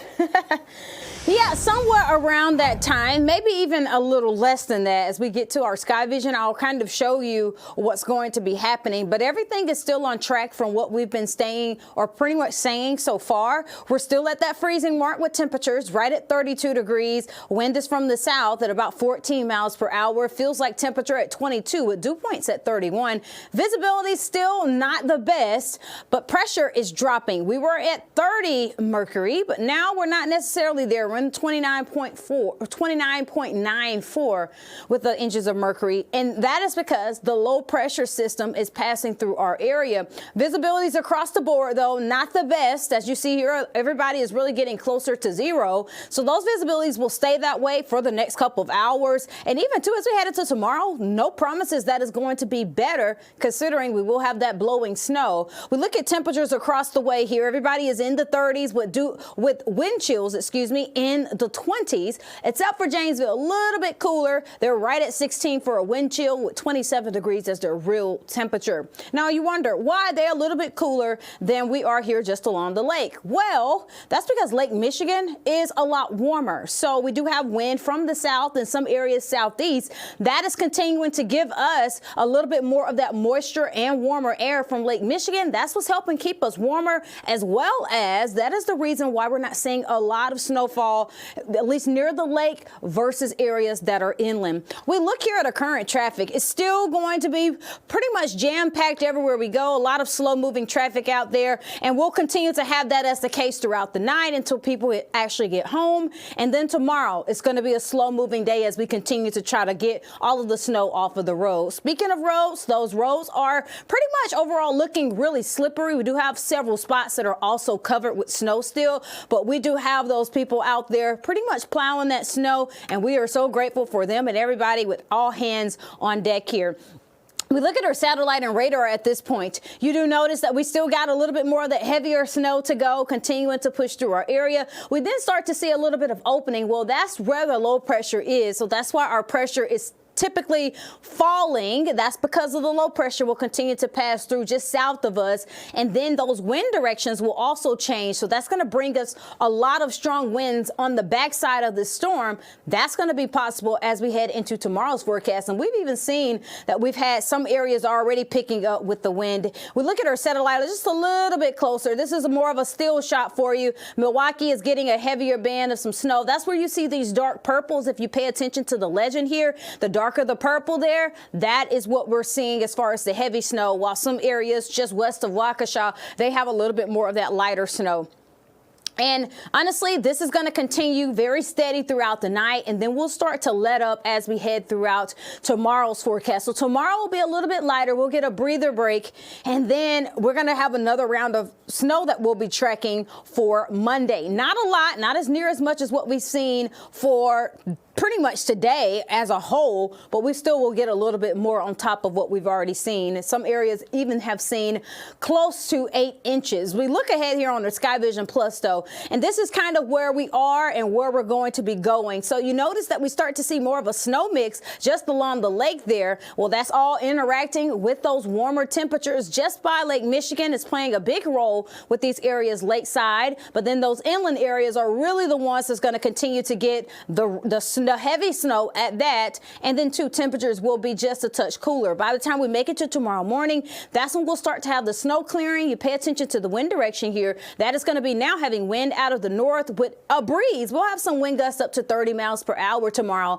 but in total of today into early tomorrow morning, we're expected to see roughly in between 7 to 12 inches of snow, and some areas have already surpassed 7 inches. Let's go ahead and get to some of these snowfall reports here. Waukesha still at about 7.7 inches. And as we go down to Milwaukee, we're seeing Milwaukee is finally checking in. This is specifically for Oak Creek. They've received 6.2 inches of snow. We're going to continue to watch this. This is half of a foot for Milwaukee. We still have another couple of hours of heavy snow to go. So a lot of areas could even get closer to that 8 to 9 inch mark as we end the day for tomorrow, or end the day tonight and even early tomorrow morning. Here's a look ahead, though, at that 6-day planner for you. We are tracking a little bit more of that snow on the backside of the system. We will also have cooler temperatures. So pay attention to this. Next week is going to be a cold one with some low temperatures in the single digits. Wind chills will be out there, and those could even be below 0. So bundle up, folks. Don't forget the layers. Stay safe out there, and we will continue to give you those updates. Over to you, Bill.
And welcome back to Fox Local as we have continuing coverage of this storm. And Amanda St. Hilaire is out and about in Wauwatosa. And your Terry Nortrup is who you're with, right, Amanda?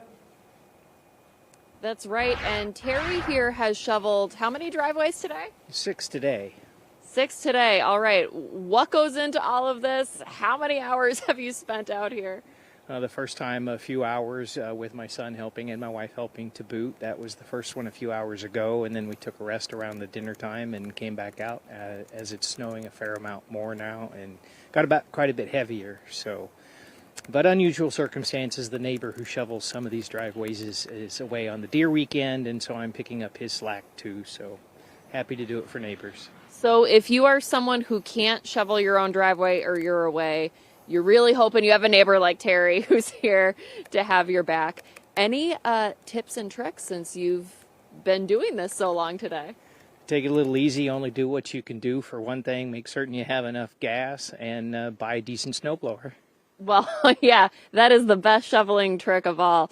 What has it been like as far as snow cleanup going in your neighborhood? We were talking about how typically they keep the streets around here in pretty good shape, but there's only so much that any road treatment can do when you've got a weather event like this. Very true. So you stay indoors if you can, and make certain you clean off what you can. I have a fire hydrant in my front yard. I make certain I clean around the fire hydrant for everybody's safety in the neighborhood. I would hope that other folks get to do that too. The hard part's always doing the end of the driveways where the snowplows tend to push some snow up into your driveway, so that's the part you have to be most careful about. Otherwise, right, come out as often as you can then when it's this wet and this much. As you wrap up today, what are you thinking about as far as tomorrow goes when it comes to making sure everything's set to go in your home and in the neighborhood? Well, breakfast first, and then we'll see whether we get to church or not, and then we'll start looking at helping out ourselves and the neighbors around us, depending on how much snow we get overnight. There we go. Breakfast first. That's just like a good rule in general, right? Thank you so much, Terry. And also thank you for letting us use your driveway as we set up and find a safe place here. So a lot of people out here like Terry. And like I said, if you are somewhere where you can't shovel your own driveway, hopefully you have a neighbor like him. Oh, I'm sure the guy who's at deer camp is really appreciative of Terry shoveling his driveway, considering the snow that, you know. Yeah, I would hope so. I hope you get a nice gift out of this, Terry. Maybe some snack sticks or something. Any gifts. There we go. See, what a guy. What a guy. All right, Amanda St. Hilaire live in Wauwatosa right now, talking to people as they continue to try and shovel out of this system that continues to dump snow on us. We're going to go to a break here for just a short bit. Then we'll be back. We're going to start bringing some stuff back to you, what we have been doing earlier in the day, recap some of that, and then we're going to take an update, hopefully with an update from We Energies about some of the outages that we are now seeing in the area because of this storm. We'll see you in just a little bit.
And welcome back to Fox Local as we have continuing coverage of this winter storm. Fox 6 weather expert Holly Baker joining us from the Thanksgiving fall-themed weather deck. You got the fire going now. I think you've melted Lisa Michaels' snowman, right? Wasn't it right there? Yeah, it melted a little whiles ago, but we can try to build that one back up. But it's melted a little more. We got a mini me right here. You see her? She has the earmuffs. So cute. You see her scarf. It is the most cutest thing. And then her eyes and her nose. You see it? I made it with this Smarties candy that I found in my desk. And I don't know if you can see it, but she has 2 eyes and a nose. And we're gonna hope that she stays alive for a long time here. She's too big to be shown on the snow stick, but she's a fabulous gal, as you see. And she's about 3 feet tall. Not too bad. I could get it a little taller, but that'd take a little more work. The one. I'm huffing and puffing back here, but yeah, this is the snowman. We've got to name her, Bill. We've got to name her. Well, she's your pride and joy. You get to name her. Okay, I'll name her, Snow. Do you want to workshop it? Do you want to, you don't have to come up with something on the spot right here. Maybe we could ask the viewers. We could. If you're watching right now. Message Holly. Yeah, message Holly if you got a name for her snow woman. Yes. I may even post on Facebook and get back to you a good name, a cool name that I picked. All right, sounds good. We'll check in with you about that in a little bit. Can you take us through what people should be expecting as this storm continues to move through our area? Okay, so everything that you should be expecting is what we have been seeing all day. You should expect the low visibilities. You see here, we are still tracking more of that heavy snow. That's the color that you're seeing, the purple, that just means it's heavy snow. And you can see for southeast Wisconsin here, we are still seeing heavy snow. Even to the south of us in northern Illinois, we're still tracking that heavy snow that's going to continue to push northward towards our area. So you want to prepare for low visibilities, as well as you want to prepare for more snow, of course. Several areas have already seen at least 7 inches of snow. We're ranging in between 7 to 12 inches of snow. So that means, depending on where you are, you can see anywhere between 7 to 12 inches, as well as preparing too for those roads. They're going to be snow covered. Yes, we have people out snow plowing and trying to clear out the roads, but the rate at which the snow is falling, they remove snow, then more snow falls. And as we head into tomorrow, the backside of this system is going to be we're going to be right on the west side of this system. And that's going to bring us some strong and breezy northerly winds. And what that means is cooler air coming from the north, as well as blowing snow is going to be a threat. I will not be surprised if they do issue a winter advisory at this point for the blowing snow, because that's going to be the main thing that reduces the visibilities. On top of that, the colder air that's going to come in. And we have single digits for lows to be expected. So you can only imagine what the wind chill will be. This is a look at that 6-day planner for you. Moving ahead, even Monday, you see the snow icon. Mostly cloudy, but we will have some snow again on Monday. We're looking in between 1 to 3 inches for this, but you notice the temperature is cooling off even more in the 20s. At night, we're near 10 degrees, could even be 9 or 8. As we continue throughout the week, several other days where we could have some disturbances of snow, but we do get some dry time to catch our breath in there. Tuesday and Thursday are looking to be the most stellar. It's going to be a cold one on Thursday, but we are looking to be mostly sunny before we're checking more snow, and temperatures will gradually warm up. So we're looking to warm up a little more in December as well. But we do have an eventful week, but be careful out there, folks.